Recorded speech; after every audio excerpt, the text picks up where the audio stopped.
Yorkshire, and it's a pleasure to be the first ever lady president. I hope you all have a fabulous day, either bowling or watching or betting.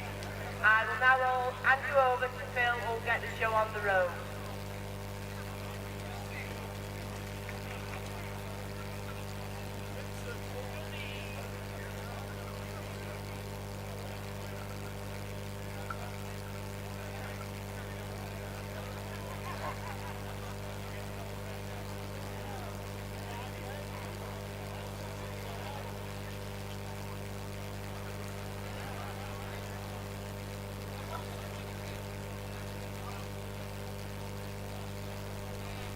There are still 4 players that have affected the number. If they are here, please collect your number from the office. Matthew Warden from Wales, Gareth Coates from Yorkshire, Dave Cowsell from Yorkshire, and Mark Boo from South Yorkshire, please.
First game for the green, please. On green, number 1.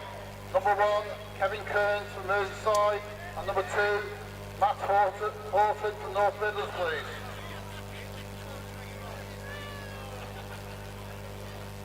On green, number 2, please. Number 33, Michael Warrington from North Midlands. And number 34, Joe Melvin from Pottington District, please.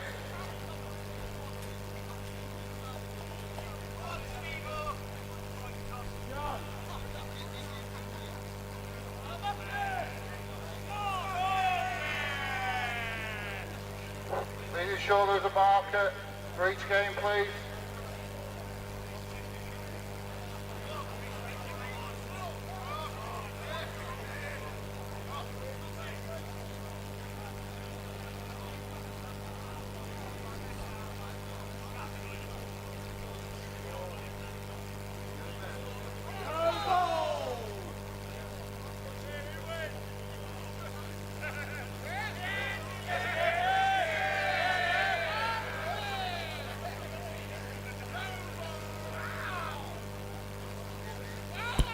Well, welcome ladies and gentlemen to the Crown Green Bowls National Championships, the 2025 British Crown Green Bowling Association British Senior Individual Merit, coming to you live, hopefully, from Dodworth Miners Welfare Club in Barnsley.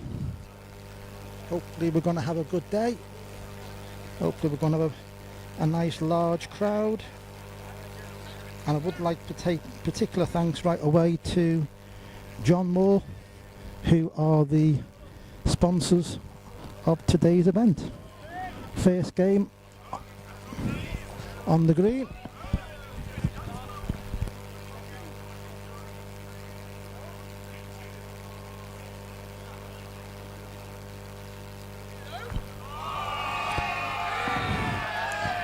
First game on the green, first end just completed.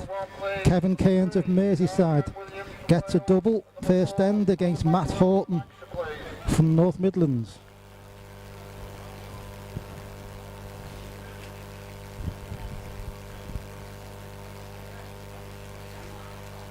Green number 2, please. Number 35, Phil Lee from Merseyside.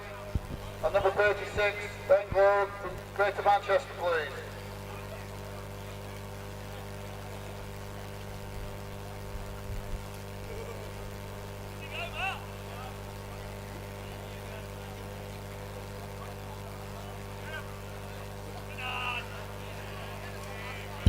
Not a good lead from Kevin with his to start the second end, and he's put a couple of yards more in this. Matt didn't step in either. Obviously, don't think they've ever been on this green before. New venue for them, so they're learning as they go on. And Matt played 1-2 as they play.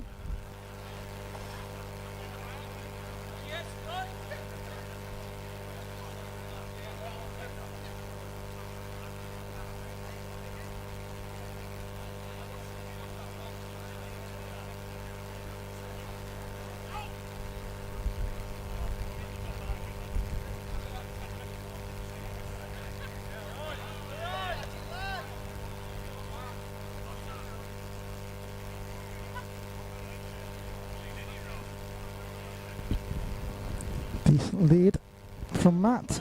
And Kevin's having a look at this. Stops inside it. Good ball.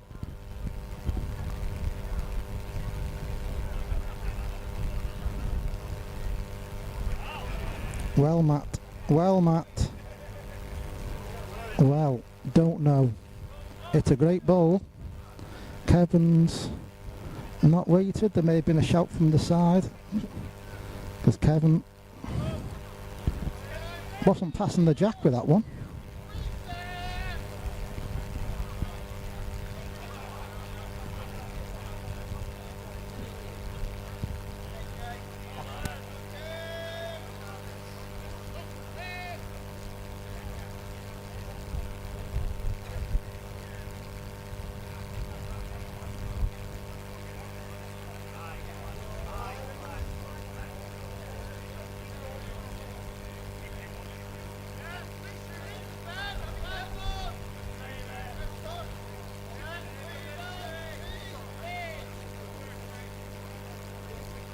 Green number 1, please.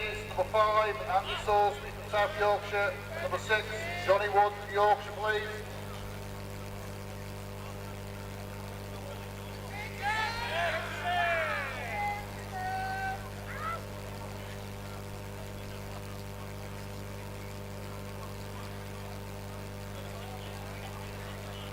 Green number 2, please. Number 37, Danny Rogers from Cumbria. And number 38, Jason Jones from Wales.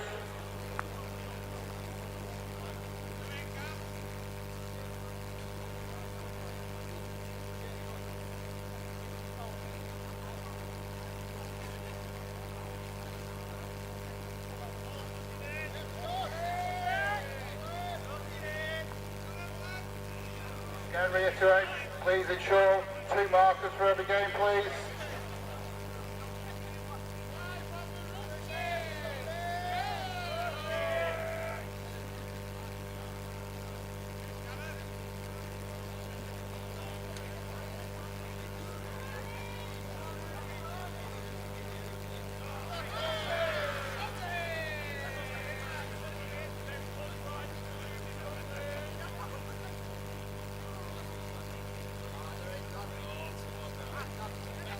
Mark for Ben Globe, please. Must be 2 markers per game.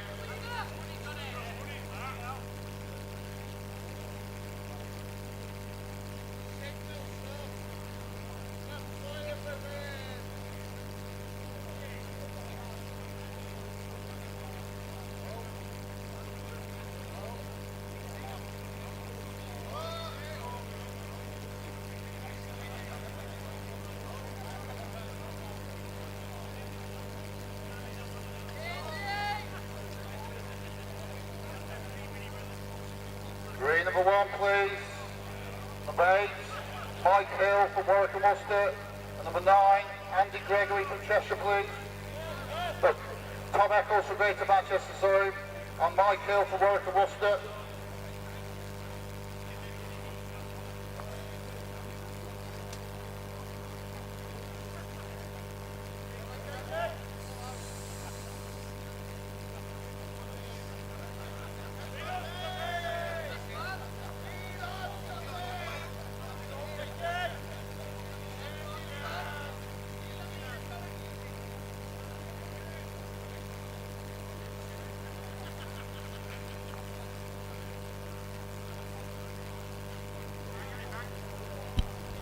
Sorry about that delay, ladies and gentlemen.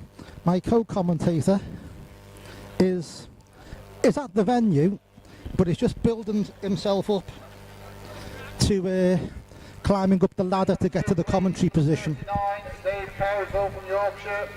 Number 40, Daniel Petcher from Derbyshire, please. So, Andy's family, he is here. He's come with Jonathan Lacey, but as yet he's at the green side. And we're going to try and get a crane, some kind of helicopter, or push him up a ladder. This could take some time.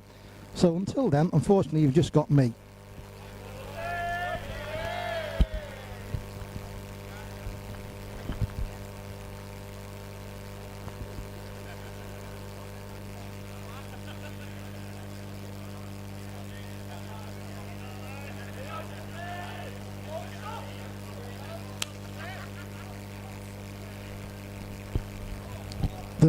I don't know which end this is, but this is Kevin Keynes and Matt Horton again. Kevin's 6-2 up, and he is saved with that.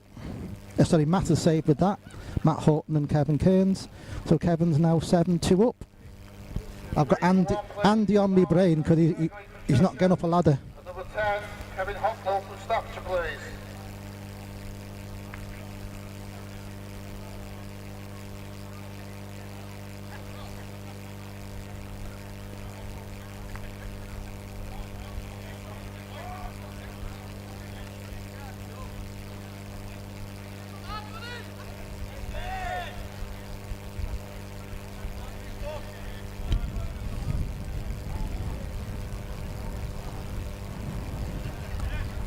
Again, decent lead from 39, Dave Cowsall from Yorkshire to the green, please. decent lead from Kev.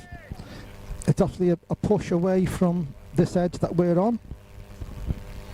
Playing for a run down towards, well, down towards us really.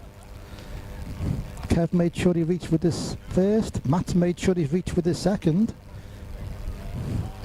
And we'll finish by the jack.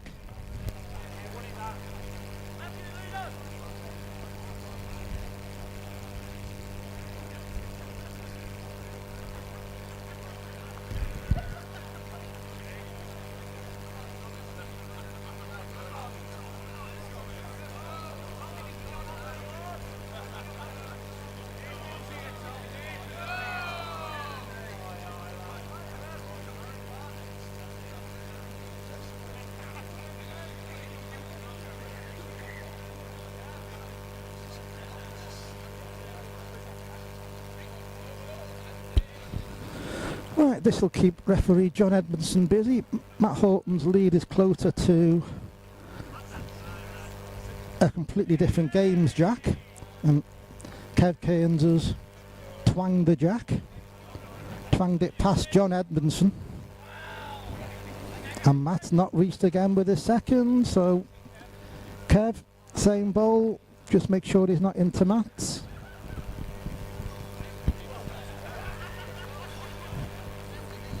Two for Kevin, that makes him 9-3. Quick score update. I see Kevin Keynes 9-3. Gareth Williams from Wales is 5-3 up with Alan Manuel. Right, green number 2, change of plan please. Number 39 has only just arrived. Can we have number 41, Paul Wilson from North Lancashire Files, and number 42, Tommy Johnson from Cheshire, please.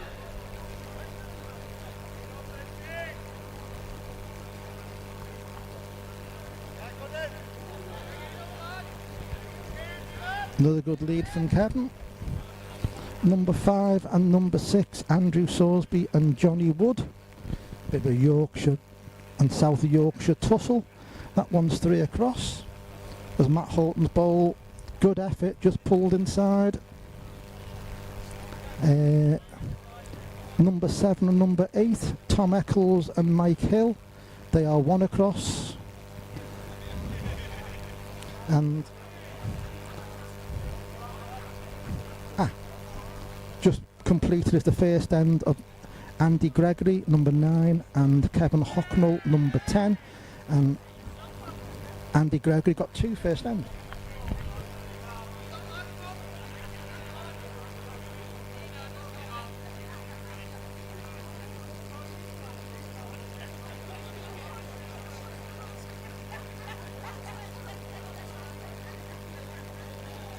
Can we have a marker for Paul Wilson, please? Green number 2.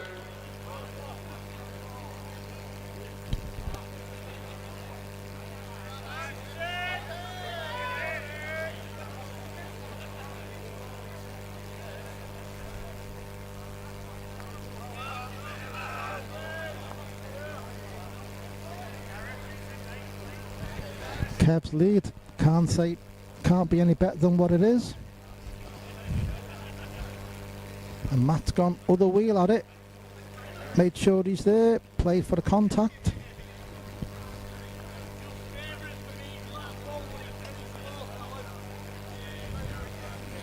Kev lies 2 to go, 12-3.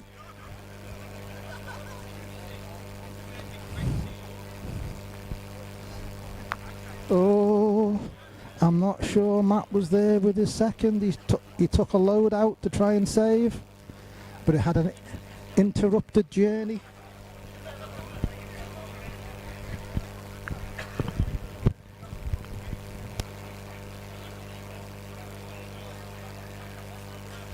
Well, he just got his ball returned to him. Right-handed finger peg mark, straight at it under the crown. Needs to run to save again. Not going to get there. 12-3.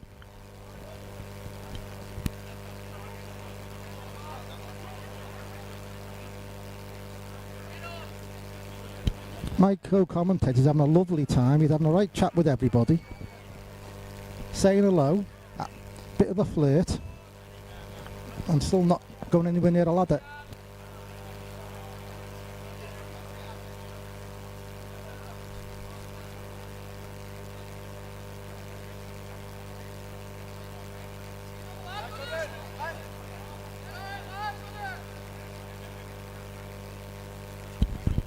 St Helens Voices here to support Kevin. So a good lead again. Matt played a good good first bowl.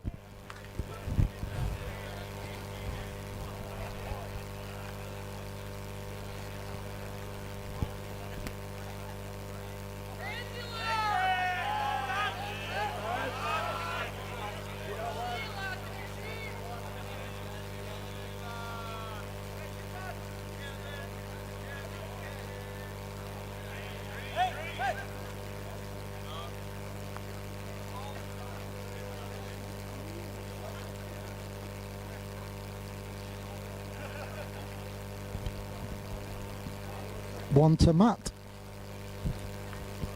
I'm trying to rope in members of the crowd to assist Andy up a ladder. A few have agreed, then remembered how big he is and changed their mind.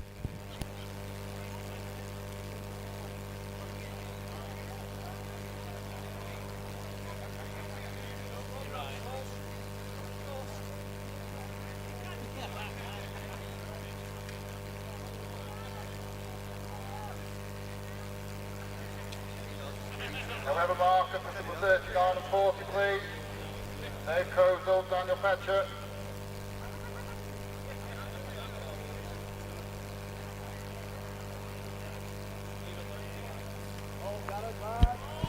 Bit of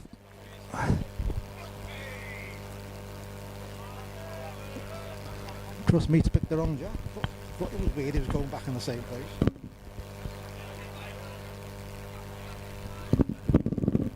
Matt decided to shorten it down, just go over the crown, and Kevin knocks him a pair.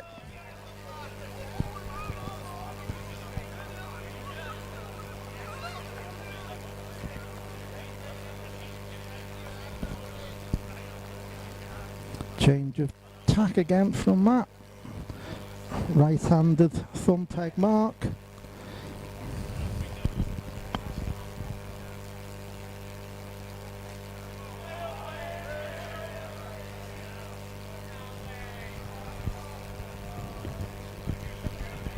I hope you're getting this loud and clear, ladies and gentlemen.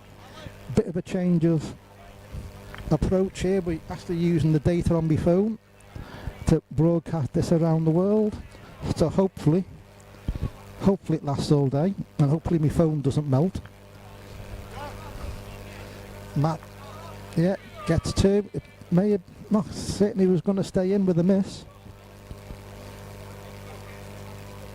So 6-12. Kevin kisses the ball, goes out. 8-12.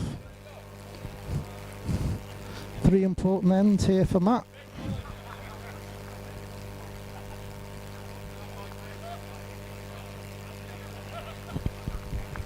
And again, he's not going a distance.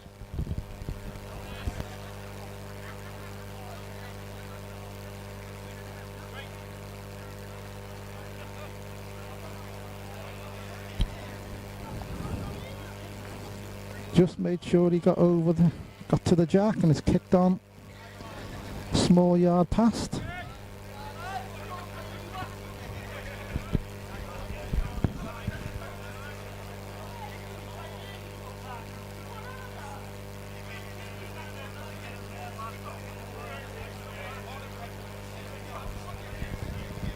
Matt's not reached with his second.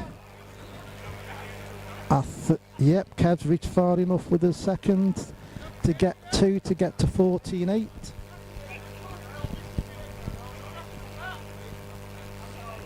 So if there's any problem with the broadcast today, I'm also recording this, so it'll be put on, well, not today, probably tomorrow.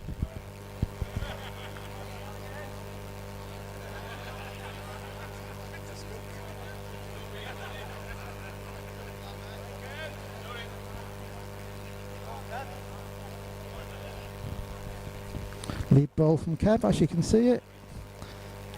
Probably just over 12 inches past the jack. Matt short. It's a roll short of getting 1. Kev, good ball, drops it around Matt's bowl. Lies 2.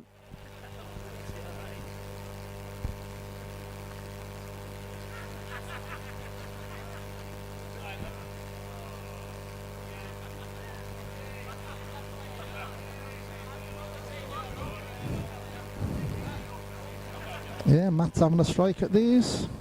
Incoming, it's come outside of his hand, missed by a couple of foot.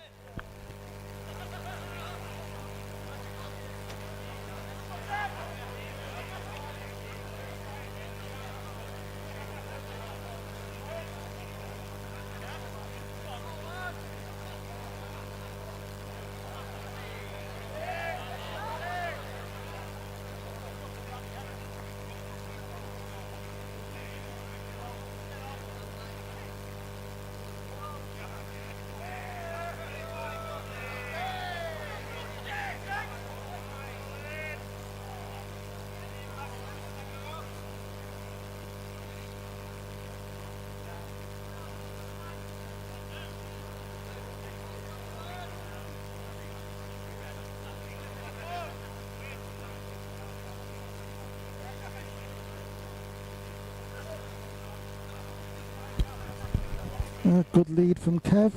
Matt knew his first bowl was a bit rapid, so Kev had an easy bowl for 2. Not played a great one though.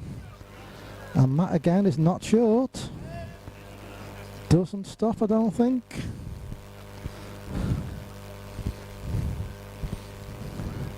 Two, it is 18-8 if that's correct.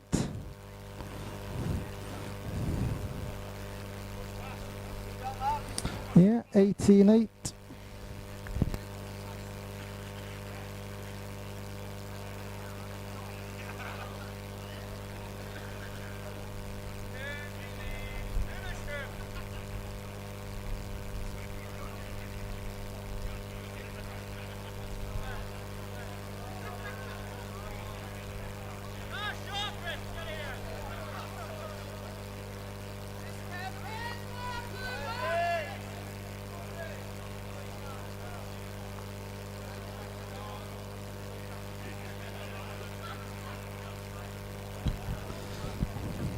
Unlucky from Matt. Good lead from Kev. Matt slides through the gap. Turned it over. Had a hell of a good effort at it. And does Kev get get to 20? Does from here.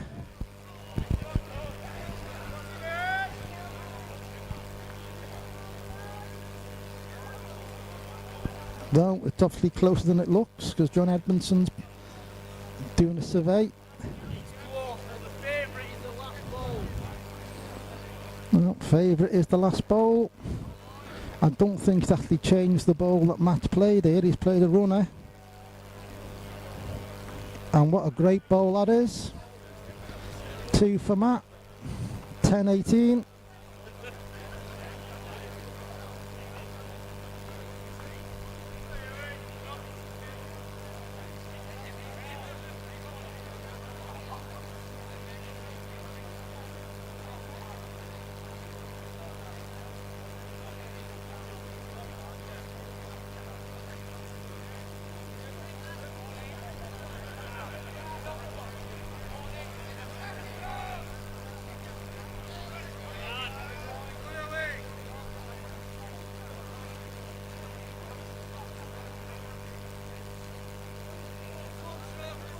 Heading towards the bookkeeper's map with his jack.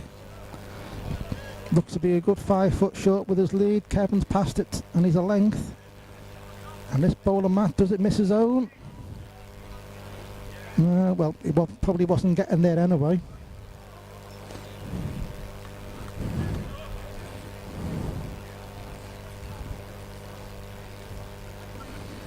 Kev just played for a length, gets them. Gets to 2 to get to 20. 1 more required.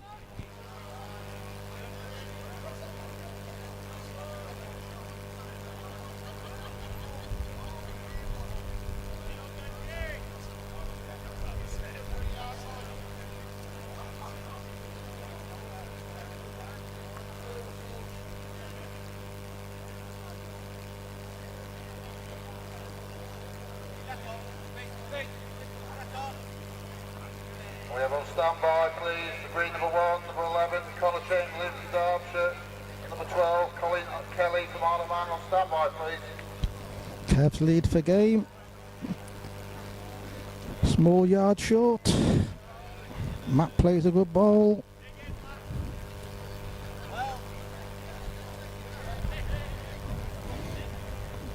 Kevin's got to slid through the gap.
All or nothing now, no mistakes can be made by Matt.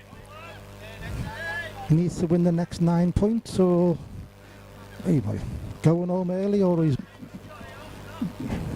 certainly loses the game. So, bad second bowl though. Kev's just played a runner at this. Is he on the narrow side? Nope. Well, it must be a right reach that corner because Kev seemed to put that a lot more in that than his first bowl. It's 1 to Matt, 13-20.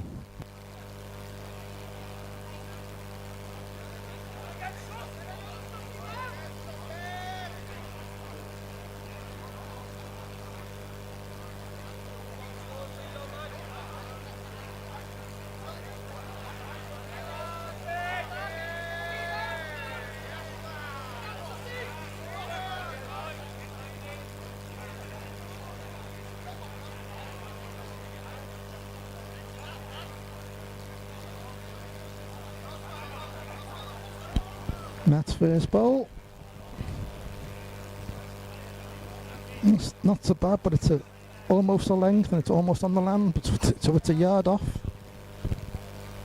Kev's slid by 2 yards. Matt's just hoping to tighten up slightly, but he wants it to stop. No, nothing within 4.5 feet. Looks to be a better length from Kev. Lands decent as well, and that will do, ladies and gentlemen. First result of the day is Kevin Kearns, 21-13. Green number 1 please, number 11, Connor Chamberlain from Derbyshire, and number 12, Colin Kelly from Isle of Man. We have on standby for green number 1, number 13, Stuart King from Yorkshire, and number 14, Leigh Burdett from North Midlands. And on standby for green number 2, number 43, David East from Staffordshire, and number 44, Callum Wright from Shropshire.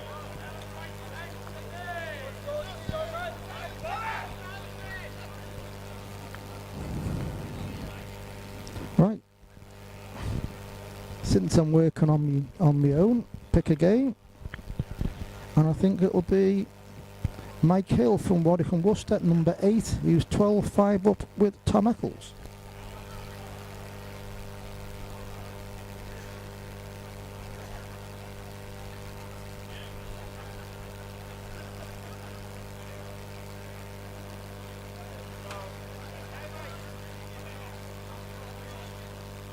May as well do a score update while I'm here.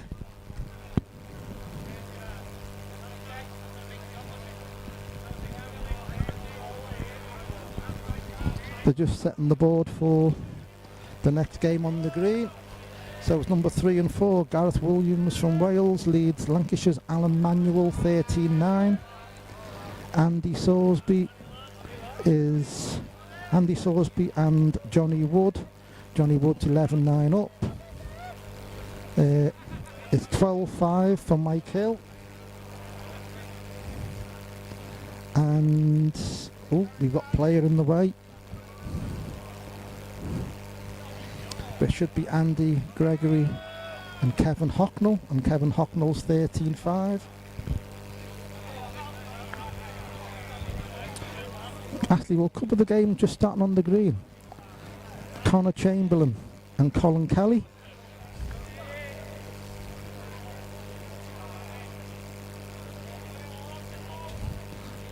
Connor Chamberlain's leading out.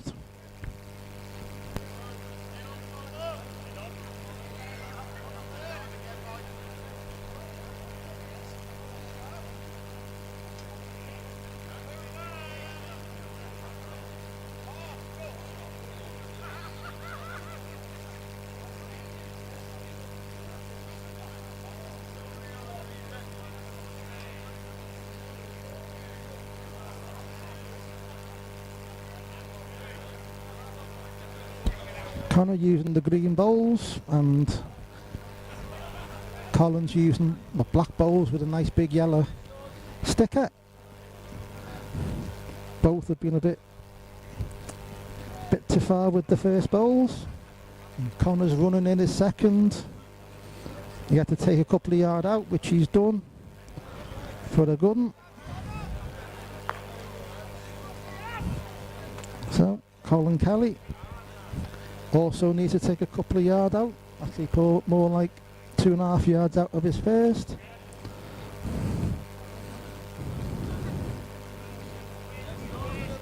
Just like that.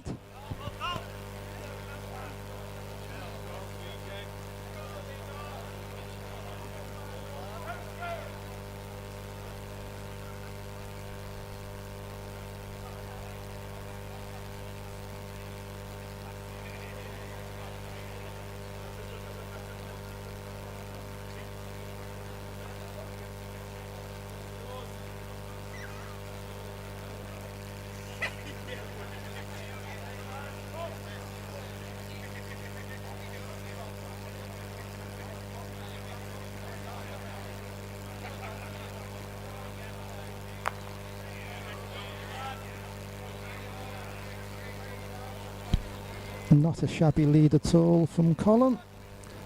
Probably a fraction over a length.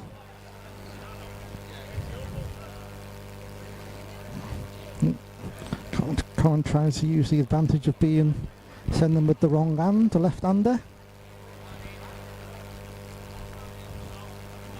And he's got two good length bowls. Maybe an all or nothing bowl here from Connor. Jack for two. Certainly played for it.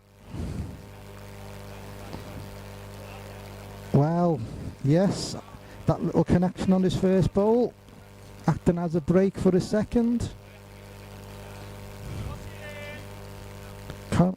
Colin's only picked one of his bowls up.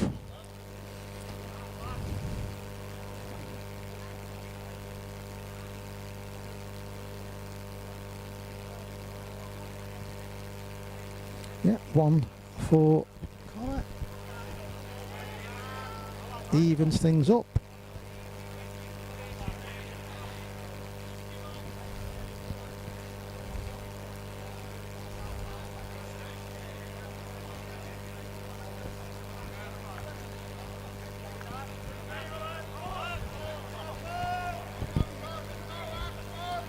Connor's sent lead is Jack is being returned for being in the way,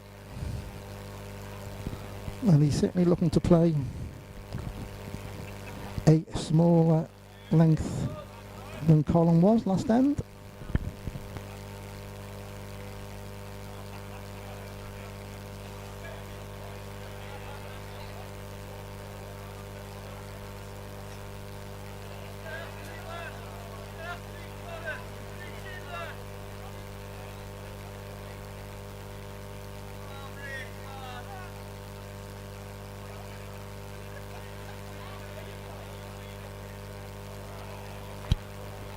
And he's led well. He'll have some supporters in the crowd. Finger peg for the right-hander, thumb peg for Colin.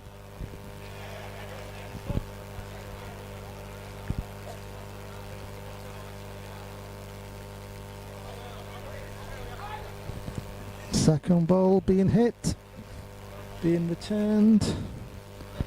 Looked a fraction short, if I'm being brutally honest.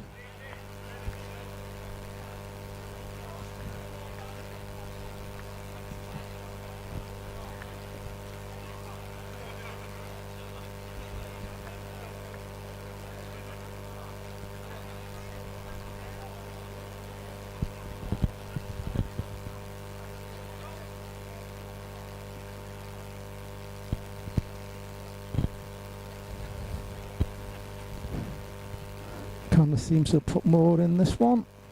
May have thought himself that he was shorter with his first attempt at his second bowl. So lies two. And Colin, other peg. Connection on the jack. No idea what happened. I'll just run over.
Ladies and gentlemen, just in discussions with Andy how to get him up a ladder.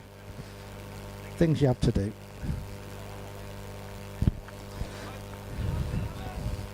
It was a no end last time. One for Connor here.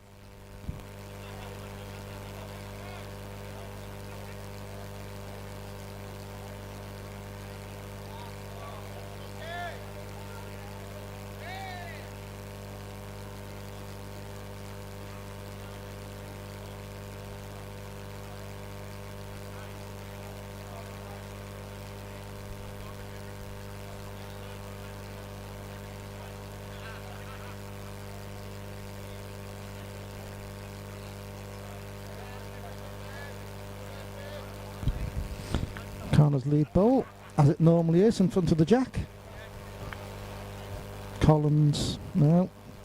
Good effort, not reached though.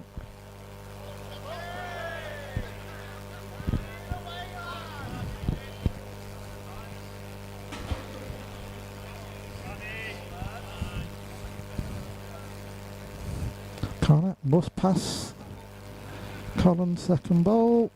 Does, but if anything leaves the target, it's settled bad for him. Yeah, Colin. Oh! What a connection for Colin Kelly. Prangs his own short bowl onto Connor's lead bowl and stays there. One for Colin, two across.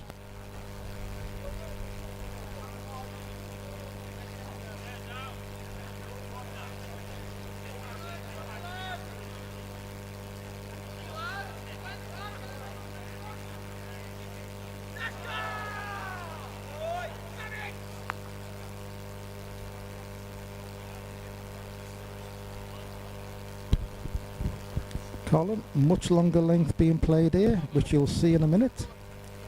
Although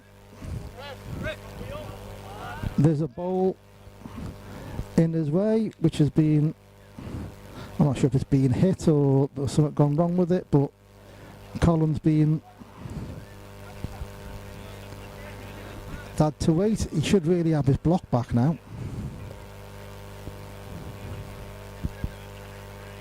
But chooses not to.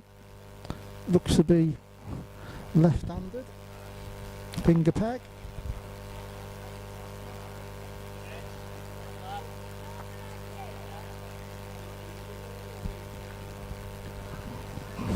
Certainly a push, good push away from this edge that we're on here.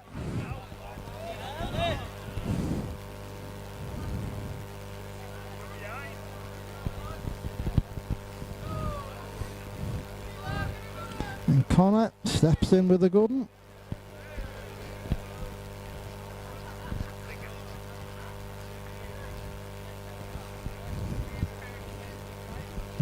Collins reach with this, off with a miss. Through the gap, should leave an easy two for Connor.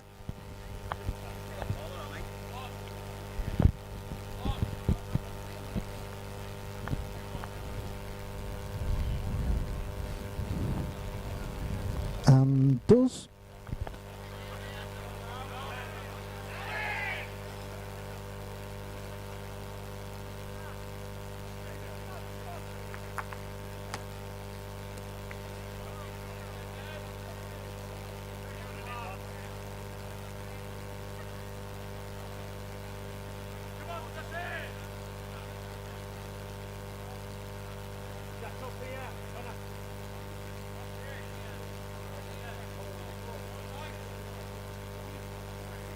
Connors try and play to the middle of the green, so it's in the way of another game, the Alan Manuel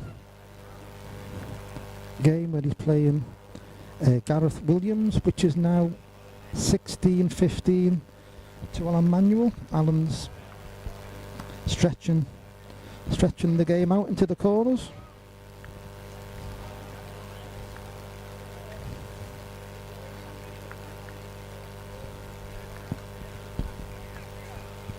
Numbers 5 and 6, Andy Sorsby and Johnny Wood. 15-14 it is for Johnny.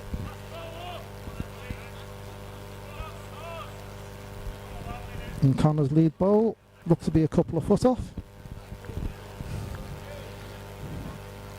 Numbers 7 and 8, Tom Eccles and Mike Hill. Mike Hill 17-12 up.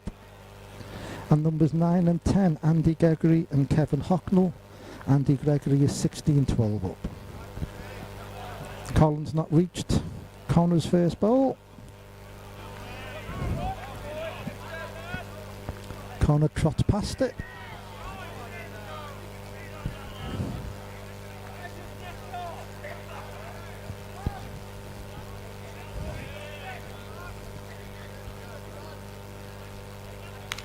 So Colin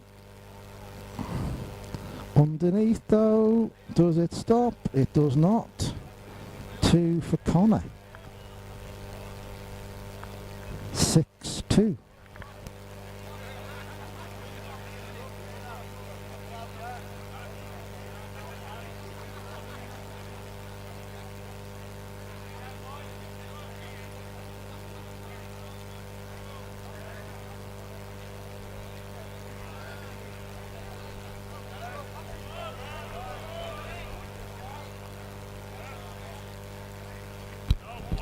Connor heading towards the camera. Red beard splendent.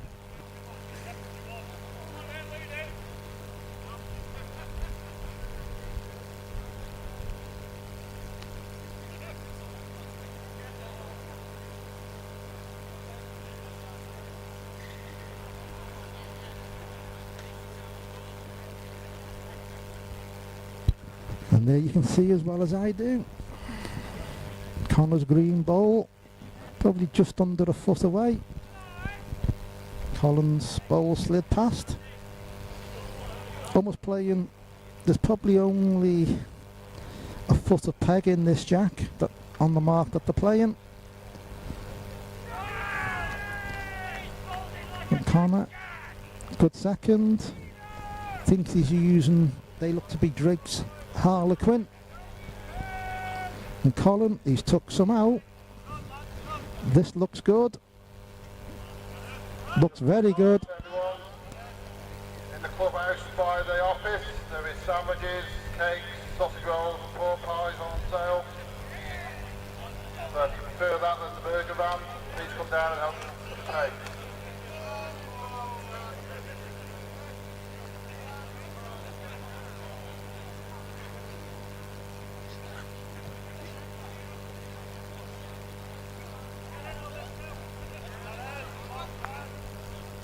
Green number 1 please, number 13, Stuart King from Yorkshire, and number 14, Labour Deck from North Midlands please. On standby for green number 1, number 15, Matthew Stewart from Cumbria, and number 16, Steve Parky from Pottingswood District please, on standby. Collins' lead bowl, hit on the way towards the jack, so gets it back, and we start again.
Value here, ladies and gentlemen, of a left and right hander going over the crown.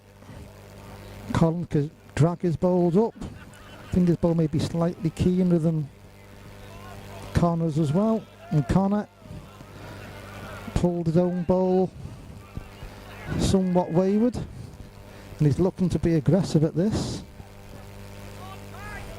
Other peg. Doesn't need to peg though. If it does, it's no good, and it's no good.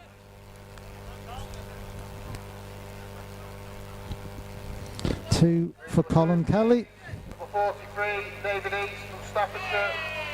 Number 44, Callum Reid from Shropshire, please. On standby for green number 2, Josh Brown from Yorkshire. Tom Lear from North Midlands on standby, please.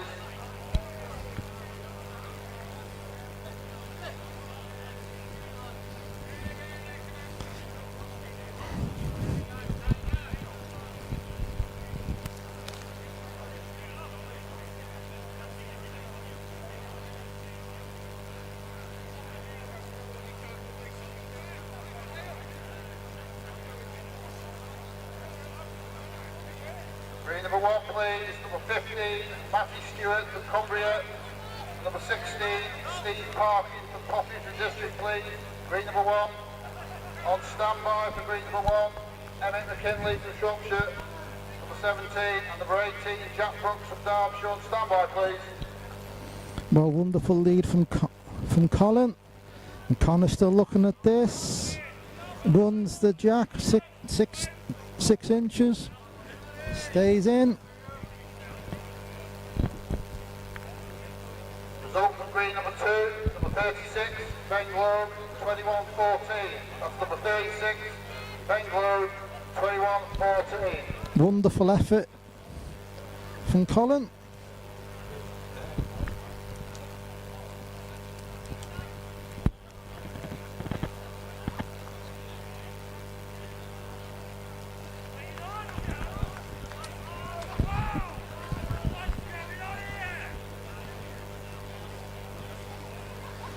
Connor can only get the one. Not surprising really, it was a wonderful second bowl, wonderful first bowl from Colin, and even better first bowl from Connor. 7-5.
Ladies and gentlemen, I have been joined in the commentary box, which is quite handy really, because I need to go to the toilet in a minute, otherwise I'm going to wet myself, by the one and the only, the light, the airy, the somewhat relieved, going by the expression on his face, Mr. Andrew Cairns. I'm not sure about the light. Is it morning or afternoon now? No, it's still morning. You took that long to get here? Listen, I'm not built to go up ladders. Ladies and gentlemen, if you could see where we are, it's health and safety risk. It's just unbelievable. I'm stood on a flat roof, 12 foot off the ground, no railings, no nothing. I'm putting my life at risk to bring you this commentary today. So, anyway, it's good to be up here. Good to be back doing a bit. We're doing the well. I'm doing. You can join in if you want. Of course, I will. The Connor Chamberlain Colin Kelly game. Well, you've chosen an excellent game. I think if the winner of this game could go a long way in this event. I've got a slight liking for Connor, who's playing very, very well at the minute. And I think these greens will be just up his street. Oh, I've just noticed I can't see out most at green here. I'm not getting any closer to that edge, Steve.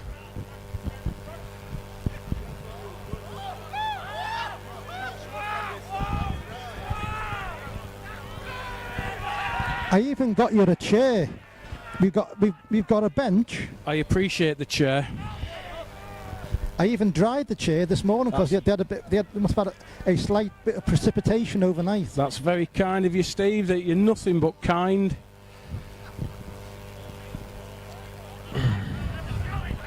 I did the Kevin Cairns first game up, 21-13. Oh, I've been watching on the other green, so I didn't see that.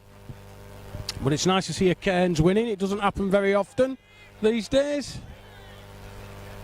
Great effort from Colin there. Saves one. Always nice to cover a game where one of the players has coloured balls. Does make life an awful lot easier. Well, a nice yellow sticker on Collins as well, which helps. I've just noticed there's a chap on the other green, on green 2. He's actually got the dimple on the wrong side of the ball. I don't mean the sticker, I mean the actual dimple of the disc. I've never seen anything like it. I couldn't send them, I'd get right confused.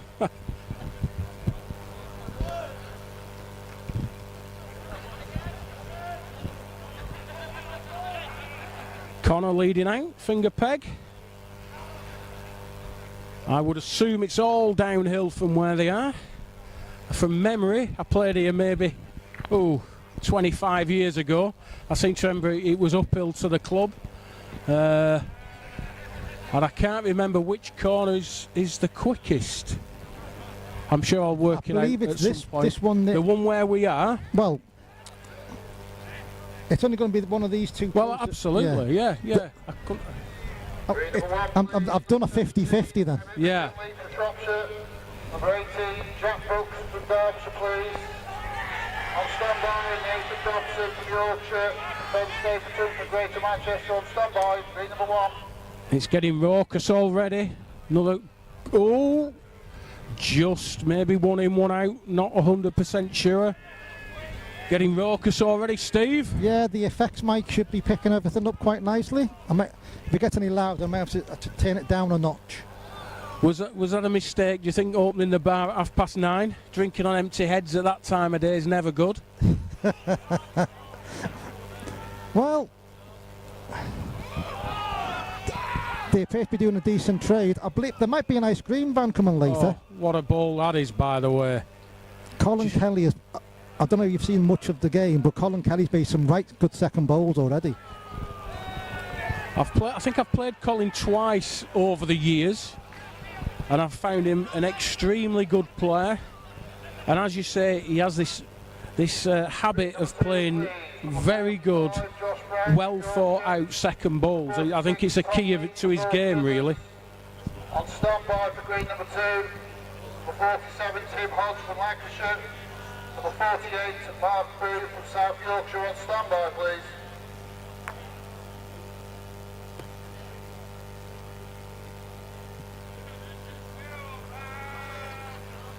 So Colin Kelly leading out, finger peg. Slightly overplayed, but not too bad, maybe 20-inch past.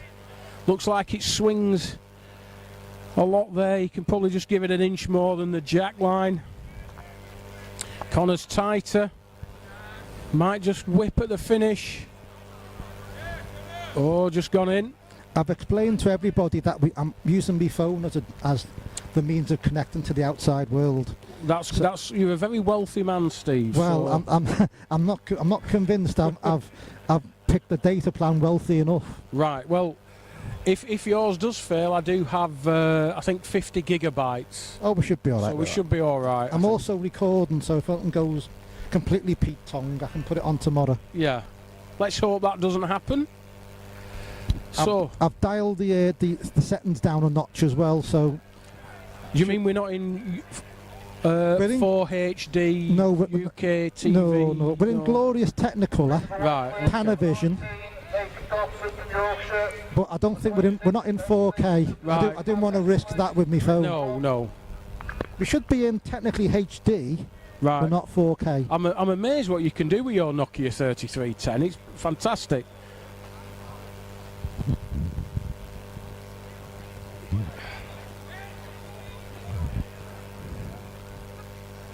So Colin Kelly, number 12 in the draw, leading out, trailing 10-7.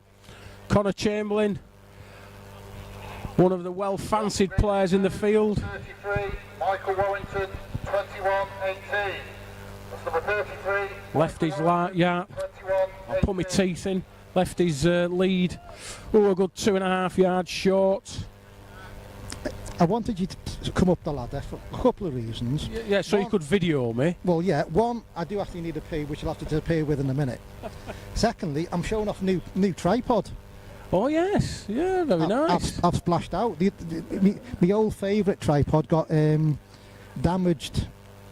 Might be irreparably. Oh dear. At the Ladies Champion of Champions. Oh yes, I remember that well. Yes, when we nearly died for the cause. Couple of times. Yeah, indeed. The charge of the Light Brigade was safer than what we were putting up with. So yeah, I've splashed out in the recent Amazon sale and got a decent tripod. It's a bit heavier, shouldn't get blown over, but also you don't want to drop it on your foot. Are you describing yourself there, Steve? Well, could be, yeah.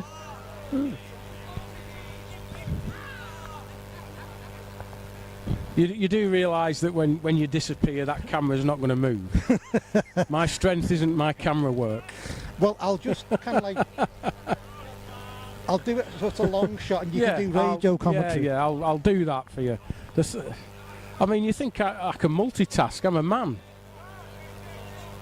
Well, I've got microphone, which you've got to turn on and off. I've got to use both hands with the camera. I'm trying to see that I'm in focus, which is not a guarantee either. Listen, you're an expert, Steve. And what I normally use my phone for is to make sure the signal's getting through all right. Oh God. Number 48, Mark Booth from South Yorkshire, please. Green number 2. On standby, green number 2. Number 49, Dave Lund from Coffees and District. And number 50, Chris Stretch from Shropshire. On standby. I really don't want to overemphasise enough how unsafe I feel on top of this roof, ladies and gentlemen. If anyone wants to send a helicopter to rescue me, I'd be quite happy. But failing that, Uber Eats, food and drink, that'd be nice. And maybe bring a bucket back, Steve, when you come. We're on top of the kitchen. Oh, I'll be in the kitchen if this roof isn't safe. Well, it's more solid than Owley Wood's roof. I'm not so sure about that. It's also not blowing a gale. Well, true. I mean, yeah, it's not blowing a gale. There's a nice breeze actually coming off my right-hand side, which is lovely. Collins, good second bowl. Can't say for certain. It looks to be more 1 than 2. If he counts this bowl, that will get him back to 9-10, and Connor's not short. Needs a hit, and he's got it. He needed that. He was going out missing, that's for sure. Big hit that at that stage of the game. Lying to get right back in it. And Connor Chamberlain there. Williams, 21-16. Number 5, hoping to number 5, hoping to do the same as his dad. I'm just trying to find the year his dad won it. Feels like yesterday, but it's probably 100 years ago. It's in here somewhere. This, by the way, ladies and gentlemen, this programme is absolutely fantastic. So Paul Chamberlain, Derbyshire, won this back in 1991. Even I was a young man then. On standby, green number 2, number 51, Danny Barwise from Merseyside. Number 52, Kirk Stevens from Staffordshire. On standby, please. Just want to... Green number 1 again, Kevin Hocknall, number 10, 21-20. Number 10, Kevin Hocknall, 21-20. Of green number 2, number 40, Daniel Pencher, 21-11. Daniel Pencher, 21-11. Another good ball here from Connor. That's in a great position there. Any movement on the jack, he's still be in. He's got to reach though. He's got to hopefully sit the ball out full or run the jack clean. He's close. He's done it. What a good ball that is. Second bowl again. Colin's second ball, Kelly. Just want to pay thanks again to John Moore for sponsoring today's event. If you got a couple of minutes, just log on, just have a quick look at the johnmoore.co.uk website, and that activity will just prove to them that it's worthwhile being involved in bowls.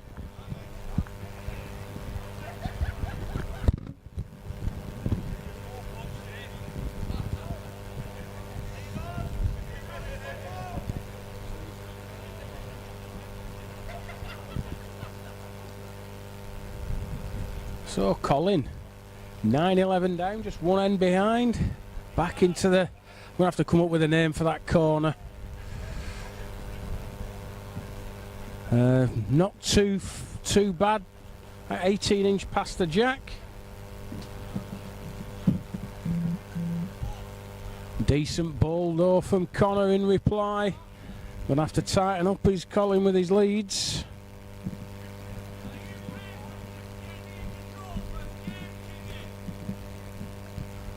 Underneath the archers with this is Colin.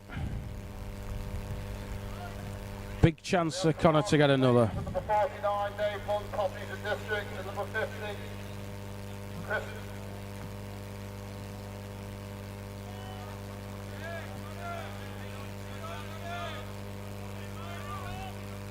Good two for Connor. 13-9.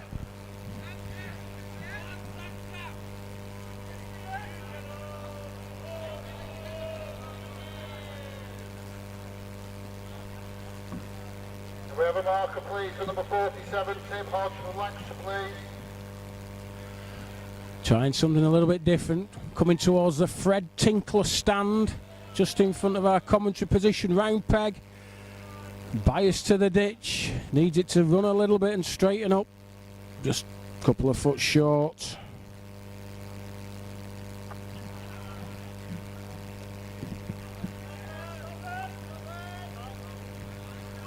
Good reply from Colin. Only 6 inches or so off the jack.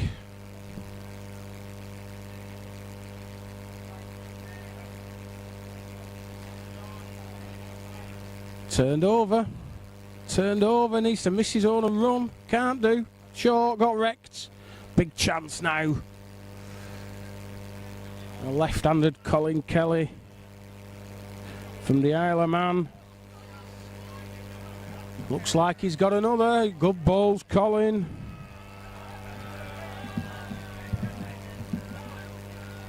Green number 2, please, 51, Danny Barwise from Merseyside, number 52. Kurt Stevens from Staffordshire, please. That's 11-13 off the mat. I'll try and bring you a few scores if I can.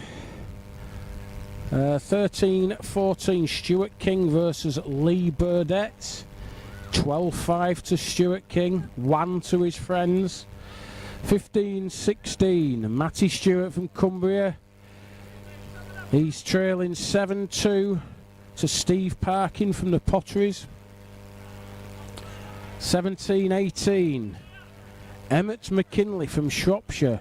He's trailing 6-2 to Nathan Dobson of Yorkshire. And 19-20. Oh no, sorry. Emmett McKinley is playing Jack Brooks of Derbyshire. Jack Brooks is 6-2 up. Nathan Dobson, he's number 19, is trailing 5-1 to Matt O'Neill. So those are the scores. Bang up today. Back to our own game. That's 13-11. I think Connor's in with the back ball. Colin's second ball has let him down on this occasion. Gone sailing past. Oh, you don't want to see what I've just seen. Dearie me. Oh. The cue man in a state of undress. Nearly had me eye out. Dearie me. Anyway, I'm going to turn round now. Connor needs to pick the jack up, and he has done. Another brace for Connor. 15-11.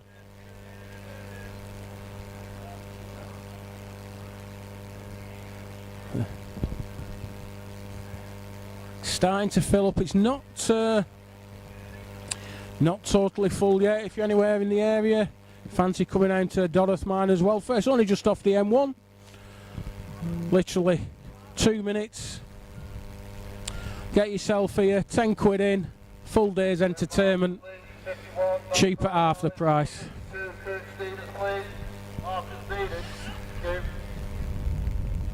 Connor Chamberlain leading out towards green 1. Thumb peg.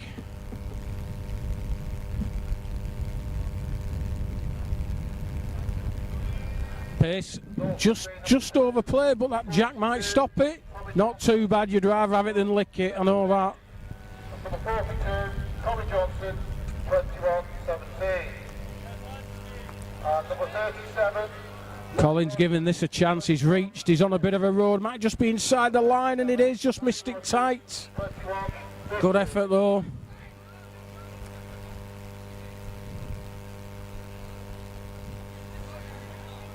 Connor needs to get another. He's got a couple of yard of room all the way around that jack. Looks good again with the pace. Looks good again. Play. Oh, it's a great ball. Little bit of a target. That jack sticking out like a bright yellow sore thumb. He's got to risk it for a biscuit at this stage of the game. Be a huge swing if he can pick the jack up and make 2. He's looking at it. He's still looking at it. It's a chance. Oh well, He's had hard lines there. He's got rid of 1 though. I was going to say a well-played ball. Gave it a chance. Made sure he was there. Just hit the front ball a little bit too solid. Really wanted the jack, but he's got rid of 1. If you hear any bleeps, by the way, while I'm commentating, it's just my new insulin pump. Don't worry about it, it's just keeping me alive. Doing my best to bring you the latest from the All, we don't call it the All England anymore, the BCGBA Senior Individual Merit Finals. Does the insulin pump know it's been on top of a roof? The insulin pump is scared stiff.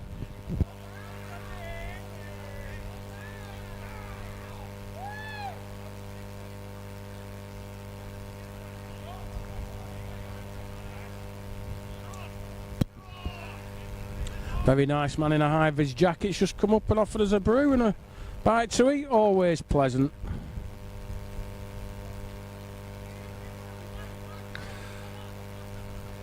I believe there's 350 of you watching already, which is nice. At this early stage, it'll be a few hours before we reach the climax of this event. Again, a big second bowl needed from Colin Kelly. He's underneath. He's underneath. He's missing everything. We gave him a build-up. We did.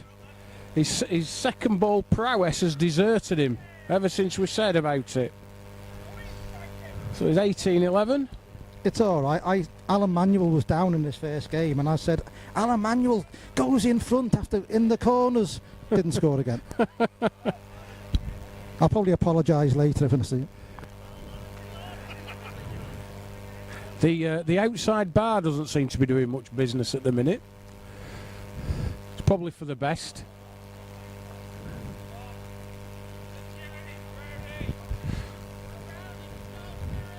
And so Connor leading out finger peg again towards green number 1.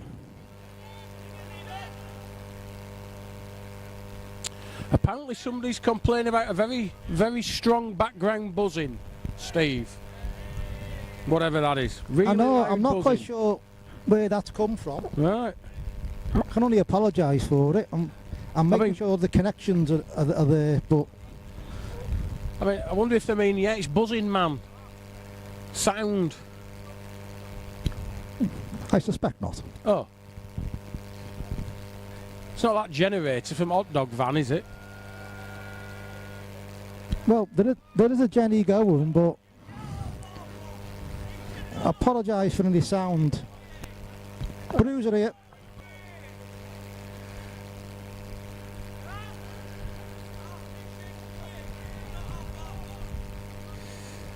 I've just had a lovely message from Dave Fox. ask him if I can give some scores from the other green. Unfortunately, I can't see the scoreboard of the other green because of where the scoreboards are situated. They're under a little shelter which is at the wrong side of the green for us to see. So I apologise, I can't give you any scores from the other green just at the minute. Once the first round games are done and dusted, we'll get the results out to you. They should be on the BCGBA website, as well as bowling results. They hopefully being updated in real time. They should be. So yeah, many of the first apologies that I'll be probably giving today.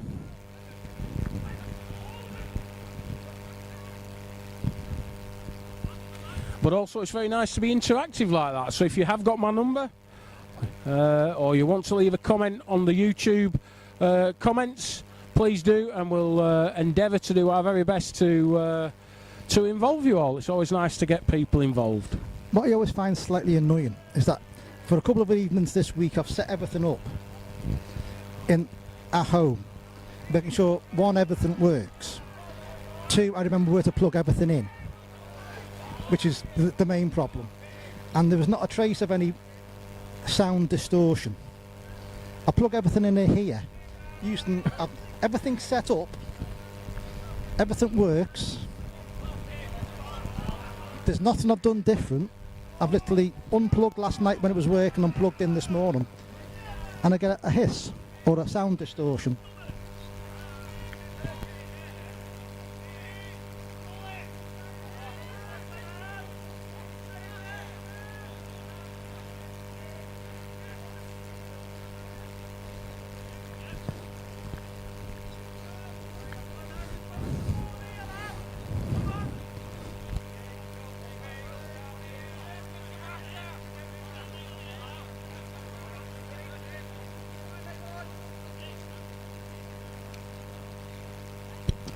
Anyway, we just seem to have taken our eyes off the game a little bit, trying to sort out that issue. I'm not sure just what Steve can do, to be honest, but he's going to endeavour to swear quietly. Well, I'll swear loudly if you want. Do you want me to unplug and plug things in, or turn it all off and on again? Well, everything's... Well, it's the same stuff that worked perfectly last night. What if I spill my coffee on the sound box? That may be a different problem. Ah, right. Well, you might just have to persevere with us, ladies and gents. I'm not going to apologise again. Right, I'm having to stand up, and suddenly I feel very... oh dear, I shouldn't have stood up that quick. I've suddenly got vertigo. Colin Kelly, 14-8... yes, 14-18, looking at the wrong scoreboard. Then he's led one in our commentary corner. It's just about 2 yards, maybe just over. Downhill finish. Connor's ball just coming up to the jack now. Will it stop? Just going to hang on. Not too shabby there. I'd rather have it than lick it in that distance. It's on its way. Road looks perfect. Road looks absolutely painted. Length's not bad. He's played one here. Listen for the click. Good ball. And he's just got to be a little bit careful. He can take his own off here if plays with weight. But he's got to make sure he reaches, maybe on the tight side. Definitely tighter. Definitely, might be too tight. Might be into Colin's. No, it's inside it. Another one for Colin, 15-18. It was a safer side for him to miss. Absolutely. Missed the same side, missed on the opposite side. Big chance of taking his own off.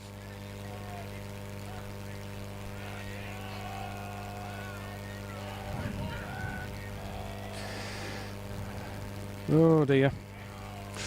15-18. Getting to the interesting part of the game. Dennis Van Leeuw. Good morning all, joining from the United States, where we play some of the only crown green bowling on that side of the pond. Nice to have you. Welcome, welcome, welcome. Yes, well, and if you ever want to invite me over, all expenses paid, not an issue. David Parkin, the beard to be feared. I hope he's talking about Connor and not me, because I'm definitely not to be feared these days.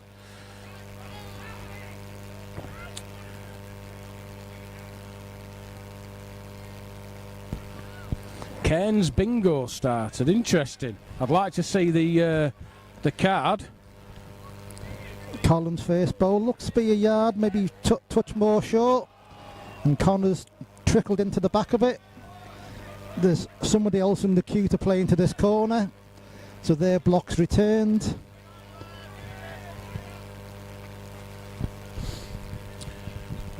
Colin's second bowl on the way.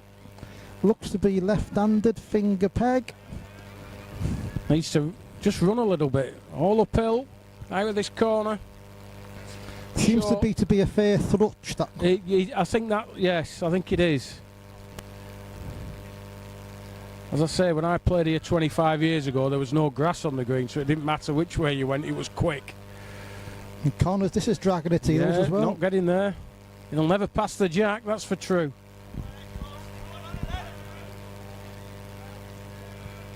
(16-18). Colin, if he wants to get back into this corner, I'd have to play slightly tighter than what he did before, or wait in the queue. Yeah, I think it's at this stage of the game with the score as it is. I think he's just going to have to hang on and wait. No rule, of course, about how long you wait.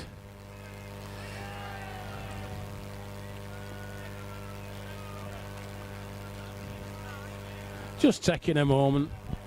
He'll just wait for this end to finish. Meanwhile, while we're waiting for Colin to send the jack out, let's just try and update you with the scores. Stuart King is now 15-13 up with Lee Burdett. A bit of a comeback. Matty Stewart is trailing 11-6 to Steve Parkin.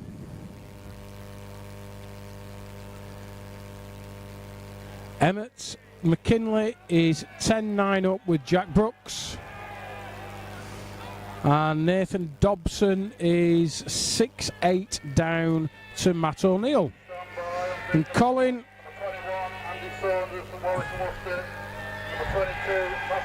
The jack's right on the edge. I've no idea if that ball's gone off.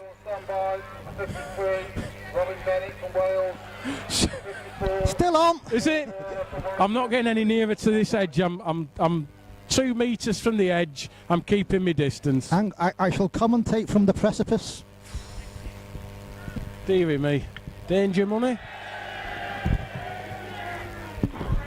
There's an awful lot of noise coming from the other green.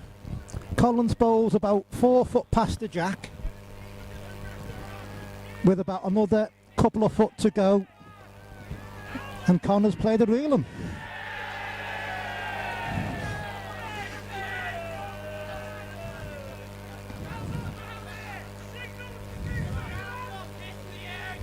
This is not short, needs a connection, and it's connected with the gap.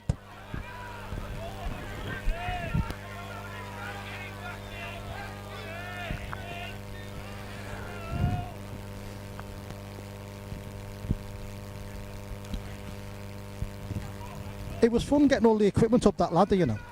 Oh, I can imagine. That's why I came early.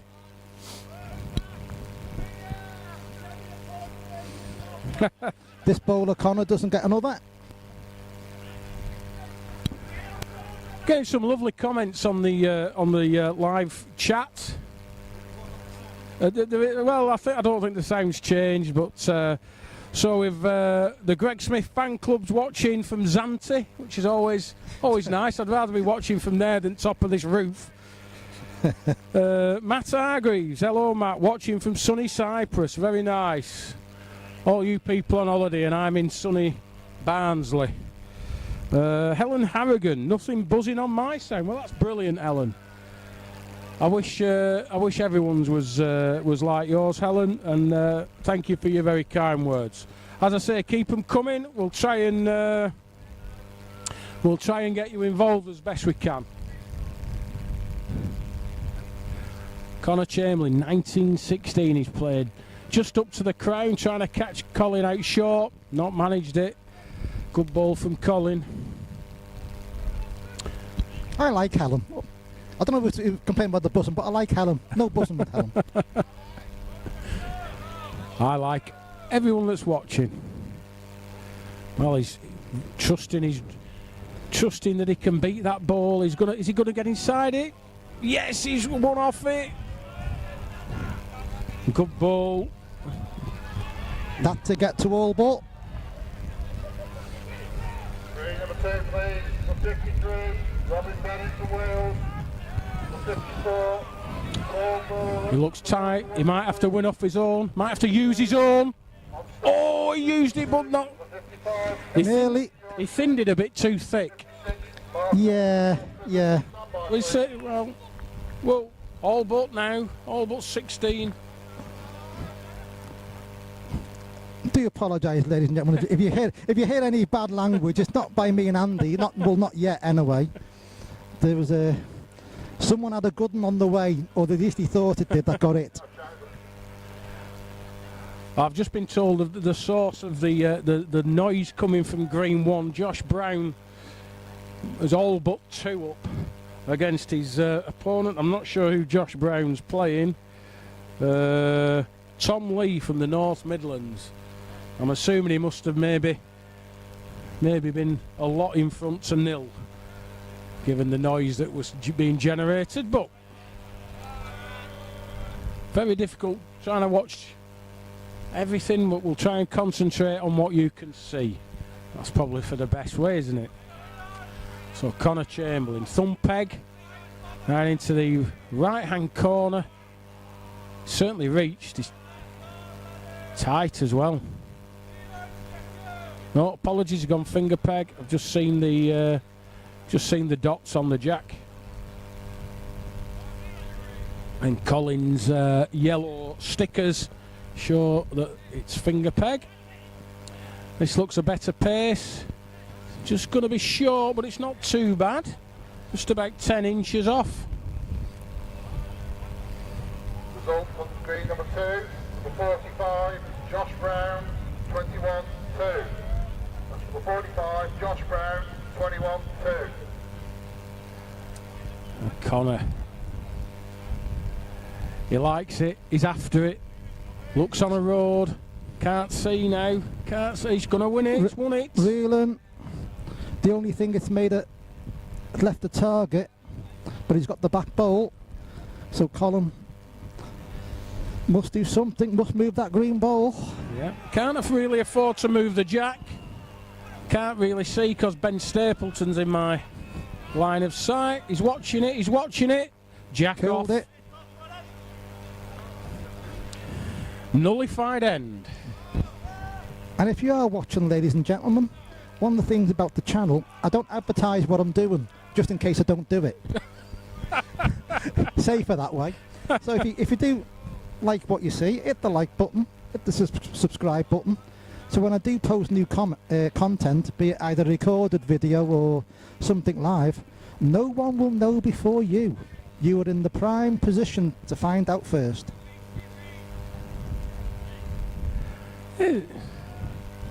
I'm just glad we are streaming, given the situation with Wi-Fi access, etc. So we're slightly fortunate that between us we've enough data to get through. I need to check how much data we are actually. I think it's about a gigabyte an hour, I think, from memory. Oh, I think it might be a bit more than that. Is it? Oh, because we're doing HD? I've dialed it down a bit from 4K, but it should be on about maybe 3 or 4 gig an hour. So okay. We should be okay on mine. So back to our featured game, Connor Chamberlain finger peg. Going about 28 yards, not made a good lead, oh, he likes this one, likes it, he's after it, he's won it, he's got to win it. What a ball that is. The beard to be feared. And the way it's finished, Colin's got a job to get the ball out. All he can really hope to do is run the jack. big yard on his face. Got to be a big yard, maybe even more. If he's got a big ball to try and play a dead one. Oh yeah. So he's got a chance. Passing the jack. He's got a chance to hit his own ball onto Connor's ball, get rid of it that way, but not easy. Well, that's what he's played for. He's hoping to move something. Oh, he's been unlucky. Little fist pump from Connor. A very good performance. 21-16 victory over Colin Kelly from the Isle of Man.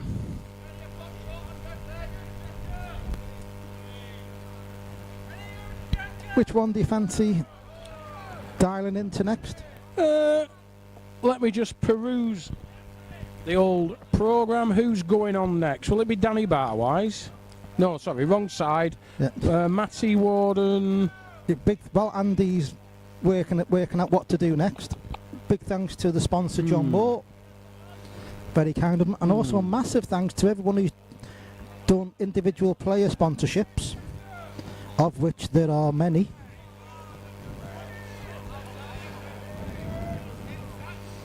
The programme, it's not the kind of programme you can just flick through, is it? No, definitely not. It's they're not pages outnumbered. I've got a feeling, well, must be 60 odd pages. It's well worth. There's some very good articles in. Well worth a read. The scores while Andy's going through. Numbers 15 and 16, Matty Stewart and Steve Parkin. That's 12-11 to Steve. Number 19 and 20, Nathan Dobson and Matt O'Neill. It's 11-8 to Matt. Number 13 and 14, Stuart King and Lee Burdett. 17-13 to Stuart. And the last one on the scoreboard, number 17 and 18, Emmett McKinley and Jack Brooks. It is 16-12 to Jack. Why don't we just cover the game that's going on, or do you want to finish off one of the other games, or why don't we finish off Stuart King's game, 17-14? Sound choice. I don't have to move the camera. Stuart's in the red. So I think that'll be 15-17 off the mat. Let's try and find. It was 2 for Lee. Oh, was it 2? Oh, right. 16-17. Apologies.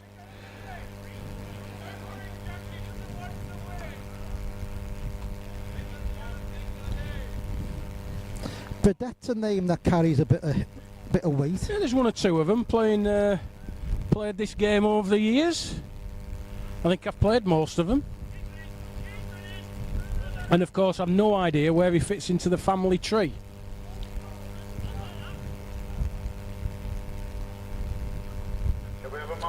I'm only guessing that it is the part of the family tree as well.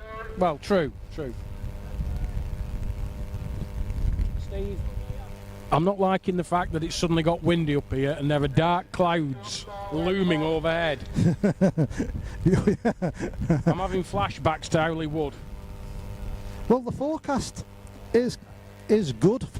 Listen, I don't care what the forecast says. I can see black clouds overhead, and they're not mine.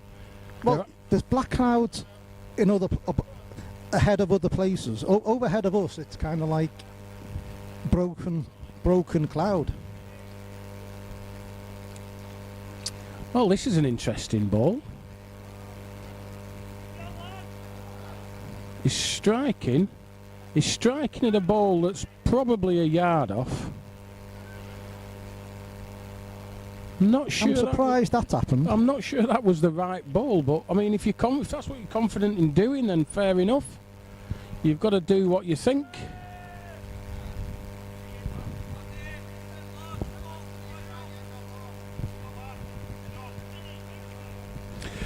I've realised the error of my ways, that I was... Matt O'Neill isn't playing today, of course. There's a reserve coming from Greater Manchester. Ben Stapleton is playing, of course. I wondered why I couldn't see Matt O'Neill on the green. So apologies for that information. And Ben is currently leading 15-8. Lee Burdett, 17 across. Led one just about a foot short. One likes it. Needs to just use it maybe, and he has done. Finished with a good one now. Lee cannot afford to be short at this. He's got to give the ball a chance. Any contact, he's reached. He's not a lot overplayed. He likes it though. He likes it. He needs the jack now. Been a little unfortunate. Halve the jack. Yeah, made it worse by trying to make it an awful lot better. Yeah. So if you're having sound problems, do apologise. Without literally switching everything off and starting again, which will be have its own problems, and I can't. Everything's plugged in. Everything the same settings as they were last night when everything worked like a dream. So I can only apologise. 2 for Stuart. Currently 395 of you watching, which is not a bad number for this time of day. Hopefully we'll get a lot more as the day goes on. I'm trying to find.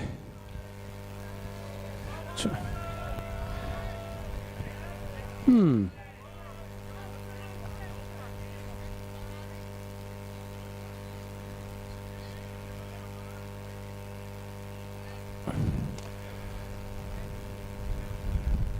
number 2, please. Number 55, Kes Smith from Yorkshire. Number 56, Mark Owen from North Midlands, please. Green number 2. On standby for green number 2. Number 57, Craig Griffiths from Wales. And number 58, Paul Dudley from Greater Manchester on standby, please. Stuart's not particularly happy with that lead of his. And Lee's stepped in really, yeah. Good ball. Gone small yard pass, but most definitely is on. And this is not short from Stuart. Yeah, good ball.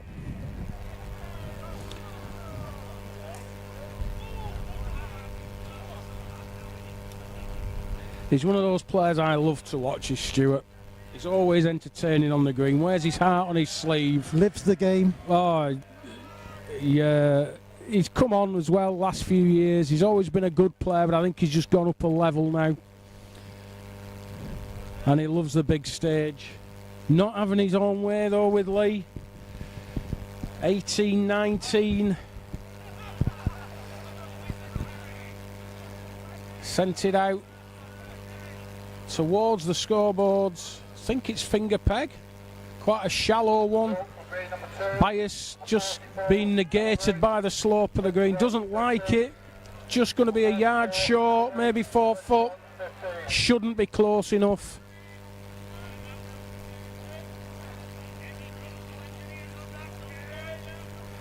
All the Huddersfield lads are giving me a bit of grief about being up here on the roof. I didn't want to be up here. It's not my choice. Not my choice. I think we're trying to order a crane to get you down. Yeah, well, that's fine. One of those scissor lifts would be nice. I thought that's what we were having, but there we go. So, Stuart hasn't beaten that lead of Lee's. Both 4 foot, 4.5 feet. Needs to improve. He's further with this, by the way. Looks to back as well. Lang out like yesterday's washing that ball. Never peg uphill. That's not got one, I don't think. So, room for Stuart. Only needs to pass his own with a couple of inch and it goes in. Needs to run this ball. Needs to run. Can't get. Short. He's left it. Wow. Can't believe that. Cannot believe that.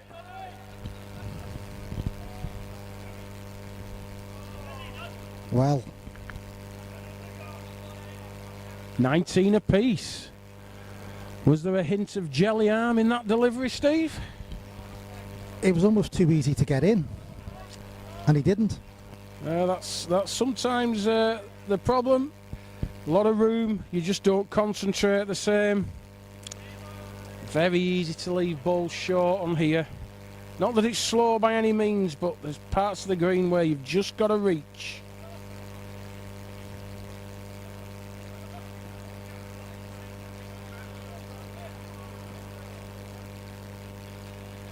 So Lee leading out, 19 across.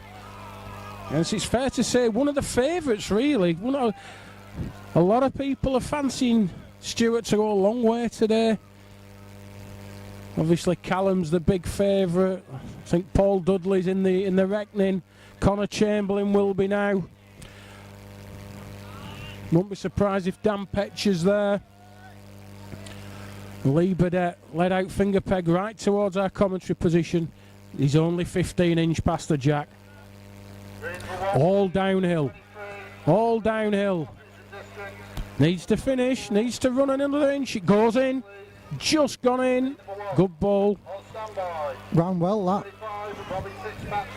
Lee was hoping to just get him playing to far. Can this run? Needs to run. Needs to peg. Needs to run.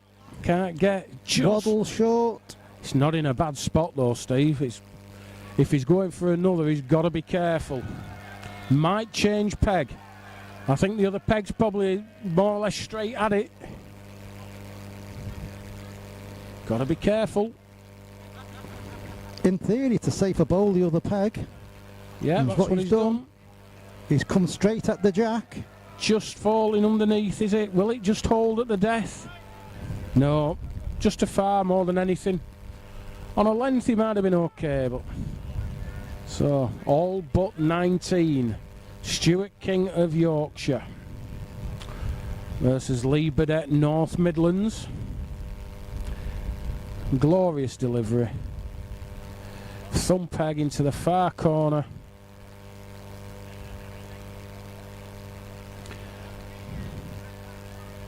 Stroke this ball out. Just inside the line for me. Just inside the line. If it's a length, it'll be okay. It's not so bad, you know. It's not so bad. Wider. Better road is this for Lee. Is he there? Has he reached? Needs to run. If it's pegging it short, surely. Run away. Oh, what a reply.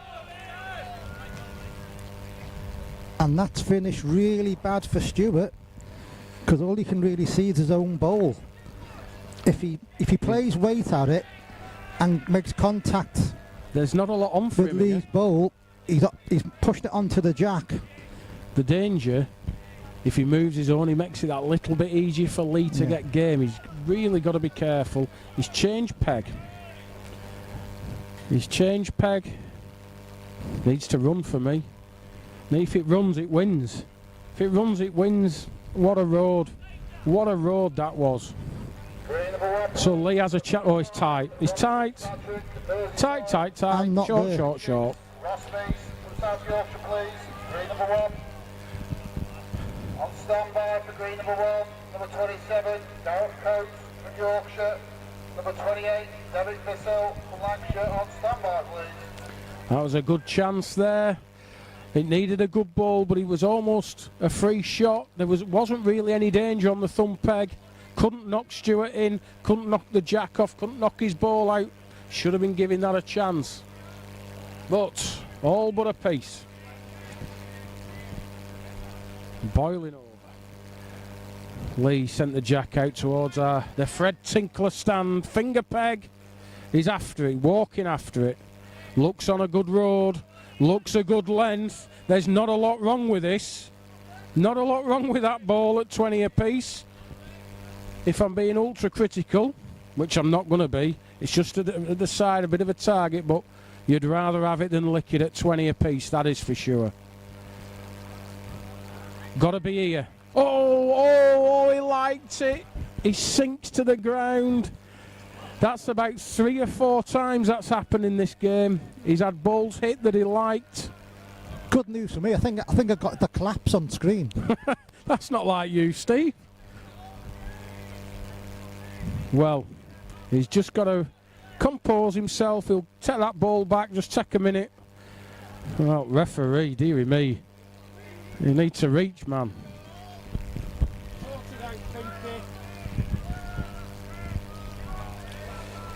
So, 20 apiece. He's had a ball hit. He thinks the world's against him anyway. What can he do? And the wind's got up again. Right, he's after it. He's just tight. He's just going to go tight, is he? Is he? He's got the jack. He's got the jack. What a ball. He punches the air. Gives a little kick. Just putting the umbrella down before we fly away. Right, Lee, you've got to give this. Oh, don't get underneath. Don't get underneath.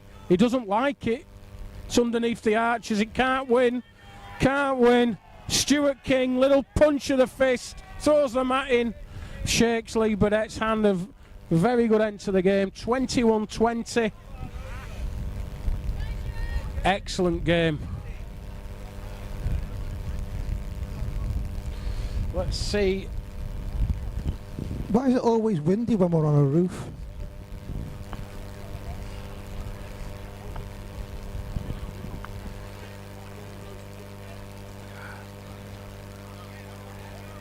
What game do you want to do next, Steve?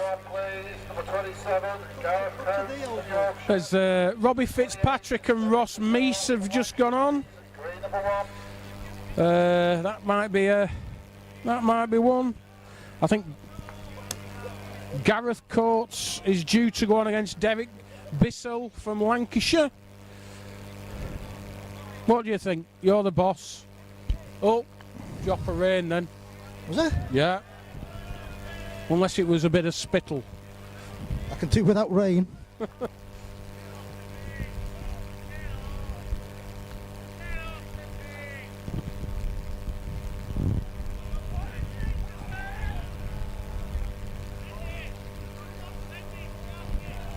So whilst we're just in between games, let's try and run you through a few scores. Game 15 and 16, Matty Stewart, Steve Parkin. That's currently 14-19. Matty Stewart 14, Steve Parkin 19. Game 21 and 22. Andy Saunders is 7-2 up with Matty Warden. 23-24, that's just started. That's Andy Booth 1, Aaron Tapper 0. 25-26, Robbie Fitzpatrick versus Ross Meese. Ross Meese 1-0 up and he's now 2-1 down.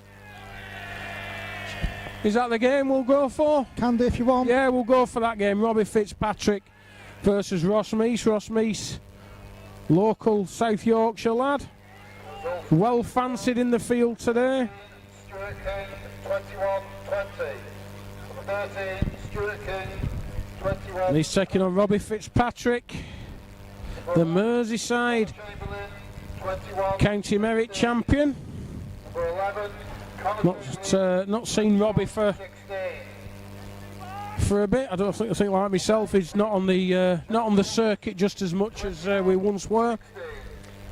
54 years old, from the Lever Club. He's been bowling for 46 years. He must be getting tired by now. Ben Stapleton, 21-10. That's number 20, Ben Stapleton, 21-10.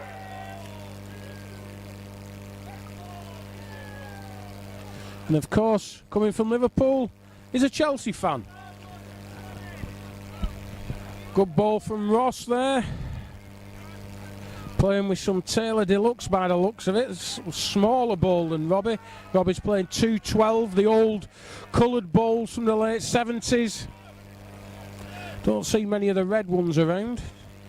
Of course, Lee Lawton used to play with yellow ones. You don't see many of the blue ones because they tend to have turned green by now. Ross, it's nearly doing danger. Lot smaller ball. Of course, Ross is a Thongsbridge man these days, playing in the Murfield League. My old club. Not good enough to play at that level anymore, Steve. Have you retired from that? Oh, from that level, yes. Yeah, I can't compete anymore. So it's the Great Harwood League for me these days. Stand by for green number 1, please. John Kennish from Isle of Man, number 30. Stuart Tippett for North Luxon File, please. Ross led Thumpeg out towards that far corner. The players' corner, I'm going to call it, since there's a big banner that says players. Number 57, Craig Griffiths from Wales. Led one a good 2 yard short. That's done a job, but it shouldn't be near enough today. On standby for green number 2. Better road with this. Adam Hartley from Derbyshire. Needs to run a bit. Tony Collier from Merseyside on standby, please. This weather's took a turn since I put my shorts on. Definitely has took a, yeah, well, are they shorts? Yeah. I mean, they're shorter than your trousers, but I mean, that's not saying a lot. These are approved. Are they? By well, that's by somebody. By Amazon approved them. That's where I got them. Cheap 2 there for Robbie. Too much room. You can't give a man of his experience and calibre that sort of room. Yeah, I've made a mistake standing up there, Steve. Oh dear. Looks a long way down to that green. Oh, an ice cream van's turned up. Oh, it's all happening here.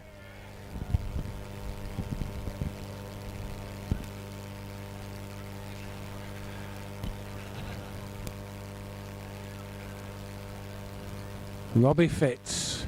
Thumpeg, that's going to finish in somebody's way, surely. I wouldn't be having that near me. Thumpeg down to our commentary position. Certainly past the jack, I think. Big ball, 212. Not the worst lead we've seen today. I'm not sure you should be playing to a jack 4 foot. Well, it's not even 4, it's 2 foot. I mean, that'd be my eye line. Good reply from Ross.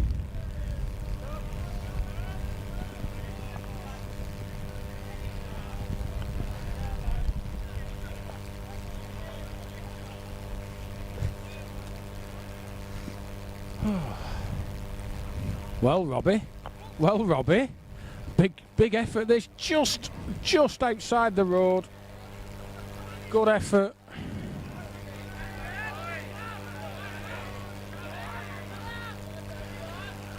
So, big chance for Ross to claim another. Oh, he's reaching. Oh, he don't want to hit anything.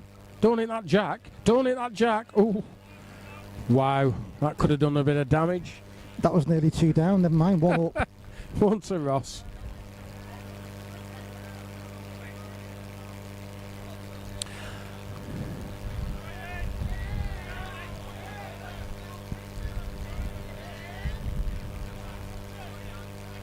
Right, let's see.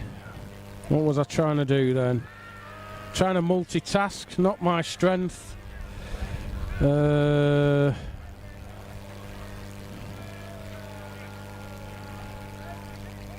Just trying to get the results up. See if I can update you before.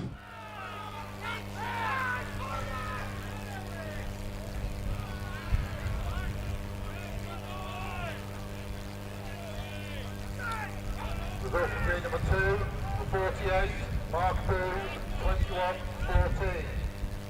Number 48, No, Mark Boone. I thought they were on bowling results, but they're not.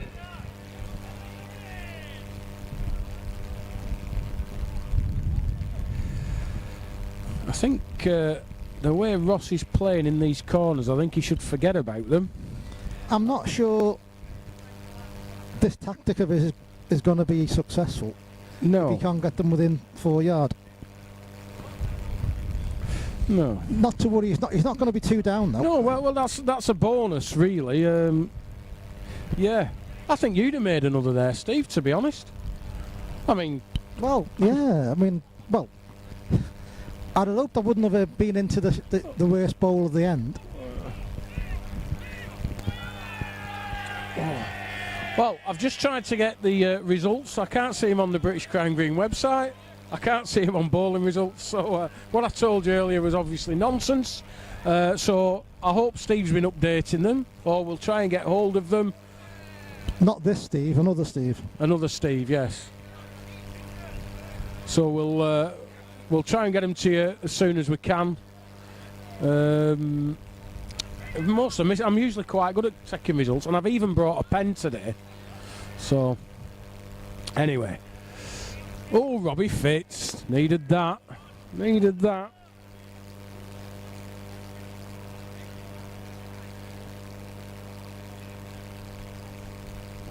There's normally a link on the BCGBA Facebook page with a link to the scores. I see. I know for the ladies' merit, I did well finding them and that, but that was on a slightly separate. That was on a separate link. I got very confused. Well, I've been sent a link to them, but I can't seem to do anything anyway. Big effort, Well, Ross. Big effort. Oh, what a very good ball that is. What a very good ball that is. Needed that. Oh, I tell a lie. I have found them. It is on Bowls results. So, I can update you at the seeing as this is still early stages of the game, there's nothing really getting close. I'll just update you with the results as best I can.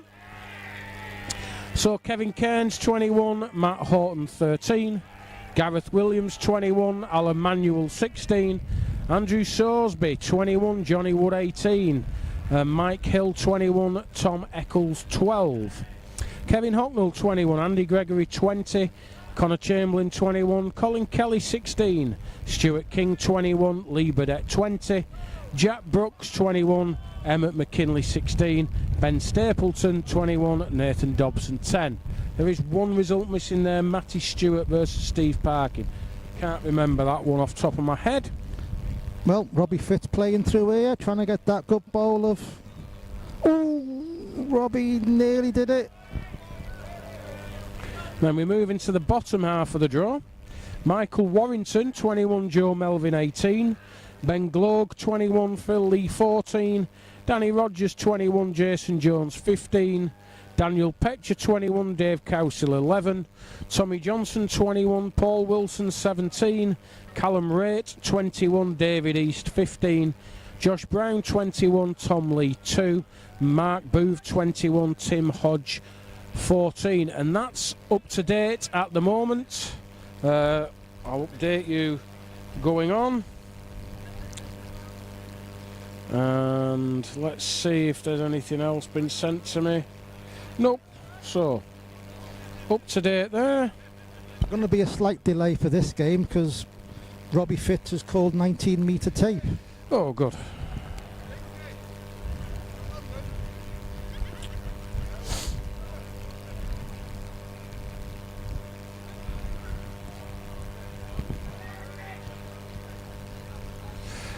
Shout out to David Moffat watching from New Zealand. 11 PM lying in bed. Don't tell us any more than that, David. We don't want to know. Well, thank you for watching. I'm glad you're enjoying it. Big thanks to David Parkin for sending me the link to those results. Obviously, I'm just rubbish and can't find my way around a website. So that's much appreciated. Also, he's given me a bit of information I should probably know. Ross has already won a competition on here this season, and he's also won at Owley Wood. So there you go. A man of useful information. There's a ref stood by the jack. I want to know who's in. Points to the black ball. Ross is in. Let's put this down light.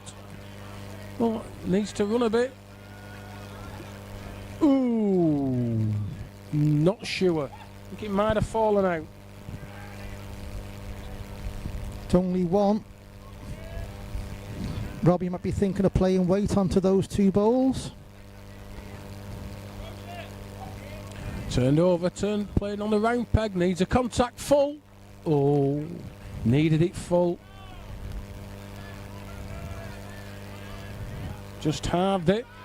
So that's 3 across. I think after 5 ends. Feels like they've been playing for days, Steve. Well, deliberate, controlled, precise. Correct.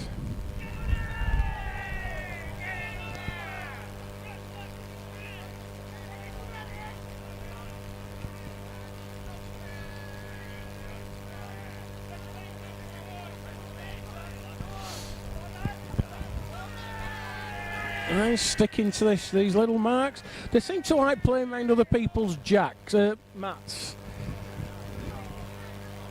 I used to know a very well-known bowler who played around other people's mats. Very frustrating. Well, your concentration's got to be good. And this bowler goes through the gap. Robbie's on. Oh, hang on. Oh no, yeah, Della Light going back. The ball got hit. It just glanced off another ball. 16, Tony Collier from this. If it had stayed in, he'd have shouted, "Leave it there." Yeah, correct. Yeah. On standby for green number 2, number 61, Jonathan Lacey. Huh? My man's going on. Your man, Jonathan Lacey. your taxi driver. You what? Is he a taxi driver? No. I'll tell you a little tale about that in a minute. You did say you were getting a lift off. Yeah, yes, I know. Yeah, I'll tell you a little tale. Go for green number 2. That's a good ball from Ross. Oh, don't be short. 21, 19. 49. Tried to lick you with a dead one, and he has. 19. He's a braver man than I'd have been playing over at that ball. Just making sure I was reaching. I can't trust the length these days. So yeah, on Wednesday night, my teammate and friend and fellow North Lancs and Fylde County player Jonathan Lacey, the Rosendale Flyer. Are you the Rosendale Rocket still? I'm the Rosendale Rocket. He says, should we travel down together on Saturday? Yeah, that's a good idea, Jonathan. Thank you very much. I'll look forward to that. And then he sends me a message later on going, I've been thinking, it's probably best if you drive. Because you can't have a drink anyway because you're commentating. And if you drive, I can have a drink when I've finished bowling. My chin's hit the floor. Could not believe it. You're being done there. I've been absolutely done like a kipper. Ah, well.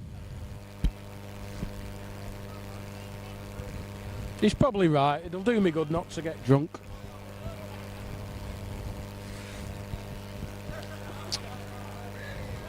Are you there, Ross? Are you there? Can't miss your own. Oh, anything over about 30 metres, Ross has gone a bit wayward. That's two ends in that corner where he's played two woeful balls, really. Oh.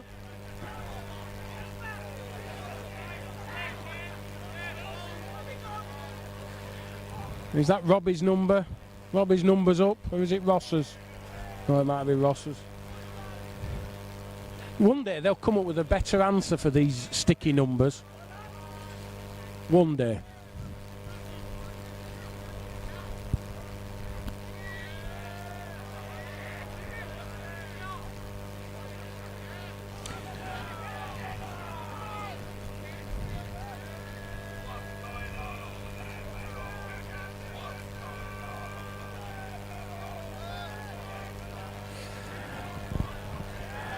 Nice to hear from you, Mr. Hickey, as well. Good to glad to see that you're watching. I actually thought you might have been here. Thought somebody might have brought you down and paid you in. But if you can't get it, it's Flicker, yeah. Morning, Andrew. Nice to hear you. Yeah, I'm sorry about the information I gave you about the scores. They are on bowling results. Sorry. I can't give you the link because it's about 1 million characters long. In fact, I could copy and paste it into the live chat, so I'll do that now. You're a professional. Well, I won't go that far. Green number 2, please. Number 61, Jonathan Lacey from North Lanarkshire Fylde. This is a bad bowl, this. David Bradford from Isle of Man, please. Green number 2. So Everything for Ross there was being past the jack. yes.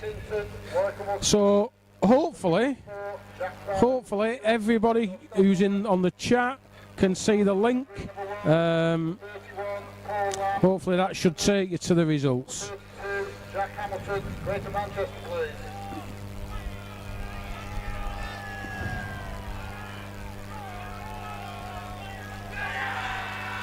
A lot of noise, it's getting noisy. That was my lot. Danny Barwise has just struck a bowl off. and their heads have fell off. 53, Robin Bennett, 21-11. Number 53, Robin Bennett, 21-11. Yeah, Robbie Fitzpatrick is in a queue to get into the corner.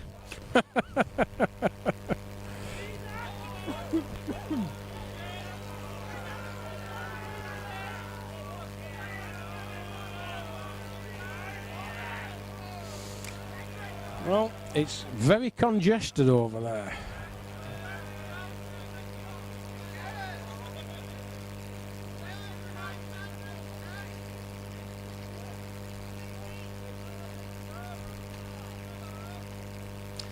Not really worth the wait, that. Good 4 foot off. Ross has made sure his reach with this is too far. Goes out, it's nearly in the player's corner. Hope you're watching in widescreen, ladies and gentlemen. Well, he's a better road, is Robbie. He's further as well. Might just pick the jack up. Oh, it's grazed the jack. It's kept it in. There's nothing within a yard.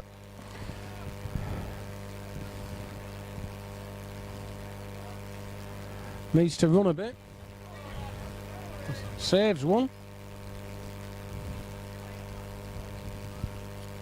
Saves one. In fact, they're looking at it. Might have won it. That ball of Robbie's doesn't look that far. Oh, he likes his own, does Ross? Result from green number 1, number 16, Steve Parkin, 21-15. Number 16, Steve Parkin, 21-15. So there's an awful lot going on at the minute. There's jacks going back. There's measures required. Just waiting. So let's try and do a bit of a score catch up.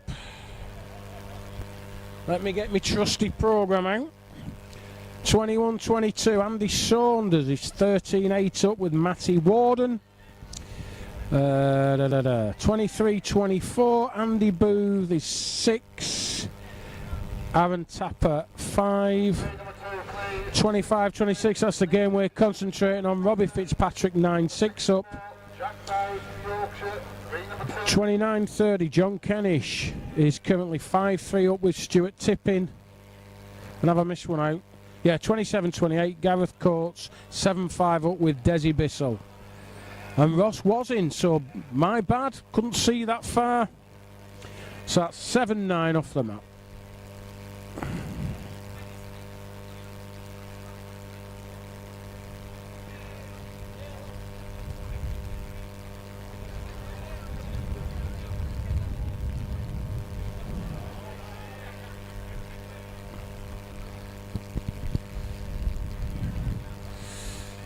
So, Ross leading out Thumpeg.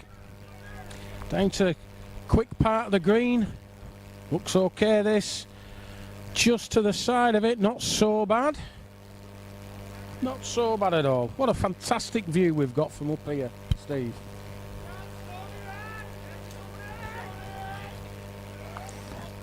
Robbie's just delivered his bowl now. It's very deliberate, Robbie. Very deliberate. He didn't used to be this deliberate, did he? I always remember him being quite a quick player. No, he's not been like that for a little while. He's been considered. The thing that used to frustrate me with him was after his last ball. If he was the last man, he'd walk up to the end to follow his ball up, and then walk all the way back for the mat. Yeah. And then walk all the way back again instead of picking the mats up. Multitask. Green number 2. That's not so bad there. Kirk Stevens, 21. Kirk Kirk Stevens, the snooker player. Kirk Stevens, 21-19. No, I'm being silly. It's not like me, is it? Well, Robbie's having to wait now. There's a ball on the mat. Desi Bissell.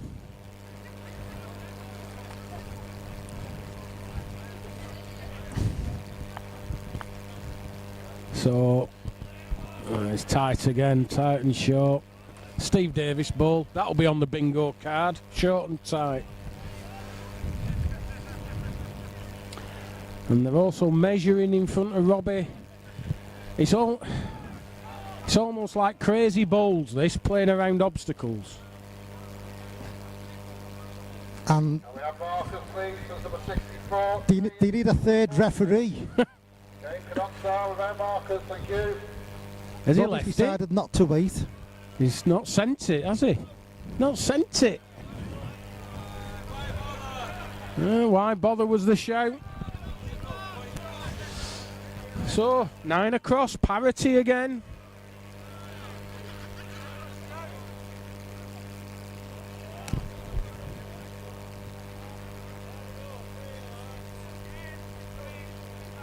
They're close to needing a fourth referee there to decide the result of a measure.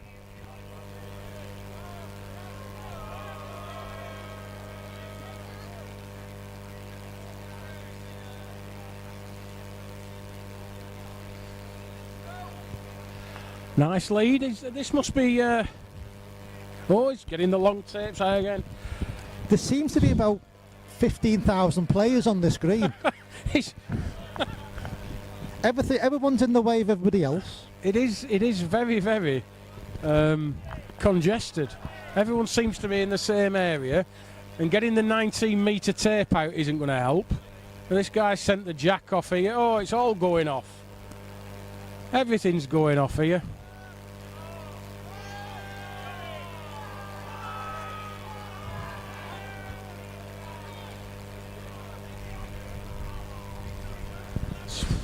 Just have to hold the bowling up.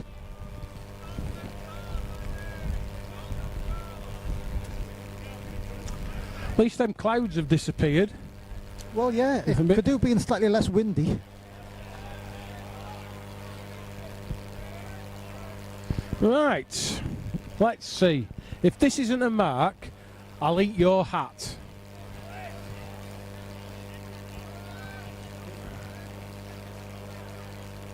I was thinking of having a pie, Andrew. Well, it might taste the same. Leave them, please. Yeah, didn't think my eyes had gone just yet. Do you know, it's only me can get abuse at the side of the green. I think that might be block up. There's a group of people saying that they're getting a crane for me to get down off this roof. I won't need a crane, I just need to use gravity. I'll get down a lot quicker than I got up anyway. You could try. We could try ringing up the emergency helicopter. I'm just concerned now I'm actually going to get on the ladder. I stepped onto the tin roof. There's absolutely no chance of that happening. Two good balls. It did slightly buckle. It's already buckled. I like the solar panels though. I'm sure at some point Steve might give you a tour of our studio. Playing with weight. Any connection? Well, he's halved the count. Shook him up and saw what happened. People think this is a glamorous job. Well, yeah.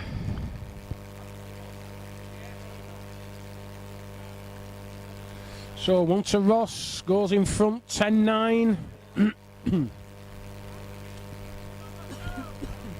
Excuse me.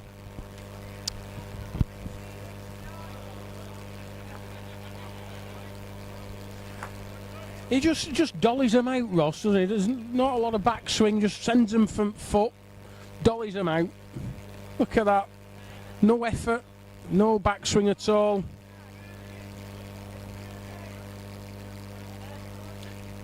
It's finished okay. 2 foot short, needs passing. Further is Robbie. It's also a guarantee. If you send your jack, you will find another jack within a yard of it. Yeah, absolutely. That seems to be the case today. Everyone wants to go to the same bit. This is better. Yeah, very good is the shouts. What we find watching Ross, when he finds the length, that action just makes it that he can repeat and repeat and repeat. If he's just fishing for a length, like Robbie is with this one, he's nowhere near. Another one to Ross. I mean, that's the thing I've found with my game as I've got older. There's more things going wrong. I need to simplify what I'm doing, and Ross Ross's delivery is very, very simple. If you're going a short distance, you don't have to think about it. Going a distance is a different matter, as we've already seen. You've got to have a lot of strength just to push them, you know, the full corners.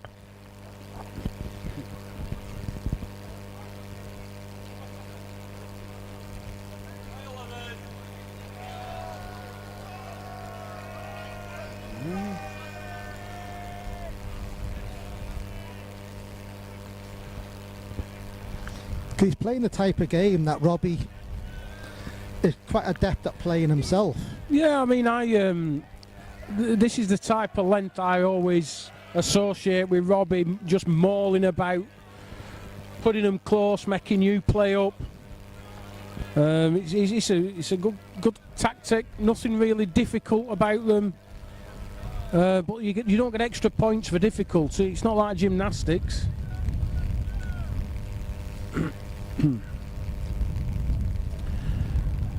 Needs to stop. Oh, picks the jack up, even better. That makes one in, one out. Might have been 1 in, 1 out. Yes, just flicked it the wrong side.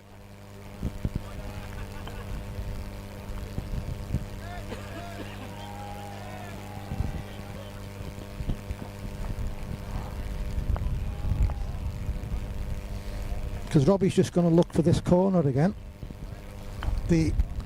Are we doing the players' corner or the bookies' corner? I'm going to call it the players' corner. Where am I? Oh, the bookies over there, right? No, the players' corner.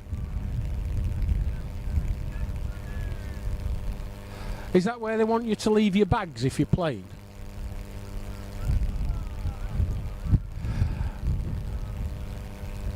Not a bad lead. Closer than most of his leads so far in that corner. I mean, are non-players allowed in that? I'm thinking that's where you can store your gear, but I don't know. Looks like a five-a-side pitch to me.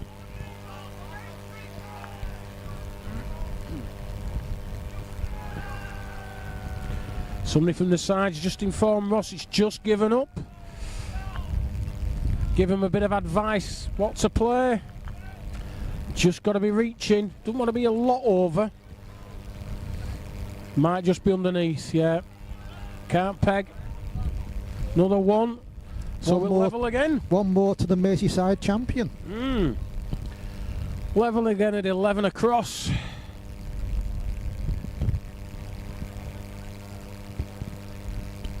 If tactics remain the same, Robbie's going to come thumb peg into this corner above which we are situated. Yep. Just to the side of the Fred Tinkler stand. I hope one day to have a stand named after me at Turf Moor, but I doubt that'll happen. But never mind. Maybe at Gag Hills if I ever build one. Well, doesn't need a lot in that to make it a good bowl, you know. Yard of running will be a reel, and Ross knows that you can't get to back. Just there's a bit of brown there, it'll just go in now. Just went on the shiny stuff. Wins it. Oh, he's got that out lovely. Come out clean as a whistle. Looks tight though. It's round the corner to me. It's only going to peg away. Cat. Well, a big chance for Ross to have his ball's already on its way. Anywhere within 2 yards of the jack. Gets another all day long. Good ball that. 2 to Ross Meese. First game of the second round on green number 2, please. Number 1, Kevin Kearns from Merseyside. Number 3, Gareth M. Williams from Wales, please. Green number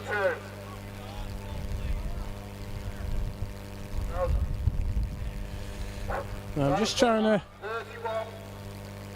to think back. Ross was in the semi-final of the All England, the one we covered together with Globe Gig, I believe it was. What year was that?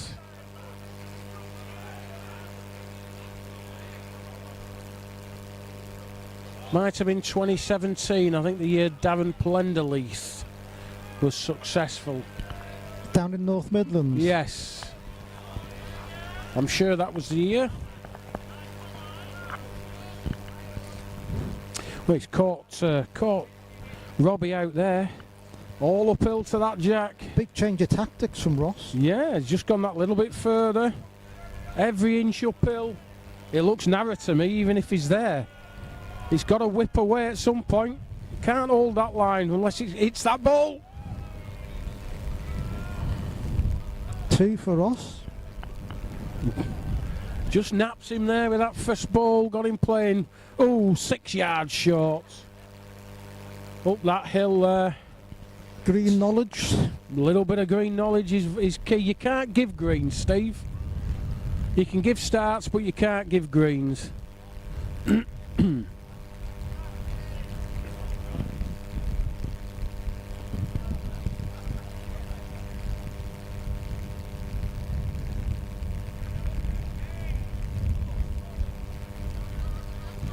So he's coming across the green, thumb peg.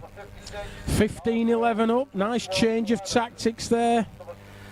2 doubles on the bounce. Left this short. 5 feet short.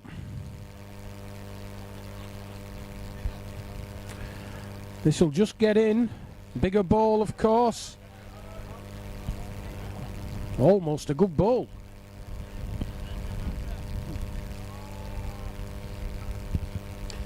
He's on a good road with this. Ross is on a very good road with this. It'll do it all now. Not too shabby.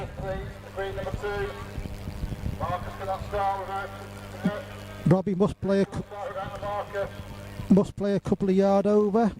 Sit on the bowl for 2. He's more than a couple of yards over. Won't peg at that speed.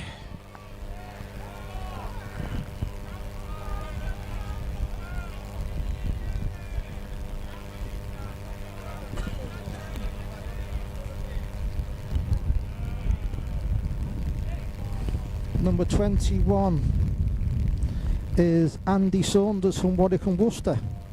I believe he's the Merit champion, and he's 2010 up against Matty Worden from Wales.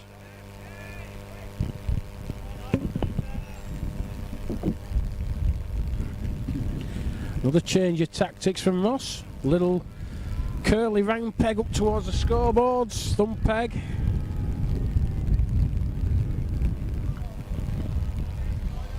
Not really nailed his lead. Robbie's decent reply.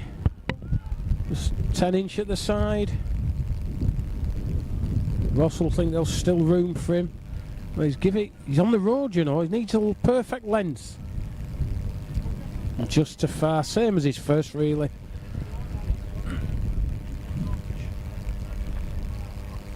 Same ball required from Robbie.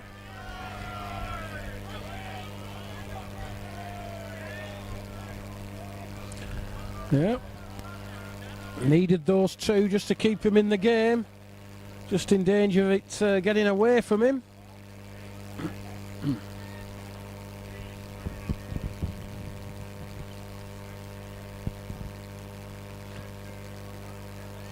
So 13-16.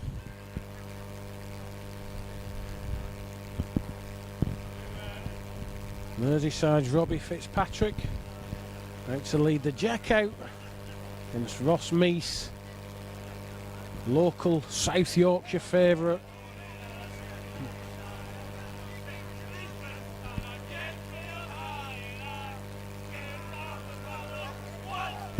Oh, the choir's started up already, Steve.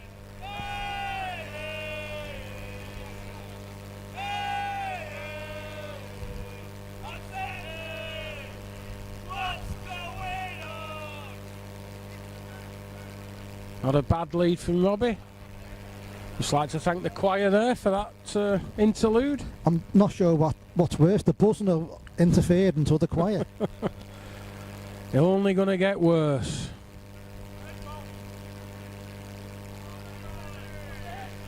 Bearing in mind, one of the minibuses this year that have attended this event came from my area. So I've got Scousers and, well, the West Lancashire people, and all able to drink and get big taxi home. Another 2 for Robbie.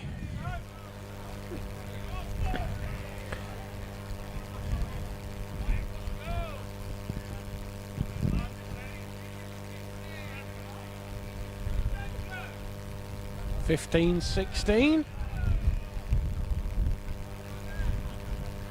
Second round's actually started on the other green. The first of the second round games just about to start. So we're getting on with it, which is good to see.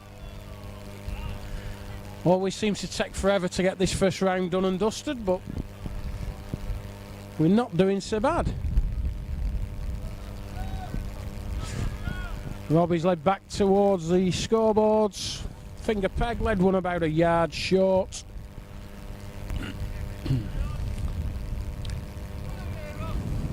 Ross's ball needs to run a little bit, just goes in. Still room, but it looks like a bit of a brick wall from where he stood on the mat there. Of course, he can always punch his own ball in on a length.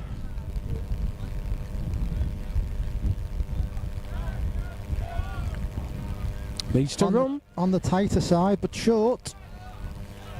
Well.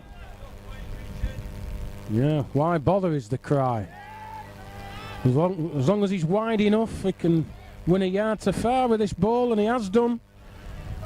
Good ball, 2 to Ross. Never any danger on that land. No, absolutely not. 18-15.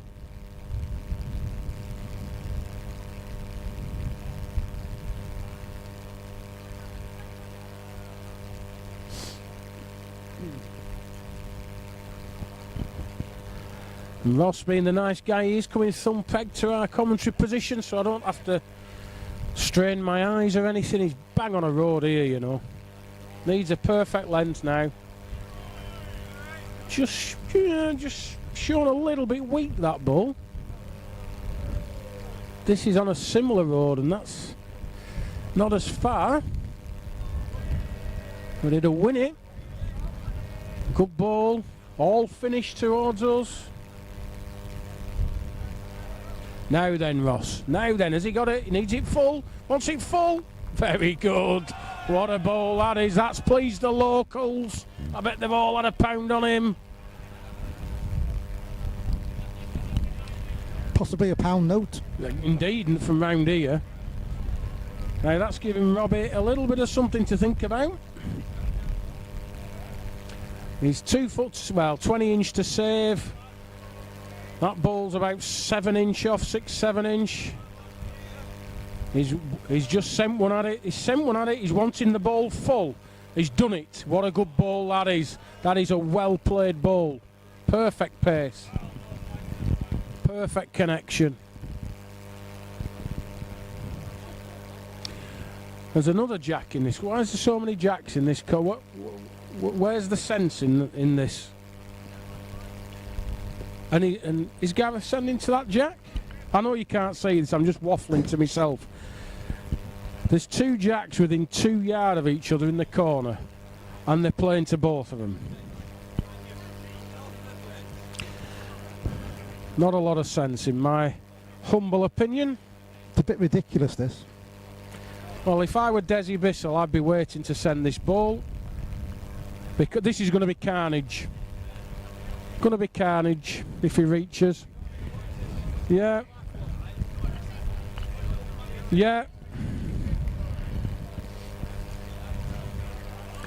Come on, Pinky, sort them out. Send them both off. Ridiculous. Best referee in the game, John Edmondson. Don't tell him I said that, though. We'll go back to what we were supposed to be concentrating on.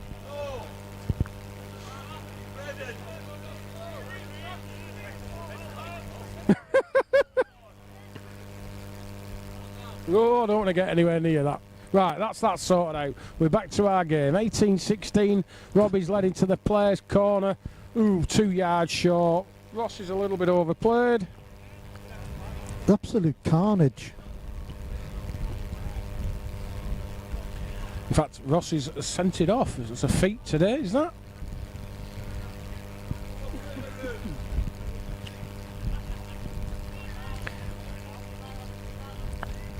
And Robbie's too far now, so he's probably as short as he is too far. Ross should get in here. He'd be very, very, very disappointed if he doesn't get in here. Needs to run. Needs to go another inch. Oh dear. Wow. If it's gone in, it's a stocking feet job. Well, it's beat the back ball. Oh wow. Minimum of effort, Steve. No need to go any further than you need to. True. Minimum of effort.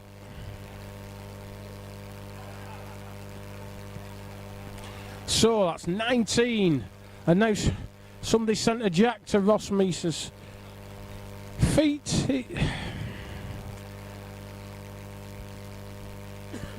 It's a bit bizarre, this, Steve.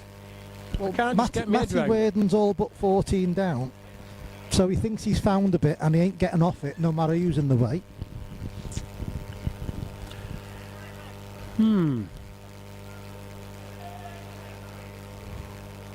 Well, he certainly caught him out with that one. So Ross and Robbie are having to wait.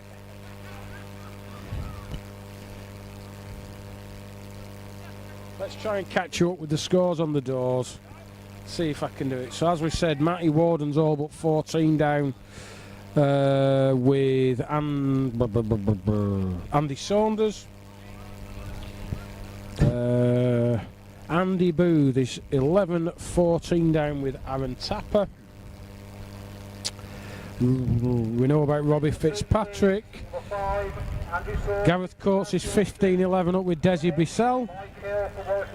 And John Kennish is 14-17 behind with Stuart Tippin of North Lancs Fylde. We are waiting one more game to go on this green before we'll start seeing the second round games. That's Paul Lamb versus Jack Hamilton from Greater Manchester. So we're up to date with the scores on this green. I can't see the scores on the other green, so apologies for that. The referee on the other green's got a splendidly white hat. It's an extremely, looks like a white trilby. Very smart.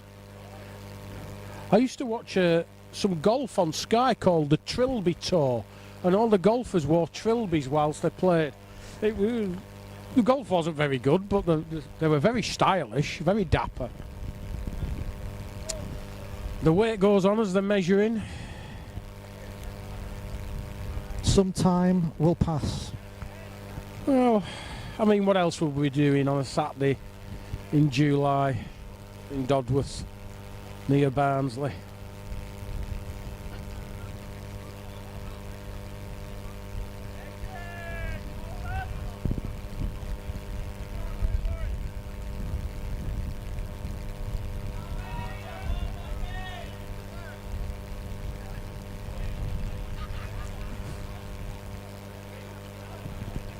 So, the wait is over. Ross Meese sent the jack out. Thumb peg. Probably got in somebody's way. Leading 19-16. Hoping he nails a lead. Looks short and tight. Oh, he might wobble to a length. No, just short. Foot short. Robbie stalking this. It should keep going. Bigger ball. Ooh, it's given up. Can't believe it. Matty Worden got like a 5 break. Now took block off. Has he turned over? He has turned over. Well, he's lying. He's lying too, but they shouldn't count really.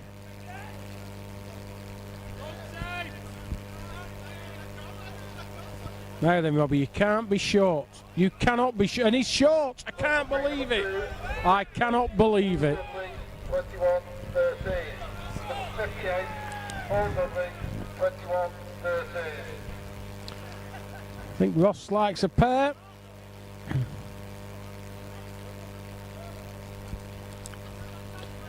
Just waiting. We've waited for 10 minutes for tapes. Let's see what Robbie says about this.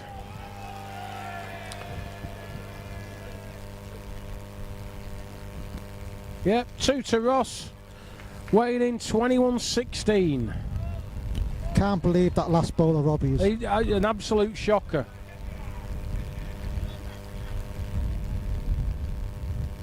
So that's Ross Mees through. I think a lot of people in the crowd will be very happy about that. Their money's safe for another game.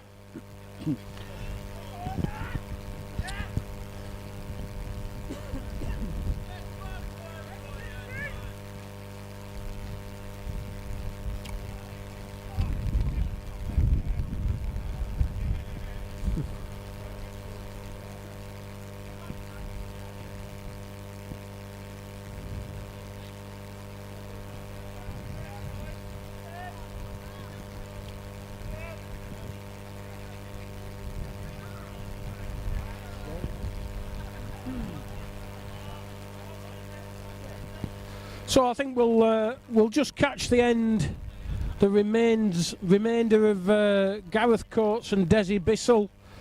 I think Gareth 17-11 up at the minute. It was a very tight game up till about 10 minutes ago when Gareth got going in the corners. Desi's just lost his length a little bit. Yeah, Gareth sent the block off, so Desi's picked this particular length and jack position. It's also it also helps that there's some blue and white balls and it's easy to tell them apart.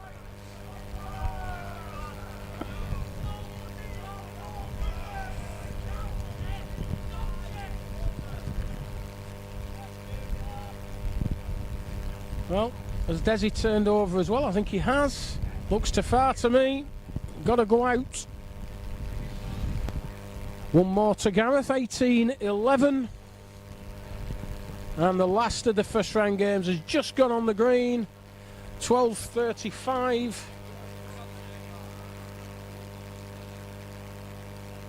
That's not bad going, actually.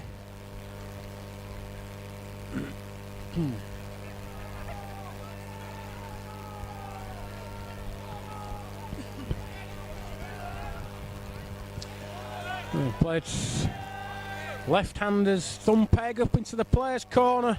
Deep into it. Won't be so bad when it finishes. Maybe a couple of feet short. Need to reach.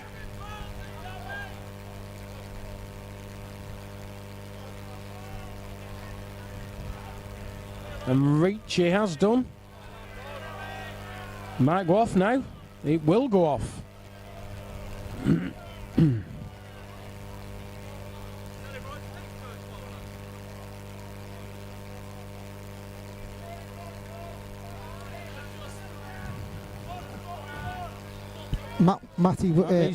Andy's gone off.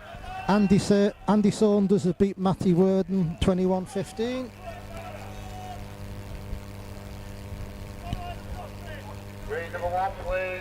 Number 33, Michael. Desi's took too much out. One more to Gareth, 19-11. Green number 1. Looks a tough area of the green, that, Steve. It's all uphill until you get in it, and then once you're deep in the corner, it runs off. tough little bit. This jack could be fun.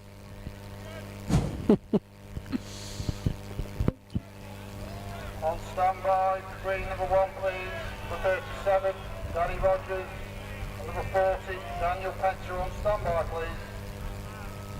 On standby for green number 2, number 10, Kevin Hotwell, Staffordshire, and number 11, Conor Chamberlain from Derbyshire on standby. Played a decent bowl. It's a long ways, that, most of it downhill. There's only 18-inch past the jack. Let's see.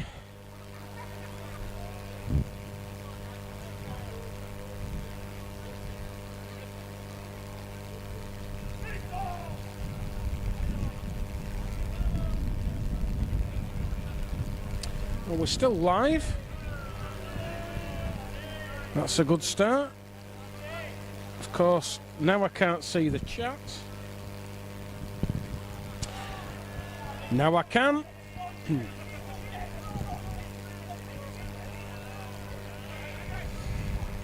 I've just been advised Gareth won at Lindley Bowling Club last night. One of the nicest greens you can possibly play on. Oh, Desi, you might be 2 down here. Number 36, Ben Grove, Greater Manchester to green number 1 please. Gareth Coates be one of the favourites for this event, Andy. Yeah. Just been sorry, I'm miles away. I was reading the live chat. I've just been told Ross Meese actually lost in the final with Darren Plenderleaf. My memory has obviously erased that, and there have been many sleeps since then. Absolutely, yeah. 2017 is a lifetime ago for me. I'm struggling to know what I had for my supper last night, to be honest, but anyway, Gareth's measuring for 2. It could be all over at this end. It looks like 2 to me from my vantage point, but the measures will tell us for certain. Slack band 2 for Gareth, taking him into the next round. 21-11. Now I'm leaving the choice of the next game up to my colleague. Do we want to go into the second round or do we want to stay in the first round? Oh, come on, Steve, make your mind up, man. Okay, well, let's do that. We'll just take a quick break. We'll leave the camera fixed and we'll join you shortly. Thanks. Number 40, Daniel Petcher from Derbyshire, please. Green number 1.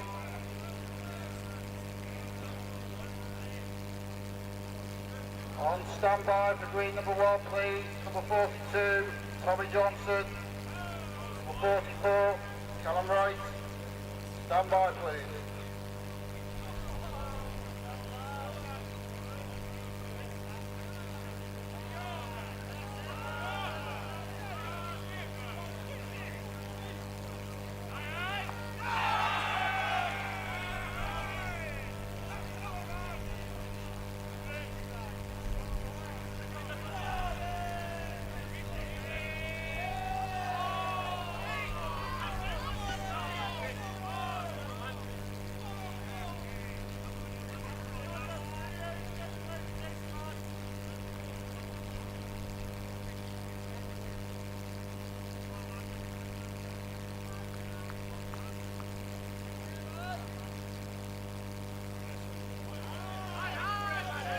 Goals for green number 1, number 21, Andy Saunders, 21-15. That's number 21, Andy Saunders, 21-15. Also for green number 1, number 26, Ross Meese, 21-16. That's number 26, Ross Meese, 21-16. And lastly for number green number 1, number 27, Gareth Coates, 21-11. Number 27, Gareth Coates, 21-11.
Green number 1, please. Number 42, Tommy Johnston. Number 44, Callum Wright, please. Green number 1.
Green number 2, please. Number 10, Kevin Hotnell from Staffordshire. And number 11, Connor Chamberlain from Derbyshire, please. Green number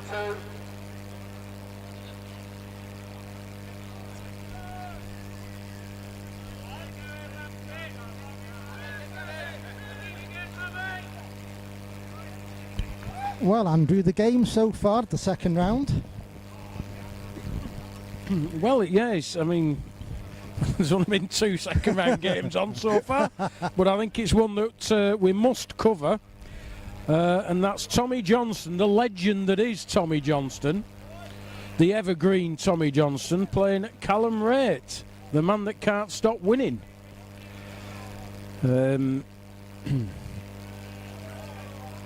Tommy Johnston got past Paul Wilson 21-17 in the first round, and Callum Wright edged past David East 21-15.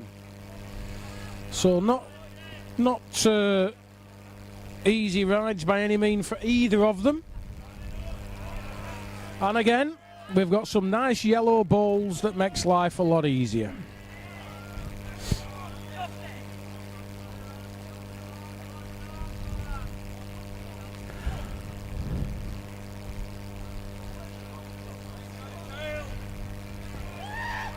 If anyone would like to have a shufty around the Bowls Observer YouTube channel, there's a finals night of the Wigan Subscription Classic, Wigan Subscription Greenmouth Classic, I apologise, of which Callum ended up the victor this year. He's got his semi-final game against Simon Cowp and his game in the final against the Potteries' Lee Brown.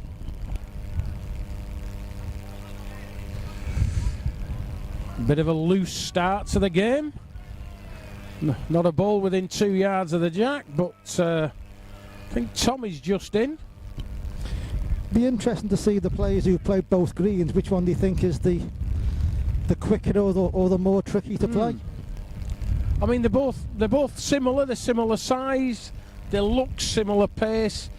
I think the second green looks slightly trickier than the first green, the number 1 green, but without playing them, it's always a bit difficult to tell. The first end's just they're in need of a measurer. So there's a couple of first round games. Sorry, 2 first round games still on. 23, Andy Booth is all but 17 up against Aaron Tapper. And Paul Lammy is 7-6 up with Jack Hamilton of Manchester. And as you can imagine, Lammy's got quite a lot of support from the North Midlands contingent, of which there are many.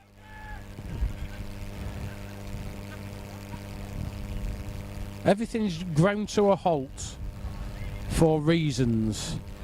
There's balls in the way of everybody. So Lammy's waiting for the Tapper end to finish before he can play, and Ben Gloag's waiting for Lammy to play. And meanwhile, a measure's gone on and Tommy Johnson gets off the mark with a single. So Aaron Tapper's game's now 19-22. Very poor balls there from Andy Booth. Several yards short. There's no doubt where Tombo's going to go. Going to go a little bit of a distance, not as far as I thought, but Number 13, Stuart King. Number 16, Steve Parkinson. sort of mark he likes. Finger peg. Of course it gets hit by that jack.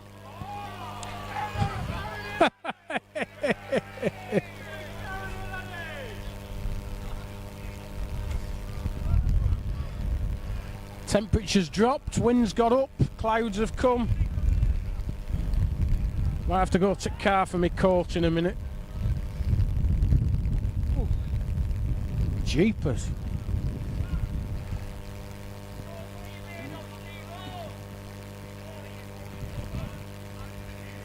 The jack's eventually been returned. It's took long enough.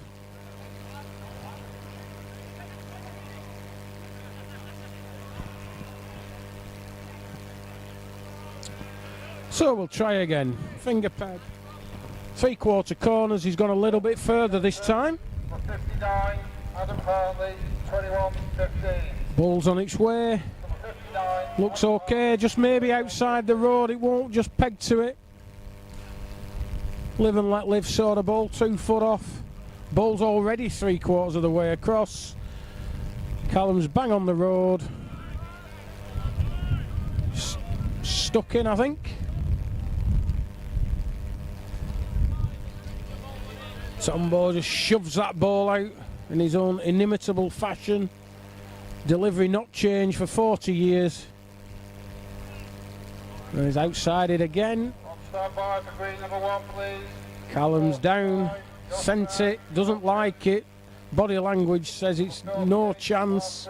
He's probably end up a side touch. No, it's just going to be too far. Well, same as his first, maybe knocked his first ball out.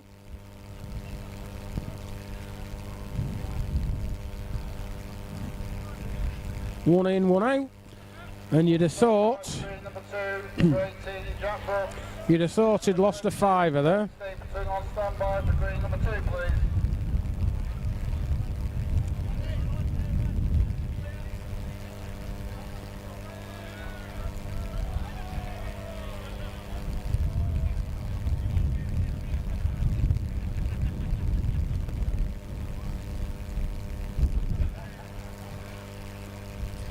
So Callum, standard sort of mark, just over the crown, shallow round peg. Led reasonable lead, 15 inches or so. Won't be happy with it though, never happy unless the front nodders are back nodders. Tombo just overreached. Yeah, gets another. They're never as close as he wants though.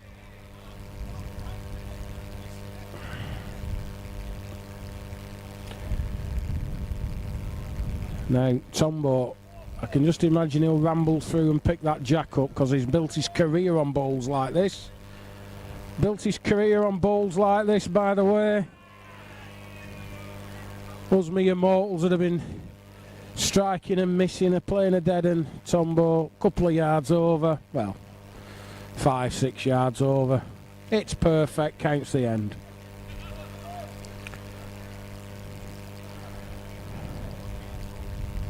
Aaron Tapper's still on the green against Andy Booth of the Potteries. It's all but 19 to Andy Booth. Lying game. This looks short, this ball. Can't get it, yeah? Well.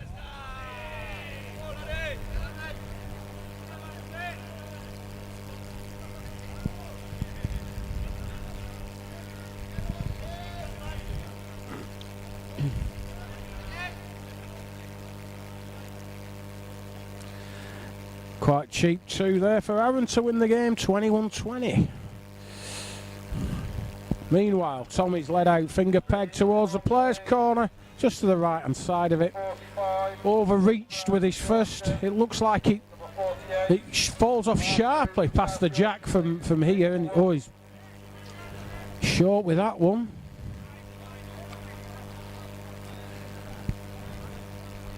And of course, he'll take a few ends just to pick up the pace of a different green. It's one of the things about the All England. The swapping of greens makes it very, very difficult. One green might suit you perfectly, the other green not so much. Tommy thinks he's on with the backhand.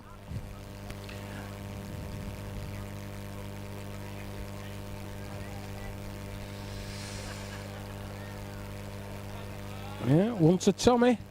Cheap one, really. You can actually see the dip. You see the height of the boards and the height of the green. You can see it dips quite dramatically there. And very nicely of Tommy, he sends out finger peg towards my commentary corner. Please don't go any further, because I won't be able to see it, and I can't see it. I'm going to have to stand up.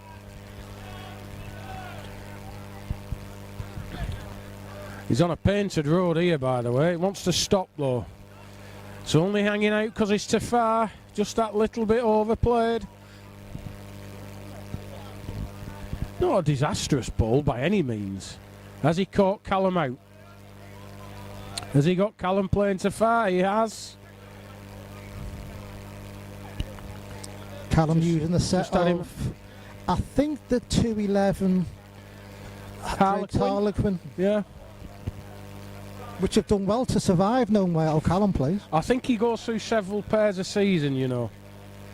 Tommy's outside the road as well. It'll just get another. Line 2. Callum won the Wigan Subscription Green Mount Classic using a set of £2.12 old Drakes. Specials? I think they were. You can tell by how tall they are. On yeah. Yeah.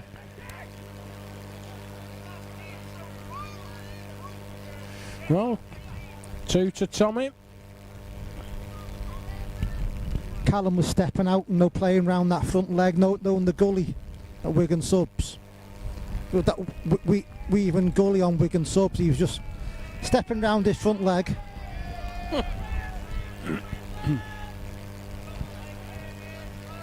So, Tommy taking an early lead, 5-1. Playing some peg, maybe 30-ish yards. All uphill by the looks of it. Callum's turned over straight away. Short. Got to be short.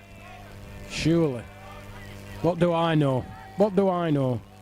Well, it is short, but it looks a lot. Didn't look like that was the getting there. Good turnover. Tommy will just follow him now. Finger peg. Make sure he reaches. Right behind it. Looks lovely road with if the pace is now. Right land if he was a length. Callum's put this lower than his first and it's pegging up. He might have bashed a bit of bias into that one. Yeah. 2 to Callum. Going off, I know that Tommy played over. It just didn't peg at all. It went fairly straight. Apologies, I've got a bit of a cough at the minute. I think it's sitting on drafty roofs that's doing it. If anybody's watching and they're here today, please stay till the end and you'll watch Andy and myself descend down a ladder. I don't think I'll need the ladder. I'll just jump off. The results of the first round, 3-1. Number 30, Stuart Tippin, 21-17. Number 30, Stuart Tippin, 21-17. Number 24, Aaron Tapper, 21-20.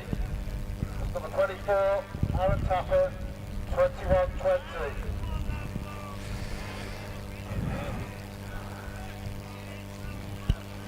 As is usual, Callum's second bowl gets hit. In a lot of collisions today. A lot of collisions, yes. A lot of collisions and a lot of some strange jacks. And number 20, Ben States, Super Greater Manchester, please. Green number 2. It's another chance to reload for Callum. He will get one. It's in the eye line. It's a good guide though for Tommy.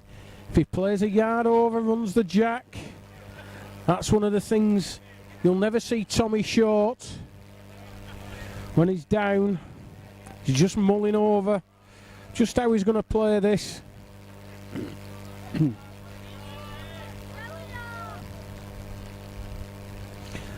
Gone for the jack.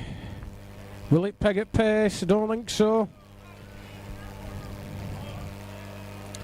Doesn't miss many of them.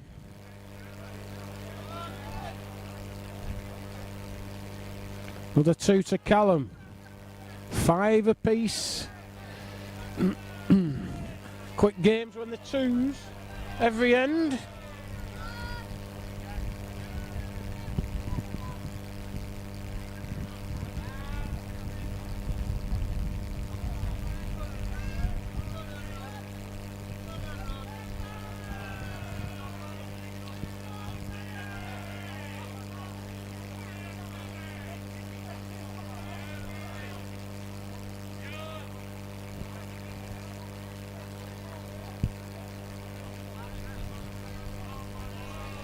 Result from round 1, green number 2. Number 63, Lee Kingston, 21-16. That's number 63, Lee Kingston, 21-16.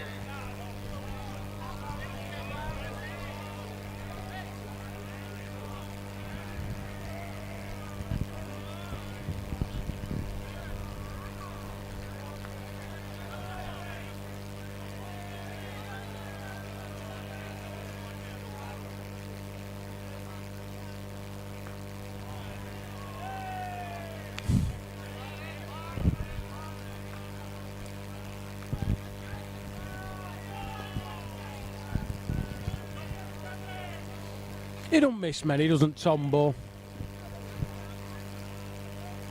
Always been one of my favourite players over the years. When I was a kid, I used to love watching him. What I've noticed with Tom, he'd rather hit them than try and break them in half. Yes. It's kind of like considered. It's not like right hard as you can straight at it. Yeah, I mean, there's room for all styles in the game. The older I've got, the more I try to play through bowls to try and, you know, make 2s, play bowls out. When I was a lot younger, it was all about striking and killing ends and being destructive. Maybe it's as you mature as a bowler, you just see the game slightly differently. But Tombo's played like this as long as I can remember, and it seems to have done him well.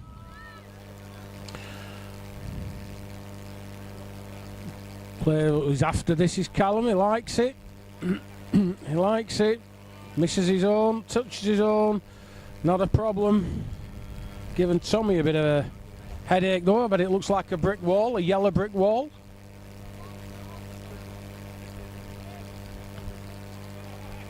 I reckon there's a gap between Callum's 2 bowls. Play a runner at it.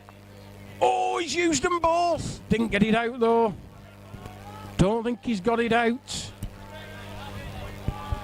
1 for Callum. Saved 1.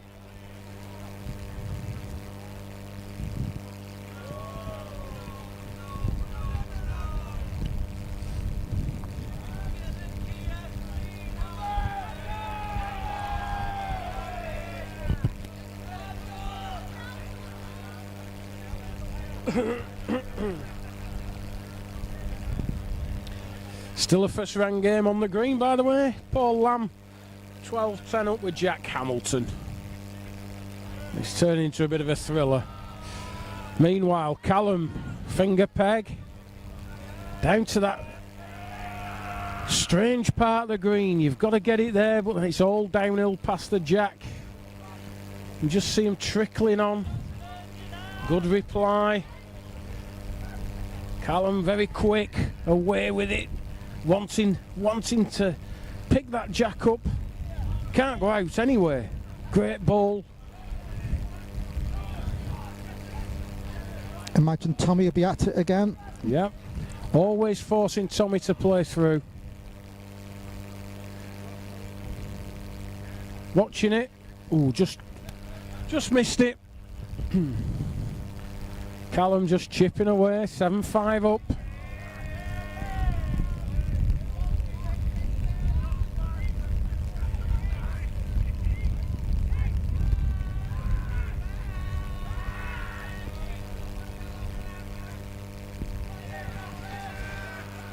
Callum sees no reason to change his game plan. Thumb peg just over the crown. Doesn't like it, wants it to run away. And he knows he's not wrong. It's yard short. Bit of room. Tommy's reached, wants to pick that jack up now. Give it a headache. It's one way of stopping the ball, that, using the jack. It's a good tactic. Now then, you needed 2 yards in this, Callum. Needs to finish. Just does enough. Got it in. And Tommy can just touch his own, he only needs to touch it.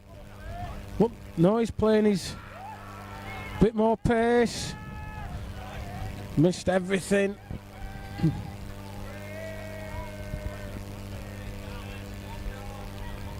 I'm surprised at that bowl. I think that was more pace than what I thought. Yeah, I was surprised. I thought he might play a yard over. If he hits his own ball, he puts it in. If he hits Callum's, he can knock it out. But who am I to criticise one of the legends of the game?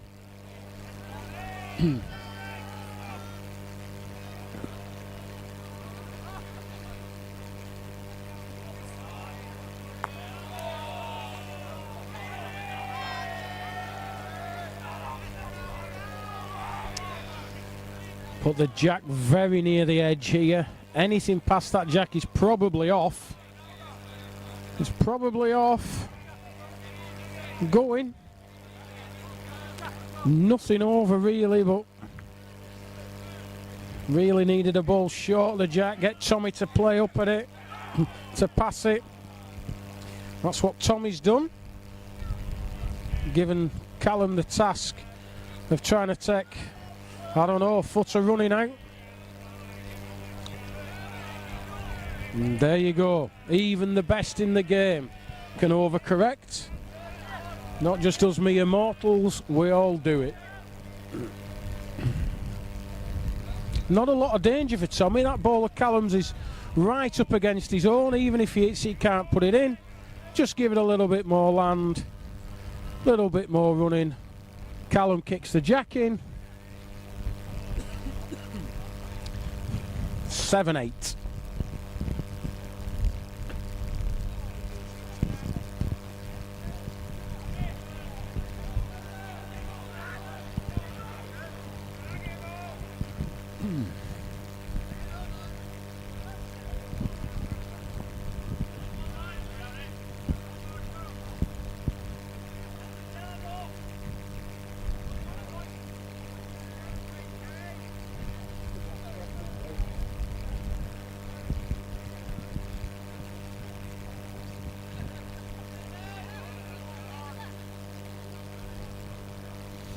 Tommy's decided to go the distance. Played finger peg towards our commentary position.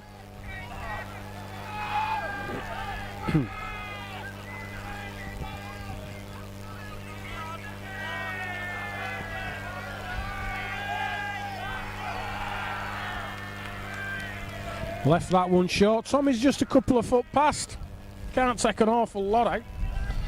Callum's 4 foot short.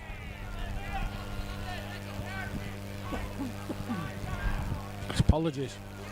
This is a good ball from Tommy. He's going to squeeze past. Yeah, he's improved on his first 20-inch off.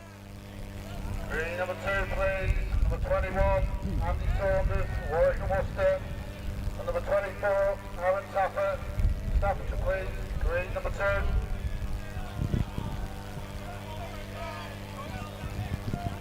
Well, he's further with this. He's given this a chance. Bang on the road. Good ball, Callum. Very good ball. One to Callum. That's 9-7. Let's just try and update you on a few of the scores that are on the green.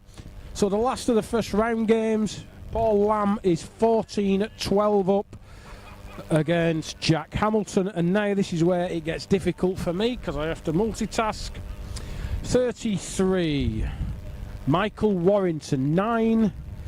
Ben Glorg, 17. Number 37, Danny Rogers, 4. Dan Petcher, well-fancied player today, 14.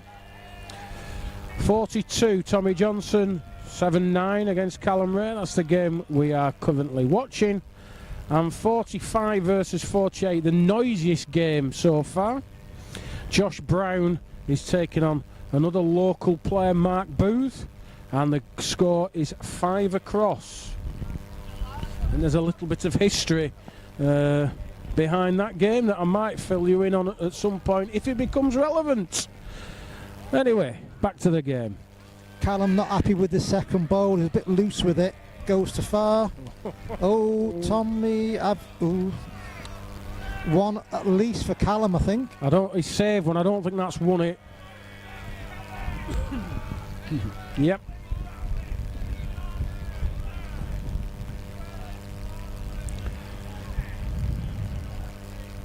Just all of you listeners, I don't know if the sound issue has got any better or not. Again, we can only apologise for that. Everything is plugged in and is properly connected. You're not sat on a wire, are you? Maybe there's some interference. I'm not sat on a wire. I might have stood on a wire at some point, but so apologies. We really want to give you the best coverage possible.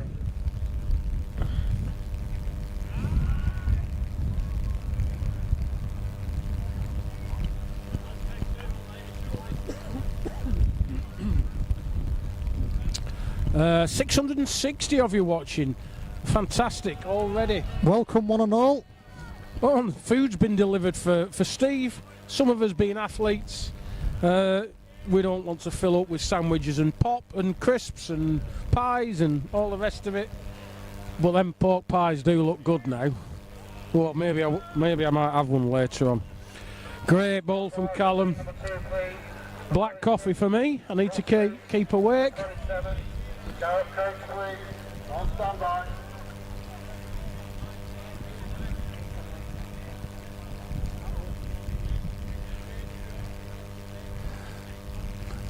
So, good ball from Callum. Just over a foot short. Tommy's dribbled past. Sorry for the pause in the camera work, but I saw the pie. Yeah, and so did I. He had to race me for it. Won't take much, to be honest. Don't know why I've got my glasses on. I only need them for reading. He doesn't like this at all. He says it's rubbish. It's going out. Good thinking, he says. Is that a pork pie? I might just have to have a pork pie put away for me for the journey home. Bayek, that's a bit nice. Oh, he's just missed everything. He's just grazed the jack. You can see the frustration on Tommy's face there.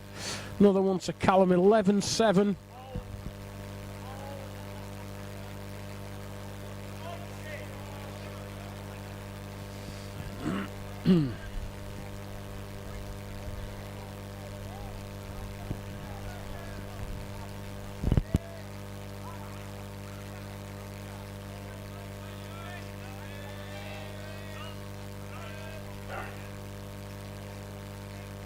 Any players that lost their first game in the round of 64, their prize money is available for collection now. It's over there on the bank.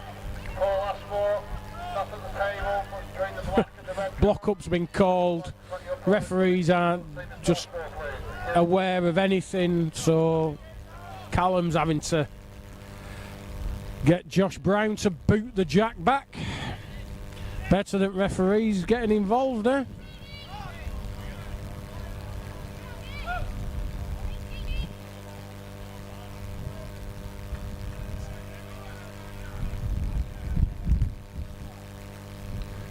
So Callum back to his master plan. Finger peg just under the crown. Jack's just about stopped now. Ball's halfway across. I'm sure one or two of the purists out there, if they're watching, wouldn't have enjoyed that, but there we go. Played one about 6 inches too far. Run away, Tommy. Don't think you can get. Don't think you can get.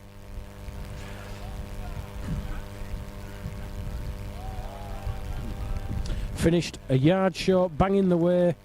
Callum's trying to get one over the top, which he will. He's lying 2. Not happy with it though, because it's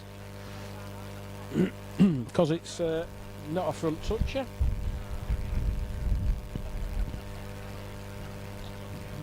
Tommy's got a bit of a problem here. His change peg. He's trying to ramble something. Trying to ramble the jack, just missed it. Another 2 to Callum, 13-7.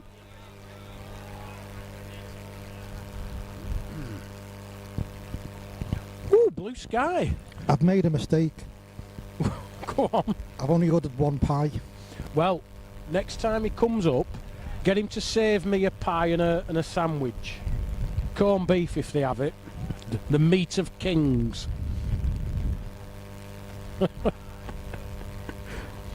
If there's one thing you can be assured of when you come to Yorkshire is that you'll get a decent pie. And that goes for South Yorkshire as well as the other Yorkshire. He's stalking this, he's stalking it. Average for Callum, really. Foot short, banging the road, just where you want them when you're playing short marks. Making his opponent reach, can't afford to be short, goes out.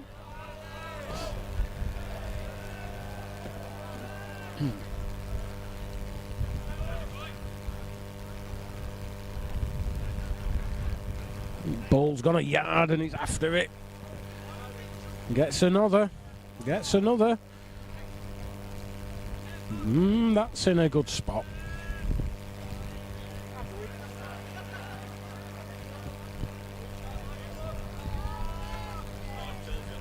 I'm very good, Callum, yes, thank you, very good. Give us something to commentate on, please. And he's just grazed the jack again. Another 2, 15-7. Weather update, it's getting windy yet, but it has blown the clouds away. Because I was getting slightly worried about having dark grey clouds above us. Well, I'd have saved the equipment, don't worry. You might have had to lie on them.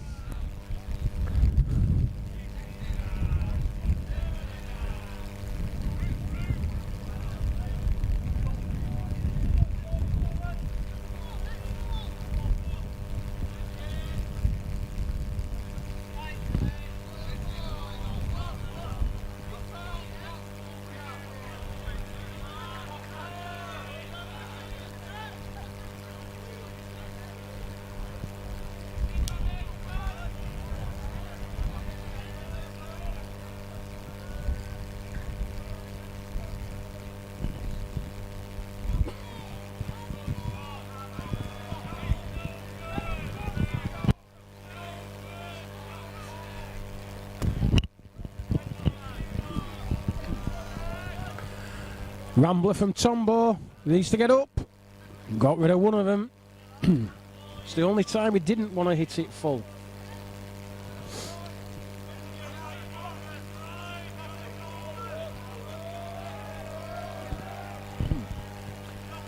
This game's rapidly going away from Tommy. It can happen against Callum. Sometimes you just can't stop the momentum that he gets into. And you just get dragged along with it. And number 27. It's happened to me many times. Early parts of the game, you're with him, you're playing well, then all of a sudden, 3-4 ends go by, game's gone. Left a bit of room this time. Tommy's reach with this, you know. He'll go past, misses the jack, needs to hit the jack, goes out, can't stop. Well, he's further with this, better ball altogether. A bit of a target, something for Tommy to sit on. Might just have to risk it for a biscuit at this stage. Well, he's hoping he needs to hit something. Needs to hit that jack. Grazed it again.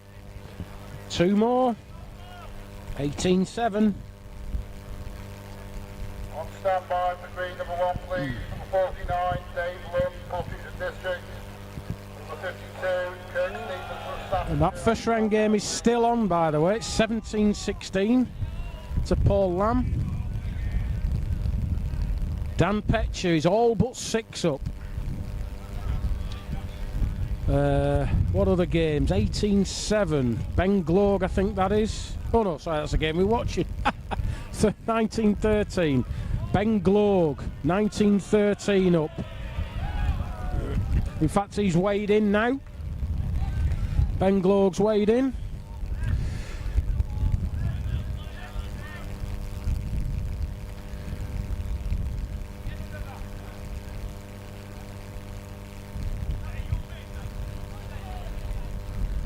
Mark Booth is currently 10-7 up with Josh Brown. Battle of the KFC by all accounts. I think that's gone out of Callum's. Green number 1, please. Number 49, Dave Lund, Portuguese District. Number 52, Kurt Stevens, Staffordshire, please. Green number 1. On standby. Needs to go a bit, just another inch. Just give up. Wales.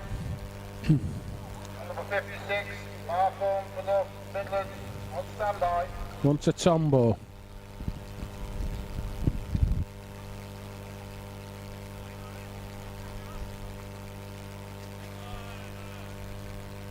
Go for the second round on green number 2. Number 5, Andrew Sursby, 21-20. That's number 5, Andrew Sursby, 21-20. So Tombo's got in, 8-18, gone for the other corner. Not really made a lead, hoping to catch Callum out, but hasn't done. I think he's got his length and he's eyeing now.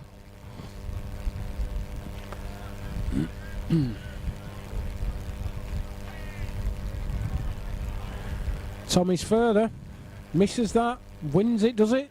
It does indeed.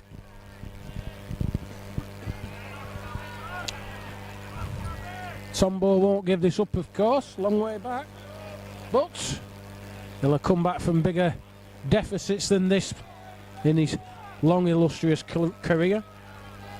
Oh no, he's just dropped a bit of lettuce. So that 5-second rule, although it is a roof after all. We have markers for player number 49, David Lund, please. Callum striking. Kurt Stevens, number 52, please. Game can't start without the marker. Got it clean as a whistle. Bye-bye. One to Callum, 19-8. Now, Tommy in that position would have played a few yards over trying to make a pair. But not everyone's as good as Tommy.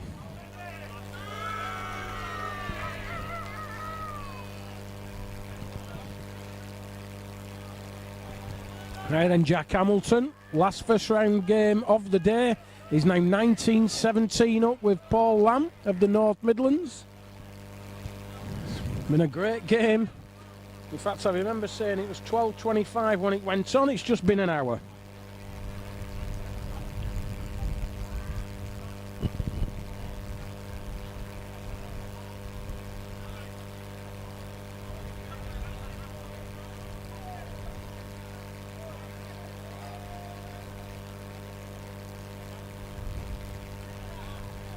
Marker, please, for Dave. Number 49, Boston District. Kirk Stevens, Staffordshire, number 52, please. Not sure that's made one. Tommy must ask. He must ask how many it is.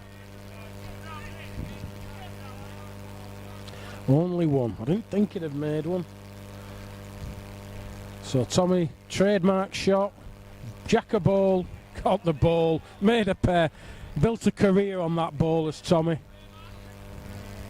Does it far too regular for it to be chance. Well played ball. Illustrates perfectly what you said about the last end. Well, not everyone can play that stroke. It's difficult. Not saying striking isn't difficult, but it's a little bit easier than the ramble, shall we call it. Number 53, Robin Bennett from Wales. And number 56, Mark Orme from North Midlands. Green number 1, please. So that should be double figures now. I think 10. Is it 10 all but? Green number 1, please. Number 10-19, I think. Paul Dudley from Greater Manchester. And number 59, Adam Harley from Derbyshire. On standby, please, for green number 1. Gone back to that corner, the noisy corner. Callum's just stepped in. It wasn't a particularly bad lead. Not just near enough, though. Tommy playing for it, going for gold. And he's fitted again.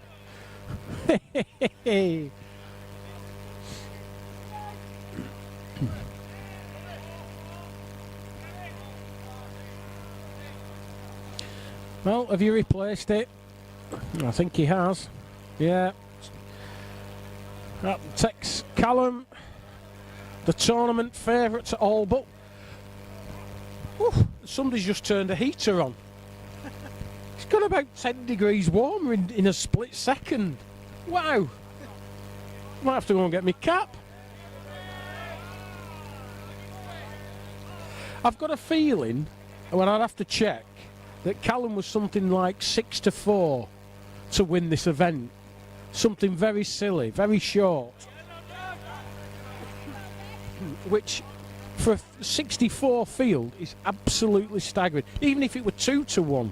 Was it the 6-4 to win the 8? Or was it to win the 8? Have I misread? I know there was two. There was the long book and to win 3 games. I may have looked at the to win the 3 games then. So, but he can't have been any longer than 5s. I don't think he were 5s. Anyway, he's. If he had a telescope, I'd zoom into the bookie board. Oh, what a good ball that is, Tommy Johnson. He's played some fantastic balls and he's still all but 12 behind.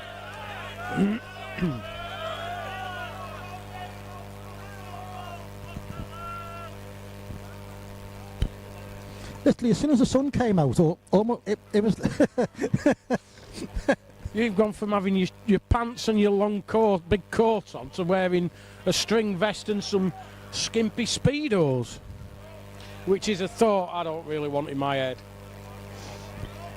Tombo sent the jack off.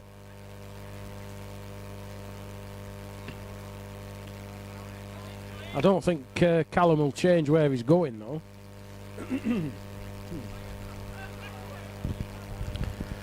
Well, wherever they go, it's going to be Callum's type of a length. Absolutely, yeah. Yeah. Where he got his main bulk of the chalks earlier in the game.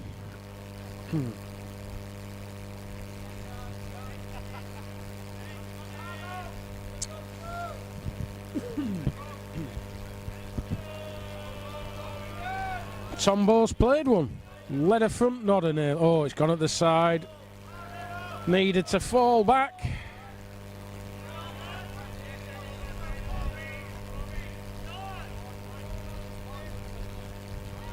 Well, just underneath.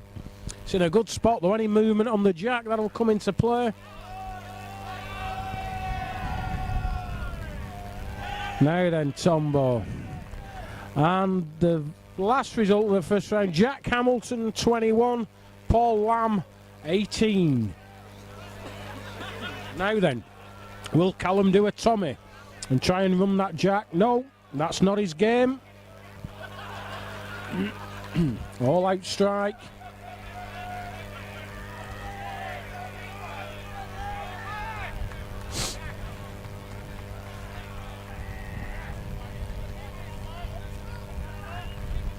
And it's bang, gone, wow. I think that's ended up in the tea hut. I hope they've not damaged the pies.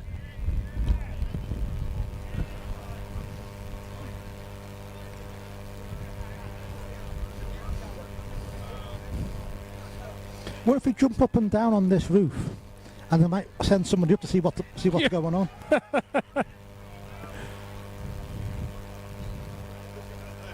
number 1, please. Number 58. Paul Dudley from Green to Manchester. And number 59. Adam Hartley from Derbyshire. Green number 1, please. I think that might be in somebody's way. Be aware.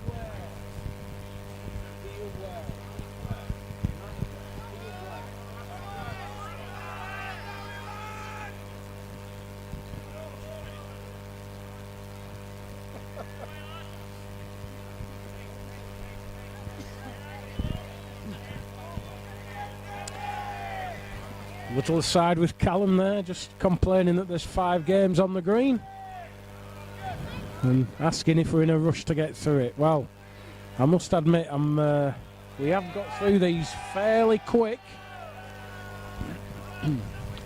There's nearly all the second round games. I think there's only 2 more games to go on.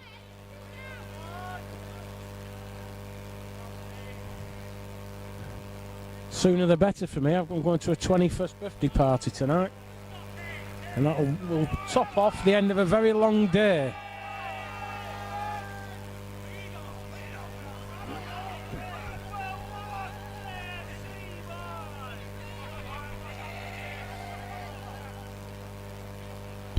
Downside of the sun coming out is that I now can't see what's on the screens.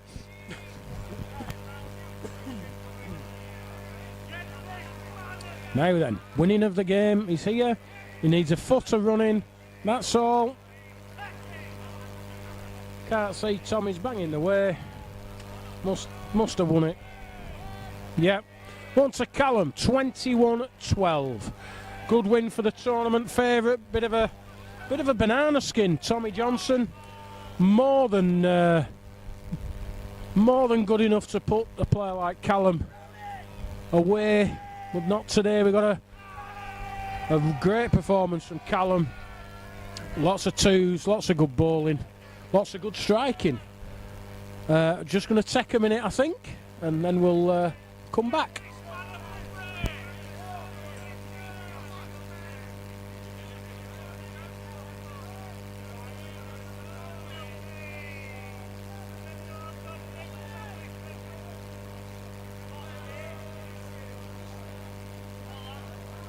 Green number 1, please. Number 62, David Bradford from the Isle of Man. Number 63, Lee Kingston for Warwick and Worcester. Green number 1, please.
Number 63, Lee Kington from Warwick and Worcester to green 1, please. Lee Kington from Warwick and Worcester, green 1, please.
Number 63, Lee Kington from Warwick and Worcester to the green, please.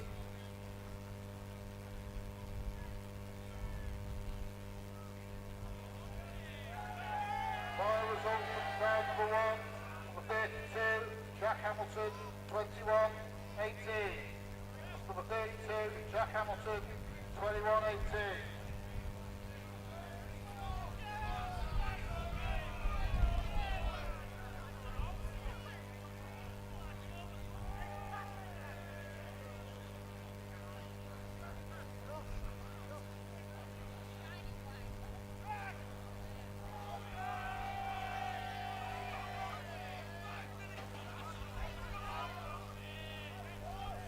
Second round results on green number 1, number 36, Bangor, 21-13.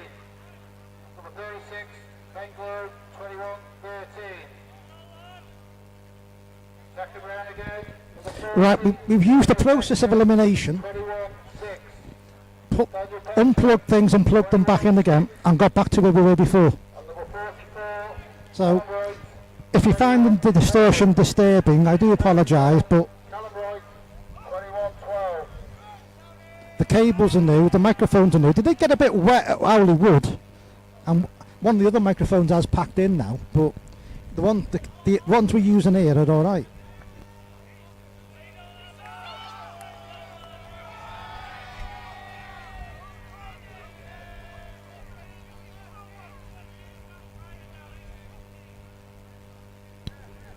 Anyway, we'll move on with our lives, and we're covering the we're going to cover the game. Whoop, I've dropped me pen, panic on.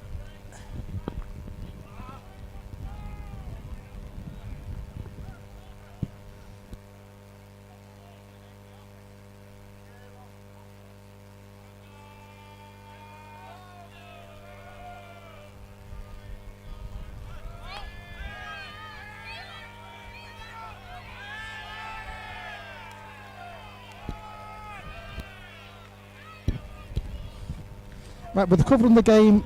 Paul Dudley, number 58, against number 59, Adam Hartley from Derbyshire.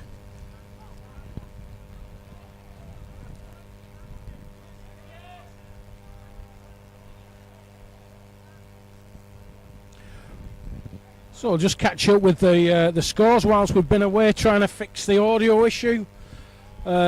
So let's work left to right. 49 versus 52. Dave Lunn versus Kirk Stevens. That's 5-4 to Dave Lunn. 62-63 just gone on. David Bradford 2-0 up against Lee Kington. Sorry, I've just noticed. You're right. I've just noticed that my YouTube is still playing and I can hear it. So let's get rid of that.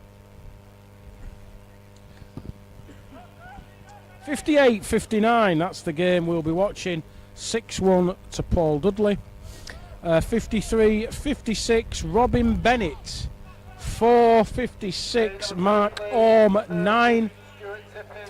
And 45, Josh Brown is 16, Mark Booth 18. So we're bang up to date with the scores. We can now concentrate on Paul Dudley, one of the favourites for the competition. I think he's second favourite. Got a feeling he was about 6-1. Oh, dearie me, it's like we're in the Barbados now. Oh, wow. Honestly, we've gone from having penguins flying past us, so I'm thinking of taking my shirt off. Well, I say shirt. That's not going to happen, is it? Oh, I tell a lie, sun's gone in now. Second round result, green number 2, number 11, Connor Chamberlain, 21-15. Number 11, Ooh, Connor Chamberlain, 21-15. that's a good result from the other green, Connor Chamberlain, one of the well-fancied runners in the event. Of course, we watched him earlier.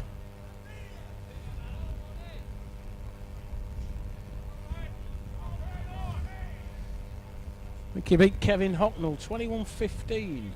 Good result for Connor, not so much for Kevin, of course. One for Adam.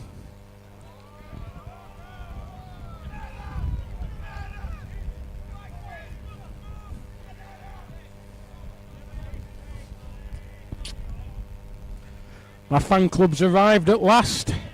The South Yorkshire branch of the Andy Cairns fan club. 3 members.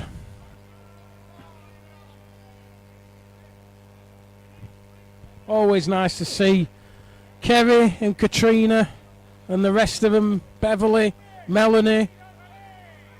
The only 3 of them are paid up members, I think, but there we go. Good to see them, and they brought the sunshine with them, Steve.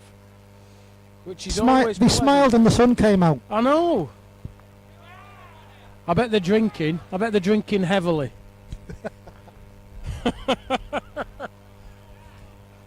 I'm only jealous. I wish I was. Yes, they're drinking heavily. They brought 2 pints each with them and saved their legs.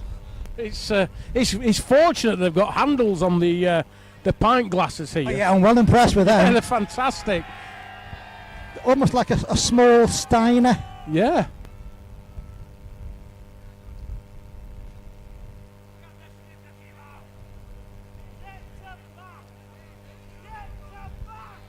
I've no idea what's happened at this end, by the way. I've got not got a Scooby-Doo.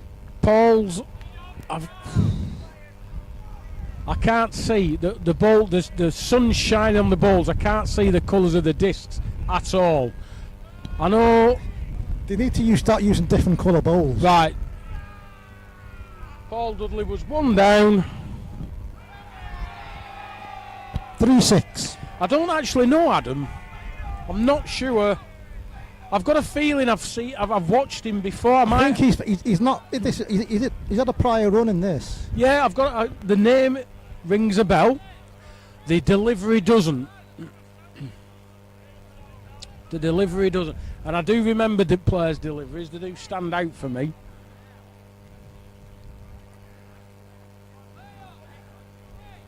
Of course, we watched Paul win the Champion of Champions at Howley Wood last year.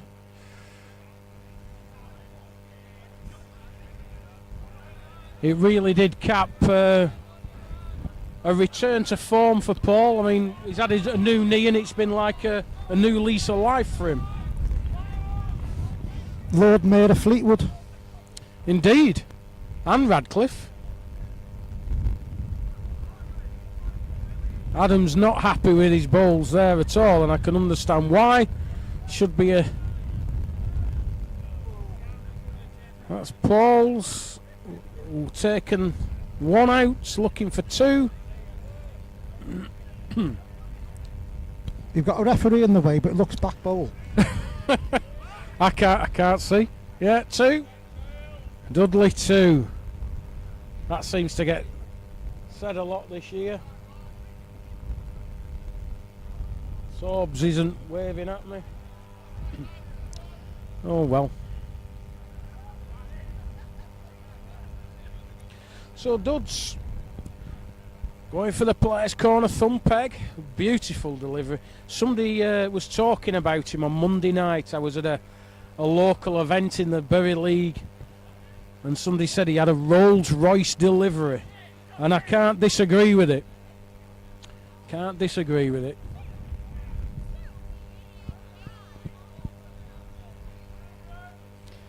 Caught Adam playing short, not for the first time. Happens a lot into that corner. Number of short balls.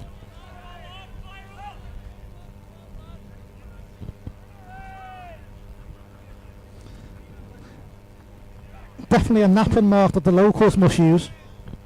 Definitely.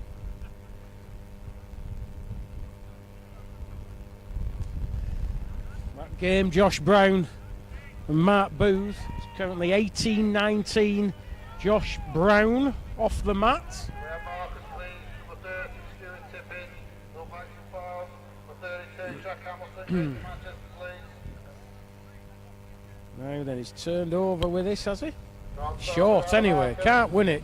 Another 2 to Dudley. 10-3. They're the sort of balls that spoil your games. Short went down.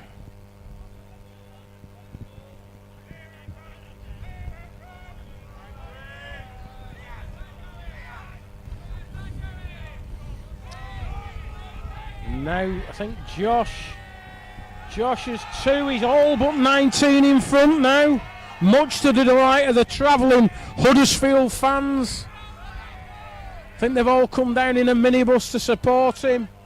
Got a bit noisy.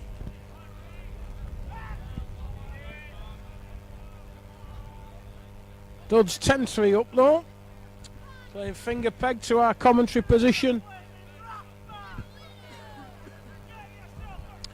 This looks nice. Just nice. He gets that shiny brown bit, it'll go another foot. There you go, he don't want that back. Rather have it than lick it.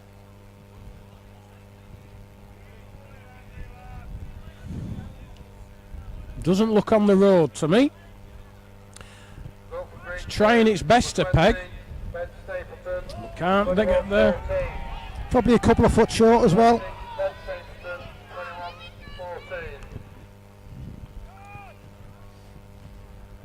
Oh, he's further with this, is Paul. A lot further. Needs to hit his own. Hits his own, he's all right. Oh, that's one way to slow him down. Having it all is Dudley so far. Well, you can't do it short now then. This has a chance. This has a chance. Oh, just the wrong side of the ball. Goes out now. Another 2.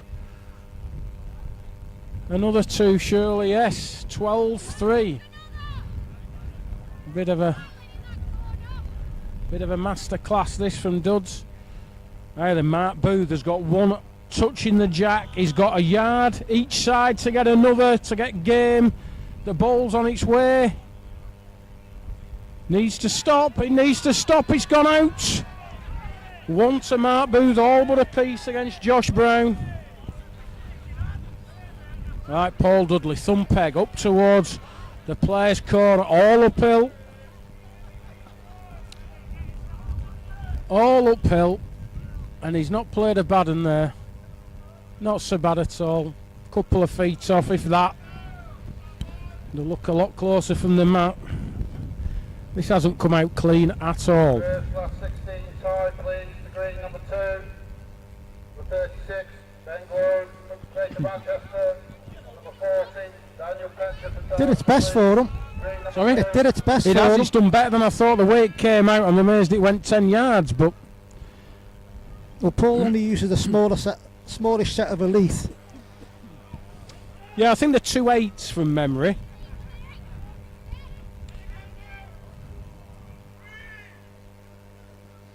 This has come out sweeter, but I'm not certain it's reached.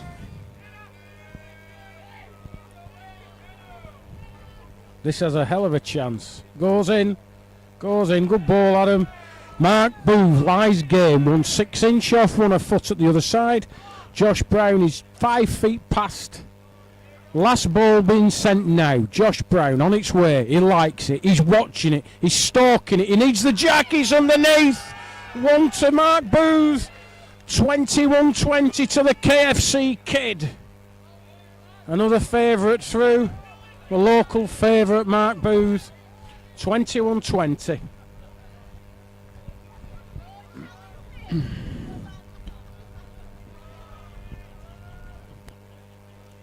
So Adam playing up the far edge of the club edge. I think they're playing thumb peg, yes. I think they're playing the right-hander's thumb peg.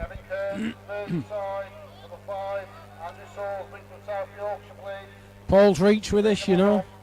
Needs to pick something up. He's whooshed that. Nearly 3 yards to far, Paul. I'm all about giving him a chance, but jeepers.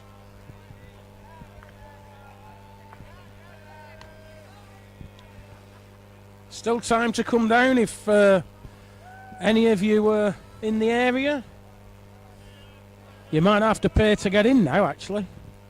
That might appeal to the locals. I think it's free entry. Indeed. Get yourself down here if you're local. It's beginning to fill up nicely round the main green. There's still games on green number 2. Steve can certainly tell you all about the pork pies. Well worth it.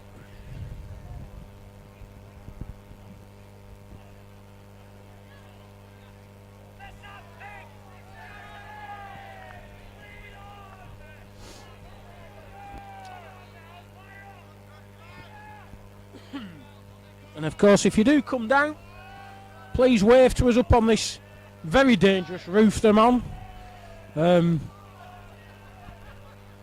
Buy us a coffee maybe, or maybe some life insurance. That might be nice. You've been on worse roofs than this. Yeah, I don't feel safe up here at all. Maybe it's because we're not as high as we normally are. There is a height where if you're below it, you get more scared because you think you can really badly injure yourself. If you're above it and you fall off, you know you're going to die, so you don't worry about it. That's, I think, where my head is at with this. Well, I think if you go off the edge here and fall on your head, I don't think there's much down for you. I think we're past the impact area would be considerable. Thanks. Not to worry you, but especially being a diabetic. Well, I'll be honest with you. At my age, normally I'd have been to the toilet at least twice in the last however many hours. So I'm doing very, very well. I'm glad there's a bucket with some sand up here. Let's leave it at that. There's a gutter there. Yes, I don't think my aim's that good. Anyway, let's get our commentary out of the gutter and back to the game. Paul Dudley 13-5 up with Adam Hartley.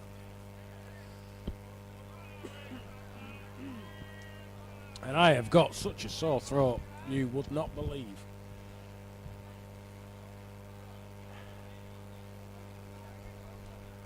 I'm going to have to stand up again. No good. Finger peg right down towards our commentary. This is a real ball. Just going to be nicely short, so it needs passing.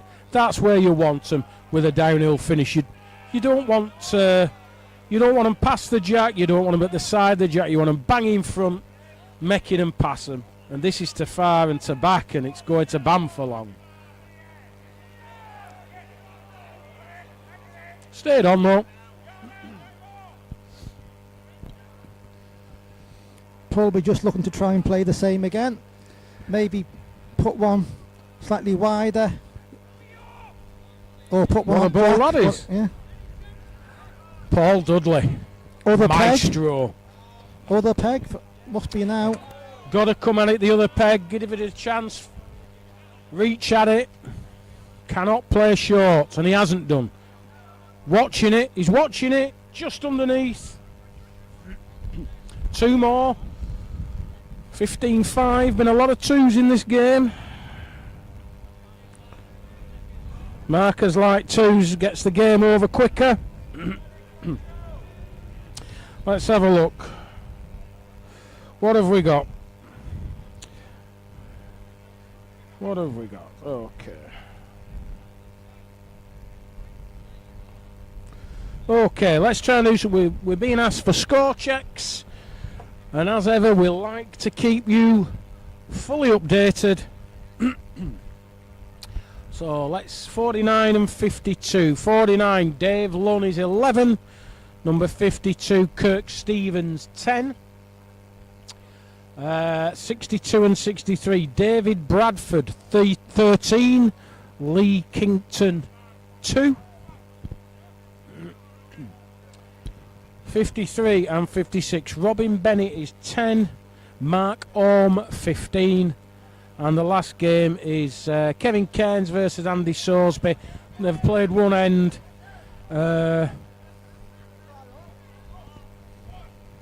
And I think the score's 1-0 to Kevin Cairns, but I think they've got them on the wrong side. Finger peg mark. I think Paul's playing a runner at this. Just going to be nearer to his own than anything else. It was a good ball from Adam. Needed to play a decent one with his first bowl because it wasn't the worst lead from Paul. He's absolutely creamed that ball out, by the way. You can't deliver a ball better than that. I wish I could send a ball like that these days. Jeepers. He hasn't sent it far enough, but it came out beautifully. It was immaculate, apart from the fact that it wasn't sure. Yeah.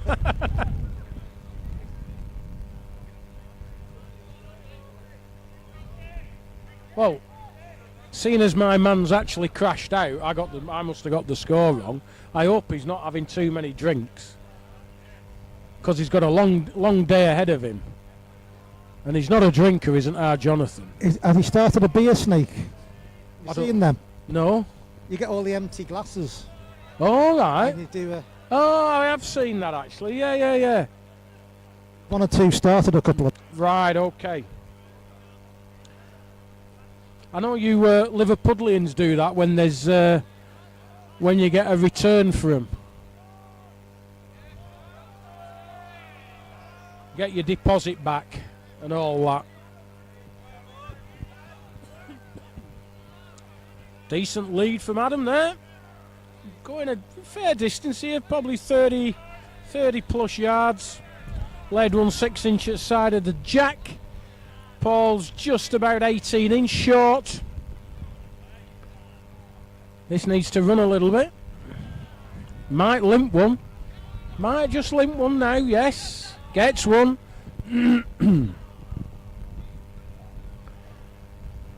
Can't be short. Got to give it a chance. He has given it a chance, you know. He's given it a big chance. Sits that ball. What a ball that is. Jeepers. You can see why Paul's so feared on the panel now. Class. Panel type ball, always give it your bowl a chance. Yeah, that was the right ball. Nothing, absolutely nothing for short. And he's just played the perfect ball, propped it full, stayed in and counted the end.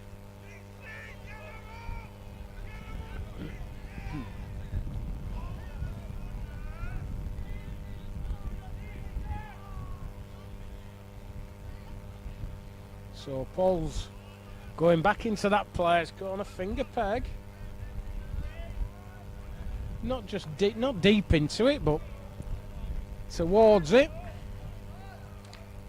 Left this, surely. Yeah, that's not a Dudley-esque ball. Couple of yards short. Adams played one. That'll take some licking on finger peg. Stroked it out. Has he missed his own? It's tight again. Into his own. Oh, it's tight and... Oh, dear me.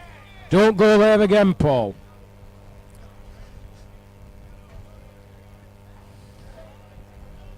You can't relax at 16-6. You might think you're home and This may not stop. Should really be an easy 2 for Adam, but he's gone a bit further than what you'd hope. And you get no gifts off Paul. Oh, absolutely not. I think the next drink he buys me will be the first. And I've been out drinking with him about 5 times.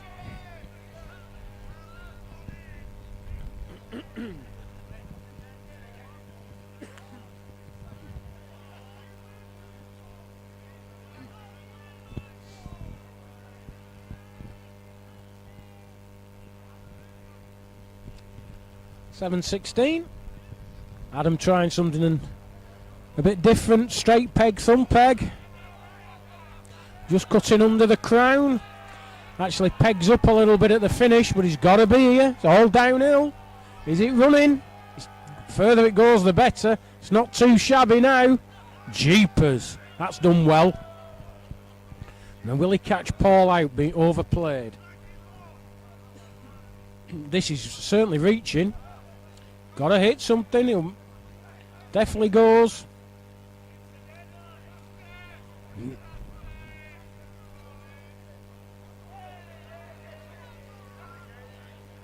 Looks good, this road. It's too far though. It'll go past the jack. Don't want to hit anything. If it stops now, it's in a good shop. Yeah, any movement on that jack still goes to him. With this big an advantage, Paul just might play a all or nothing bowl for the jack. It's at that stage of the game, he's just got to be careful. You don't want to give too many twos away. I think this is the right ball. Saving. It might even win. Just the wrong side of it. Perfect length. I think that was the right ball. Needed an anti-bias fall at the end.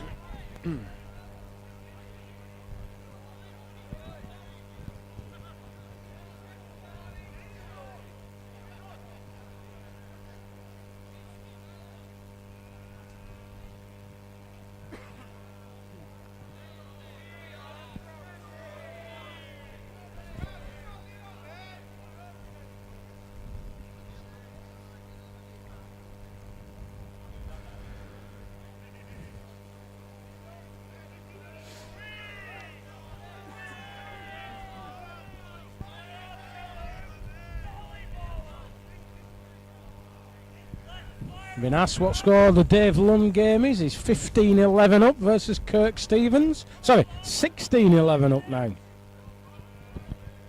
Just hanging on. There's a long tape measure in progress.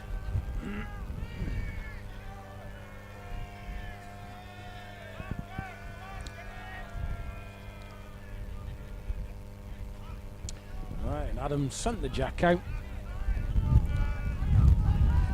Finger peg, just under the crown, wafting it on already. It's only gone a few yards. It won't finish that bad, will it? Well, must have high standards. It's about 10 inch. Paul's, well, he's has he changed peg? He doesn't look on the right road to me at all. I think he changed peg with that.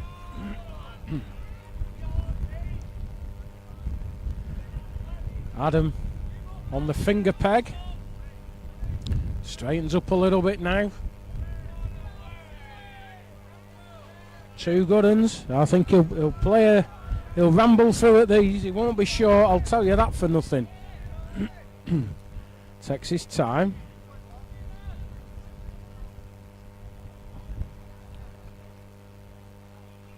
Composing himself.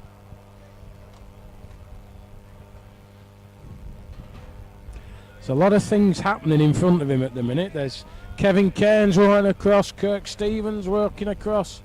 Right, he's played a Tommy sort of ball, Tommy Johnson sort of ball. Will he get a similar result? No, he's underneath. Two more. Suddenly they're in the same street. Suddenly they're in the same street. 10-16.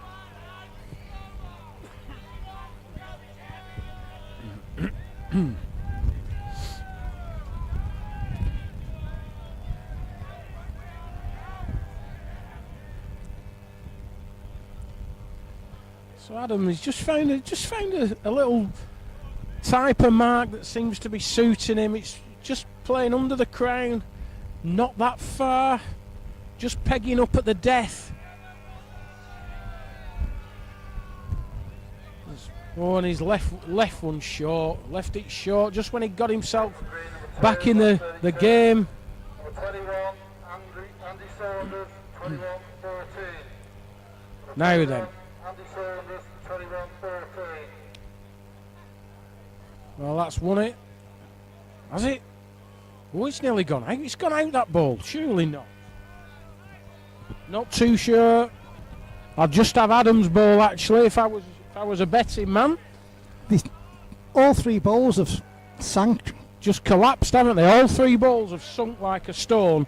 The block looks like it's just pegging up a little bit.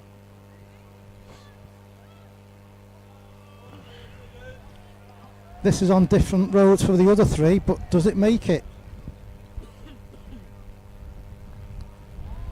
Well, all of a sudden, this game is going to boil over. I think that's 2 to Adam.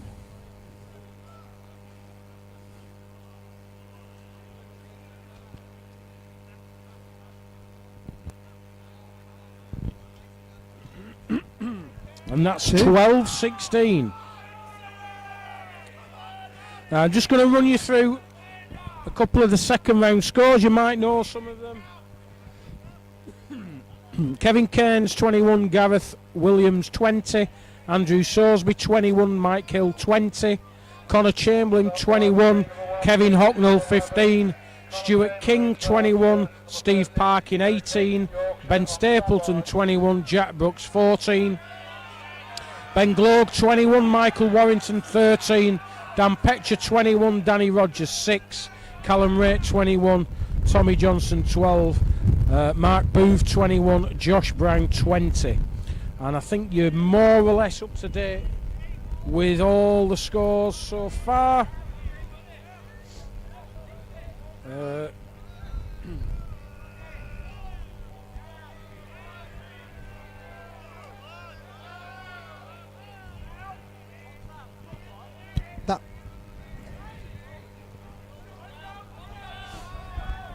It was a good lead from Adam, and Paul sat on it, and according to Pinky, that Paul's bowls won it.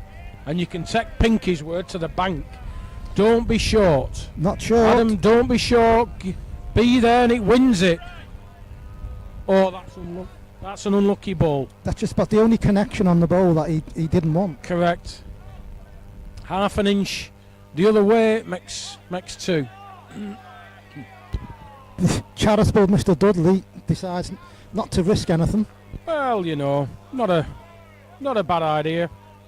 Let's quickly run through the scores again. Dave Lunn 18-14 up with Kirk Stevens. Robin Bennett 13.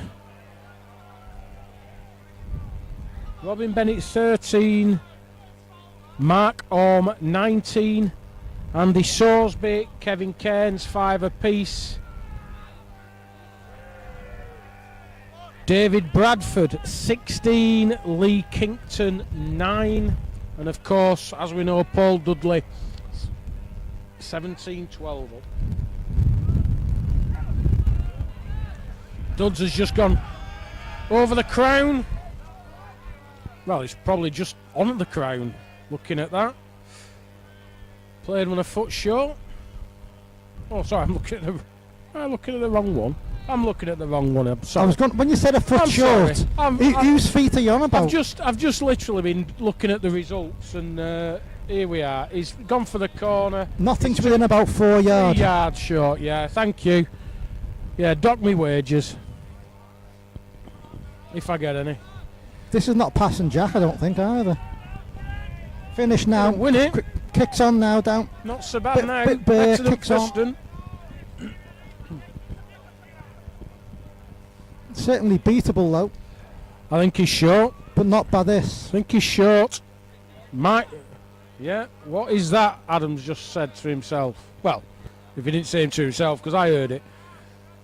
So that's one more. 18-12 overture.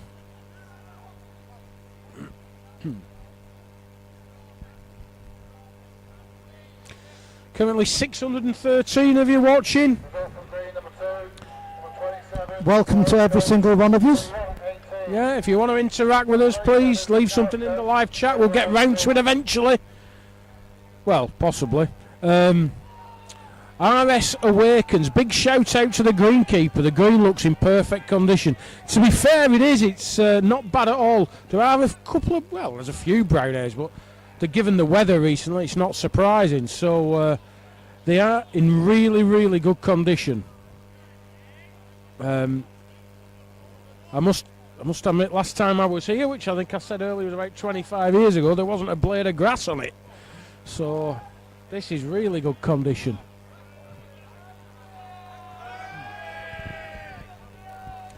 Duds with a fantastic lead. This has a chance to... got to just finish now. Just given up. A revolution short. Just given up. Danger of Paul putting it in, so he's further going with this. Further with he's this. not putting anything in with this. In fact, bit of a no ball, really. No. But Adam's got the problem.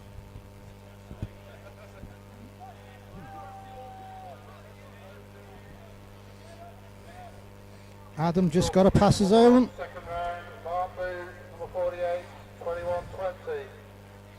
Got to get past it. 21-20. Good effort. Reeling with a miss. Yeah, hard lines. We're there first.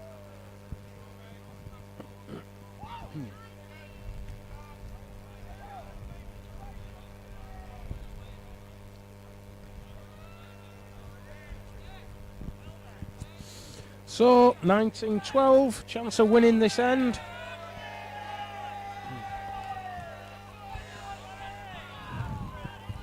Everyone's favourite, Dave Lunn.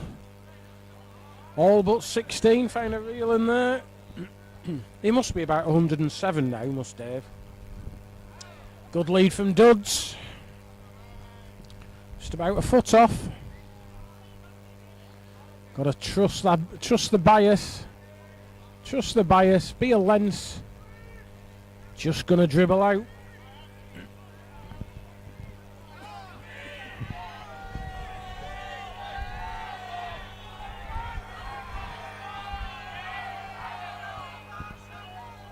Gets another this. Just gets another. Must be. Just needs to lose a foot of running and he's good. This has a real chance. Real chance. What a good ball from Adam. 13-19.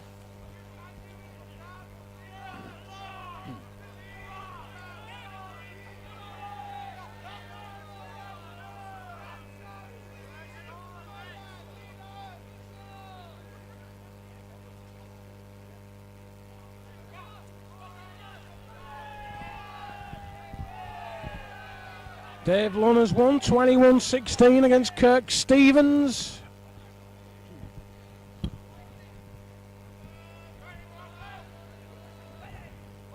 Now then, Adam. Looks all right, this ball. Look at that swing now. Good ball, good lead.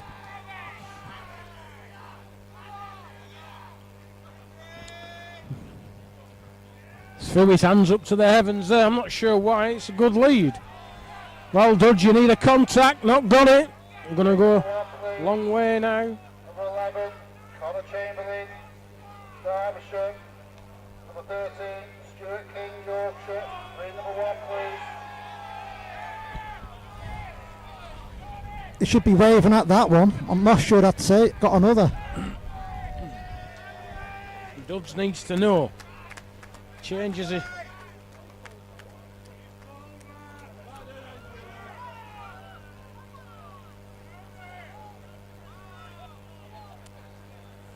Wants the jack. Wow. Has he left a brace?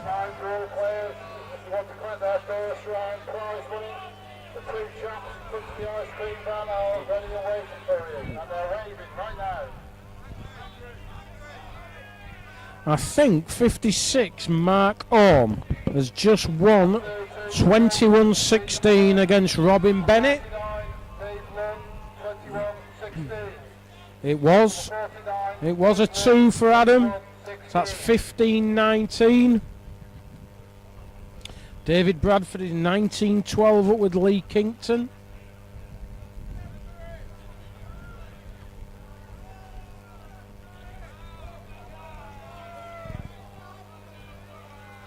Adams played one here, you know. Tough bit of land where that jack is. In fact, you've not really seen much play into this corner. I think it must be hard. That needs a hit. Not got it. I'll tell you what, all of a sudden,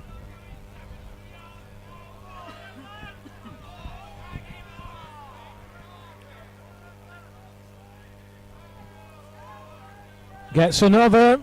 Lies two. Licks money, licks them both for me. Now then, off it goes. He's trying to play a length. He's overplayed though. It goes out. It did stop very quickly though, did that ball. Adams looking at it. For me, I couldn't believe that stopped so quick. If it's stuck in, that's a Brucey bonus. Measures required.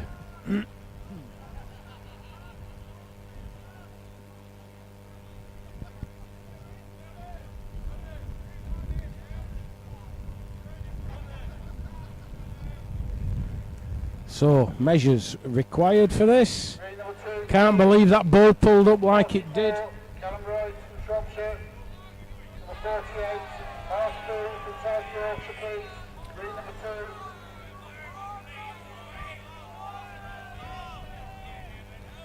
2. 1 against 2. Slack band. Slack band. Or is it? Oh no, they need Pinky. Pinky, you wanted.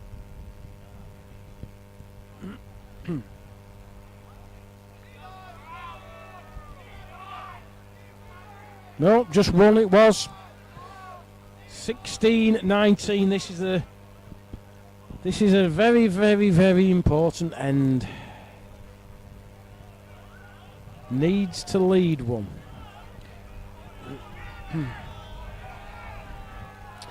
Meanwhile, Andy Soresby 14-9 up with Kevin Cairns. The South Yorkshire lads seem to be going well today. Green number 1, please. Number 20, Ben Stapleton from Greater Manchester. Number 21, Andy Saunders from Warwick and Worcester, please. Green number 1. Duds, he's found one. Welcome back to the game. Stuck in.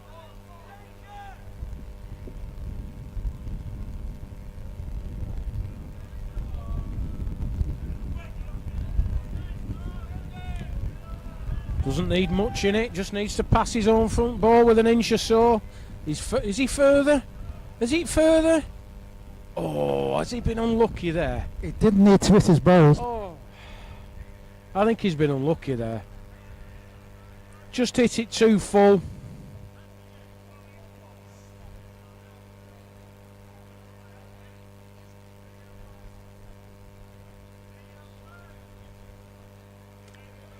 So, Duds, a bit of care required. Can't afford to touch any of those short balls, and he's played short. So that's one more, takes him to 20.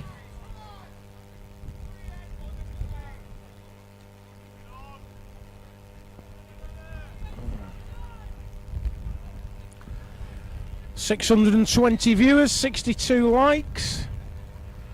Remember, if there's anything you want to say, anything you want to ask, anything at all, please put something in the chat and hopefully I'll pick it up.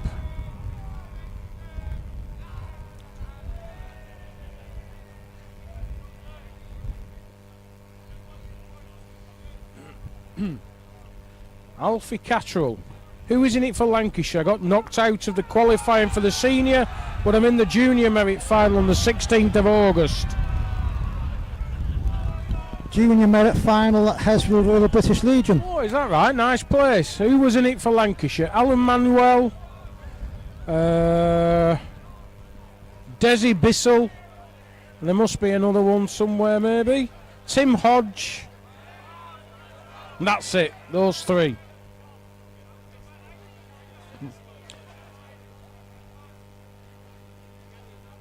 All the Lancastrians fell in the first round, yes. Indeed they did. Right, so Adam is line 1.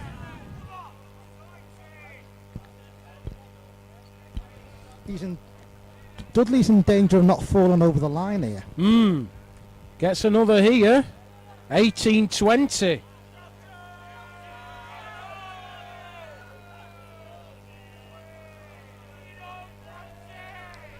Only takes a few ends just to lose your composure, lose your concentration. Before you know it, you're back in a game. It's happened to us all.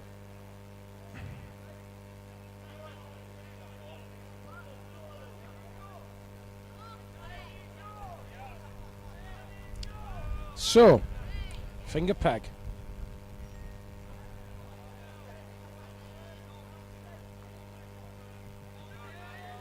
Every inch uphill.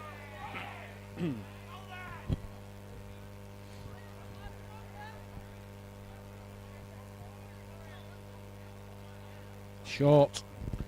Napped him short. That was the one place he didn't want to be.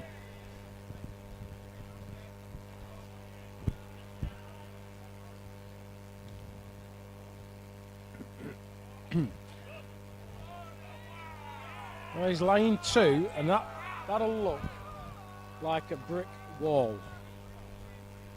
Line 2. Not sure he can win it, this peg. Not sure at all. Be a real ball if it wins it on a length. It's got to be a perfect length. Wow! What a ball that is! Paul Dudley, 21-18. I did not fancy him one little bit to play that ball. Well, he'd had like a bad quarter of an hour. Yes.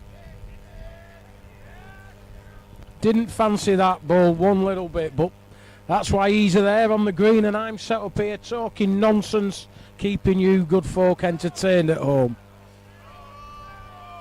I'm just going to rest my vocal cords for 5 minutes.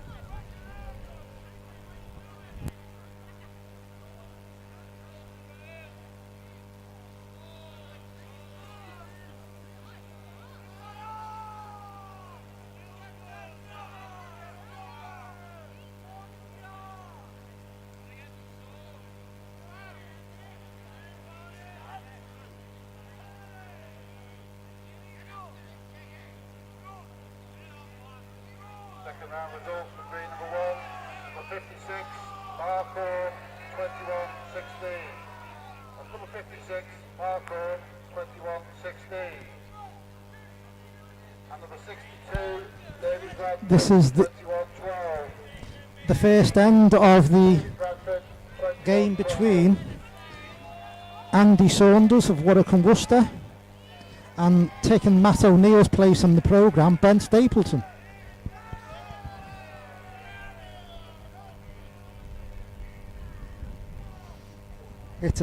After that strike, it's a single to Andy.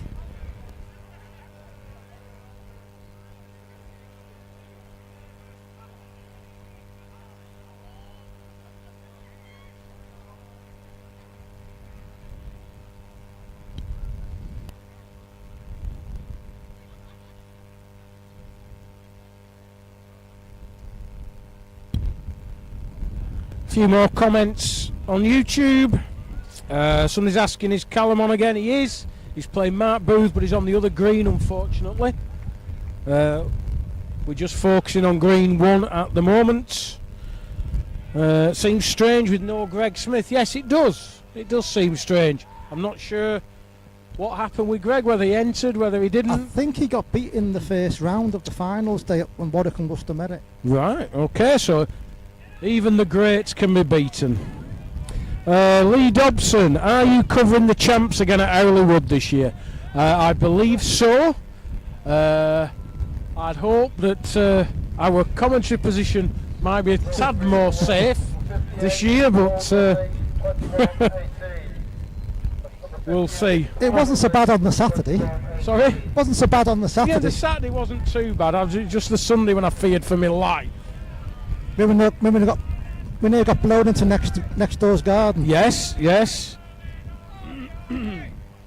So Jack Finder isn't great player. Well, we've just said he got beat, unfortunately. I only want to watch him. Well, what can I say?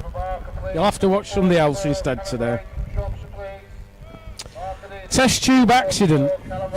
Calm down, Andrew dear. Dudder's never in doubt. Well, I'll bow to your superior knowledge there. I thought that game was right back in the balance there. What a great ball that was, by the way. Correct, Harry Chapman, one of the best. Can you tell me when Gareth Coates is on? Well, he will be due to be back on. I think he was on the other green. I'm not sure if he's won. I'll have to check the results there. Anyway, we can see the results today. Mike Walker, if you scroll back up, there should be a link to bowling results, that I put on earlier. Duds needs his mates Gary Ellis and Jimmy Darby with him. They'll get him going. Oh, I'm not sure we want all three of them in the same place. Deary me. Well, you see, Dave Parkin knows better than me. Coates will be next on this screen, but waiting for his last 16 opponent. 2 good bowls here from Andy. 3 up. Line 2 to go to 5, obviously. Ben's played a runner.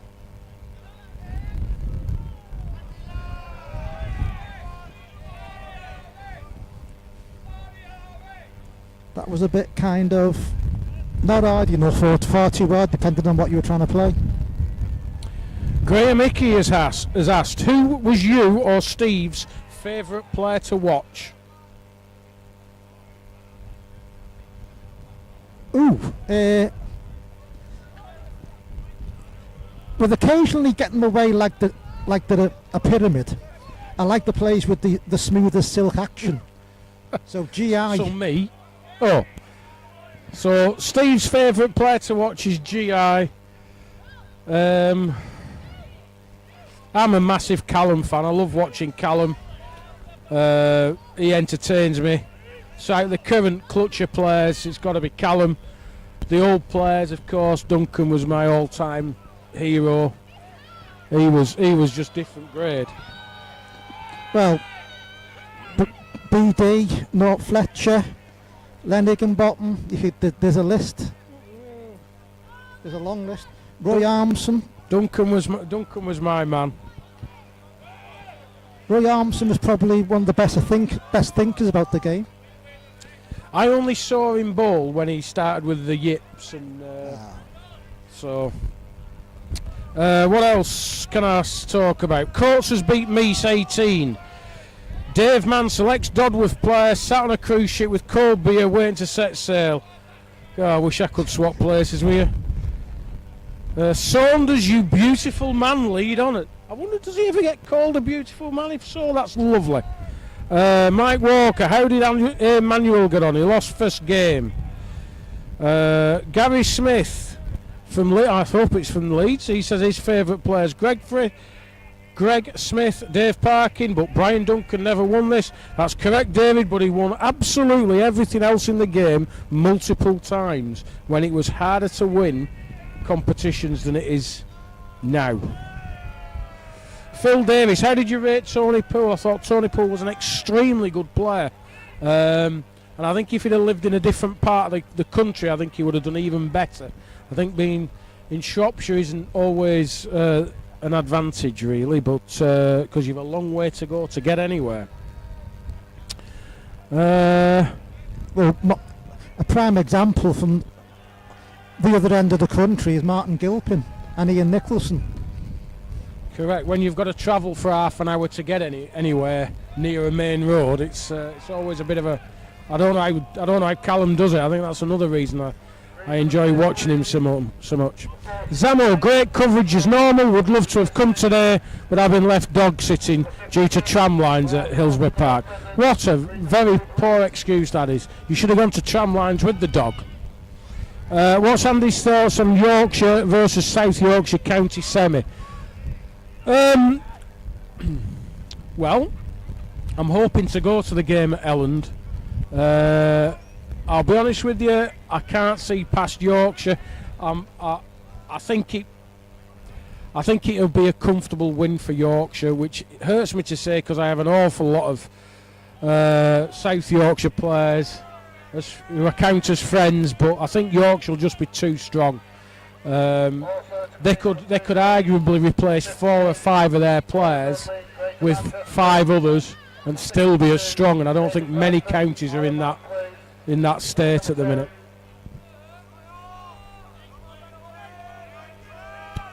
Another one for Ben.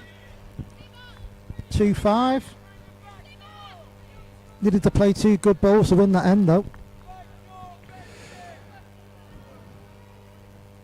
Mill's Travel Adventures. Harry Rigby was my favourite commentator. Yeah, I think he was mine too. I wish I could be a small percentage as good as Harry. He made the thing very watchable. For Joe Phillips, Brian Duncan lost in the final of the All England at Flourish Private in Stoke to Terry Moss. Yes, that video is on my channel somewhere. Sorry to hijack, but it is on there. Just get to my channel, Andy Cairns. Just search for me. You'll find it, and it's on there somewhere. Finally, for this little section, Mike Walker. Favourite player to watch was Vernon Lee. What a guy. And yeah, can't argue with that too much. Right, I'll shut up now. Different game in those days, all about entertaining. Indeed it was. Nobody moaned about the jack still trickling a few inches before you sent your ball. In fact, Vernon Lee's in my favourite all-time game, which is right for me, it's right up there with Callum and Greg's game that everyone talks about. It's his game with Alan Broadhurst in the 88 Waterloo. I think it was the last 16. Absolutely phenomenal game. That concludes the round of 32.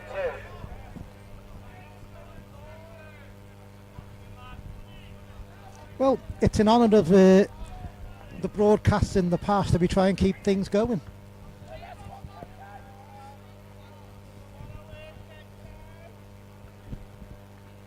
One more game to go on in the last 16. We'll just give Stuart Tippett 5 minutes. Jack Hamilton 5 minutes, sorry.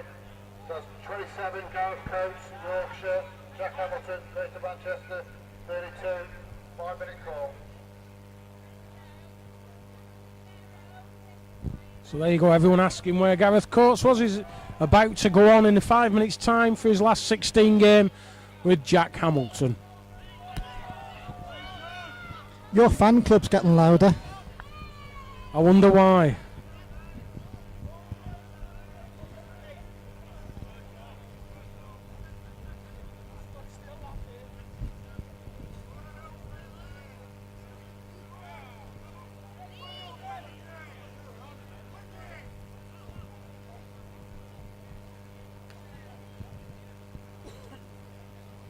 Well, Ben lies 1. Andy's... If he plays the same bowl as his first and just rests on it, he probably wins. But he can't afford to be too aggressive at it, certainly not thumb peg, because he could easily chip his own out.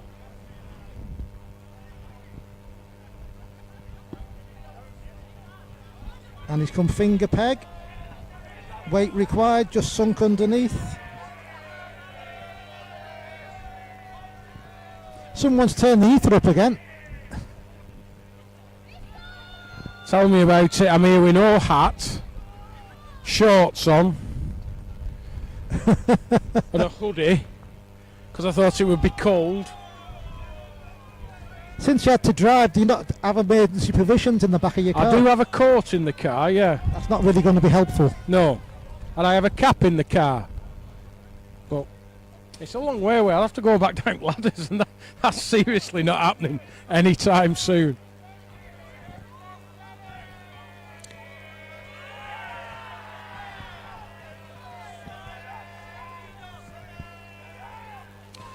Oh dear. Not sure where Ben's put that one.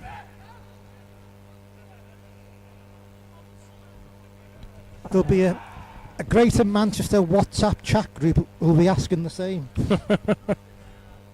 I didn't realise you could get reserves into this.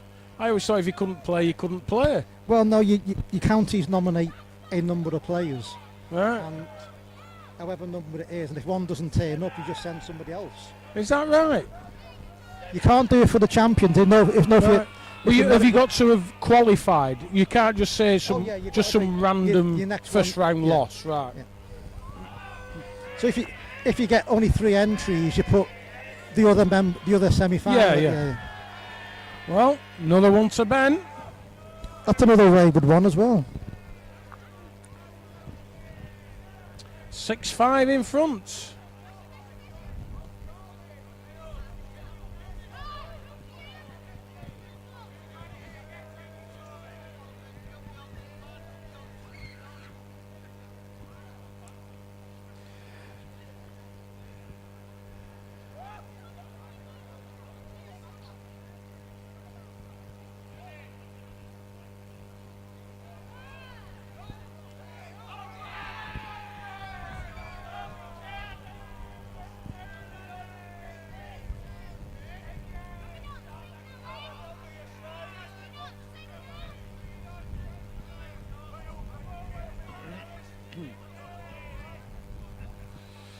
Andy Sorsby's all but 17 in front of Kevin Cairns. I think Stuart King's 8-6 up with Connor Chamberlain.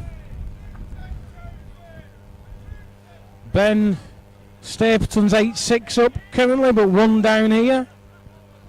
Oof. Good ball from Andy Saunders. He's had a kind of a wayward a couple of ends, and Ben's striking at this one. Incoming. Gapped it. Didn't hear anything. He's done well to find that gap. There can't be much of a gap there.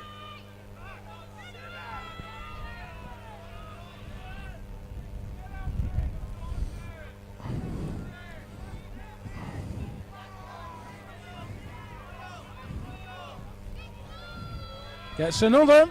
2 for Andy Saunders, goes back in front, 7-6. 7-6. Green number 1, please. Number 27, Gareth Coates, Yorkshire. Number 32, Jack Hamilton, Greater Manchester. Green number 1, I think as usual I've given out some duff information. Connor Chamberlain is 10-6 up with Stuart King, not the other way round. What a buffoon I am. The loudest voices you can hear are not me and Andy. They are belonging to the Andy Sorsby fan club. Oof.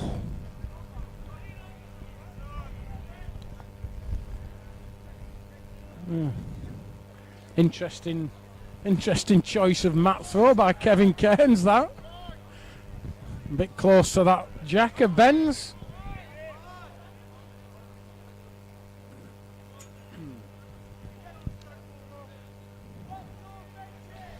Just goes in.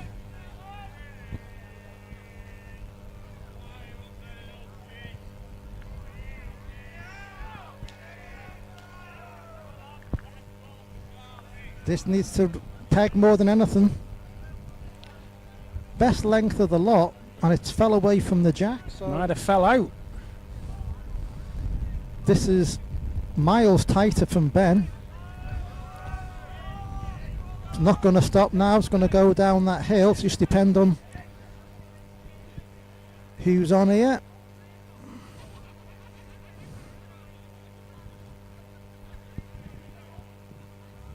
Yeah, 1 to Ben. Andy's ball had fell out, as Andy correctly mentioned.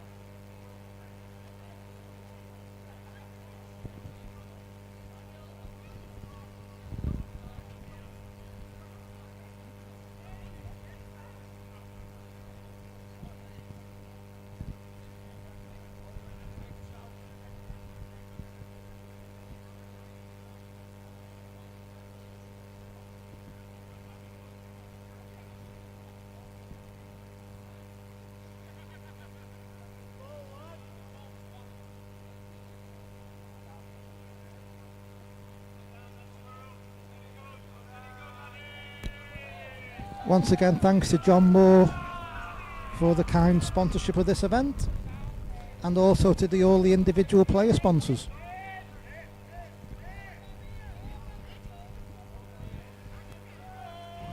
Right, all the second round games are now completed, so I'll give you what I can.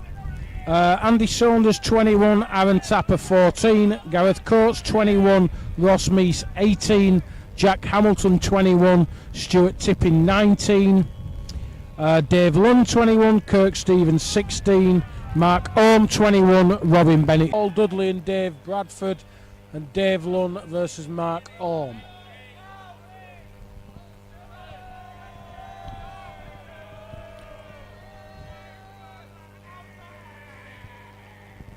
Ben Stapleton now decided to not try that 25 metre mark, but to take Andy deep thumb peg into the heavy corner.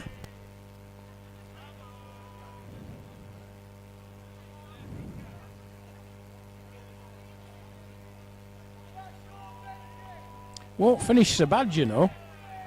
It's good. That's as good a ball as we've seen in that corner today.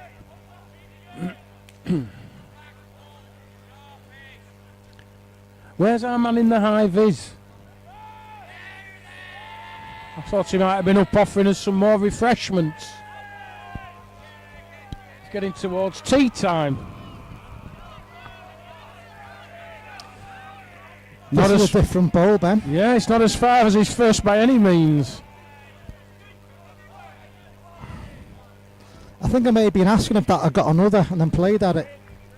Feet, feet, feet, feet.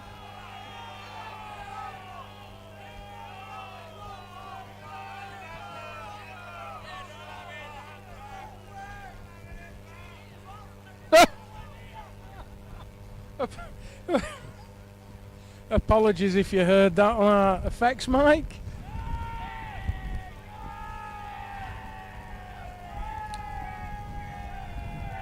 There was a section of the crowd who thought he shouldn't have had that ball back for reasons, and so one of them used the C word that we don't use in bowls, and I don't mean the four-letter one.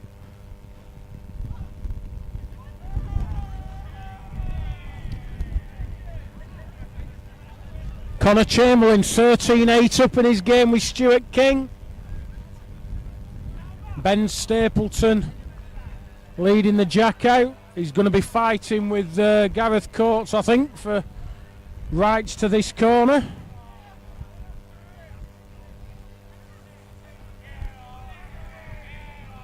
Further the better for Ben.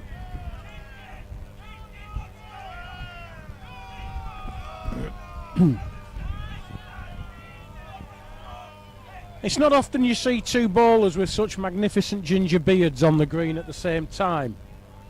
I mean, I'd like to say I had one, but it's more white than ginger these days.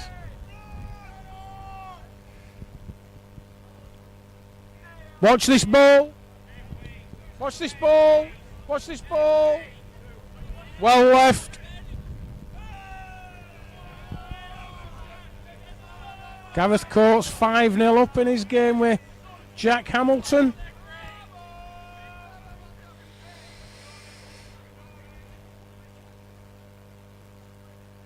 Right, Ben, you've had a bit of a delay. 2 yards of running required.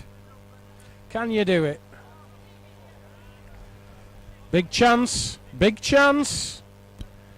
Sit that ball. Yeah! Good. Sit that ball and everyone's happy. Well, apart from his opponent, obviously, who's not happy, but... Now then. Further the better. Oh dear. I'm getting it now. Can't win short. Can't win short. That top corner's going to get very congested any minute.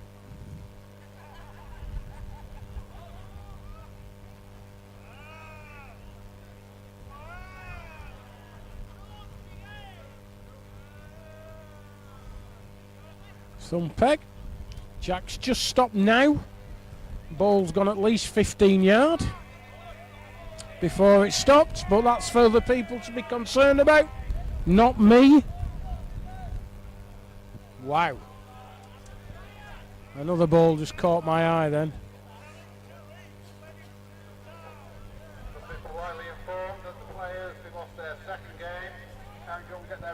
Just gone in.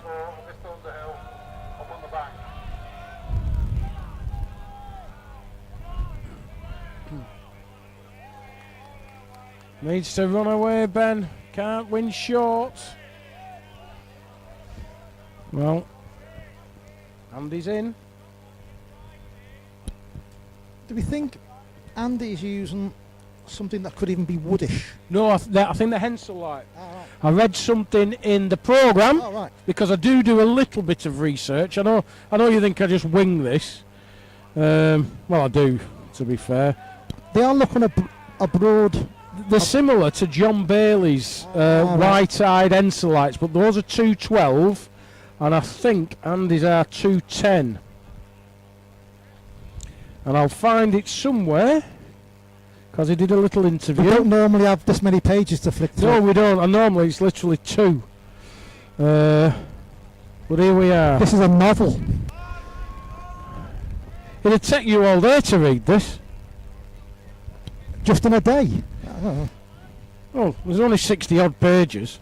Right, here we go. Found it. Andy, West Bromwich Football Supporters Club, one of the well-known greens in that area. Had a competition on there for many, many years, and he plays with Henselite 2 pound 10 ounce bowls. Been playing for over 30 years.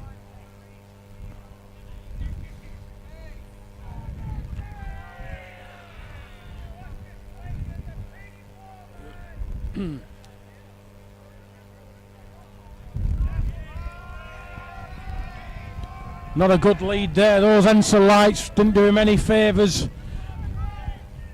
with that lead.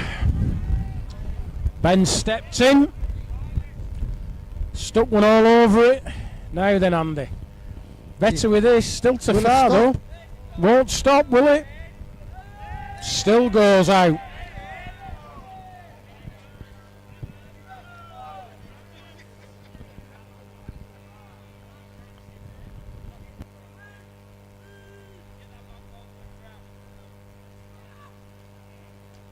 Didn't take the chance, just a single.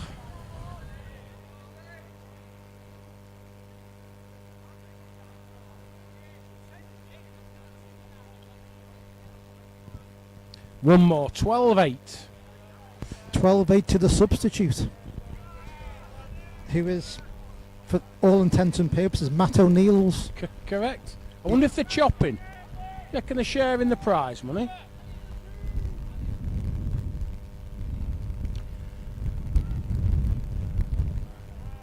Gareth Coates has had a dream start to his last 16 game. 9-0 up. They're just. Jack should get another. I think that's another. That'll be 2-9.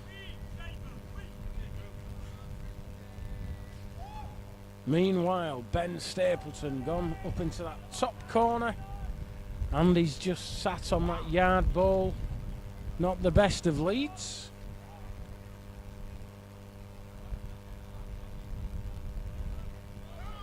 Reach with this, I tell you.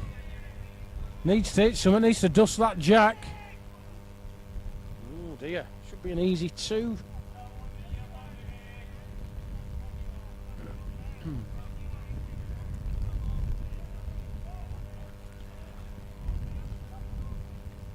Should get one, and does. Same straight now, just an end behind. And just on the other green, I can't see what the score is, but every time I've glanced across, Callum hasn't had the Jack.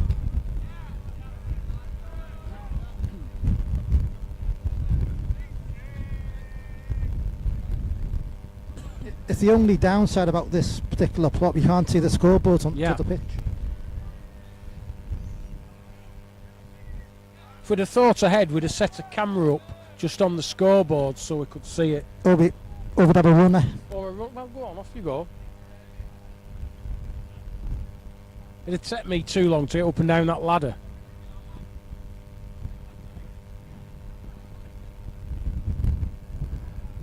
Not really nailing his leads, isn't Andy, at the minute? I think if he did, I think he'd be in front in this game. Ben's had a blowout there. Maybe a bit of nerves coming into it. Who knows?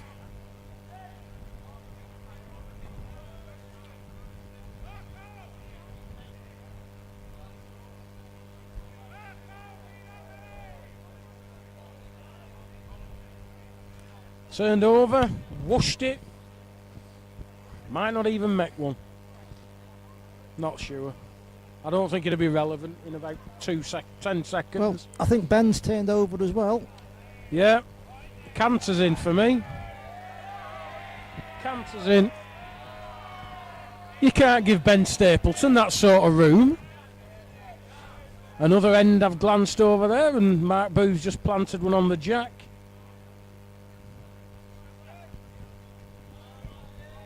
Could the favourite be on his way out? If there's anyone listening to this who is round the other green, if they could just update us with that score, that'd be absolutely fantastic.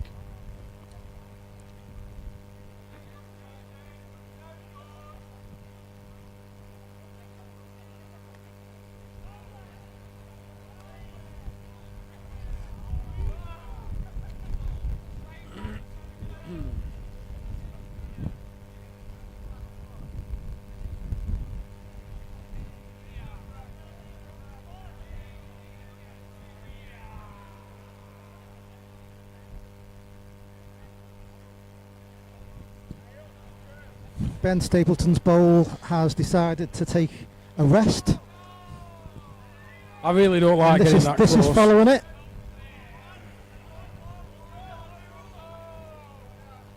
Stays in.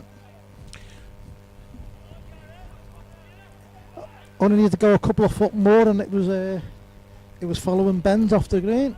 Now then, Q-Man, somebody who sounds like they know what they're talking about has said, it sounds like you might have got a power cable running alongside an audio cable with the buzzing. Make sure they're not bundled together. Let's see if that makes a difference.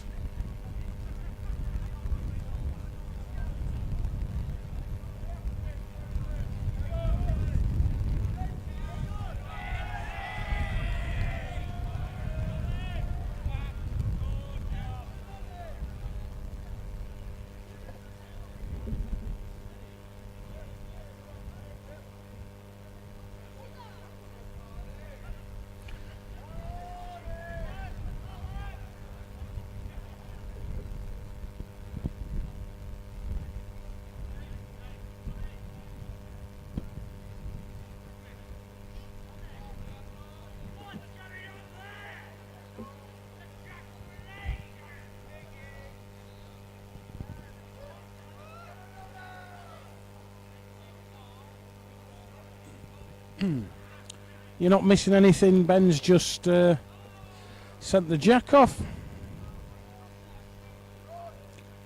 14-10 in front. Last 16 result for green number 1. Number 5, Andrew Salisbury, South Yorkshire, 21-17. Number 5, Andrew Salisbury, South Yorkshire, 21-17.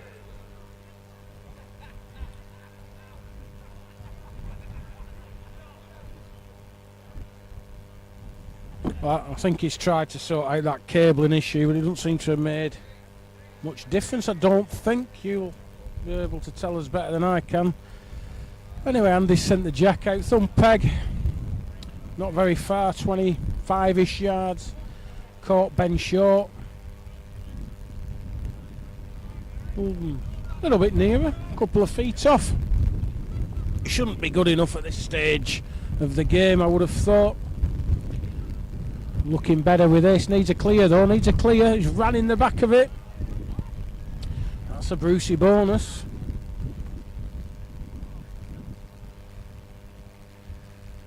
Should get another. It's on a best road of the lot, this.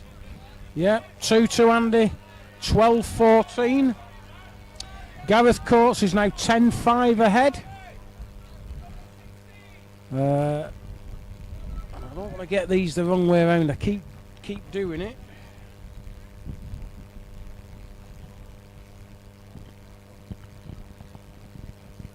Connor Chamberlain is currently 17-14 up against Stuart King. Stuart King lined 1, possibly 2. Meanwhile, Andy, the game we're covering has led one, made a lead. Only about 10 inch off.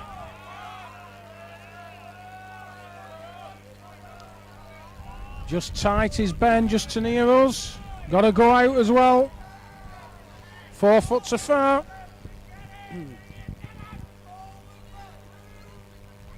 Now then, Andy, you've played another one here. Played another one. Good ball, right behind the jack. Equidistant beats one, he beats them both. And he's relying on the draw. He was striking at balls like this at the start of the game. Well, maybe he should have done a few more like this. What a good ball that is.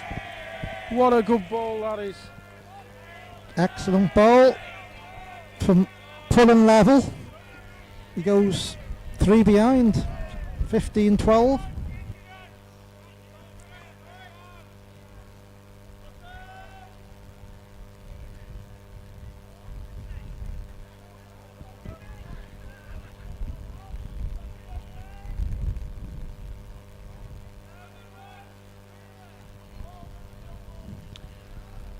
So Ben's trying the other corner.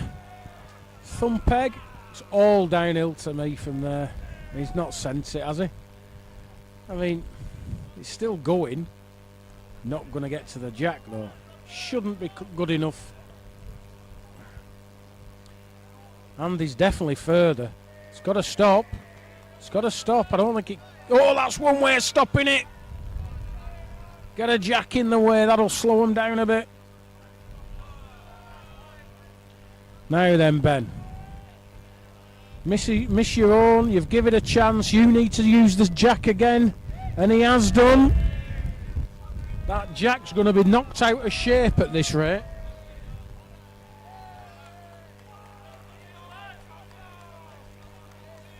Changed over. Finger peg. Further it goes, the better chance it has. Just going to pull up short. Shouldn't have been short, had it? No, it should have been at least a yard to far. If you're gonna do anything, be over. Can't win short. Many people have tried to hit the jack with a short ball, and it's never happened yet. So Ben, finger peg up towards green 2, and it's not reaching. Not a good ball. 4 foot short on the road.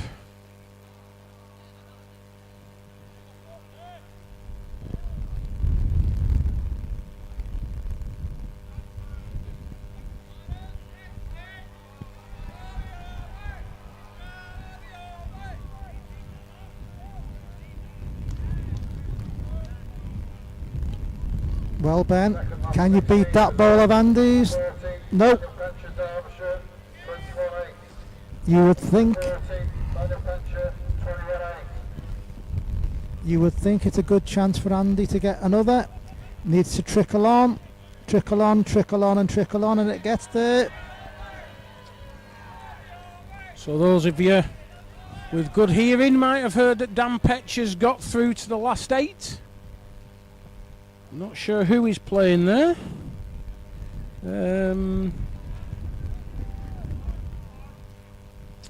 Winner of Callum Raitt and Mark Booth, I think, if I can read a draw correctly, which is doubtful at times.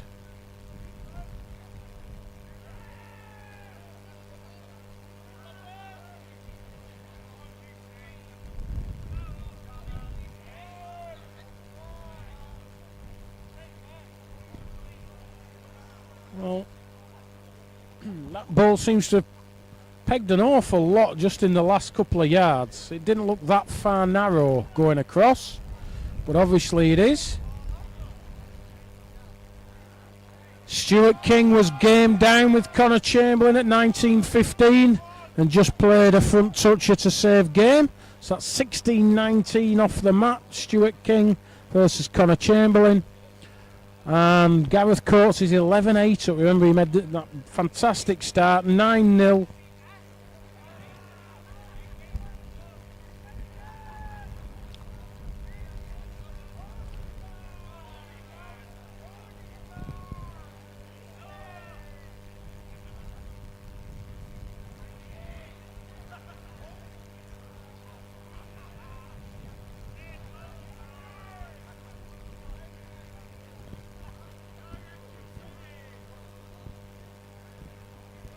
Yeah, it was. I thought it did bad. I didn't think he was that tight, but he'd got right back into the game. Just needed a decent lead. He just didn't have it.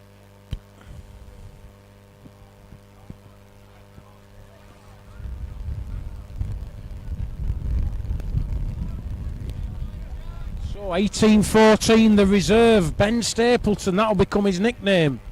The reserve. And he's played a reasonable lead here. Not a lot overplayed at all, just a foot. It'll look a lot nearer to Andy. I don't think that'll peg all that. He's battling against the slope of the green there. The bias is wanting to peg, but they can't peg uphill. Ben's a little bit the same. Better to be on the tight side there than outside it.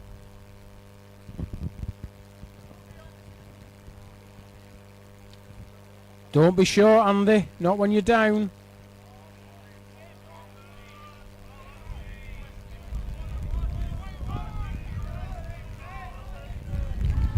So, why wouldn't you play at Ben's bowl?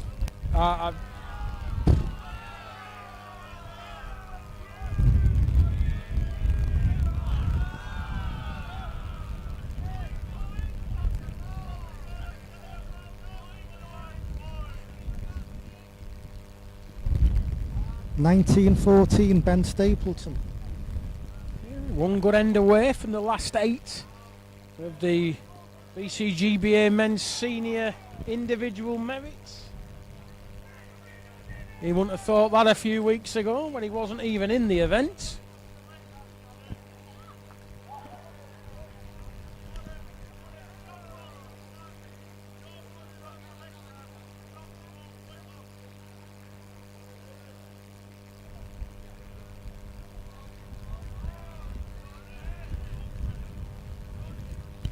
And he's played one this time, Andy. Ben full it at it. Gets it off. Can Andy put it back? Ben Lyon 1 to get to all but 14 if this doesn't do something. Got to run. Got to trickle on. Just give up. Again, can't be short. Playing too many short balls is Andy, unfortunately for him.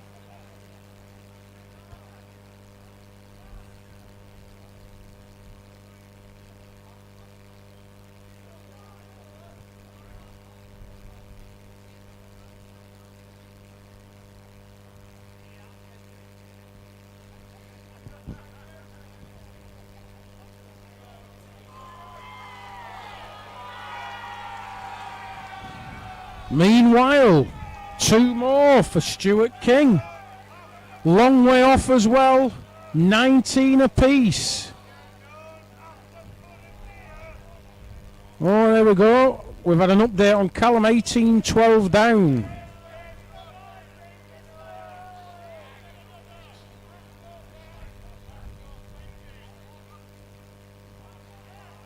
We'll be going over to the Gareth Coates game once this game has finished. 14-18, Callum. Is it 14-18 now? Wow. He's just put 2 within a foot in the corner. Ben Stapleton lies up without having to play a good one. Shouldn't be near enough. He's not sent it. He's not sent it. Surely. Oh, it'll go just enough. That's what got me thinking they would, because the way Wow. they're kicking on. I thought that was about 8 yards short at one point. 15-20. Gareth Coates is currently 12-8 up with this 2, I think. 14-8 up. And Stuart King and Connor are currently playing full corners. And obviously Ben and Andy are in their way.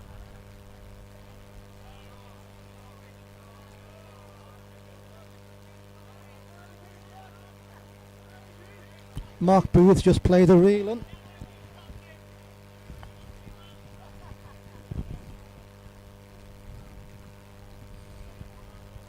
Lies one, Mark Booth going for another. If the scores were right, that'll make them all but.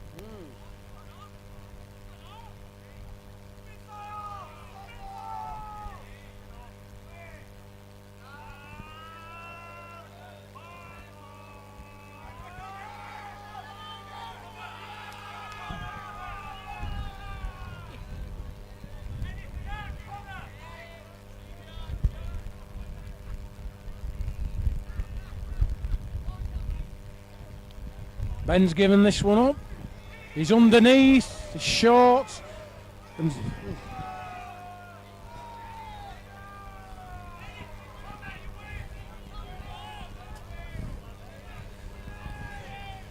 well, he won't get a better chance to win a last 16 game in the All England than this.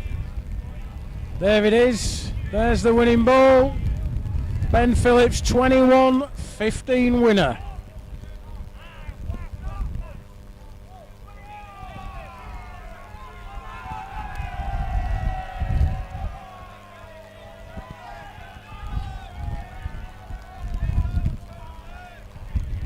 I think, given that it's so close to the end of the game, Connor Chamberlain, all but 19 up, found a good ball there after launching his first off.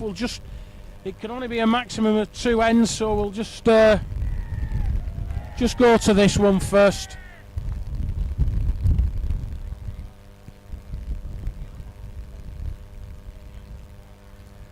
I think Connor wants to go somewhere near the crown, and he won't be able to.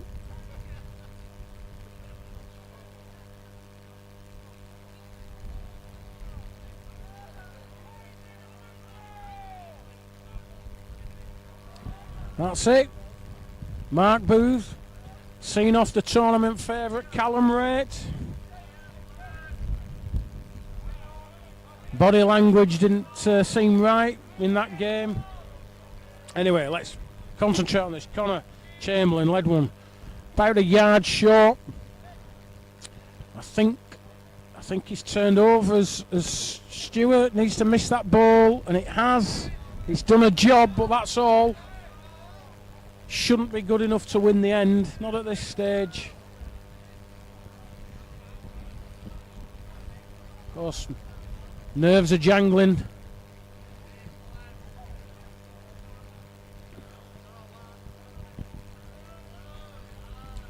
And Connor's turned over. Has he learnt from Stewart's ball? Needs to run, needs to get in. Oh, he's running back of it! Stuart King lies one. Got a yard of all around the jack to get another. A yard all around the jack to get game. What a fantastic game it's been. Nip and tuck. Connor's always just been in front. Don't be short. Do not be short, Stuart. Wow. I've seen it, but I don't believe it.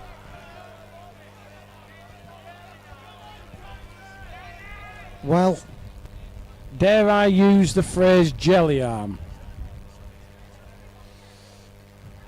I would have put all your mortgage on that being 2. So 20 apiece. Got to be a winner this end unless the jack goes off, or of course it's a dead measure. Pace looks good. Pace looks very good. One likes it. He's played one. Ooh, it's pegged a lot, that last yard. It pegged a lot. Didn't think he could peg all that, but it did. Last 16 result for green number 2. Mark Booth, South Yorkshire, 21-14. Mark Booth, South Yorkshire, 21-14. Connor's taken longer than I thought to send this. And I don't think he should. It's too far. Goes off. Goes off. Can't stop. Can't stop. Had to give it a chance, but he didn't want to send it off, that's for sure. Yorkshire voices have come over the border. There's plenty of them. Now then, one. What do you do? Are you going to leave one in the way? Are you trying to get a good one? He's trying to leave it in the way. Oh. It's a bit of a in-between ball, that. It's kind of making Connor have to play one. He's got to play a dead, and he has no option here. He's got to trust the draw, play a length. Well, he's too far again. He's off the green. Surely. It's too fun. No. He's won it. He's pulled up. Wow. Oh. Oh, won it. Wow. Won it. Q, man, you're in a better spot than me. I thought that was off the green all the way. Connor likes his. Measures a call, but if Connor likes his. I can't believe that ball stayed on. It was a mile to back. He's pegged a lot. He's took an 18-inch running out of his first. I can't believe that stopped as quick as that. Pinky's gone to the winner first. Well, Pinky's got great eyes. They've shook hands. It's a shame that's all he's got.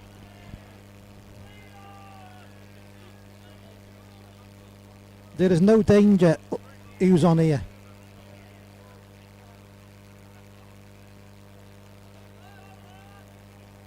Yep. One for Connor, 21-20. Goes through to the last 8. BCGBA Senior Merit 2025.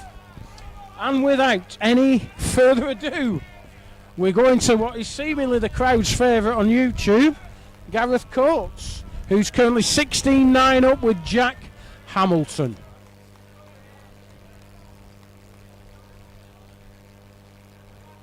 Pace looks good. Oh, it's tight though. Will it go tight? It's gone tight. Stop quick enough though. It's 15-inch, 16-inch, something like that. I cannot judge these blue and yellow marbly things. They're dreadful. I had a pair just for that reason of claret and blue ones. Jack sat him out. I couldn't tell the running of them when they'd stopped.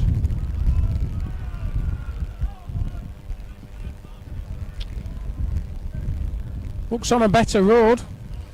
Needs to get on that brown and it wins. Goes in. Won it.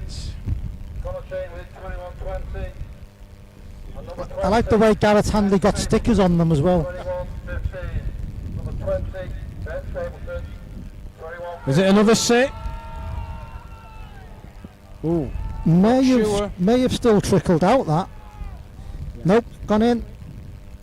Just the one, I think.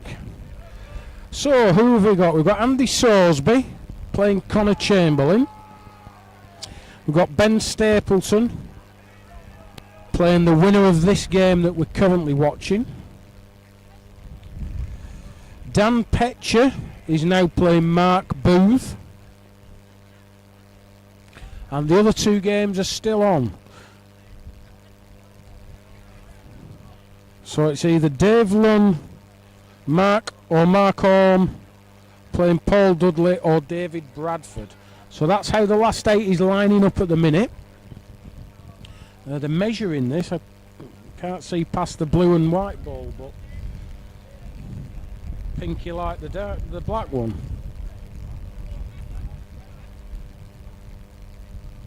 Yeah, thought so. slack There must hand. be more in it than that, to be fair. For me. It looked uncomfortable. I think that's just the colour of the bowl, though. I think it always just skews your judgment a little bit.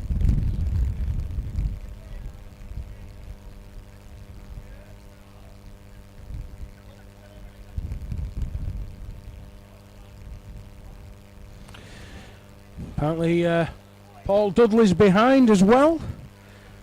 Few behind.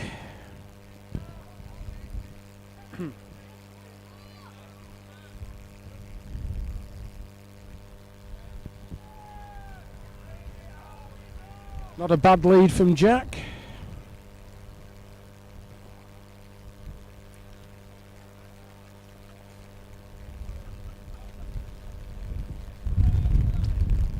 Needs to get another, needs to put the pressure right on. They're in the same street, but he's 6 behind.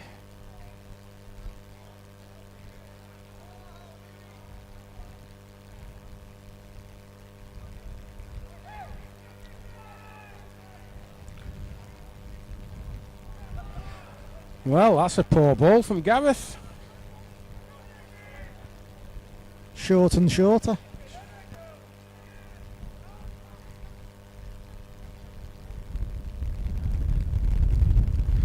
Yeah, many apologies, Dave Lee. We've been struggling with the audio all day. We've done all sort of checks. We've tried a lot of things that haven't worked.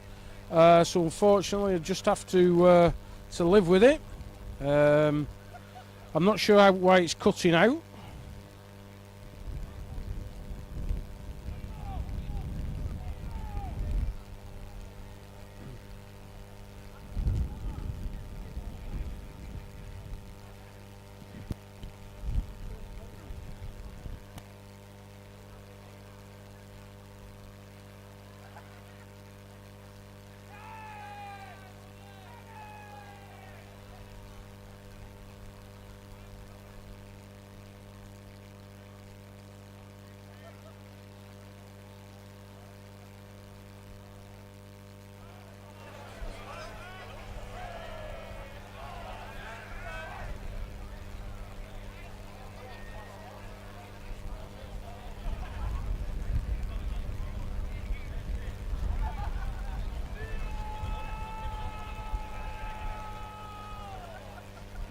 Jack sent the block off, so it'll be returned by someone.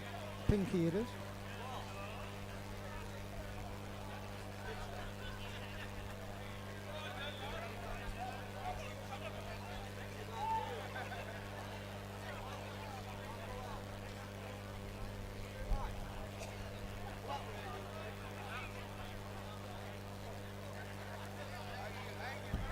So Gareth set the mark. Playing down to our commentary position. Jack gets to send the first ball. Scores 11-16 off the mark.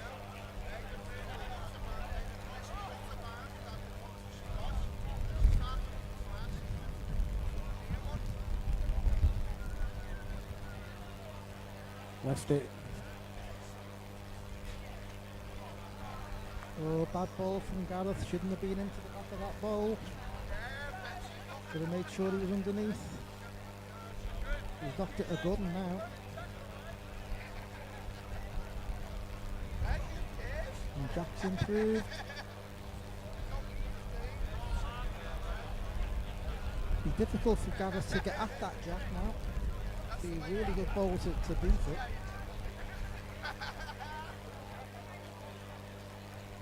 Striking at it. 16-11 up.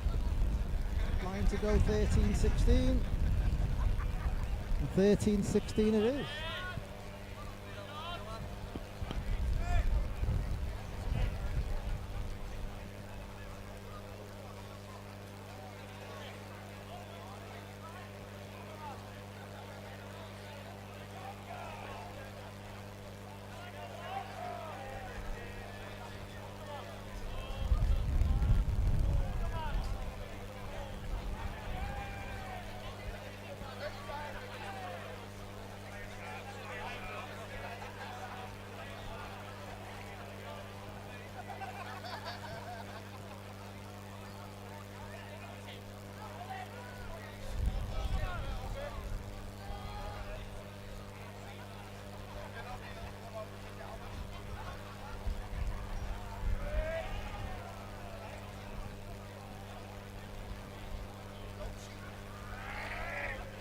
short ball. Well, tight more than short, really. Jack's right. If he counts this end, he's right back in it. Yeah, that's another. Big ball this.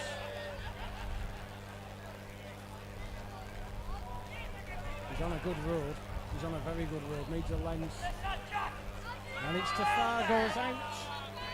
15-16 all of a sudden.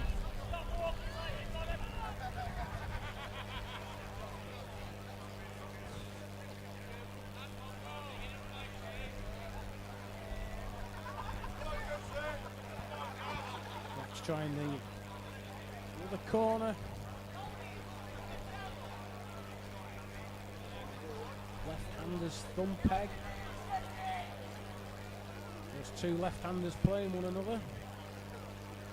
Seems to be a plethora of them in the game nowadays.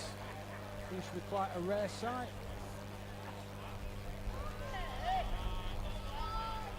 Not a bad lead at all.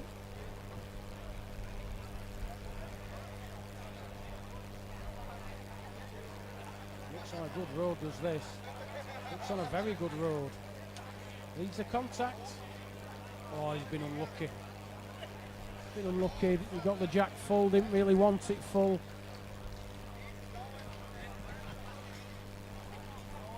15-16, line one to get to 16 across. Has a look for another here. Oh, that's a killer ball, is that? That's a real ball. You can imagine the only ball for Gareth to play is a strike at this. He can get rid of both the jacks. Hits this outside right hand ball, he can get rid of both of them. Hits that first. Striking. Oh, he's in the wrong side. Needed to miss it on the other side, really. 17-16. Oh, it's a turnaround from 9-0 down. There'll be another Greater Manchester WhatsApp group. We'll be getting a bit excited. Yeah.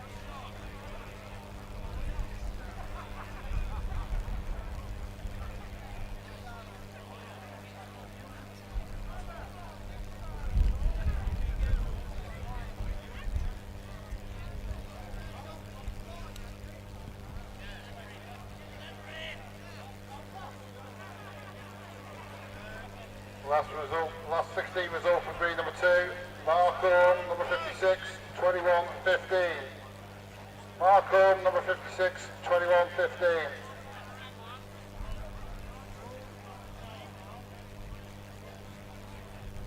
Not the lead that Jack wanted there. He got in front and he's played one 4 foot, nearly 5 foot off. You had to keep the pressure on Gareth, really. And this Better is with not short. Oh, still gone out. Wow. Thought he was going to prop Gareth's ball then. It looks on a very, very similar road, but should be an easy 2 for Gareth. Hard to tell with these blue things, though. There you go.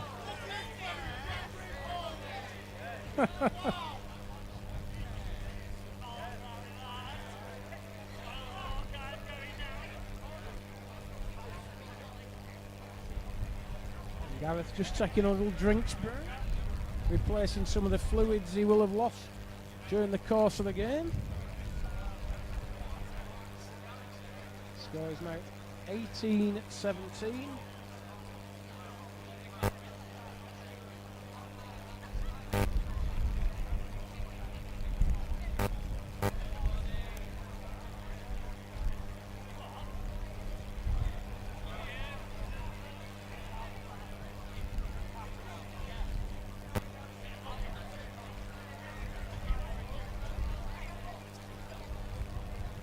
So the left-handers finger peg coming towards our commentary positions. Every inch downhill from where they are, really. Won't be so bad this when it finishes.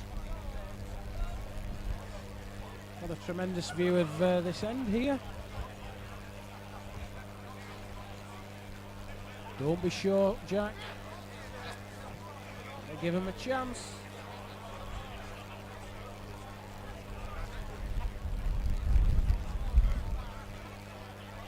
I think if I was Gareth, I'd just be trying to ram another one on the Jack. Let Jack worry about the dealings of it. That's exactly what he's done. It's actually finished really well there. Nothing to prop on. This is a bit wider. Certainly far enough. Certainly far. It needs to stop. Needs to stop.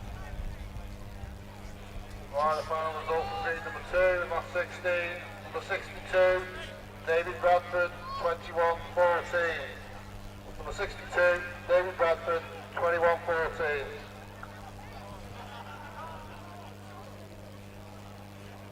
Gareth Coates last game, after the last 16, all but 17 in front of Jack Hamilton.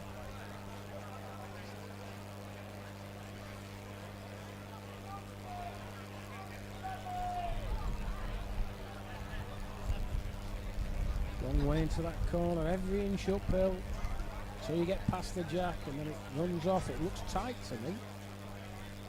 Looks tight and short. Apart from that, it's all right.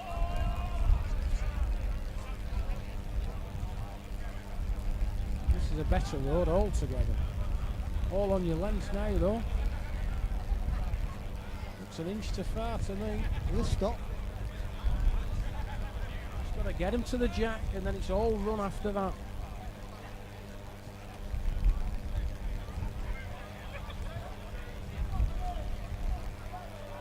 Better roaded with this. Better road doesn't like it, doesn't Gareth, for some reason. I'm not 100% sure why. I don't think it can go out. It's at least what? Because there's something to not like about it. I don't know. Well, it's not a front toucher. Now then, gone for gold as Jack. Gone for gold. It's tight though. Can't win it. Can't get back. All over.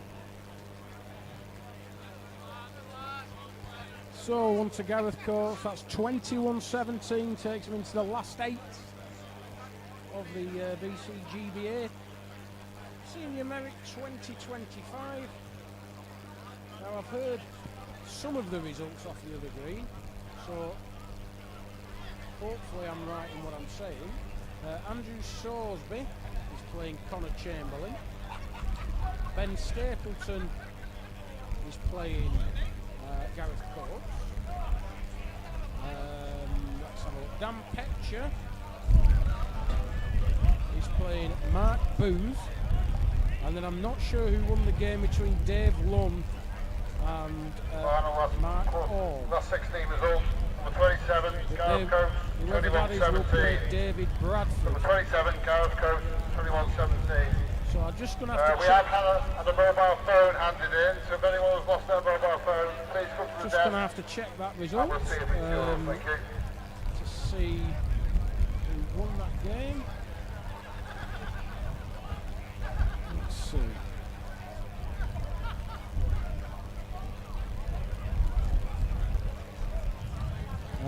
So Mark Orm 21, Dave Lunn 15. So just to confirm, Andy Sorsby plays Connor Chamberlain, Ben Stapleton plays Gareth Coates, Dan Petcher plays Mark Booth, and Mark Orm plays David Bradford. So I think we're just going to have a 10-minute break, and then we'll be... There's going to be a presentation of a life membership, which will be taking place now. And then Do I need to go down for that to collect it? No, there's a 10-minute delay, and you'll take you longer than 10 minutes to get up and down Right, the ladder. okay. Right, thank you very much. See you in a bit. Thank you. Matt Gregory to the desk, please.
and gentlemen, going to do a presentation.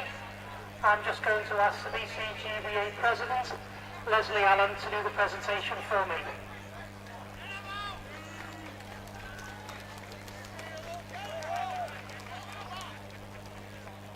So we have had a proposal for a life member of BCGBA. The proposal has come from Wales, being seconded by the board for a gentleman who has given so many years into our sport. Will you please welcome BCGBA Life Member awarded in 2025, Mr. Peter Hyam.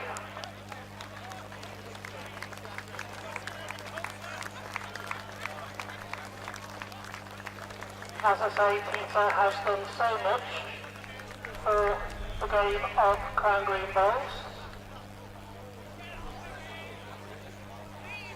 And they always say, he always comes with a lot of support. So Jeanette, please put them down. Okay? Yeah.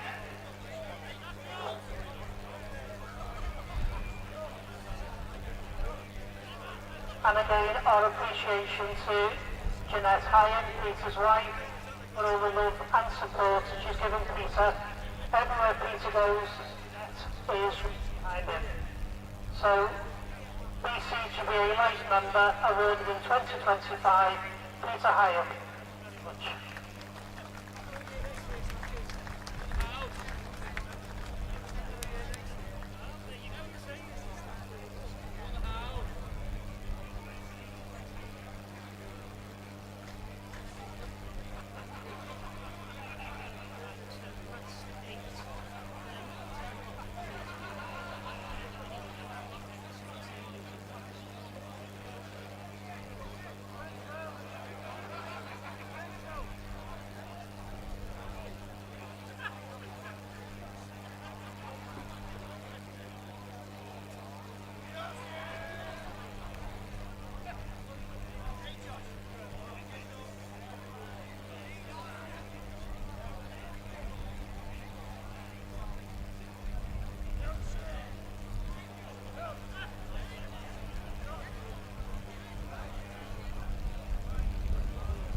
Right, ladies and gentlemen, can we have the last 8 quarter-finalists on, please, for a photo with the President before we commence the quarter-finals, please.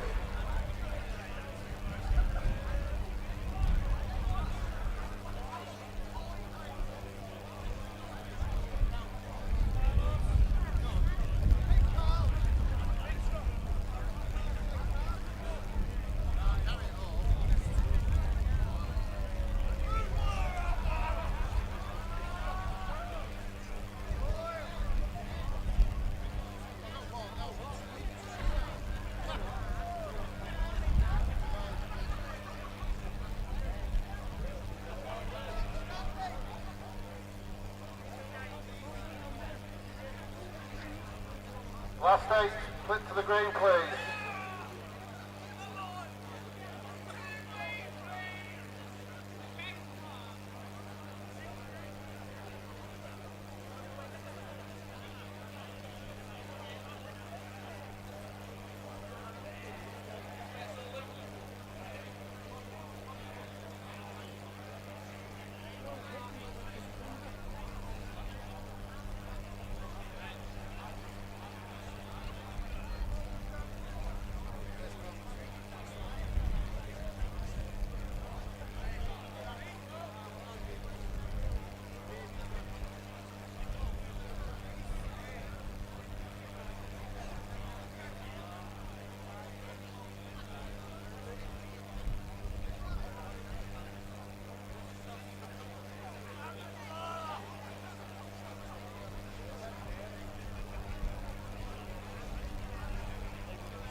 and gentlemen, we will now start the quarterfinals of the BCGBA Senior Merit 2025.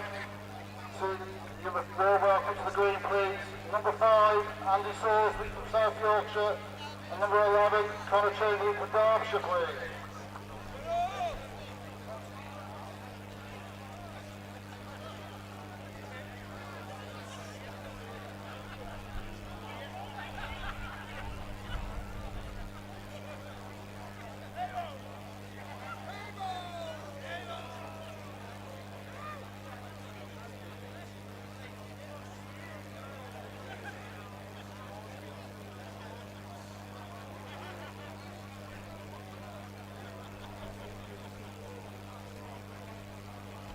Well, the last eight's about to start in this year's British Senior Individual Merit, held at the lovely Dodworth Miners Club, Miners Welfare Club.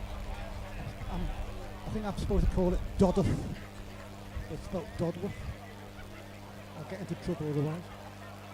Very kindly sponsored by John Moore. Please have a shufty of their website, johnmoore.co.uk.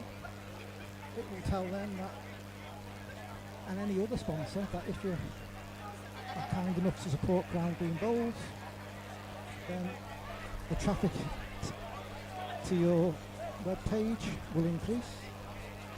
The profile, certainly amongst bowlers, who should be happy to support any kind of investment in the game, should increase as well.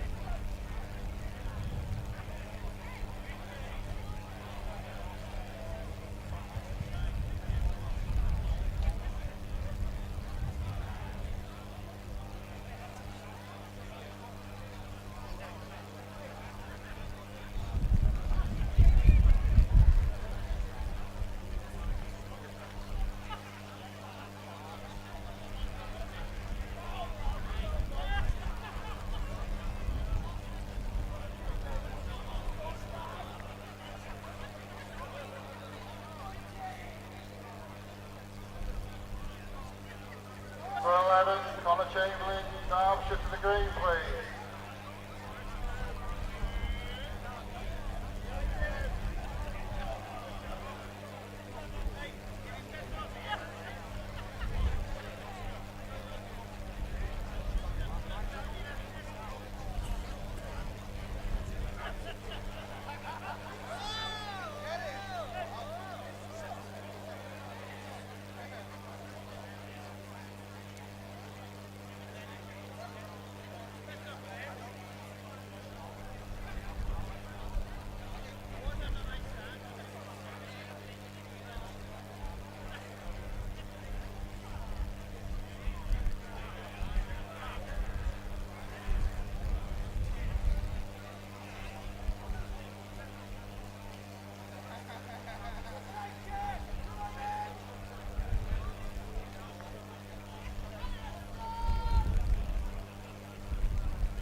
Prize money for the last 16 losers is available now. Graham has been relocated down to by the office. So if anyone wants to collect their prize money, please see Graham.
the lead bowl of the blue and white marbly bowl of Gareth Coates,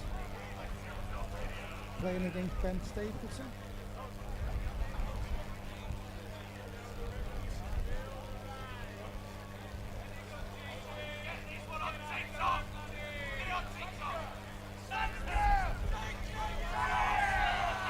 Gareth, good start from him, lies 2.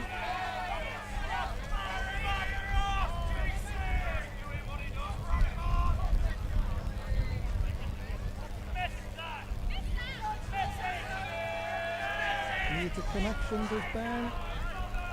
Oh, Third quarterfinalist for the green, please. Number 40, Daniel Petcher from Derbyshire. And number 48, Mark Boone from South Yorkshire, please.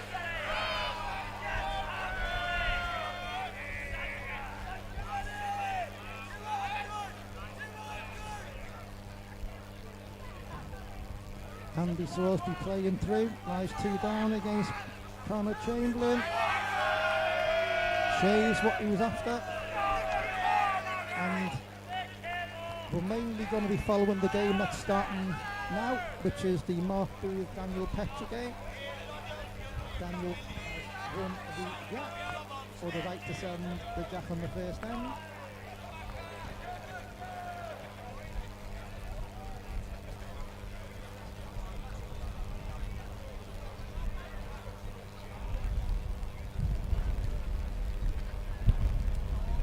Dan Petcher leading out in this quarter-final game of the British Crown Green Bowling Association Senior Individual Merit. And straight away heading for the corners, and he's put that jack as deep as you can possibly put it. One of the well-fancied runners in this event. Your fan club's up in that corner.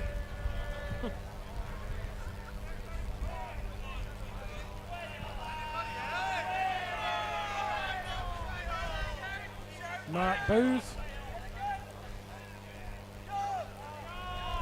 South Yorkshire favourite, and of course put the favourite of the competition out in the last round.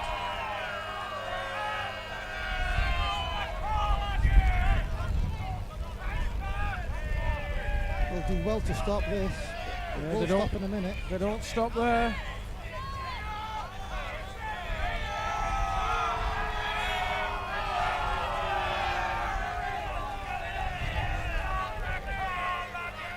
Looks too low to me, does Mark? They don't peg uphill. And the last quarter mile for the green, please.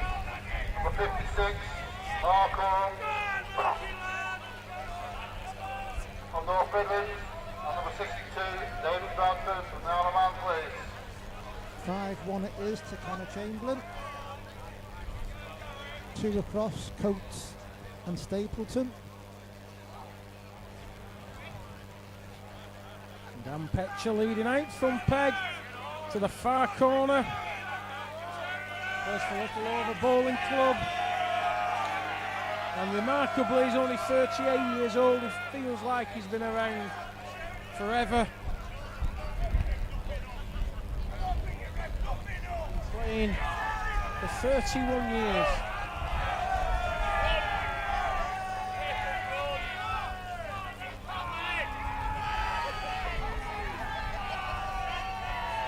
Wind's getting up again. Yes, it's blowing my hair around. The only one. Yes, the individual hair that I have. He's got Mark over reaching straight away. Raffle numbers have been drawn and are allocated to prizes. So if you would like to come down to green 2, where everyone started from, someone will check your tickets to see if you won a prize. Just made one, I think. Should be enough room for Mark to save at least. Oh, he's okay with this. Pace looks reasonable. Might need to sit it. Oh, just pegged out. Just a ball narrow more than anything. Pace was good.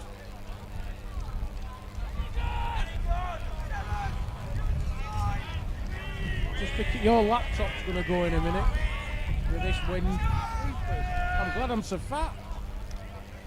I'd have been blown off roof otherwise.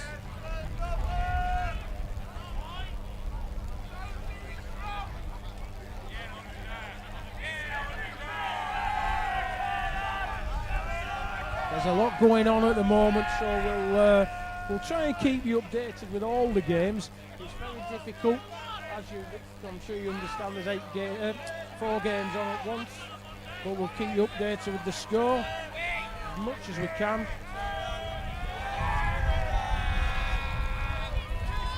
The Isle of Man Dave Bradford won the first end against number 56, which is Mark Ormond from North Midlands. You can't get much further apart than those two. No, that's true. Connor Chamberlain's playing extremely well at the minute. Full of confidence, running after his balls left, right and centre. Not so sure about his trousers, mind, but still. Tapered. Tapered, there's tapered.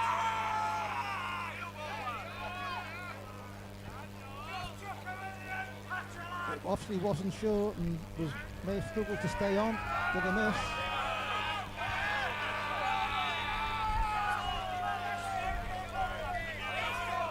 Oh, what a good ball that is. Very good ball, Mark Booth, very good. Controlled weight.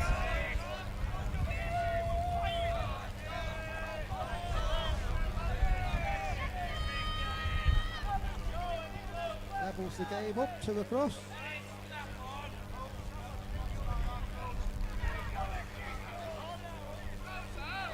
Ben Stapleton strikes from that.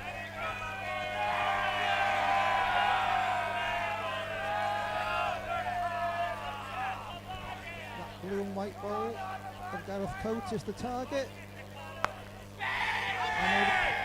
And he removes it. Great ball. Good hit, as they say. Can Gareth put it back?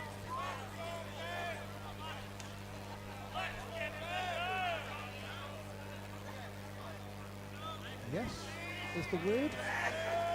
Up into the corner.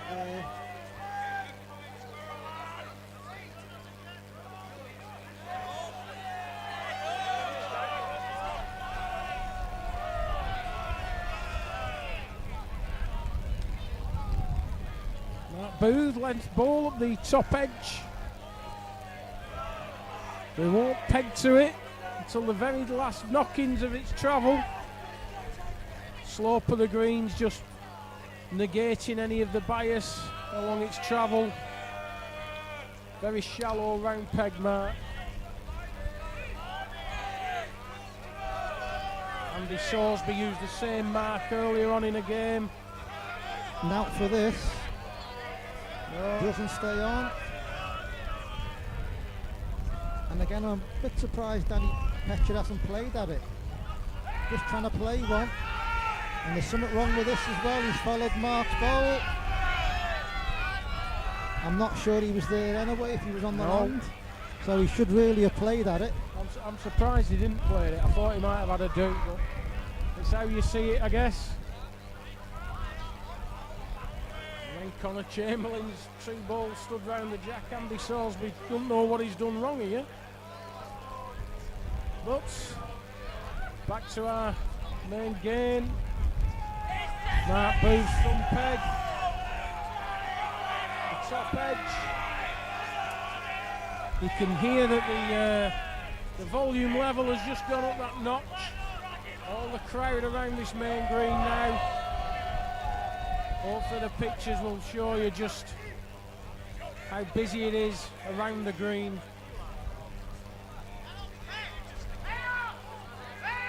Mark's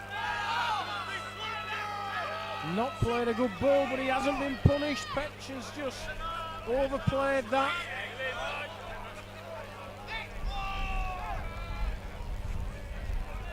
It's tighter. Too tight, it's going to go off. Well. Couple of yards out from Dan Petcher. I'd like to think he could just roll one off his leg here. He's in back of it, he's in back of it, he's got away with it. Wowzers. Would you, Adam, and believe it? Got away with one there. Never happens to me, that, Steve, you know.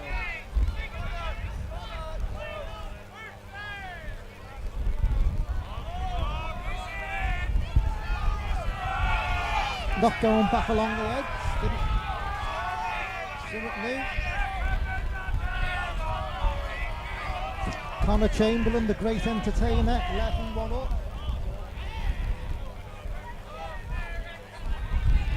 Well, bang on the road, but he's short. He's a good yard short. His 2-8 Drake specials just wouldn't do the trick. This is a little bit further. Won't reach the jack though. I'm surprised. I'll tell a lie, it did reach the jack. Well, it was an inch short. That's an inch between friends. Well, this has come out with all sorts of bumps on it. Can't get there, surely. Came out dreadful. Should be an easy 2 for Dan. Andy Sorsby's is having one of those games where he's just run into the back of Connor Chamberlain's bowl. He's left it. He's left it. What kind of bowl was that, by the way? I think where they were coming from, it just looks like a little bit of a bare area in front of them, and I just don't think either of them got that second ball out clean. I've given him the benefit of the doubt, of course.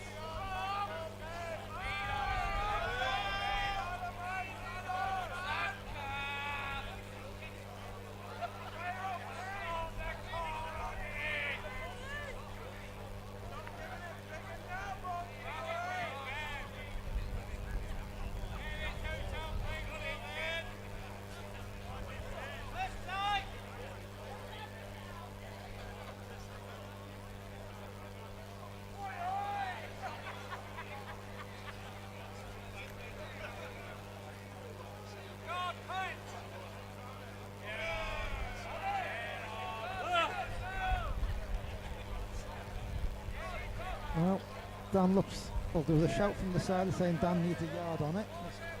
Seems a fair shout. Certainly on a road with this.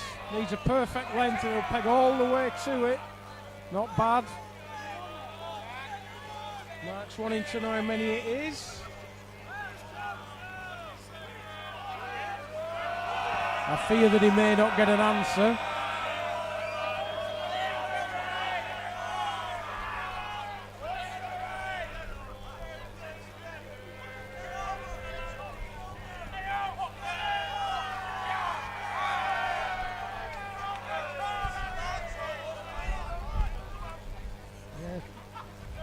The referee favoured one. I think Dan favours the other.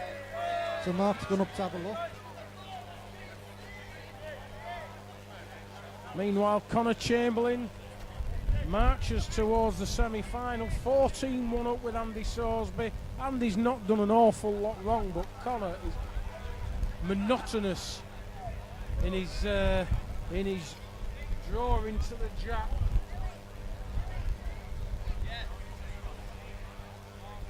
I think this is the worst ball I've seen him send today. So Mark's made his mind up. He'll know whether he, well, in his own mind he'll know.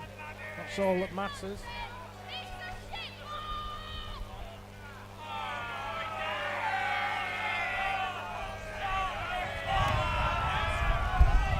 It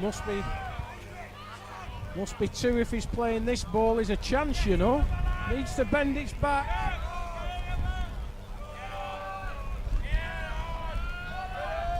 Good saver. 4 apiece.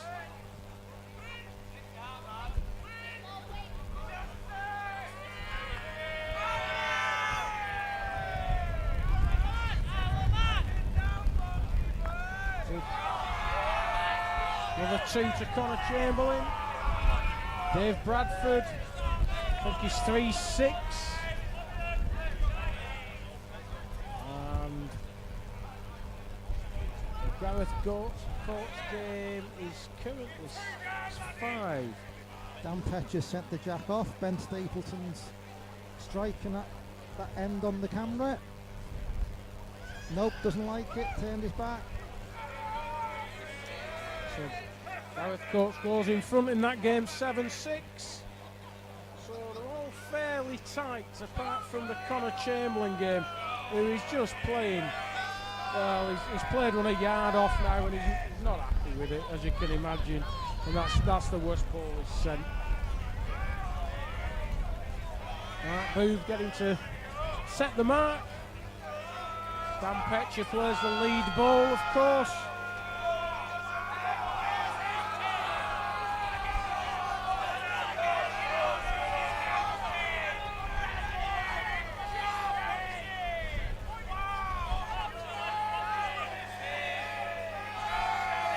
He's reached as Dan.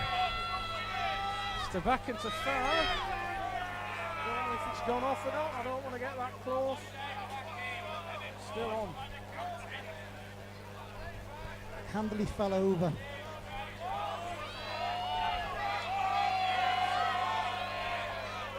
Should finish. Goes in, but it's not a good one. Dan thinks it's too far. He thinks he sent it. I don't think it's too bad. Won't go much further now. Peg behind the jack as well.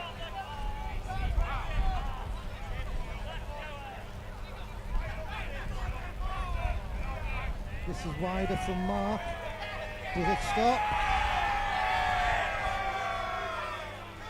I'll leave that one to you, Steve. One to Dan Petcher. It was always to back. Had to pass his own and just passed it by a foot too much.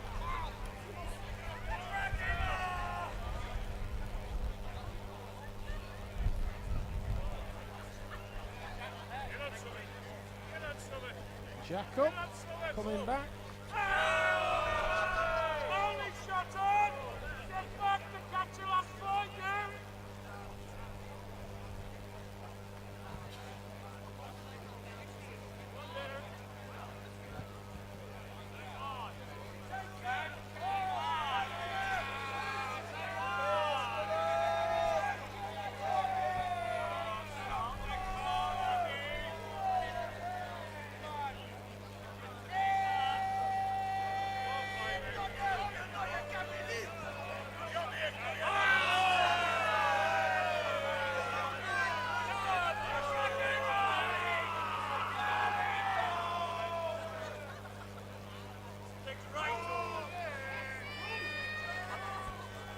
Wasn't the worst lead from Dan. Just a bowl underneath. And Mark stepped in. And this is looking on different land from Dan. He's just tightened up. His finish is weak there though. Can it fall back to the jack?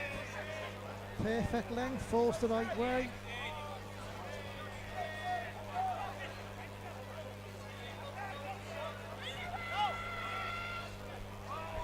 And he's not there with his second, but he counts with his first.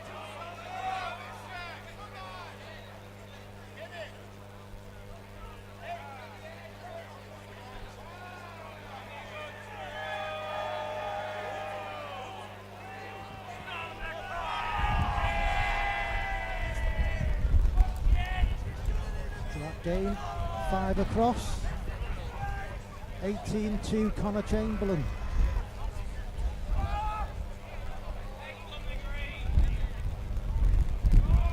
Mark Booth, finger peg, across the green, all downhill finish.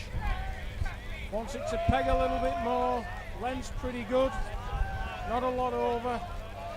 Hoping to catch Dan Petcher out. Playing too far, but I don't think he has. I think it might be Tania. Oh, it's gone a little bit. Connor Chamberlain all but 2.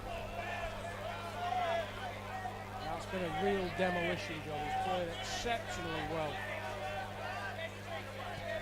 This bowler Marks needs to show weak, needs to stop, doesn't either.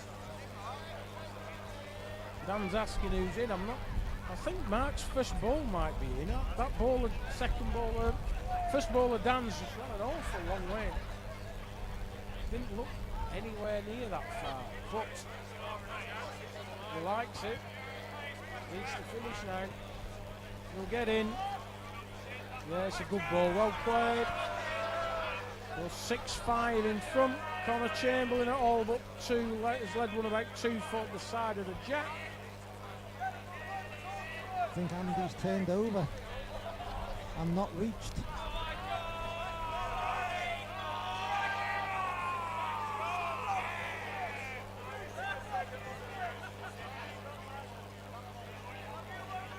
Well, Connor lies to go into the semi-finals of this year's British Senior Individual Merit, kindly sponsored by John Moore.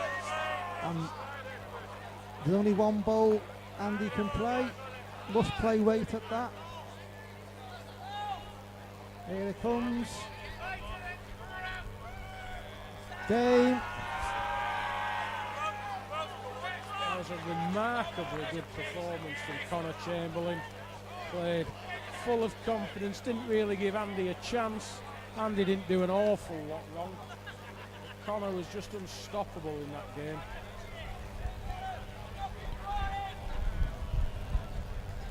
We should have breathed in then, we've just been photographed. Don't bother me as long as I get my image right, I don't mind. So, Mark Beardlion, really sitting at the corner of my eye that he's got the bowl on the jack, going for another. Gets them. Good bowls then. Number 11, Connor Chamberlain, Derbyshire, 21-2. Number 11, Connor Chamberlain, 21-2. 7-6. Gareth Coates is 9-7 up. And the final game is 7 across. So these games have a long way to go. And we'll try and show you as much of it all as we can.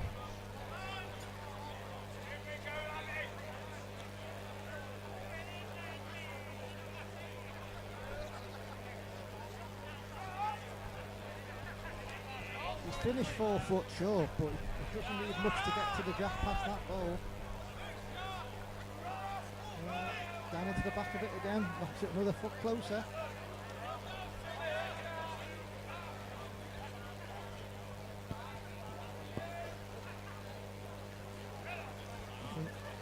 Mark's turned over and has absolutely found a length.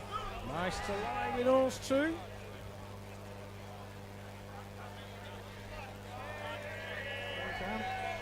Same peg for him, needs to run. Condemned. He was better length than his first, but couldn't find the land. Didn't want to follow Mark in. Right-handed thumb peg.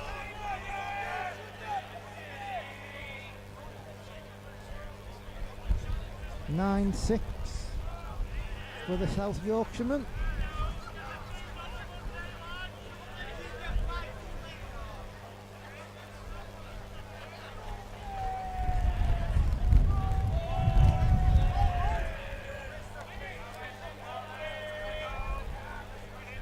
Not the lead he's wanting.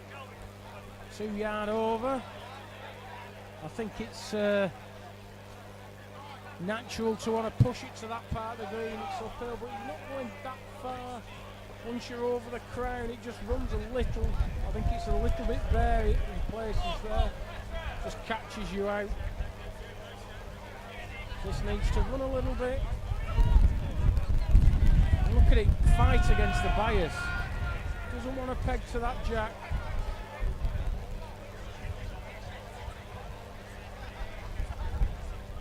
Got to be better. Got to be better, surely. Oh, it's fell back against the bias. Just enough though.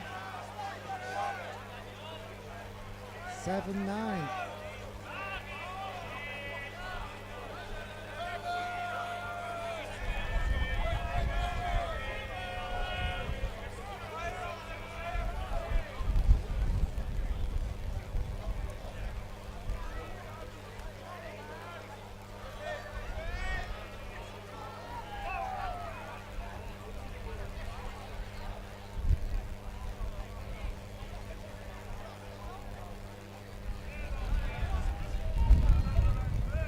Two ends in sight. The lower jack is Dan Petches, and he's put his bowl 4 or 5 foot under the land.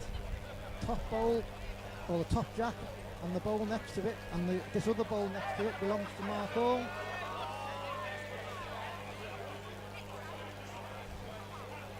Lies then 2 to go, 10-7 up against Dave Bradford. He's played weighted this. First bowl's off the pitch. This one's off as well. 10-7. North Midlands man. Didn't get that wrong. Them that's in the north, Steve, they're predicting an all Derbyshire final. The Beard to be feared against Petch. That's what they're all predicting. Is the chat red hot? The chat is red hot. They'll be dancing in the streets of Bakewell tonight, if that's the case. All the tarts will be out. Indeed, indeed. I learned on the radio that they also do a Bakewell pudding. Never had one of them. I'm sure though Mark Booth has something to say about that. And at 9 across, there's certainly nothing decided yet. The only thing decided is Connor Chamberlain, the Beard to be feared, is currently the first man in the semi-final, where he'll play the winner of Ben Stapleton and Gareth Coates. Gareth Coates is currently 11-8 up.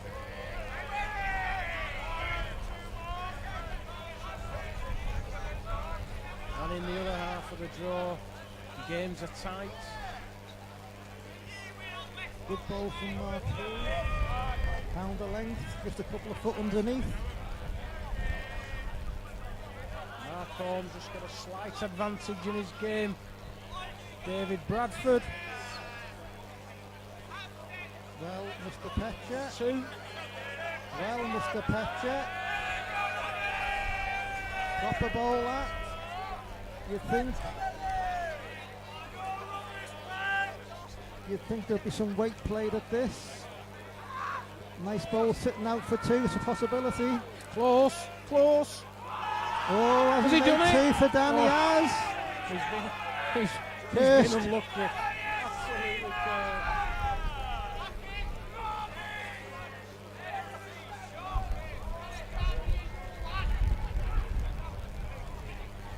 11-9 Petcher. 10-7 Orm. Measuring.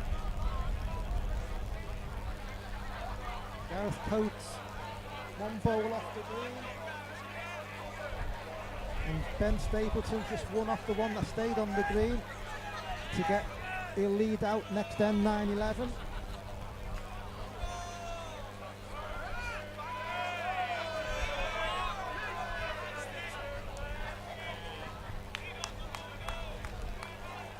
Dan Petcher leading out some peg. Strokes it out. Looks short to me, it's got to go a bit. Nobody's really nailed a length coming into this corner. Everyone's been sort of fishing for a length. Ben Go in. Stapleton sent the jack off, so Gareth Coates will be sending it back into the opposite corner. Mark Booth's half the distance between Dan Petcher's bowl and the jack.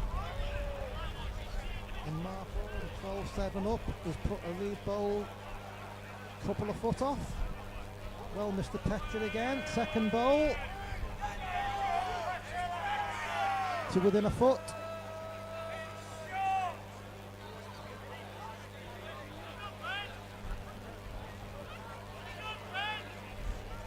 Close, full, done it full, what a good ball that is. Centre Mark Booth. Case last end, done it this time. A fantastic ball.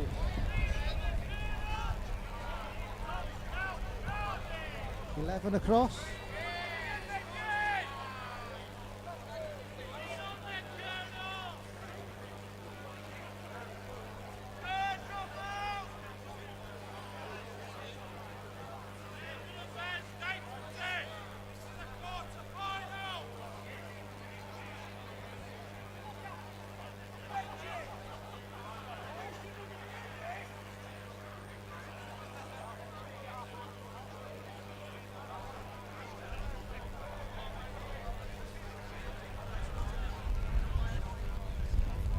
bobbled that out slightly, but it's not done it any harm. Probably would have been a mile to 5 if he'd have got it out clean.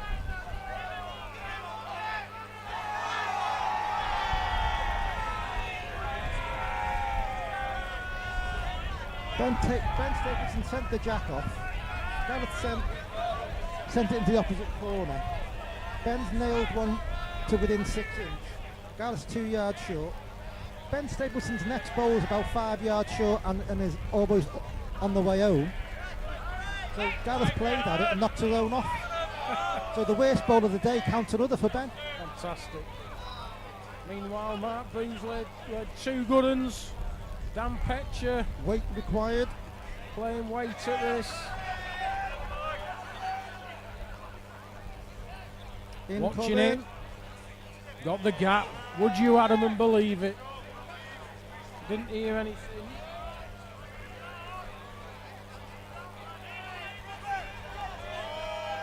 That puts Mark 13-11 in front. Markham 14-9 up with Dave Bradford. And the Ben Stapleton Gareth Coates game is 11 across. Remember, one quarterfinal's already finished. A 21-2 demolition job. Connor Chamberlain against Andy Salisbury, who, to be fair, didn't do an awful lot wrong. But sometimes that happens. Mark Booth sent Jack off, so it's been kindly returned by somebody who can just about walk in a straight line.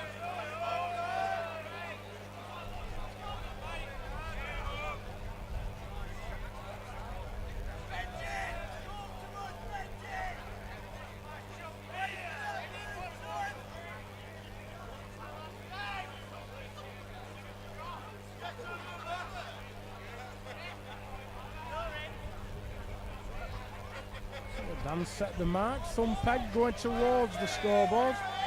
Everyone has been short coming to this area of the green today. And Mark's no different, just about 18 inch short though. Not a disaster, a minor adjustment. Petch is short and he sent the jack there, remember. Caught himself out. Now he's further with this. Further with this. Just bend of it now and it's not too shabby. Reasonable ball. Now then, Petch, have you reached? Have you reached? Needs to fly. Short again. Napped himself. We've been seeing that all day long in that area of the green. Everyone just dropping it a yard short. 2 more, 15-11. Maybe that dream Derbyshire final isn't on. Well, that's why we love this game. Anything and everything can happen.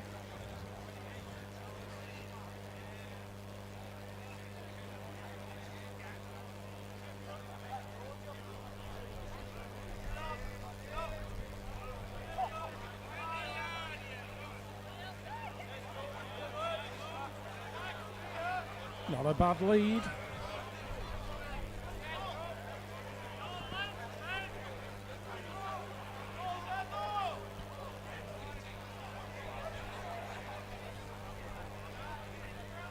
Petch just waiting for Dave Bradford to get out of the way.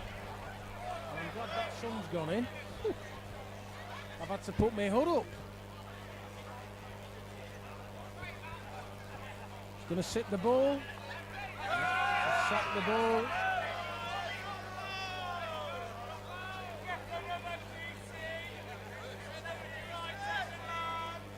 Now then, Mark, are you here? Do you give it a chance? Is it coming round the corner? He trusted his length.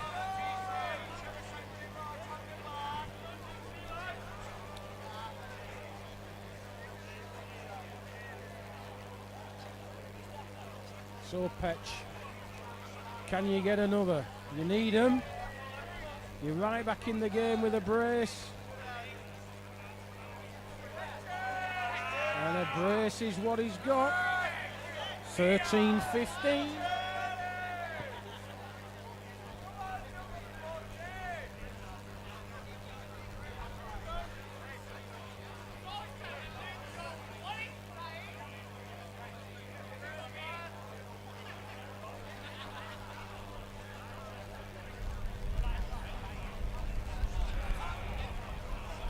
Leading out finger peg down to that right hand corner, notoriously difficult corner today.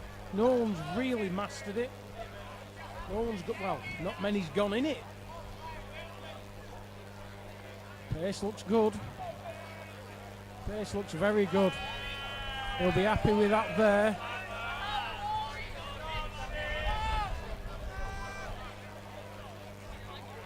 He's certainly reached with this. He wants a hit. He needs to pick something up. It goes a long, long way.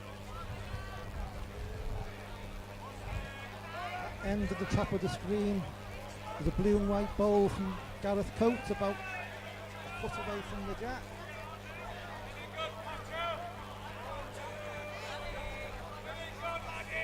Very good. One for Gareth Coates to go 13-12 up. Mark Booth decided be as easy to hit it than beat it. Misses them all, level game. 15 across. How quickly games change, couple of twos, and all of a sudden it's in danger of boiling over. So, scores 15 across, Dan Petch and Mark Booth. 14 across, Dave Bradford, Mark Orme. 13-12, Gareth Coates, Ben Stapleton, and he's just sent the jack off at Gareth. Will he live to regret that? And don't forget, for those of you who've only just joined us, Connor Chamberlain already in the semi-finals following a 21-2 win over Andrew Salisbury. So Dan Petcher leading out into the far corner. And he's played a good one here. There's not a lot wrong with that. One of those you'd rather have than have to lick.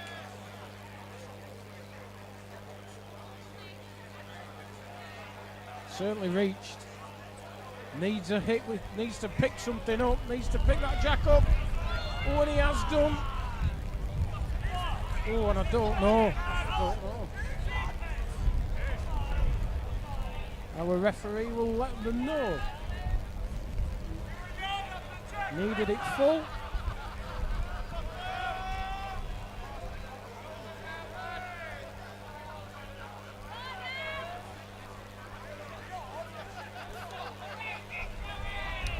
Well, Mr. Petcher, can you pass it home by a yard?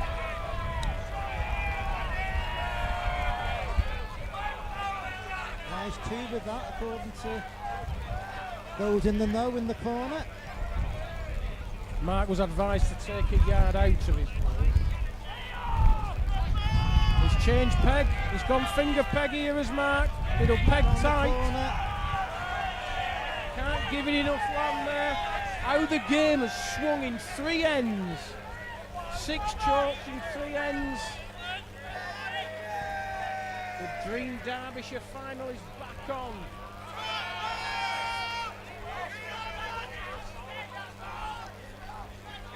(17-15).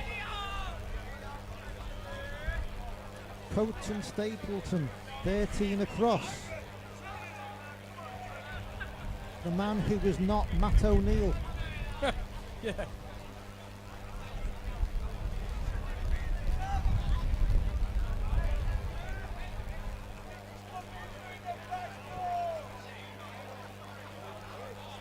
Petch led out, thumb peg. Looks an inch to back and an inch to far, but that's all. Not a bad ball on the mark. Dave Bradford, by the way, has turned his game round. He's now 17-14 in front. This is Dragon Eels.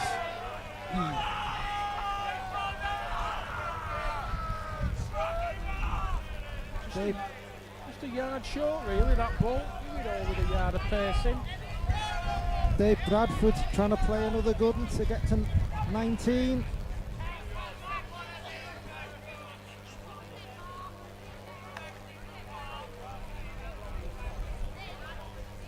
Dan Petch just twirled it. Yeah, he's been forced into it. Trickles and trickles now. Not so bad. Dave Bradford 19-14 against Mark Orme. Mark Booth's been given a ton of advice from Melanie Fern. Yeah. And he's 2 down again. Unfortunately, she wasn't the one who was sending him. Mark was, and he was short. 15-11 up. 19-15 down. How a game turns.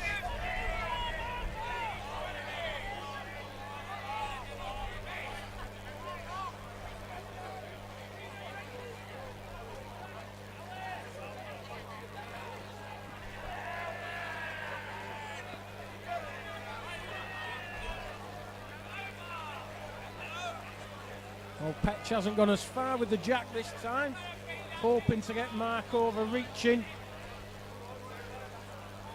I think he might have overreached himself. Needs to pick that jack up.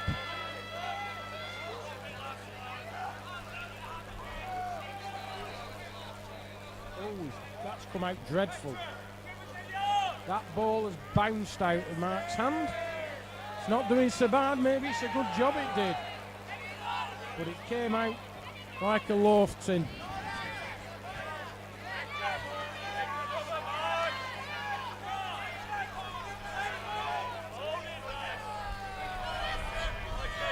Getting all sorts of advice from the side. I don't know if any of it's worth any. There's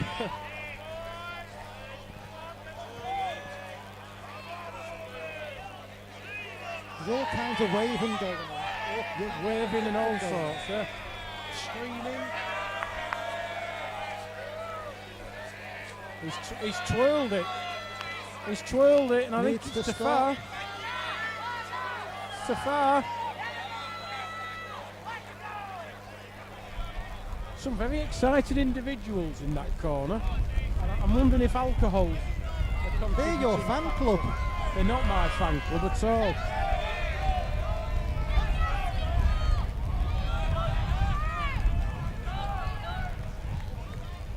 So that's 5 ends and 5 doubles on the bounce. 17-19. That's how games change so quickly. Mark Orme has led out 16-19 with Dave Bradford. Gareth Coate leads out 15-14 up with the man who isn't Matt O'Neill, the one and only Ben Stapleton.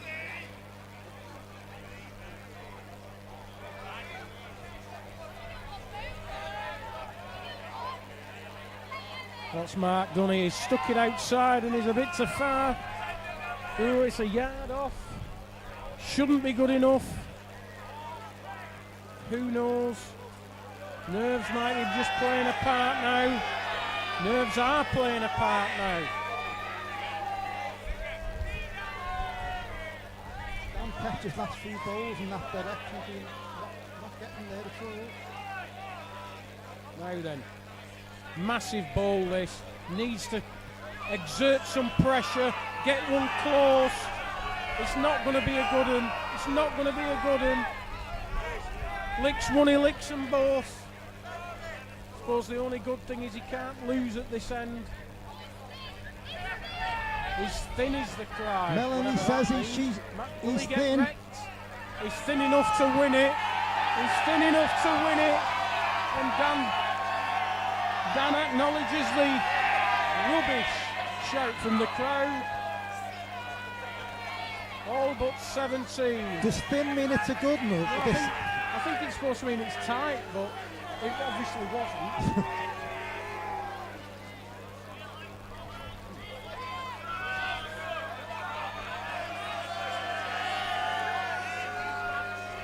So, Dan Petch at 2017. Looking like he's just going to get over the line. Dave Bradford, all but 16 up. He sent this jack off. Close to the edge. This is tight. That's got to be tight, this ball. It's got to peg at some point. It's not pegged yet.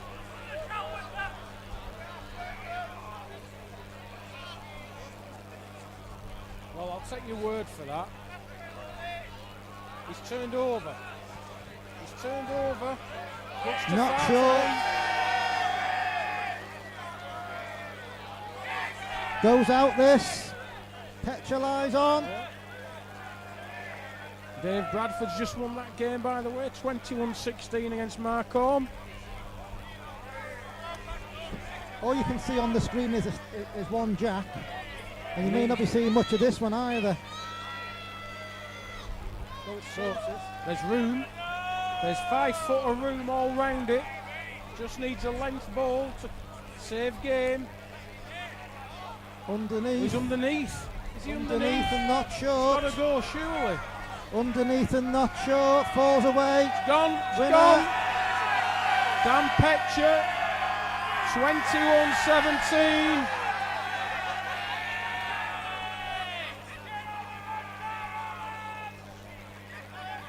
So that's one semi-final confirmed. Dan Petcher versus Dave Bradford.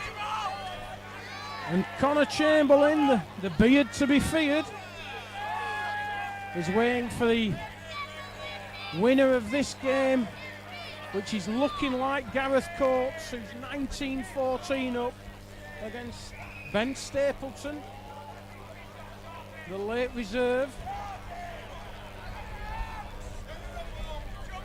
Needs to miss that ball.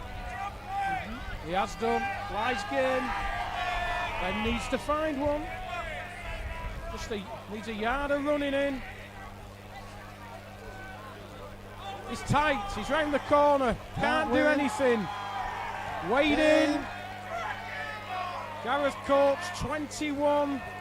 Ben Stapleton 14.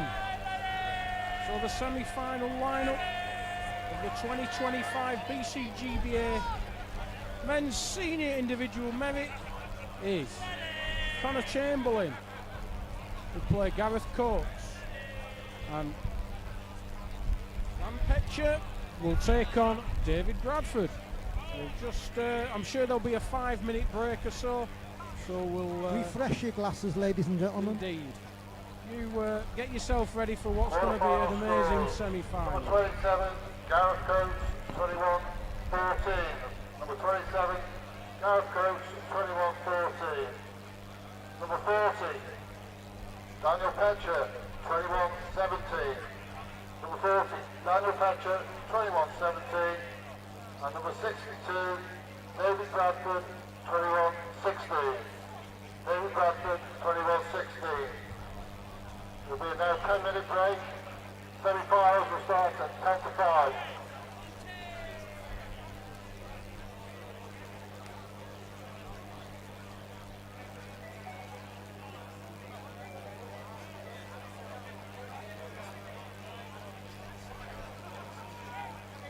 Anyone still package, there's still plenty of sandwiches here down in the hut here for the ladies to buy. And also there's still a lot of money to be claimed from the players. It doesn't mind if you don't want it, but it's a night out, but come and collect your prize money if you need to, please.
First semi-final for the green, please. Number 11, Connor Chamberlain from Derbyshire. And number 27, Gareth Coates from Yorkshire, please.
Connor Chamberlain to the green, please.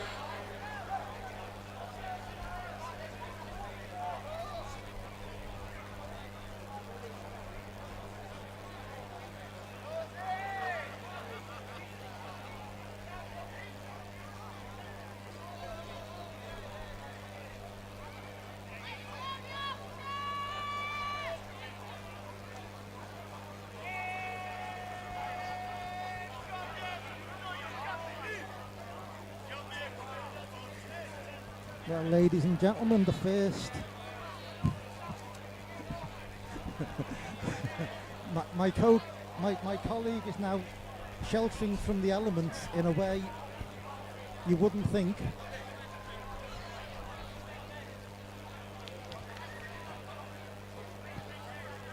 We've got the start of the semi-final. We have Connor Chamberlain leading out against Gareth Coates.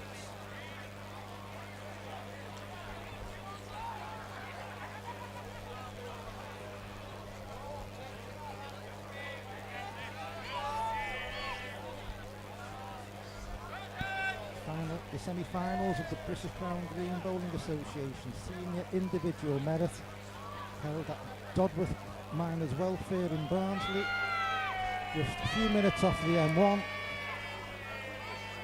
The event very kindly sponsored by John Moore Limited. And Andy, who do we fancy in this one?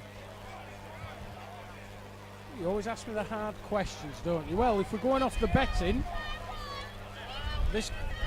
the current odds for the tournament, we've got Darren Petcher even money, Connor Chamberlain is 11-8, Gareth Coates is 2-1, and Dave Bradford is 5-1. So if we're going off the odds and the weight of money, Connor Chamberlain should win this game. For me, he's the only player that has actually gripped the green today. His last round against Andy Sorsby was phenomenal. He played incredibly well, and if he keeps that form up, there's nobody can beat him. But that's the key, keeping the form up. Of course, Connor, like all the other players in this event, have been kindly sponsored by various people, various companies. Connor Chamberlain sponsored by Bowls Club, which is an app that I think a lot of Crown Green bowlers are using to help sort out the competitions. So many thanks to them. If you haven't already and you're interested in Crown Green bowling, you could do an awful lot worse than downloading the app and checking it out.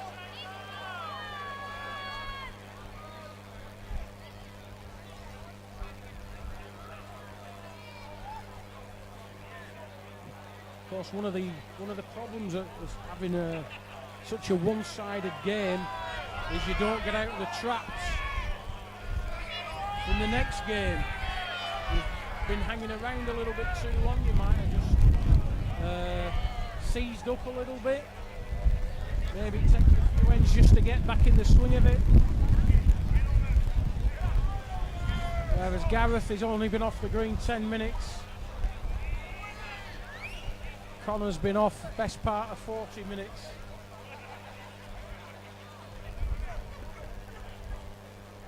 Only needs a couple of yards of running in. He's turned it over. It needs to run now. Finishes, it wins it. Goes in. Good ball. Well played ball.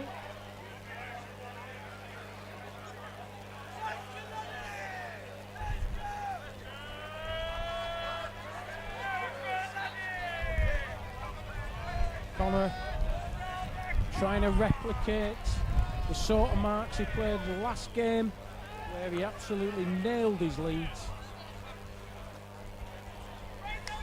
Won't be so bad when it picks it up. Not too shabby.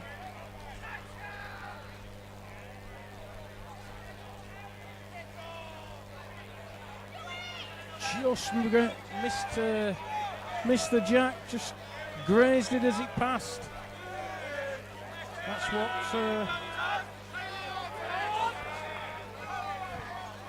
Dan Petch has put 2 bowls within about 3 inches to make the perfect start against Dave Bradford.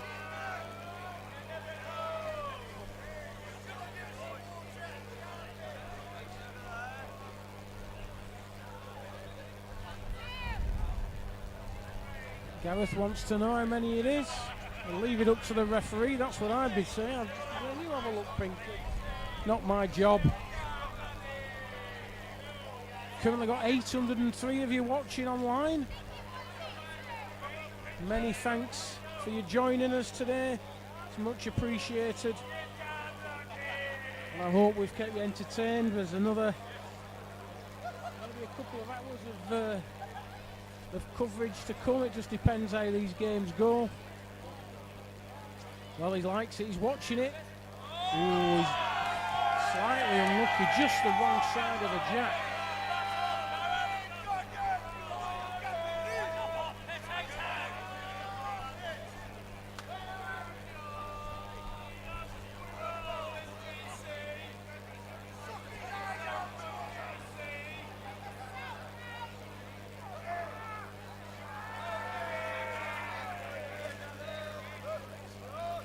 Of course, this is a common point for both of these players' games.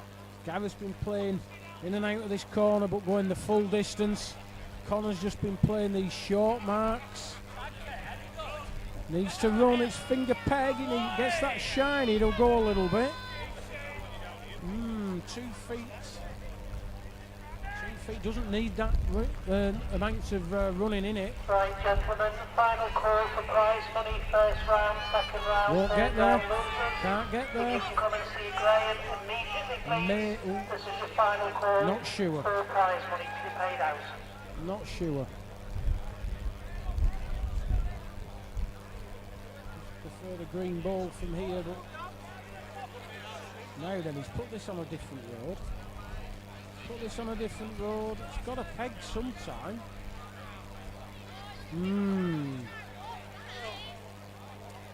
Not on the road.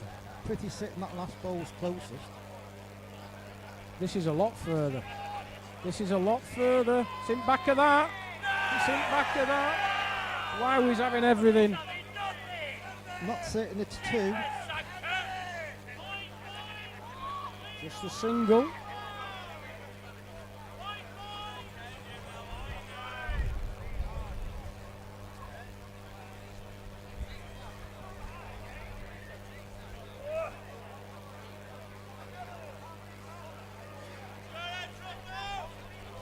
Finger peg, just over the crown.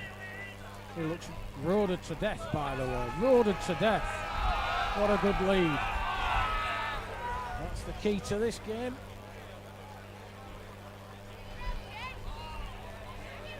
Looks just short to me. What a good road as well.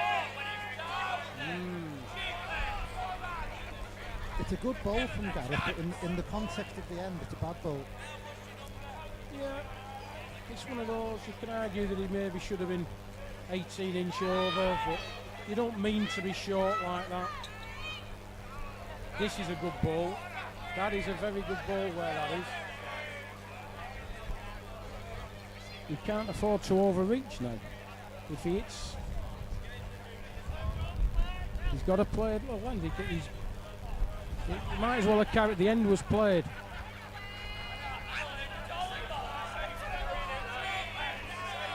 To be honest, I don't think that's such a bad ball. He had to rely on playing a perfect length to lick it with a side toucher. Odds of that are maybe 1 in 100. But if it had been overplayed, he'd have given 2. If he'd have been over at it, it would have been an actual miracle bowl to count. Correct. Oh.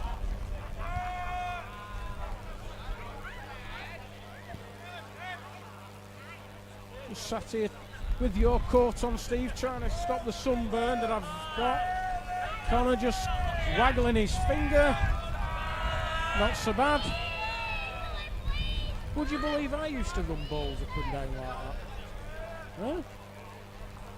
Sitting, I've seen covers where I've seen you do that. Couldn't do it now. If that falls, it may fall in. Pinky's on the case. Last ball, what a good ball that is.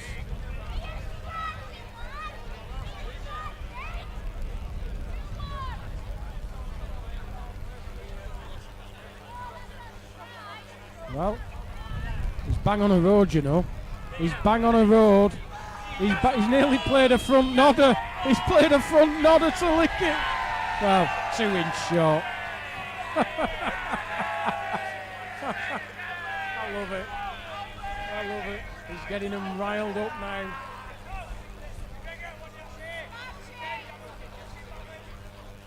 Gone for gold. Just got to move something. Found the gap. Right ball. I don't think he could have done much else. 5-1 on a Chamberlain. And he's back in the groove. Playing with full confidence. Just changing it round a little bit. Different paces all over.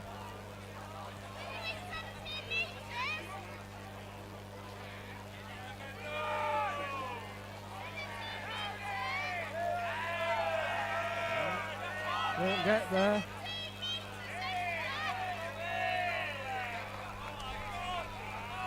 Bit of room. This is tighter.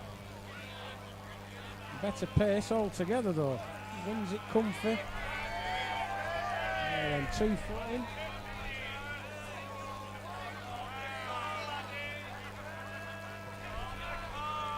Give this a lot more than Gareth's. A lot more. Miss all is the cry. Just short. No real danger. Outside that.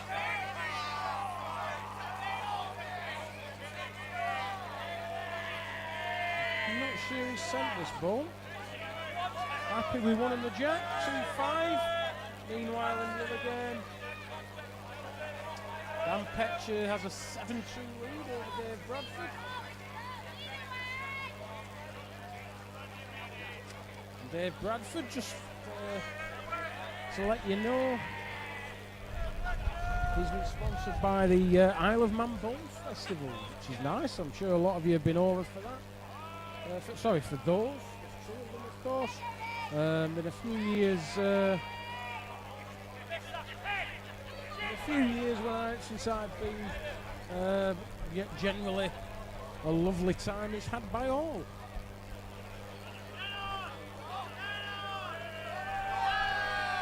Gareth Koch out here, just not on the road more than anything. Lens not so far off. And now something's happened with this. Now then. Get one clear, and it gets one. There's Lyon, line 2. You wouldn't think he'd count them, of course, but who knows? Stranger things have happened in bowls. This is further, better road. Can't fail, surely. Tell you what, peg like mad there. I mean, pegged the yard at last foot, that.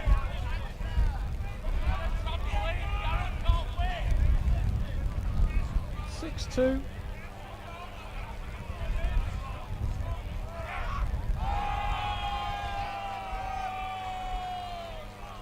Connor going across the middle, finger peg a little bit further than he's been going.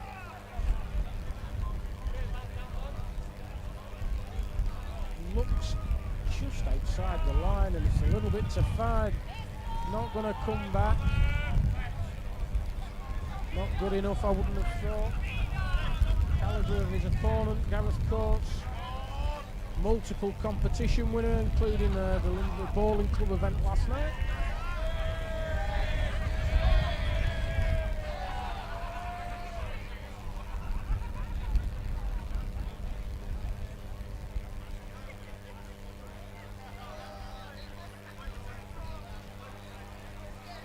Just too far again, I think. Just going to go past.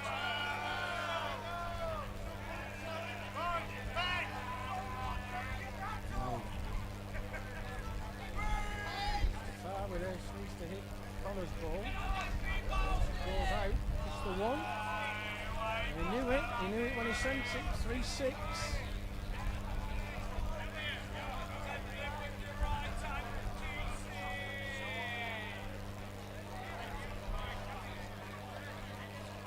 I'm sure Gareth will be going for the corners.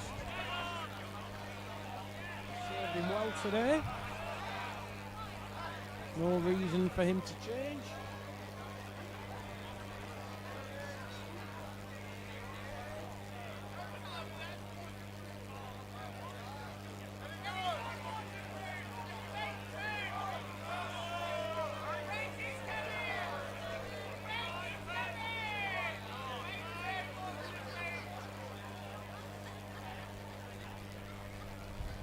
Not a bad lead at all, only about 18 inches to the side.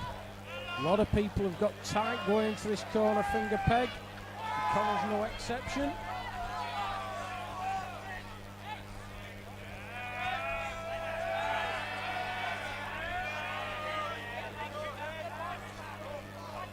Well, he wants it to run a bit now. I thought he started running after it, but Must only be one.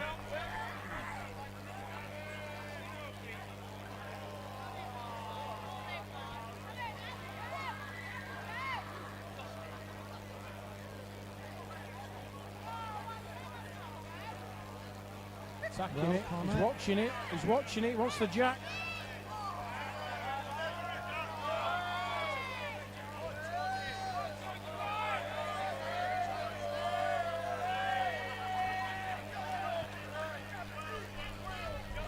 Bradford in the vicinity. That's the lead bowler, Dan Tetcher, 8-3 up against Dave Bradford. Shout from the side, it's Dan's 2 foot short, and this is multiples of 2 foot short.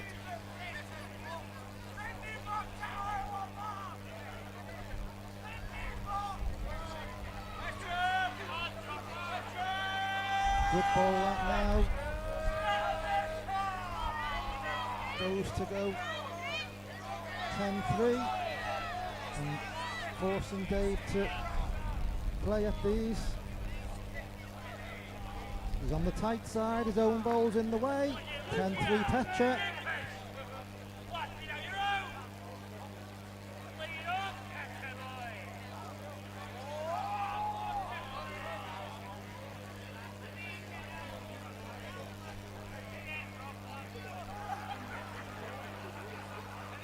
This looks a good ball coming up. Not so bad at all, just about 10 inch off. Takes a bit of licking there. Of course, Gareth has already gone one stage further than he did last year. He got to the quarterfinals of this event, just losing out to Greg Smith. Well, just losing out.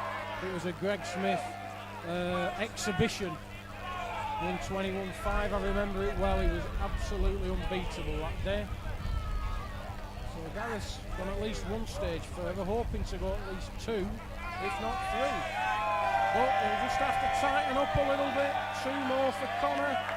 Though if you want to see a happier Gareth Coates, if you're on the Bowls Observer YouTube channel, you can find his win in the Fleetwood Waterloo last year.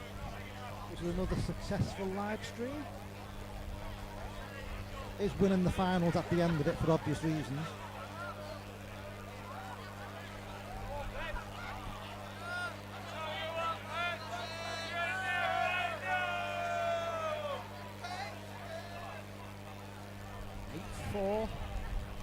Connor Chamberlain leading out finger peg towards where the bookie is, and it was absolutely packed there just before the start of these semi-finals. They thought it was short. It's a dead length. He doesn't know where they're going. Gareth doesn't like this one little bit, even though it's on a road and it's just going to graze the jack. Wow, he knew. You've got to be good to know you're only just going to miss the jack by half an inch.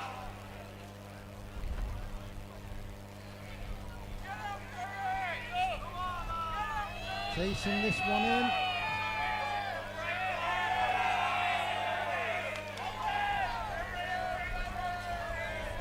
I Bang. I think he knew that was good from as soon as he left his hand.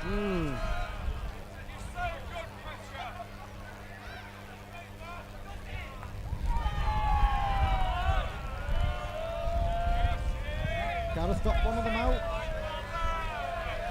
9-4.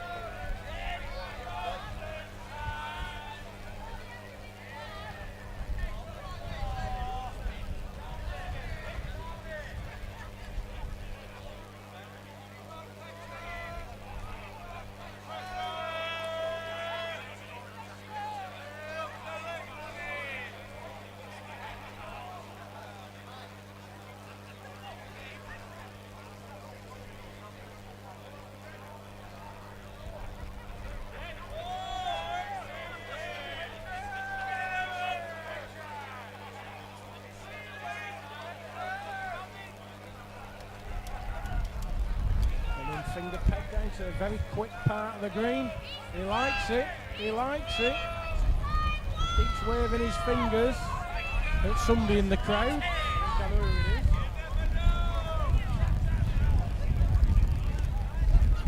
Doesn't want a lot in that ball. Doesn't need much at all. Gareth's turned his back on this. He just knows when they're just going to raise the jack and go out. With some canny ability. Gone off the green, that bowler, Gareth. Yeah, he knew. Oh, he wants us to run now. This ball won't go off, that is for sure. It's not going to finish so bad. Dan Petch just led a 6-inch bowl, 13-3 up. So he's got to be just passing those balls by a fraction. There's a chance. Will it stop? Will it stop? It will stop. Played a dead length. Good ball. 5-9 is on the mat. Waterloo winner of a bowl.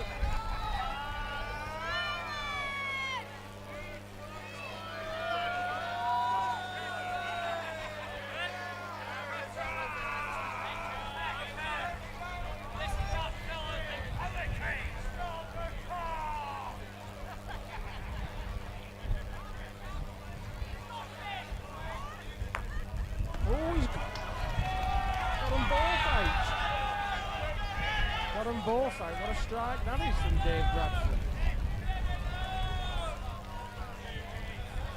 Back to Coates and Chamberlain. Not a good lead. He's put that ball way tight.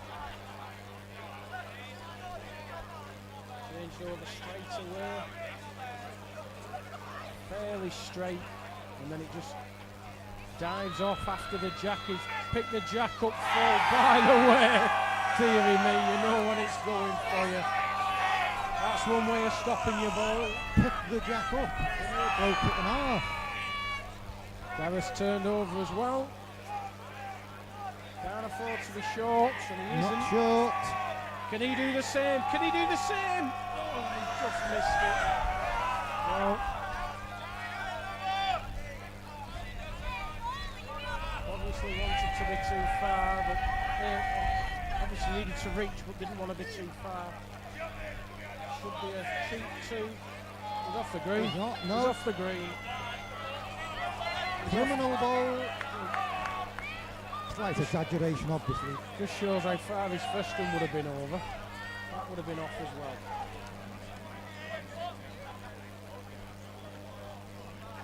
Anyway, Connor won't care. One more in his quest for glory in the British Senior Individual Merit 2025.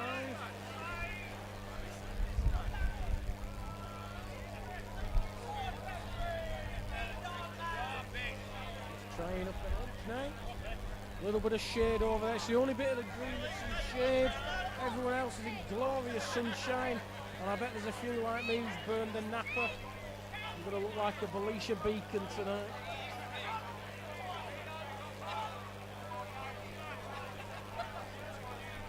What a good ball, just at the side of the jack.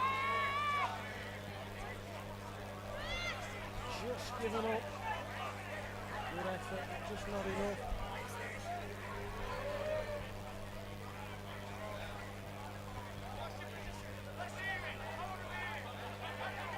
Gareth is literally, well, he's less than one roll short of being on. He's barely that short of the jack. Literally needs inches on his own, unless he decides to move those two bowls of Connors.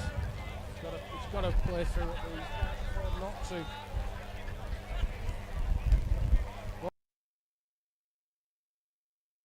Is he short? Is he left it? Yeah, that's criminal. That is criminal.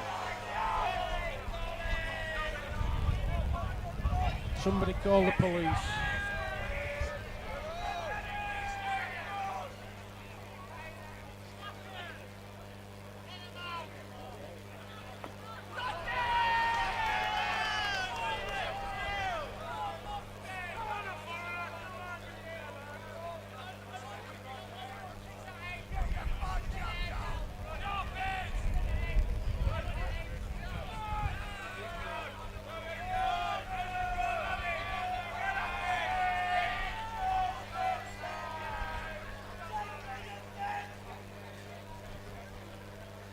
Lead from Connor,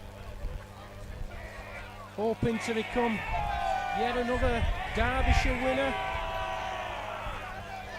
They've had 8 previous winners at this event, including Connor's dad Paul back in 1981. And if Dan or Connor, if let's see the finals going to be, if either of those can win it, it'll be the first winner from Derbyshire since 2007.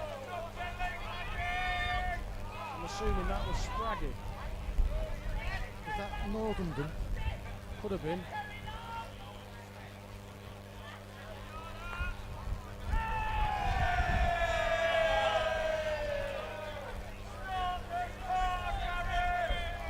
Yeah, Andy Spragg. Won it 2 years on the bounce, 2007, 2008. Can't read. 2007, 2006. Oh, and Darren Smith won it the year before, the late Darren Smith. 2005, so Derbyshire dominated in the early 2000s. The much missed Darren Smith, lovely fella. Indeed, nice guy. Of course, if Dave Bradford can turn this semi-final around and pick up the first prize, he'll be the first ever winner of this event from the Isle of Man. Which would be a feat in itself. He'll get knighted. Very possible. And of course, if Gareth Coates can turn this deficit round, he'll be, let's have a look, the 17th winner by a Yorkshireman. And it'll be the 10th time.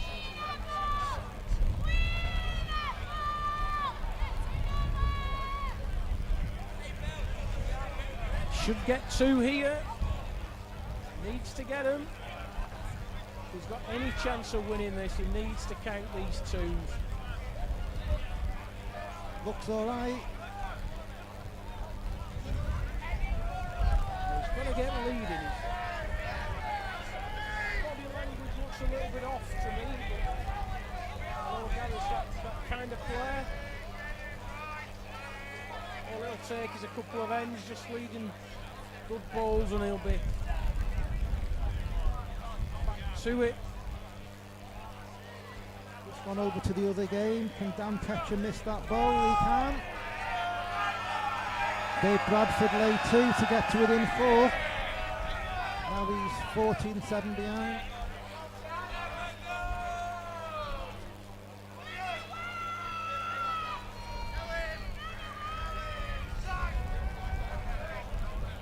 Gareth Coates playing the left-hander's thumb peg into that corner. It's all swing.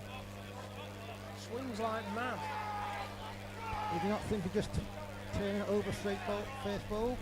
He hasn't done. Followed it, he's reached. He's definitely reached, by the way.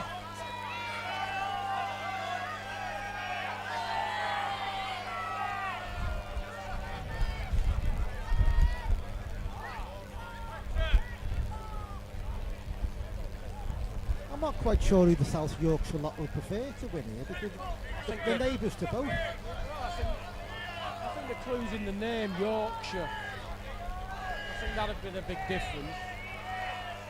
If there were, that's what I think anyway.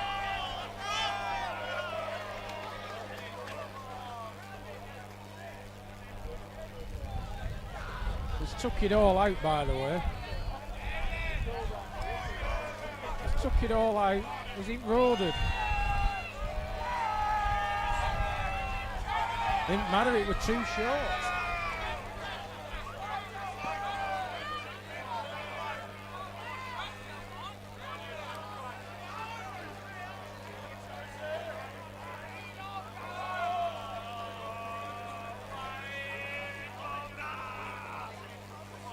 .13.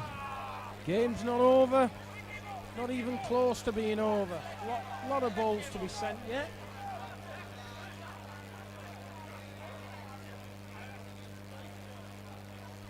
Gareth's playing again, the left-hander's thumb peg. So far with this, it's going to go a bit missing. It's going to go 3 yard.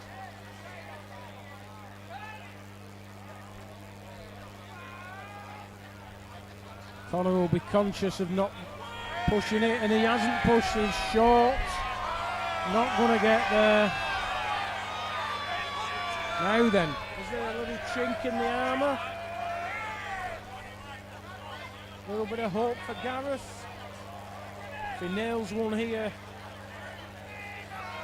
Oh, it's in the back of it, it's in the back of it. Oh, well, there's still room. These shouldn't be good enough for us. Semi-final of an event this size.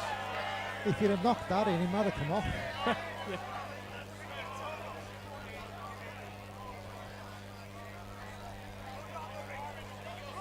Definitely further. Definitely further. But not far enough. Or is it?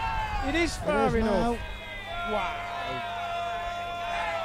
They were condemning that ball. They were condemning it when he sent it. It'll look all right in the scorecard now.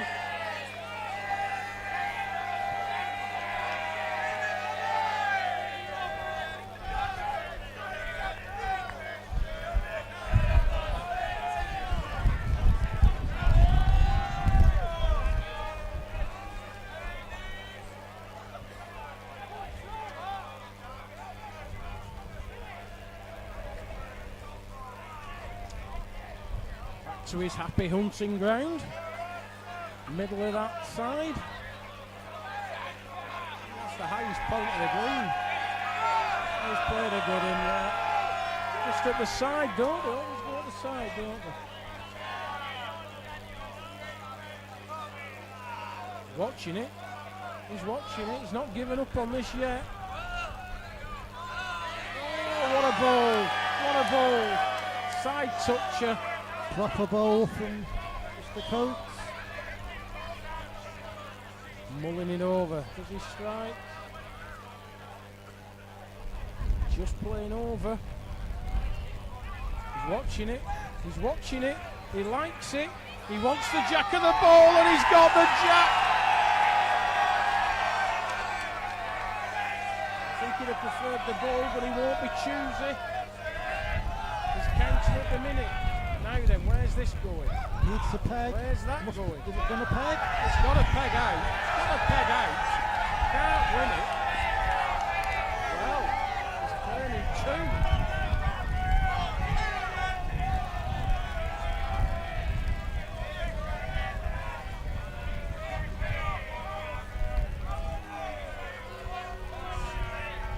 Required. I don't think it's a bad tactic, this. Just give himself a minute. Give himself a minute. Go and have a drink of water or something. Just take it easy.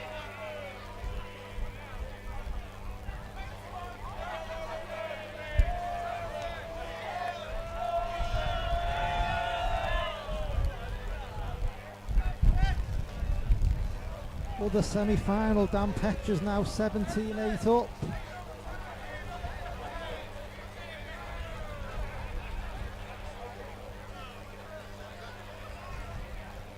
got away with a bad end there, did Dan, to be honest, but he won't care.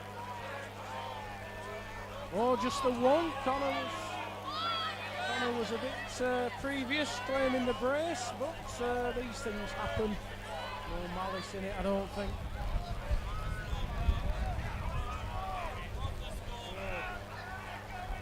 15-8 Connor Chamberlain. The beard to be feared.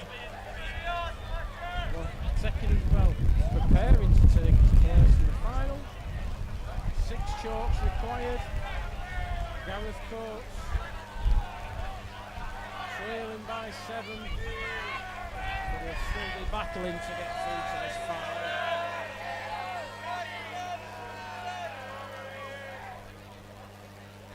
Made a decent lead there, just a foot short. Now then, can this run? It's a chance if it runs. It's a chance, just pegged out, I think. A little bit too much.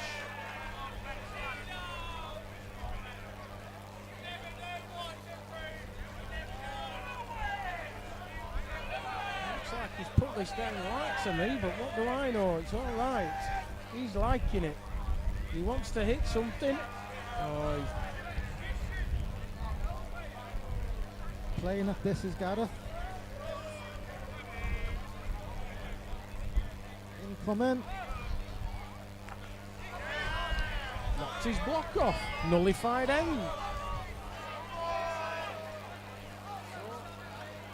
Connor will have another go.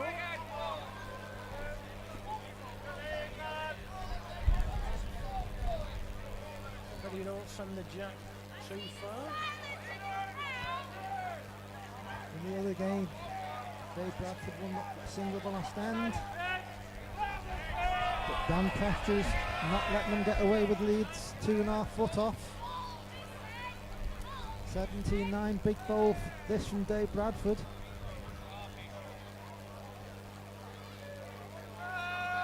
Misses.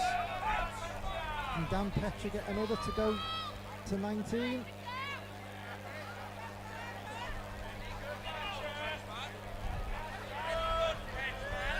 Come straight at it. Didn't play on the peg this time, and not sure.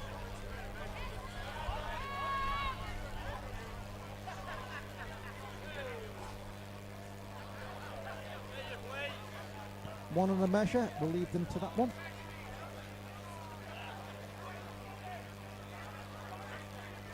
Connor's played up this edge, right peg, not made a good lead, he was a good yard over. Looks to back with this. Right, on to Gareth.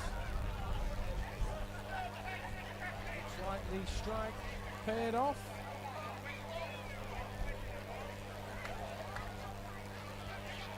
And another. 2 to Coates, they're in the same street now. 15-10 to Connor Chamberlain.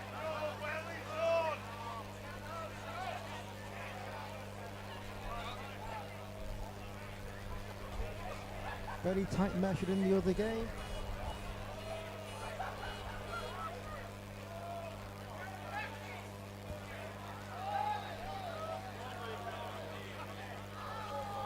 Going for the corners.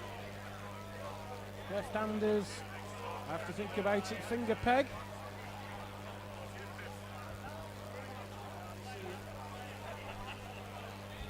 Won't be so bad if it tickles this jack.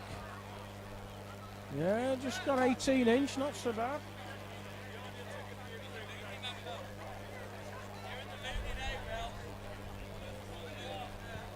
$18-9 Dan Petcher, 15-10 Connor Chamberlain. Can I make it an Old Derbyshire final? This looks underneath to me and to far. Got to be off the green, this, surely. Condemned. The green bowls must run out of green.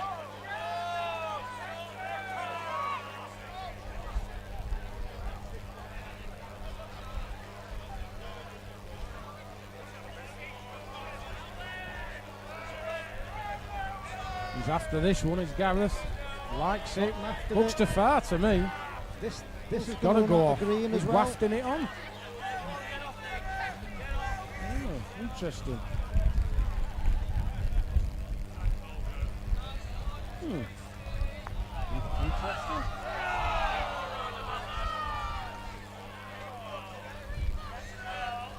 I think Gareth Bowles might be getting a telling off when they come off.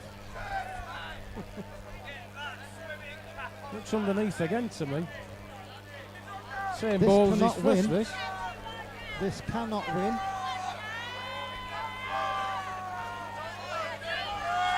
One more, 11-15.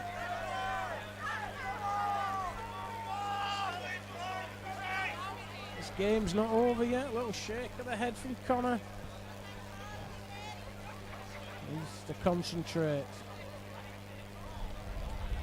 So Gareth sticking with the plan. Thumb peg up into the player's corner.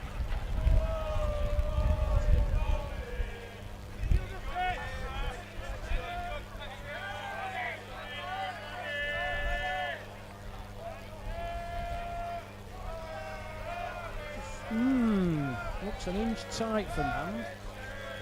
Just a little bit tight. If it's a length, it's not so bad. He's really not. No, it's not the worst ball I've ever seen there.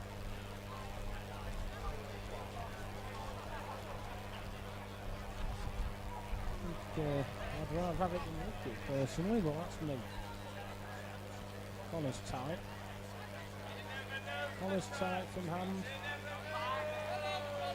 Tight from hand and short. Apart from that, it's all right. Well, there was only two things wrong with it. Dan Petcher now all but 9 up against Dave Bradford. Now, this is a better road. What's his length like? What's his length like? He needs to keep going for a good one. Now he gets another. Puts the pressure on him, beating himself up. Counts these, it's a game again. Some bowlers want them inside the jack. It's not. This green isn't easy. It's not. Going a distance is hard.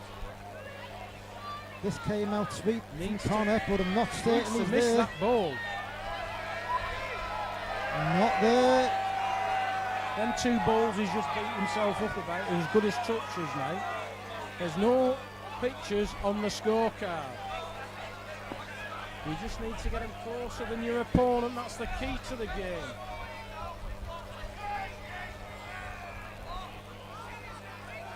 (13-15). Gareth had, well, it looked like he didn't have a chance at one point, but here he is. Dan Petcher lies up with not much to beat, but Dave hasn't beat his first.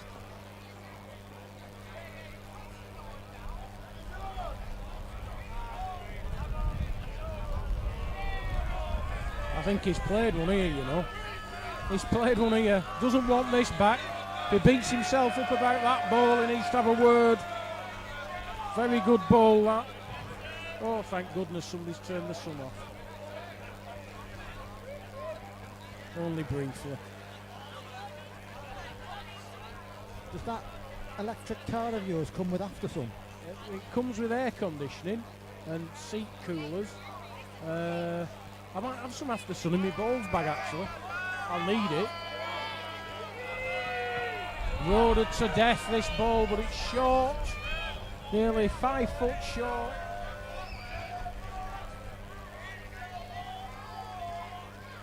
Now then.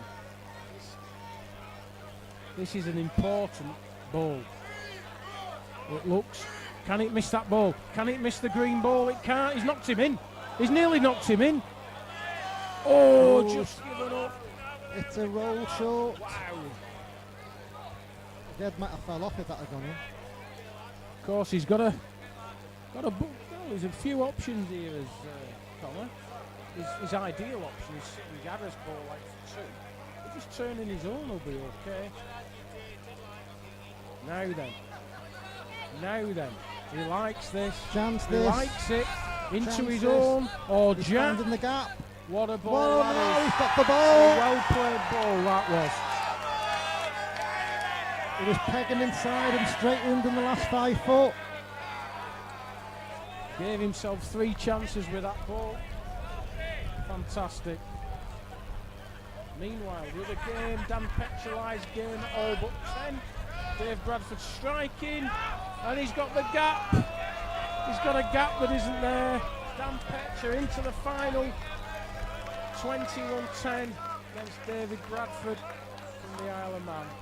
Great effort from Dave. Never easy to come over. The greens over here. Daniel Petcher, 21-10. Number 30, Daniel Petcher, 21-10. This is a very short mark indeed. I'm sure if that lead was a little better, the tapes would have come out. This is a good reply. Goes in. Still room. I think he'll probably just rely on the draw. Only 3 points in this. Could be Gareth obviously not happy with how he's playing, but he could be in front in 2 ends. He's not. He's still to back and he's short now. I think he's short.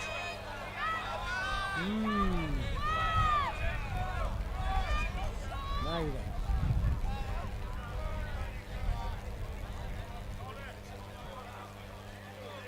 Turned over. Safer way in. Safer way in. Will it just peg at the finish? Short, I think. Short. One on the jack.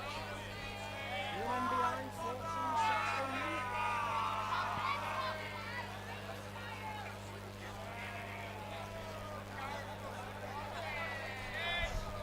16. Gareth will want to get back in this corner. Had a lot of success. Got him right back in the game, going up. Full corners.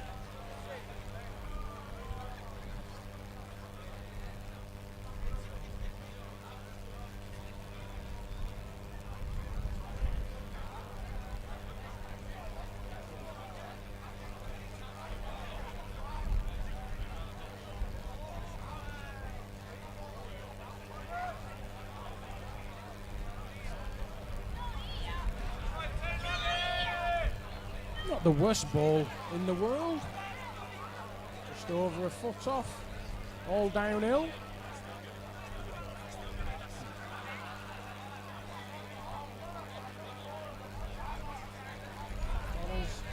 On a road here. He knows this mark. Gets on that ground. It'll get there now. Wants to stop. Wants to stop it. Stayed in. What do you say, Q-Man? Won it, that. Won it. It's a brave call. Now then, this is further. This is further. Wants to stop now. That's a good ball. Connor just wants John Edmondson to check it's only one. It's one from this roof. What does that mean? I think it means one down. Now then, the right ball. Oh, dearie me.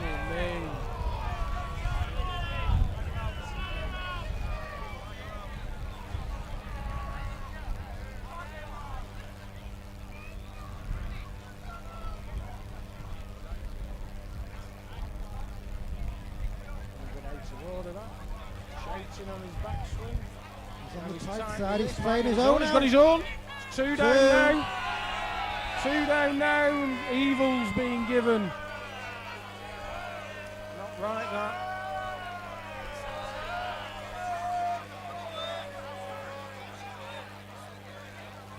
Not right, that.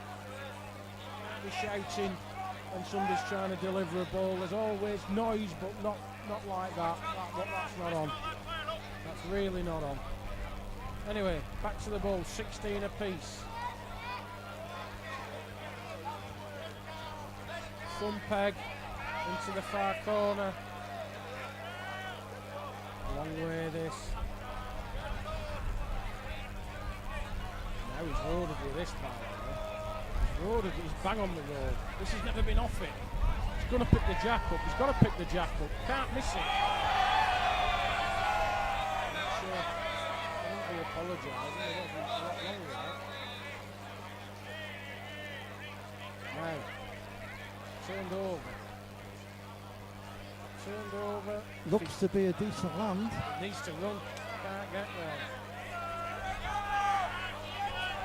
Lovely land, just with probably 4 or 5 foot. He's loaded again. Tell you what, both of these balls have been smack up the road. Needs to get on an inch, gets another. 16 across. Probably lies 2 to go 18-16 up with Gareth Coates. And Connor. Tight. Got to be round up. Round the corner, surely. Can't hold that one. Can't hold it. That was tight before we sent it. I think that's going to cost him the game, that little incident. And I don't know how much of it you caught, but he was just about to get to send his ball literally on his backswing. Somebody shouts, he pulls up, 2 down, 2 down. That really could be the incident that... His first ball at that end, this last end, didn't peg it like this. No, but And he was just a bowl inside it, and it did a lot more. 18-16 behind. Needs to settle. Get his composure back. lose your concentration. And that's all it just breaks it. And all of a sudden you've gone from being on top of the game, being confident licking 6-inch balls to somebody thinking, how do I put a yard up? How do I beat a 3-yard ball? It's a funny game, these balls. That's why we love it so much.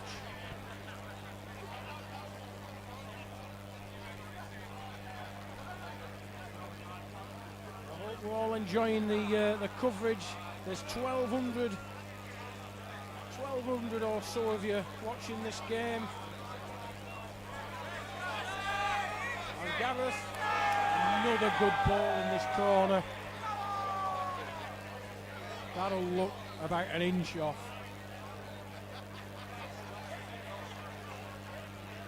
Needs to get his composure back. Is he here? Can't get here, I don't think. Round the corner.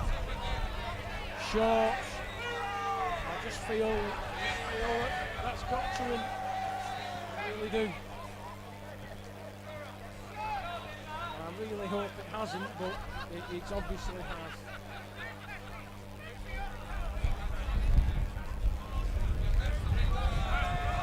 Obviously, it's not Gareth's problem. No, exactly. We'll just give it a little stamp going past.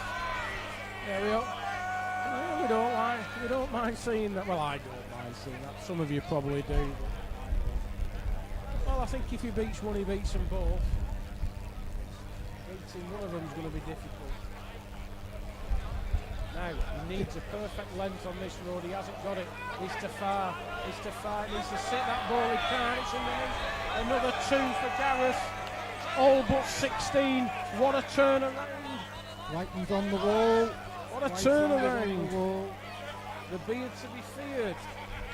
It's not going to be the... Well, it's looking like it's not going to be the All Derbyshire final that was predicted.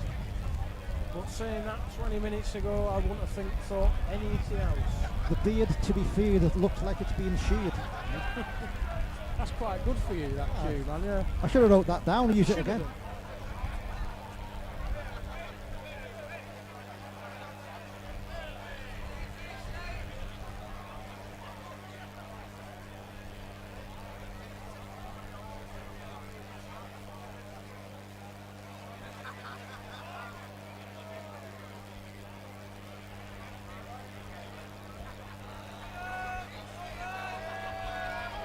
Not so bad, by the way. It's probably the best lead we've seen in that corner.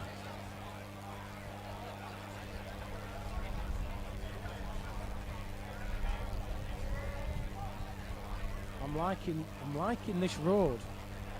It needs to be a length. He's going to pick the jack up, and is he going to stay in? Yes, he is. What a good ball that is. Needed that. The sun comes out and Andy covers up. Oh, it's closer than he thinks. From here, you'd say the black ball. Yeah. Last ball favourite. We could have said green or blue. I mean, why would you not?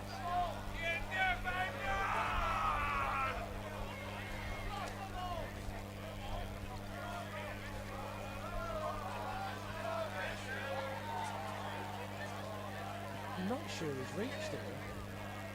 Road's perfect. Road's perfect if he's a length. If he's a length.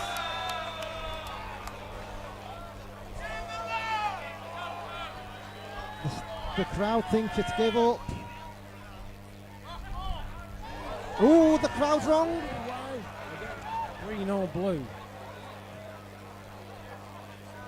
So Gareth Post lies up. Now then. Is he tight? No, not yet. Not yet. Not yet. Not yet. Just gonna go. Just gonna go. Oh, wow. What a comeback that is. What a comeback that is. 21-16. Gareth Coates. Marvellous display. To come back from, well, what looked like a fairly hopeless situation. Connor was playing so well. Fully deserved though. 21-16. Gareth Coates, 21-16. Well, look, he's favourites out. Indeed, yeah, nice to see that little Second favourite, sorry. hug there. Well, it's not the players' thing, is it? No, They're absolutely not. It's just a shame about that. But 6 o'clock. so, we've got a very short break, around about 10 minutes. The final will be on at 6 o'clock. And, well, if it's as interesting as that game, we've got an absolute treat on our hands. So we'll see you in about 10 minutes.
And we have the two finalists, Gareth Coates from Yorkshire and Daniel Pencher from Dartford to the green, please.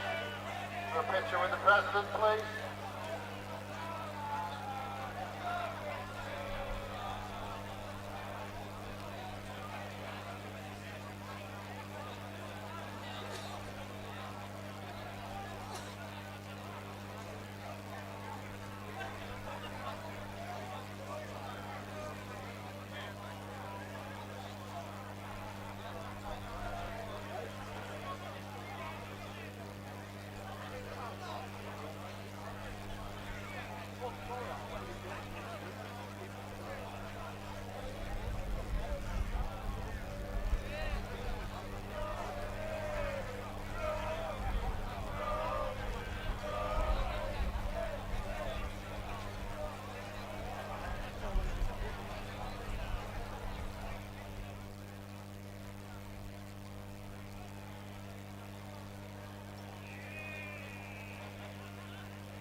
Just doing some pre-game photographs.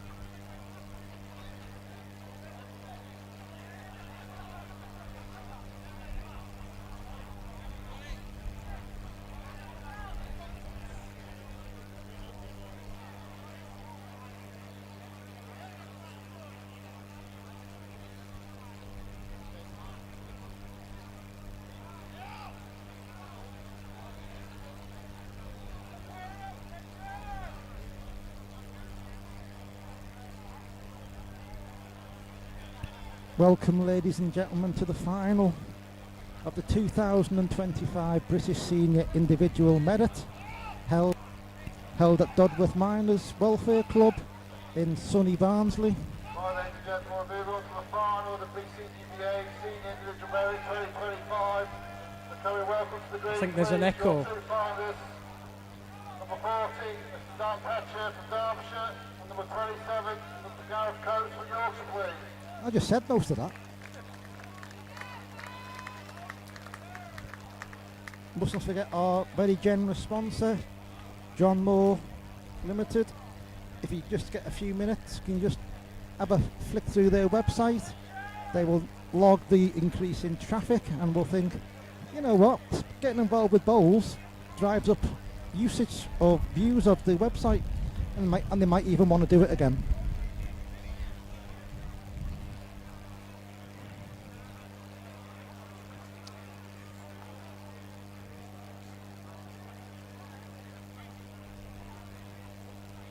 I would imagine Dan Petch is a short price favourite.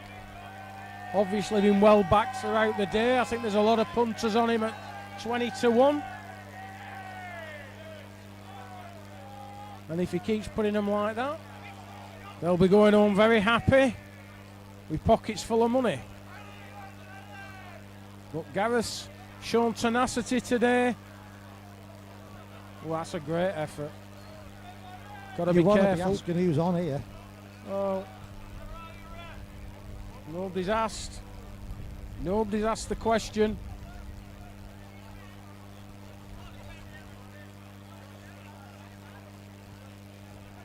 Be a very brave man to come for another. But he's trying, you know. He's trying, you know. He's trying. What a bloody bow that is. Dearie me.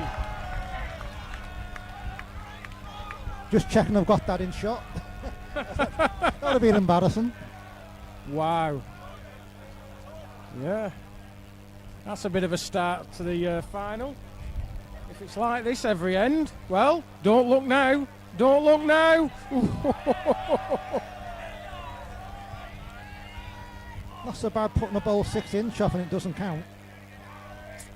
I do it regular. Sorry, 6 inch. Oh, I thought you meant yards, sorry. Do it regular.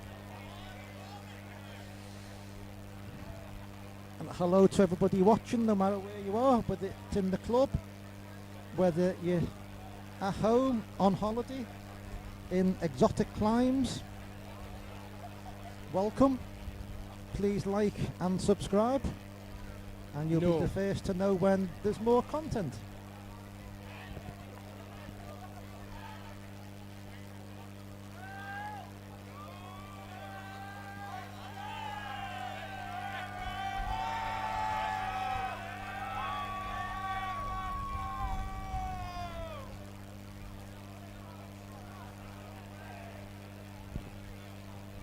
Of course, you'll know better than me, Steve. Wasn't this a repeat of a Waterloo final?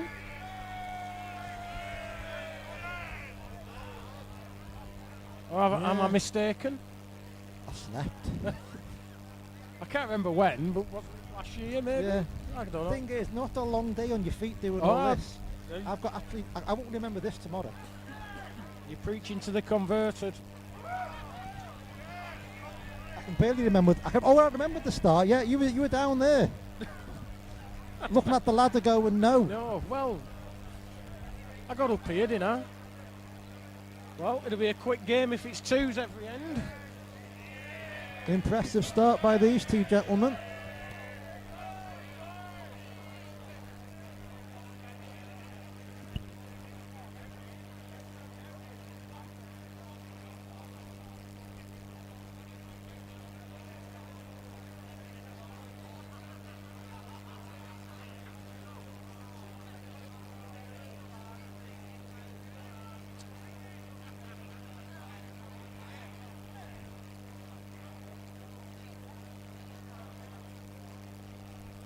Needs a length. It'll peg a little bit more if it's a length, but it looks just too far. Just hung out, that's all.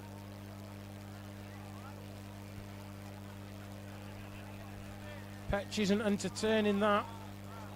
Another peg for him. Right-hander's thumb peg. Needs to stop. I don't think it can. Gone out for me.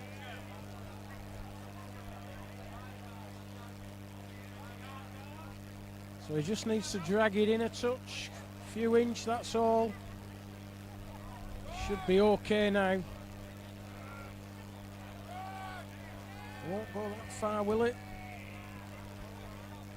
Well, shouldn't be good enough to count, but you never know. It's tricky pace down here. This looks better.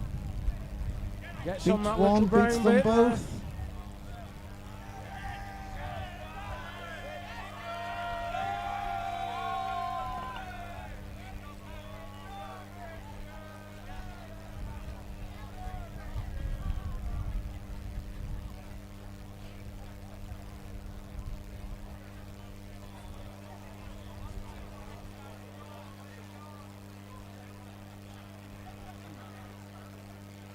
Dan Petch of Derbyshire, leading the jack out thumb peg towards where the scoreboards were, and now the scoreboard is. Very easy to be short going to this part of the green. You get it up and down and just need to push it that little bit. Not come out very well, this ball. To take a bit of a bobble, might just scramble in, and it has.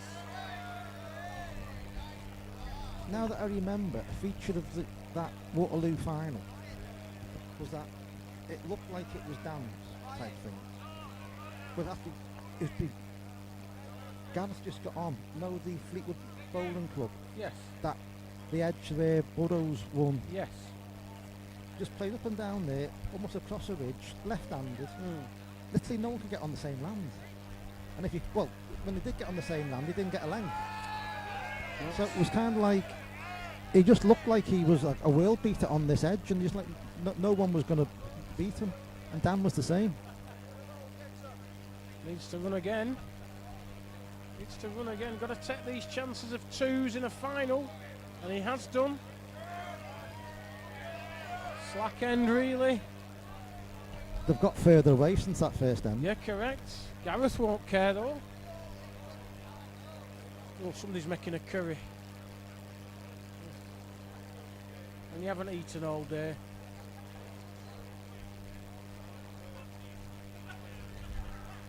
Hard to believe, I know.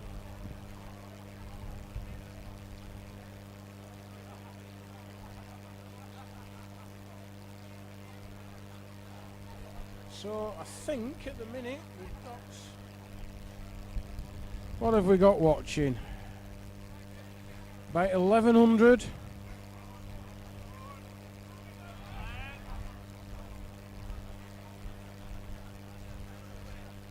Jack's right in the corners, left that ball.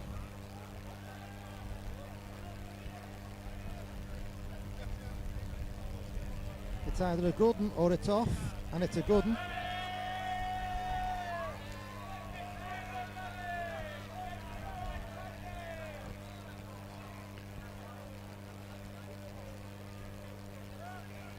He's followed it in.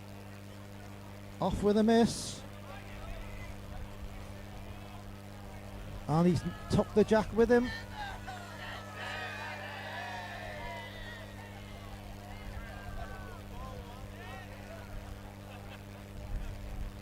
Well, nullified end. I couldn't see it, so I'm not going near that edge. I'm now thinking about how I'm going to get down that ladder. Can someone ring the fire brigades to get here for about another hour?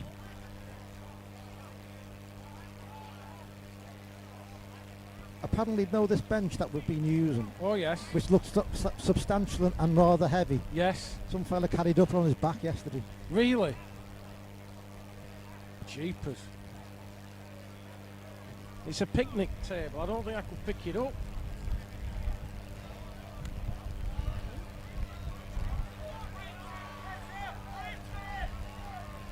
Not the best of leads from Gareth. Giving Dan a fairly free shot at this jack. Well, it's not a good one. No. It may have gone in. Oh, it has, but better road with this. Better road, better length, better ball. Yeah.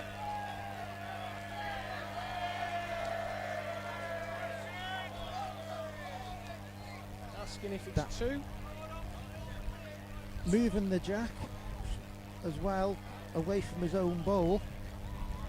Only one. I think he's got to go thumb peg at this. Just try and time it.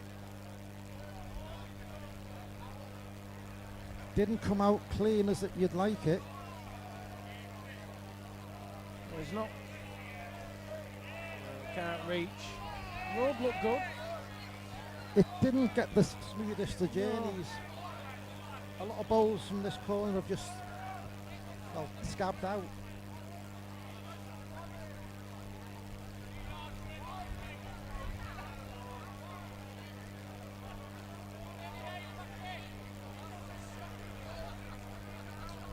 So 5-3 to the Yorkshireman, Gareth Coates. Hoping to add his name to this famous old trophy.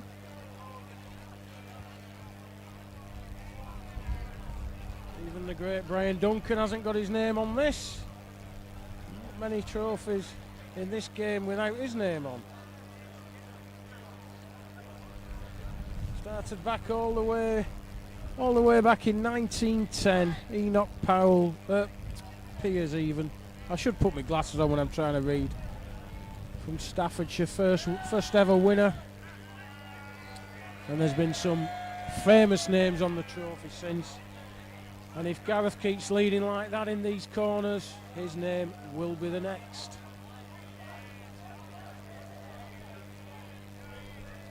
Just to confirm, Enoch Powell has not won this competition. No. Piers, I said. Enoch Powell. You said Powell. No, I said I know because I didn't have my glasses on. I said Powers, and it's Piers. Don't make fun of the afflicted. Do you mind? That's bullying. Great attempt from Dan. Just the wrong side of the ball.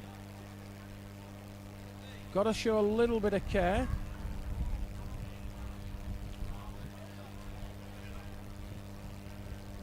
I don't think this will damage anything. Well, perfect ball for Dan is to move the block by a couple of inches. Although it's easier said than done over this distance. Absolutely.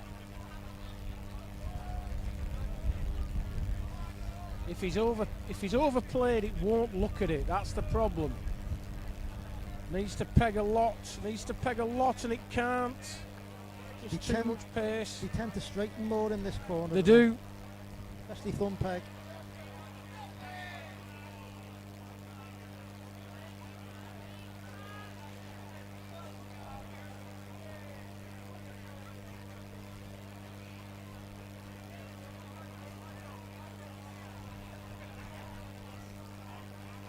Just to let you all know, the sandwiches, the cake and the cupcakes are now all half price. That's not, for me, half price. I'm stuck on a roof. I hope they've bagged me up a few. Otherwise, I'll be very grumpy. There'll be a stampede now.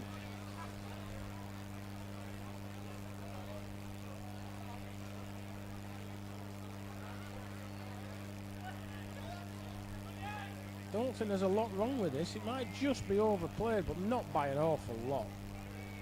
Oh, it's got a yard or so. 4 feet maybe.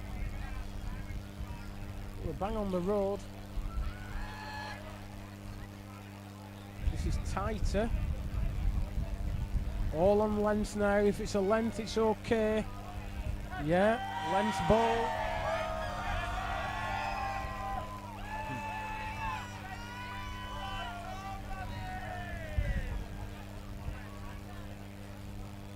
Ooh, this is a lot wider. Don't think he'll Not climb gonna that peg mountain. this, surely. He knew when he left his hand.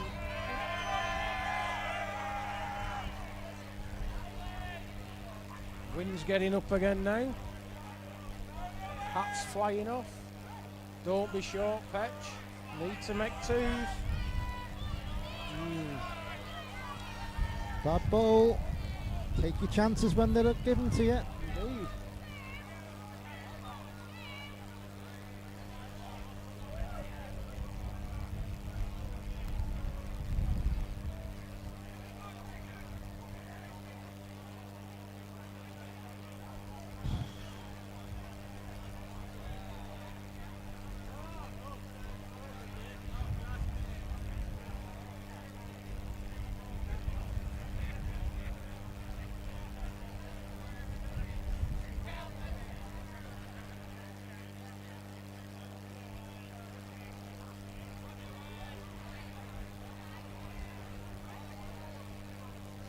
Petch shortening it down, going up an edge.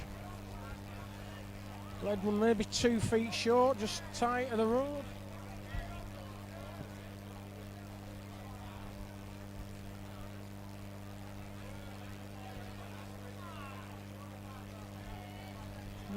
Probably just won it. Of course, the green will just be slowing down a little bit now. A couple of hours ago, it would have been at its quickest. In the sun that's burnt my head. And now it's just clouding over again. Winds come out. This needs to run. Not gonna get there.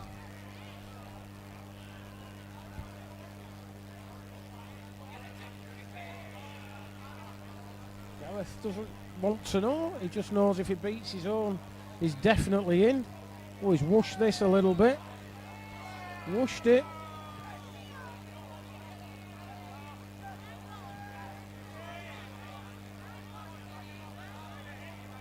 Pegs required. You're only guessing, of course, that Gareth bowl, being the length bowl, would be closest. Just looks nearest from here, but we are quite a way away. It turned corners in the last 18 inches of its running. It's gone absolutely Baltic now. I don't. Just go up on the roof, Andy. You're fine, Andy. Petch is in, I think, looking at that. Slack band. They're very deceiving from our point of view up here. Very deceiving.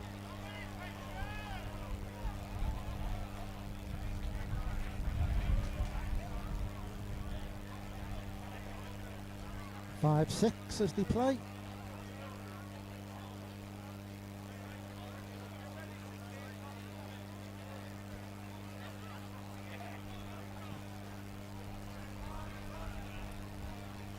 Going for the other corners is Petch. Won't be so bad this. Not so bad at all. That keeps the draft out a little bit. Unfortunately, it's just fallen over to the side. Now then, who's watching it? Got to go tight, surely. Got to just go.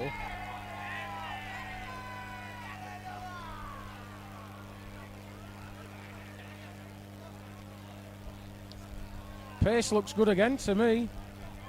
Pace looks very good. Road's good. Length's good. Nothing wrong with that. It's the brace.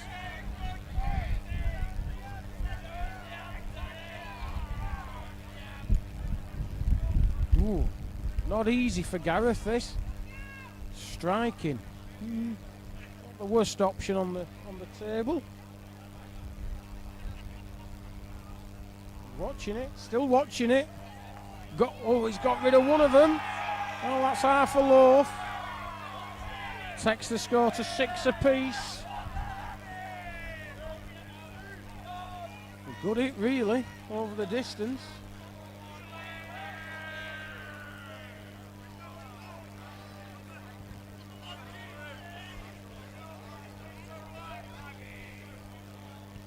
Just like to thank everyone who's gone into or helped out with the organisation of today. Everything appears to have gone very smoothly, very well organised. Loads of volunteers from the club obviously helped immensely. And I think South Yorkshire and Dodworth Miners Welfare have done a grand job. Oh. Just sent a message from my old mucker, Neil Jenkinson, telling me I've probably got sunstroke. Well, you're probably right, because I'm absolutely frozen now, and my head is throbbing. Can't wait to drive home. You'd think I'd learn at my age, wouldn't you? Well, at least you'll have someone with you in the car. Granted, he's had a few. Great to be asleep, I think. Well, he reckons he hasn't had a drink because he's been stung by 2 wasps. He could have driven after them.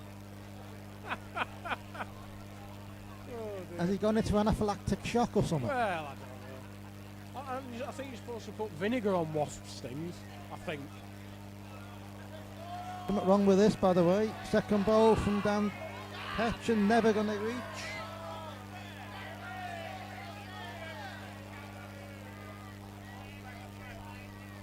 It should really be 8-6 to Gareth Coates after this, because Dan's awful second bowl. Waddles down now. 2 for Gareth Coates. Yeah, just struggled there, Petch. I think that's the hardest corner on the green, mate. It's so difficult to put balls close.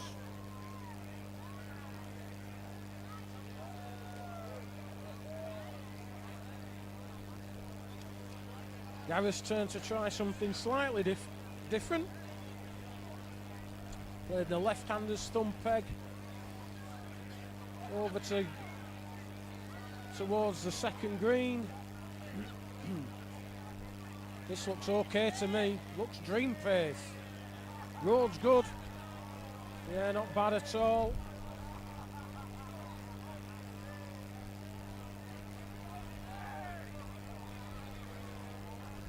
Well, he likes it, he's looking at it, stalking it. Stalking it, needs a contact with something. Oh, he's been unlucky. Been very, very unlucky.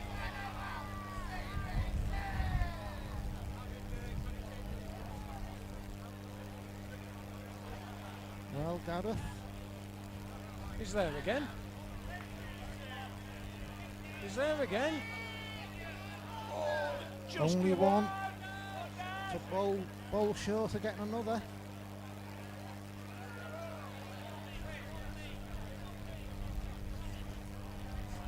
Other pegs, hit the ball out, run the jack. There are his options. Or the strike, of course. No, he's gone for it.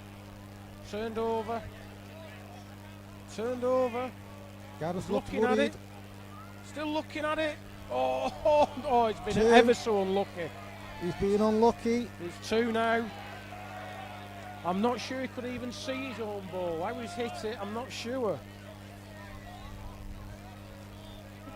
10-6.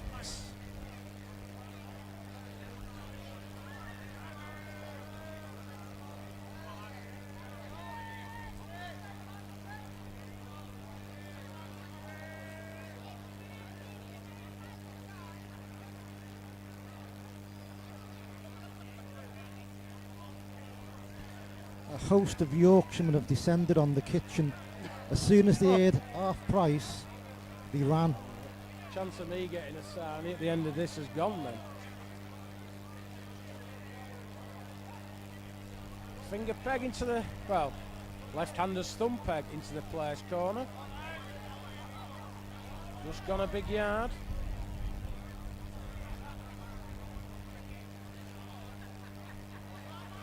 Needs to run a little bit and it's tight. How many balls have we seen go tight there? Nearly everybody. Just dragging him narrow. His length doesn't look so bad.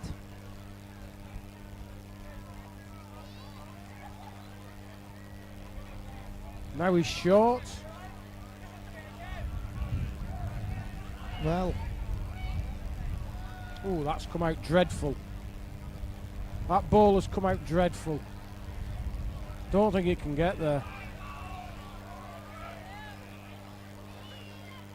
It nearly came out sideways.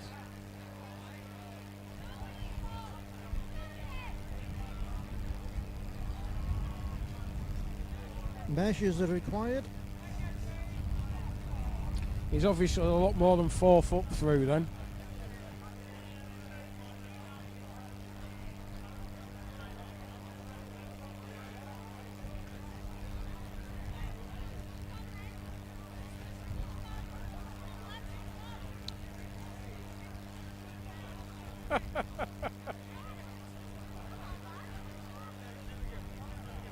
The sense of urgency is palpable.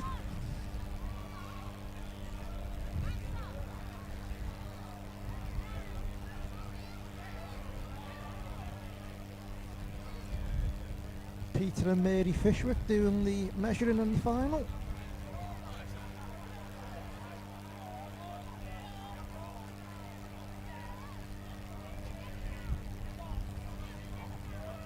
Oh, Petcher's in. Wow. Well, we were at the wrong angle to see that, really. Yeah. Didn't look like having a chance. Well, both second bowls were shocking, though.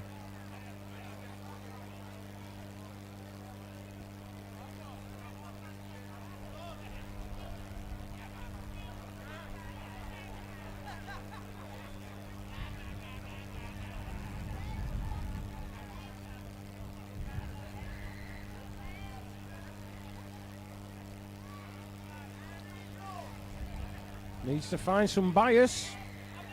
Just overplayed. It's not so bad, but shouldn't be near enough.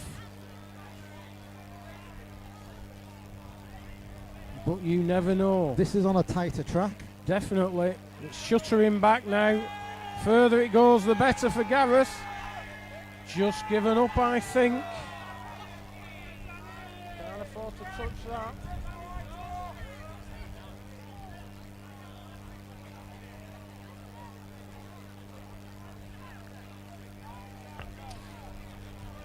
Turned over.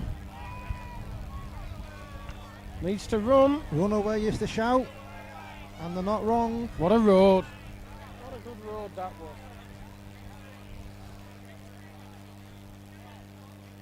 Gareth just trying to put couple of foot of running, maybe a small yard. It's got a peg somewhere. Wins it on a length, does it? Yep, fell Does in. now. Coates won, 11-7 in the home stretch.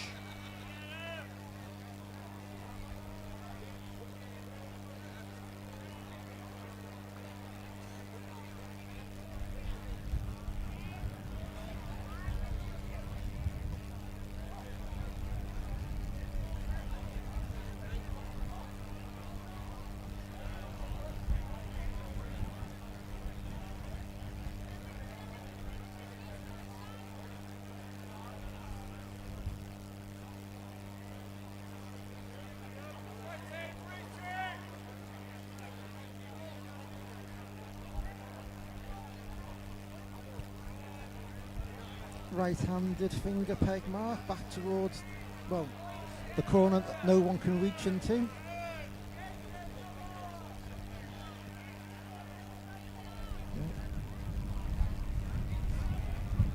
This is definitely further from Gareth. Good Well, lord. he picks the jack up now, he's all right. Now, he can get under Gareth's first ball here. He's knocked that jack about 3 yards. Got to be careful though, if he gets it back, it doesn't peg and it drops off. This is not short either. Needs to hit the jack, needs to hit the jack, he has done. Wow! Jeepers! Oh, ho, ho, ho. I'm not convinced that ball was staying on. Staying on? It wasn't staying in Dodworth. Jeepers. Mind that child was the cry.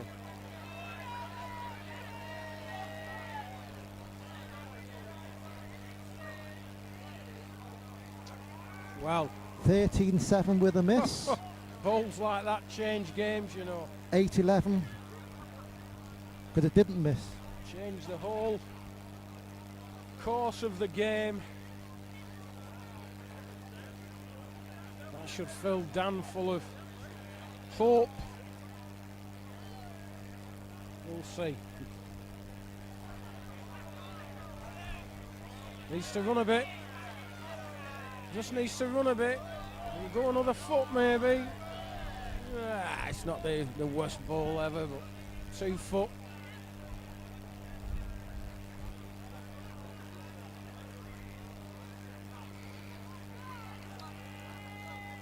Should win it on a length. It has. It's cold on this roof now. It's not just me then. Oh. You're not gone into shock. We're stopping your legs from blistering. It's fine. There's no sun. So.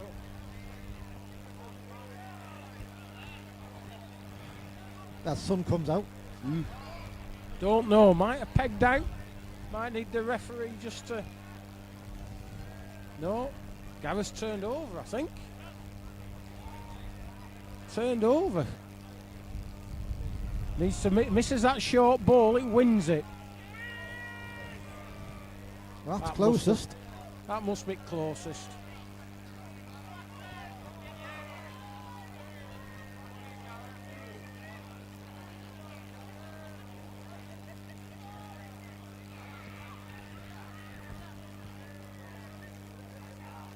Just one. 12-8.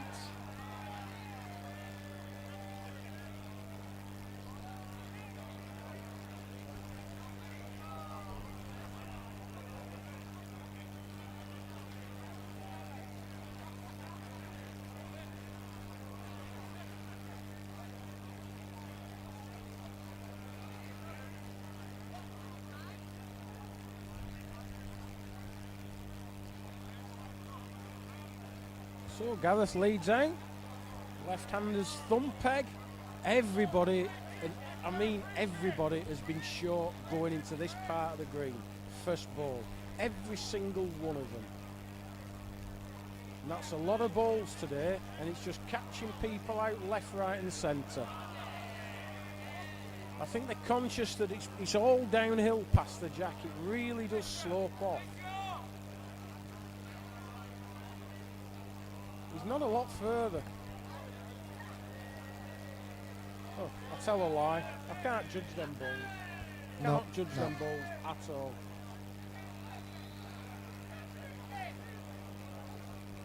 This is, I think, further than everything. Just watch it go now. Watch it go now. Five in front.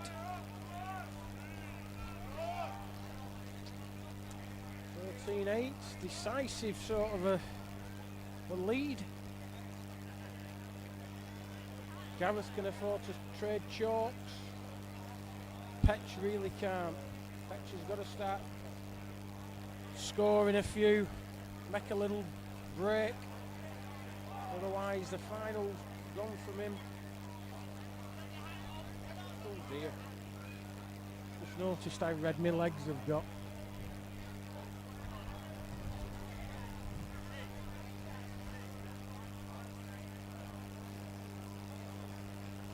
Certainly reached.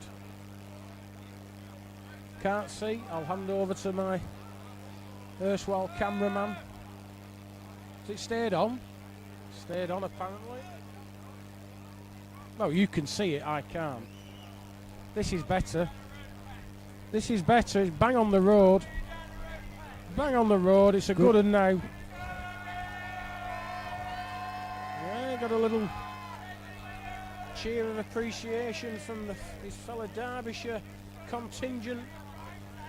Well, he's took it all out, you know. He's only 2 yards over with his first, and he's took it all out. Now then, got to take this chance, Petch.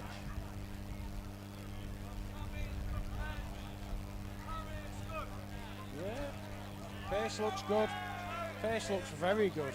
Does it Needs to pass miss the that ball? He can't. He's in back of it. Oh. Just a ball tight.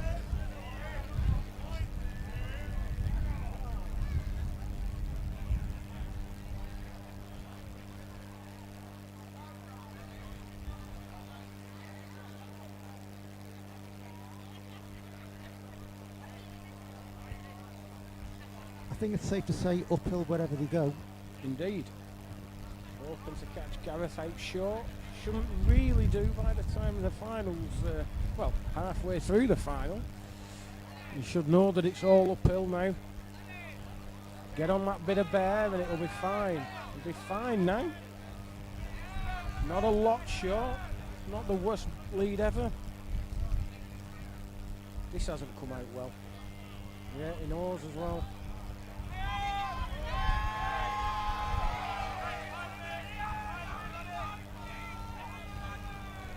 Now then, Caught him out. give it plenty to do, and I think it'll do it on a length. If there's anything over, it'll run straight.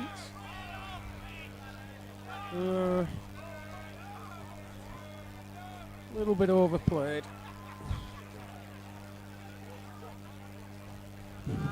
Short again. Short again. Short again. Definitely one. He's backed away to try and see if it's another.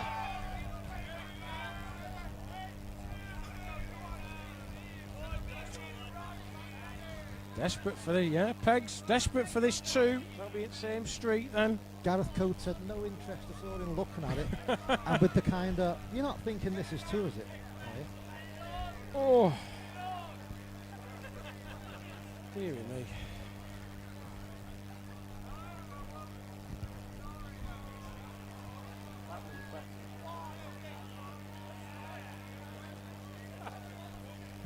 Steve's just admiring my sunburn line on my legs. I should know better at the age of 51 or 52 or whatever it is I am. Oh, 51, I'm not 52 yet. I know it's hard to believe. Emergency after sun to the roof, please. Want a Petch, don't worry, the after sun is in the fridge. Always keep a bottle in the fridge. Just don't get it confused with the mayonnaise. Well, no, one's in a blue bottle, the other's in a see-through bottle with mayonnaise in, you numpty.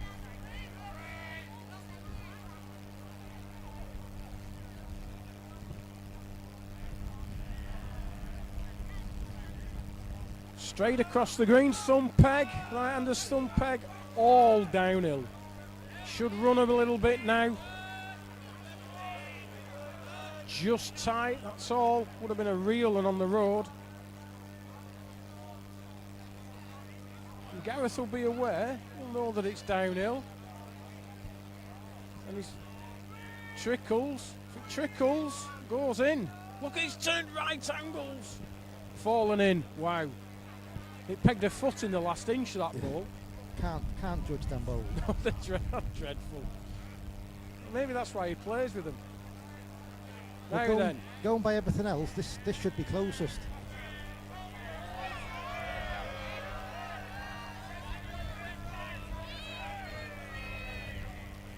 You'd be thinking of playing weight at it, just to set it out for 2. He's turned over. What he's doing. He's turned over. He's close. He's very close. See, he's done it. Unlucky not to make 2. As they say in Yorkshire, 1 away. Do they? They're not down, they're away. With a twang of a Scouse accent.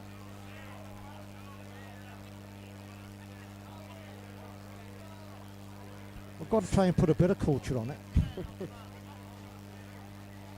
Culture and Scouse. I better not say anything. My my other half will probably not be pleasant.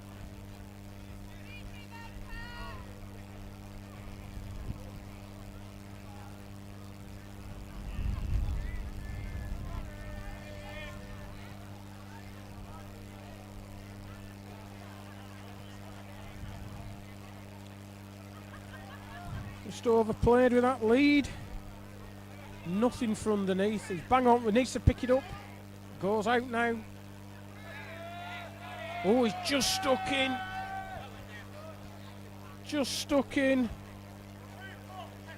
Just looking online. Looking like we've got 1,400. Welcome.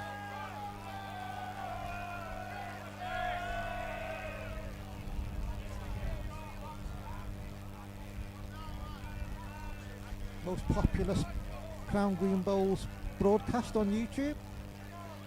There's mine anyway. I think we've got 1,400 for that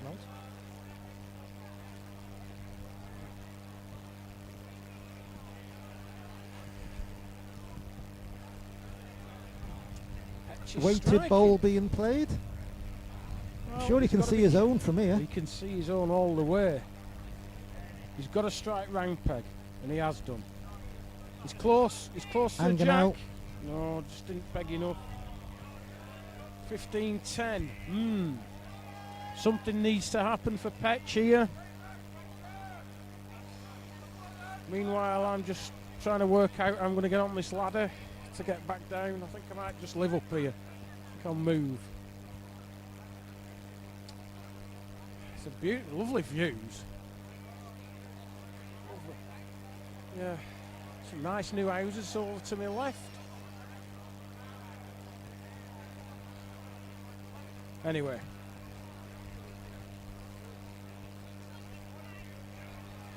(15-10). Gareth Coates leading out. Back in the corner, not as deep as he's been playing. Just dragged it out a few yards, maybe 5 yards. This will just get under, go past the jack. Keeps going now. 2 feet off, not so bad. Not so bad.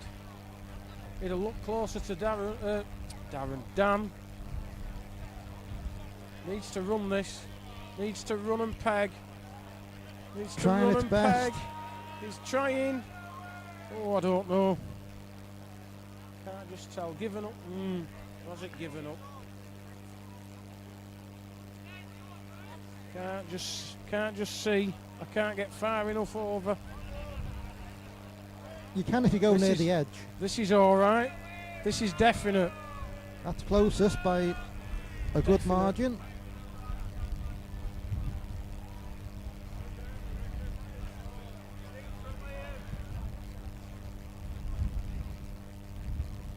Gareth will say, well, he'll give his opinion and then say, get the referee to have a look.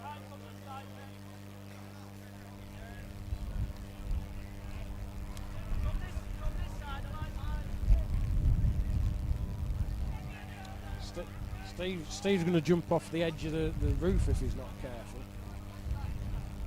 He's not asked the referee, by the way, to have a look. Why has he not asked the referee to?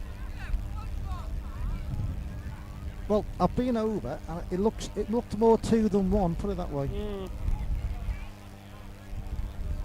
Again, I just don't like the coloured balls and the black ball. You know, sometimes just gives you a false opinion. Q-Man's adamant it's a brace. So, ball tighter. He'd be all right. He's underneath again. He's not going to peg all that. He can't peg all that. Oh, the pace was good. That might. Yes, he's fallen in. Well, fallen to save 1. So that's 16-10. Good saver. Just wanted to be inside his own ball, really, rather than outside. But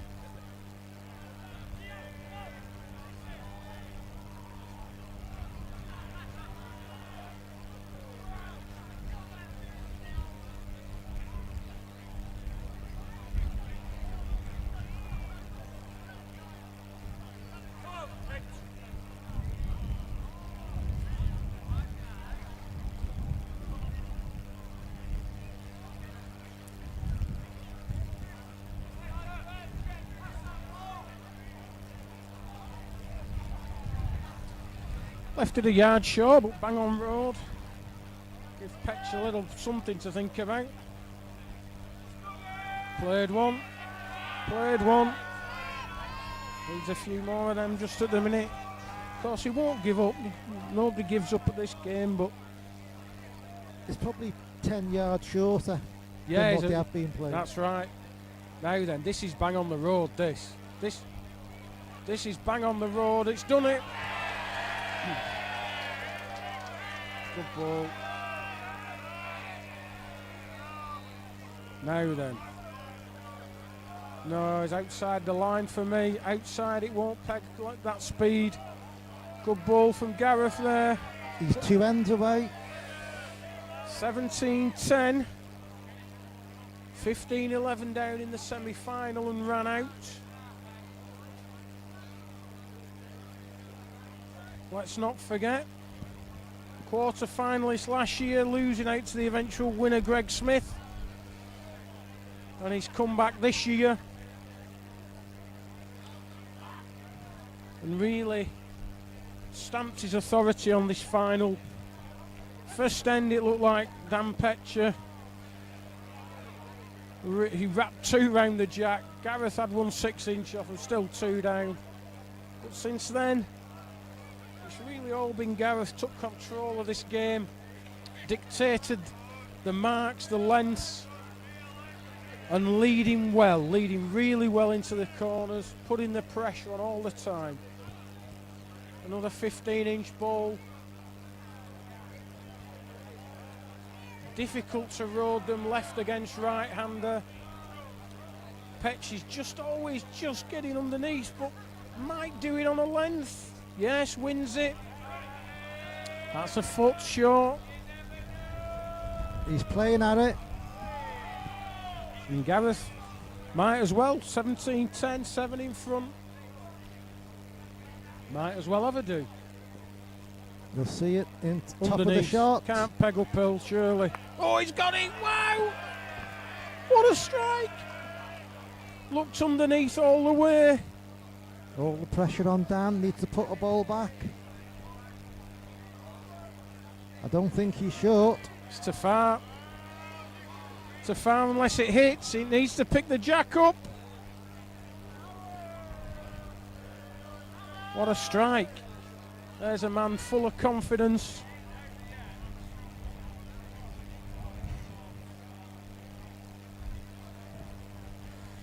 Well, it's starting to look a bit bleak for the favourite Dan Petcher. Dan put out Callum Ray, who was the clear tournament favourite. Sorry, no, that was Mark Booth. He put out the man that put the tournament favourite out.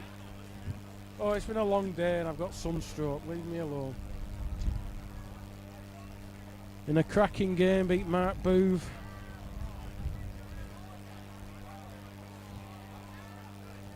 A lot of people's choice to win this event, well backed, playing well all day. This final maybe just met an opponent who's playing a little bit better than him, playing well, leading well, keeping that pressure on all the time.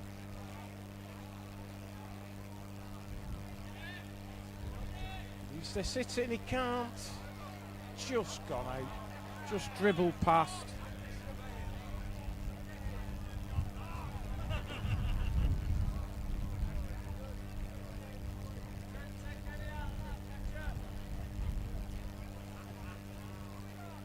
He's running after this. I'm not sure he's going to peg all that.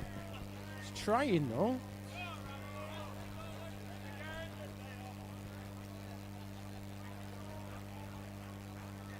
Looks underneath to me. Needs to peg. Doing it. Oh, it's done it though. There's some bias in them, by the way, compared to Gareth's. There's some right waft in them. That was underneath Gareth's ball and it's pegged inside it. Right hand dragging it up. Maybe, possibly. But it still did well.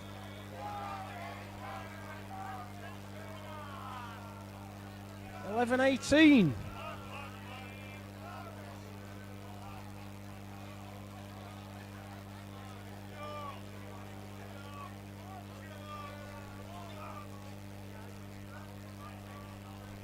So, Dan Petcher, thumb peg, up the edge, he needs it to just run a little bit more, it's not so bad.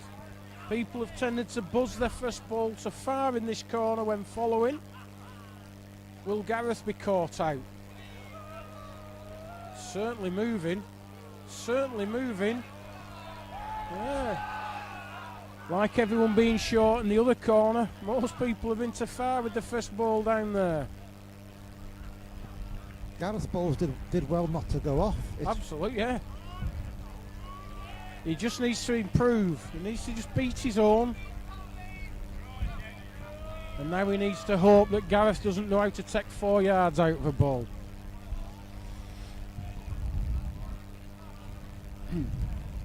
Well, he's not as far. They're saying we. Must peg. They'd have been better telling it to run away. They got 2. Well, 18-12.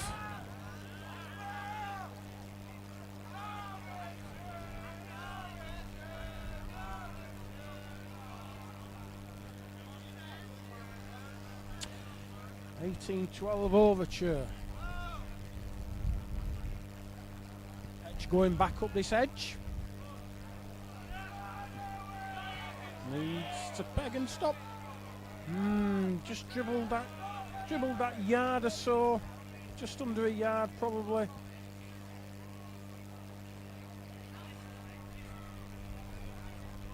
If it's a length, it should peg a little bit. I think that's stuck in from here. May have won it, that. May just, I think it's just stuck stayed in.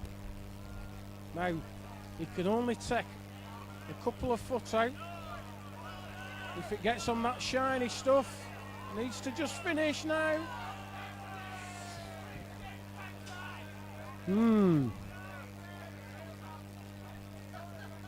Nothing's been said. No one's asked. It's going to be short.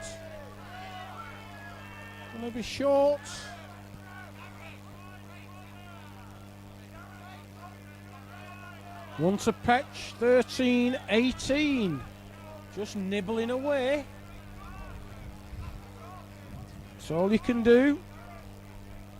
Keep going. You never know.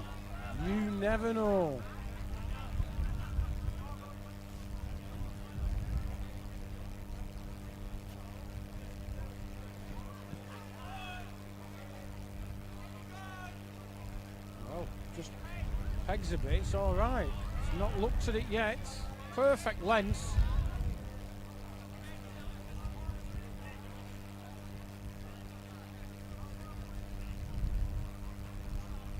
I think Gareth will be confident of beating that. He'll have learnt from the previous end, and he's put it on a better road, and it's a better length. Stuck in. Big bowl now for Dan.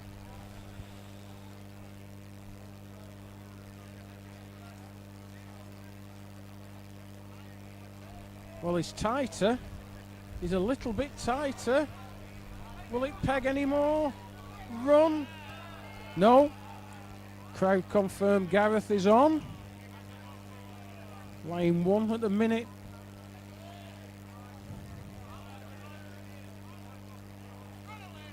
Not sure it can get. It's got a peg somewhere.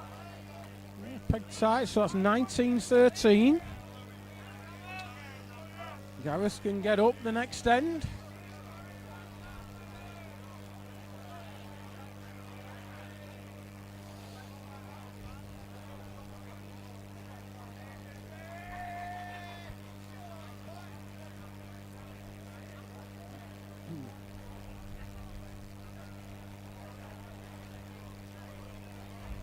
Now this was a mark that Dan took Gareth on very early on in the game and spread 2, and Gareth never really looked back from that point. It's going to be short, but not the worst ball on the mark. They've played some, not just this game, but all the players have played this corner. They've struggled with it.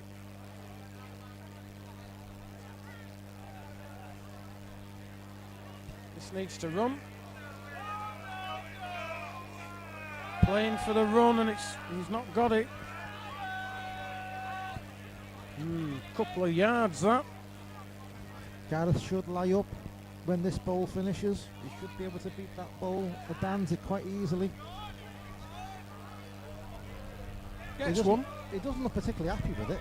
Gets one. I mean, that's same as his first nearly.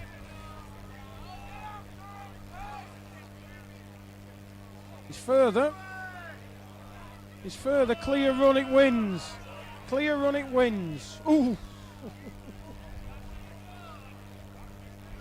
Yeah. He was a bit close to his home there. Look what's gone in from here. Oh, yeah.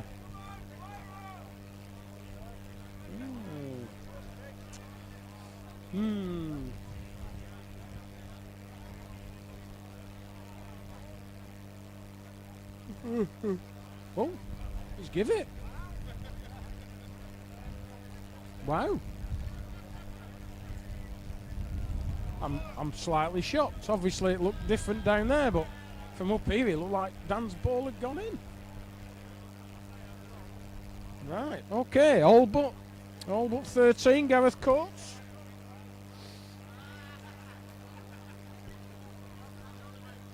Trying to continue his winning weekend. He's certainly massive favourite to do that now. Now then. Is he roaded? He is roaded. It's not bad, but to be fair, they haven't been near enough at this part of the green. They've played it very well. This looks tight. Tight and short. I put the mockers on that, didn't I? Looking dark now.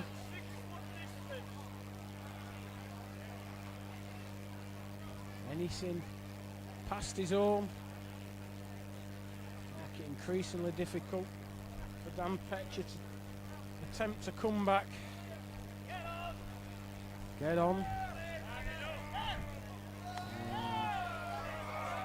Far enough. Can't be short, Dan. Whatever you do, he's not short. Wins it clear. He hasn't cleared it. It's gone in.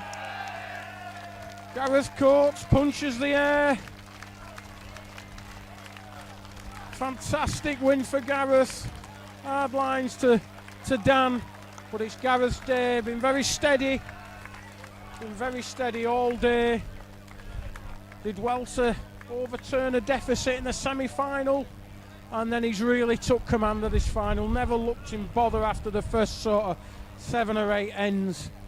Played very well, led good balls a distance, and they're always difficult to beat on a tough green like this. Dan played exceptionally well all day. Maybe the final was just one game too far for him. But Gareth Coates, fully deserved winner on a lovely Dodworth Miners welfare green. I think a lot of the crowd will go away very happy. There'll always be winners and losers with the bookie, but I think the whole day has been absolutely tremendous. There's been some top quality bowling. There's been upsets. There's been all sorts. It's just been a really, really good day's bowling. Shame there hasn't been more here. Slightly surprised at the attendance. I thought there'd be more, but those of you that haven't been able to be here, thank you so much for joining us on YouTube. I hope we haven't bored you too much, and I hope the dodgy sound hasn't been too much of a problem for you. I'm not going to say much more. I might leave all that up to my colleague and partner in crime, Steve Davis, but I'll just say thank you for joining us, and it's a goodbye from me, AC. Thank you, Andy, for your wonderful commentary throughout the day. And we're just waiting now for the presentation.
Right, ladies and gentlemen, we will do your presentation. Just going to hand you over to Leslie to say her thanks. Leslie. Right, I'd just like to say a few thank yous. For the first one must be to Dodworth. They've done us proud. They've represented South Yorkshire above and beyond. The ladies in the kitchen, but the biggest thanks must go to the groundsman and his wife. I would also like to thank all the referees, and I have bought you all a small memento of today. But a big thanks must go to BCGBA officials, especially Yvette Gregory, organising all these competitions, and as fully as she's been, and Paul Ashmore, the retiring CEO, and Graham Undrill. I have bought you all a memento. I would also like to thank Phil and Marie for running it today, to Steve Plan for doing the beautiful brochure, including spelling mistakes, and to Steve and Andy for all the camera work. So, thank you everyone. Thanks, Leslie. Before you go any further, Deborah Whitworth would like to present you 4 for your thanks and appreciation.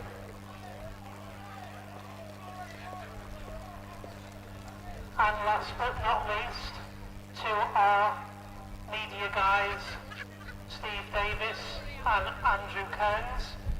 I am informed that South Yorkshire Fire Brigade are on the way to get Mr. Kearns down from the roof. Okay, so on to the quarter-finalists, please come. Mark Earth.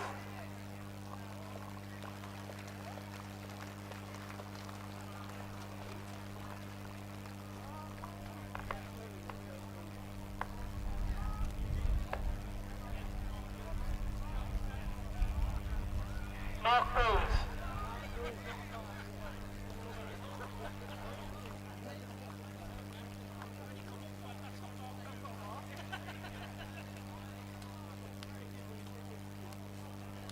Right, ladies and gentlemen, Mark Booth, quarter-finalist.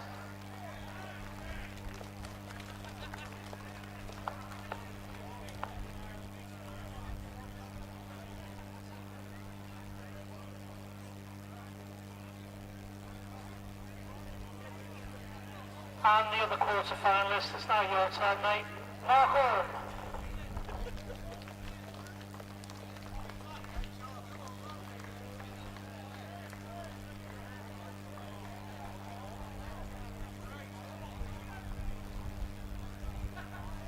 Okay. And other quarter-finalist, please. Andrew Sorsby.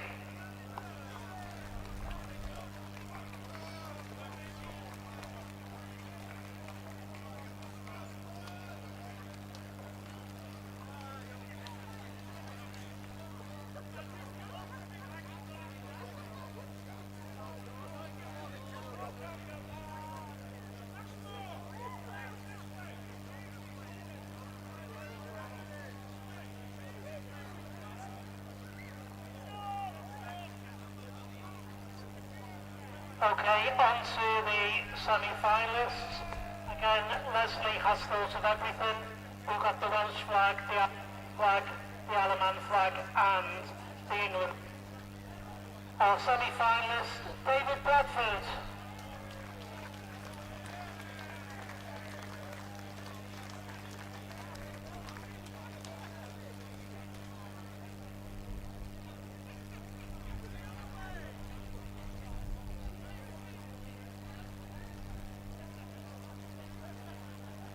And losing semi-finalist, Connor Chamberlain.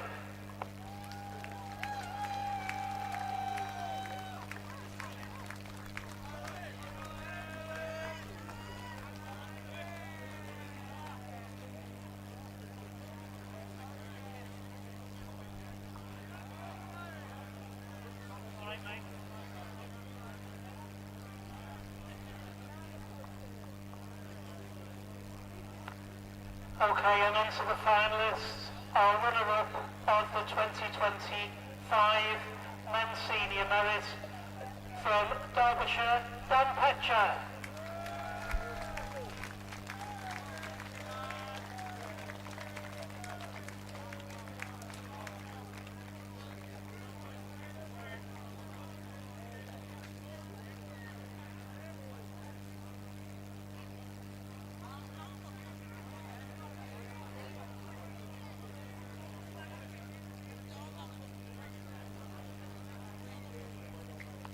And your winner, 2025 Men's Senior Merit 2025, goes.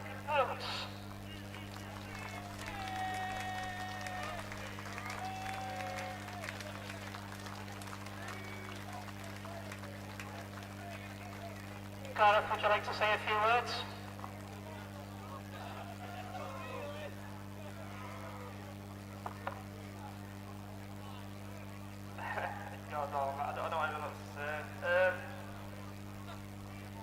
I think first of all, you've got to thank the organisers, the sponsors, the people that's helped out at Dodworth today, or Dodworth as they call it. The venue has been unbelievable, the greens have been immaculate considering the weather we've had. They've done a fantastic job. The caterers, the drinks. They've just done an unbelievable job. The ladies in the kitchen have fed us all day and stuff. It's just been an unbelievable day. The venue has been fantastic. I've grinded as much as I can all day. I don't even know how I've got through some games, but I've just grinded it and just thought about my grandma, because all the way through your anniversary yesterday, but you think some things get you through games, and that just got me through the whole of today. And I couldn't be more happier to win this competition. And yeah, just thank you everyone that supported me as well in the corner. She's gonna make me cry, but I'm not doing it.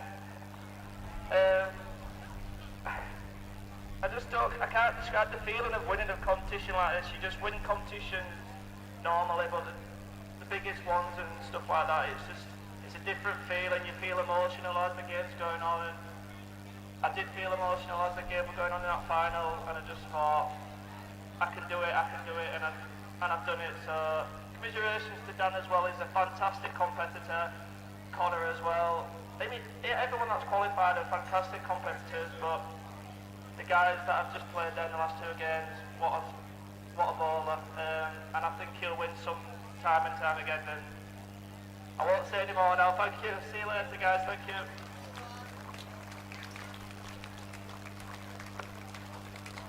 Ladies and gentlemen, your winner, Gareth Coates.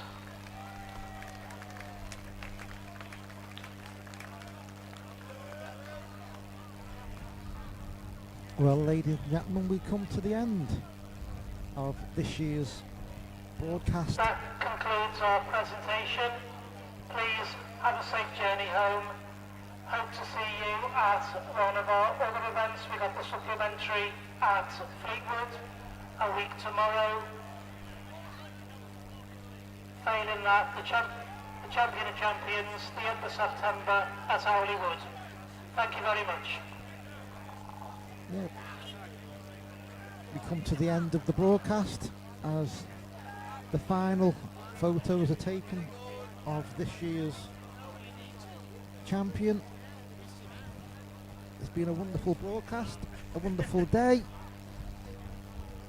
Logistics of doing this today they were considerable, and I'd just like to thank everyone involved with the day, the organisers, the club themselves. They've done a wonderful job. Big tidy up's going on now. It's been a fantastic day. Weather was glorious. Got a wonderful co-commentator in Andy, and thanks to him. And I hope to see you soon, and thank you very much, ladies and gentlemen.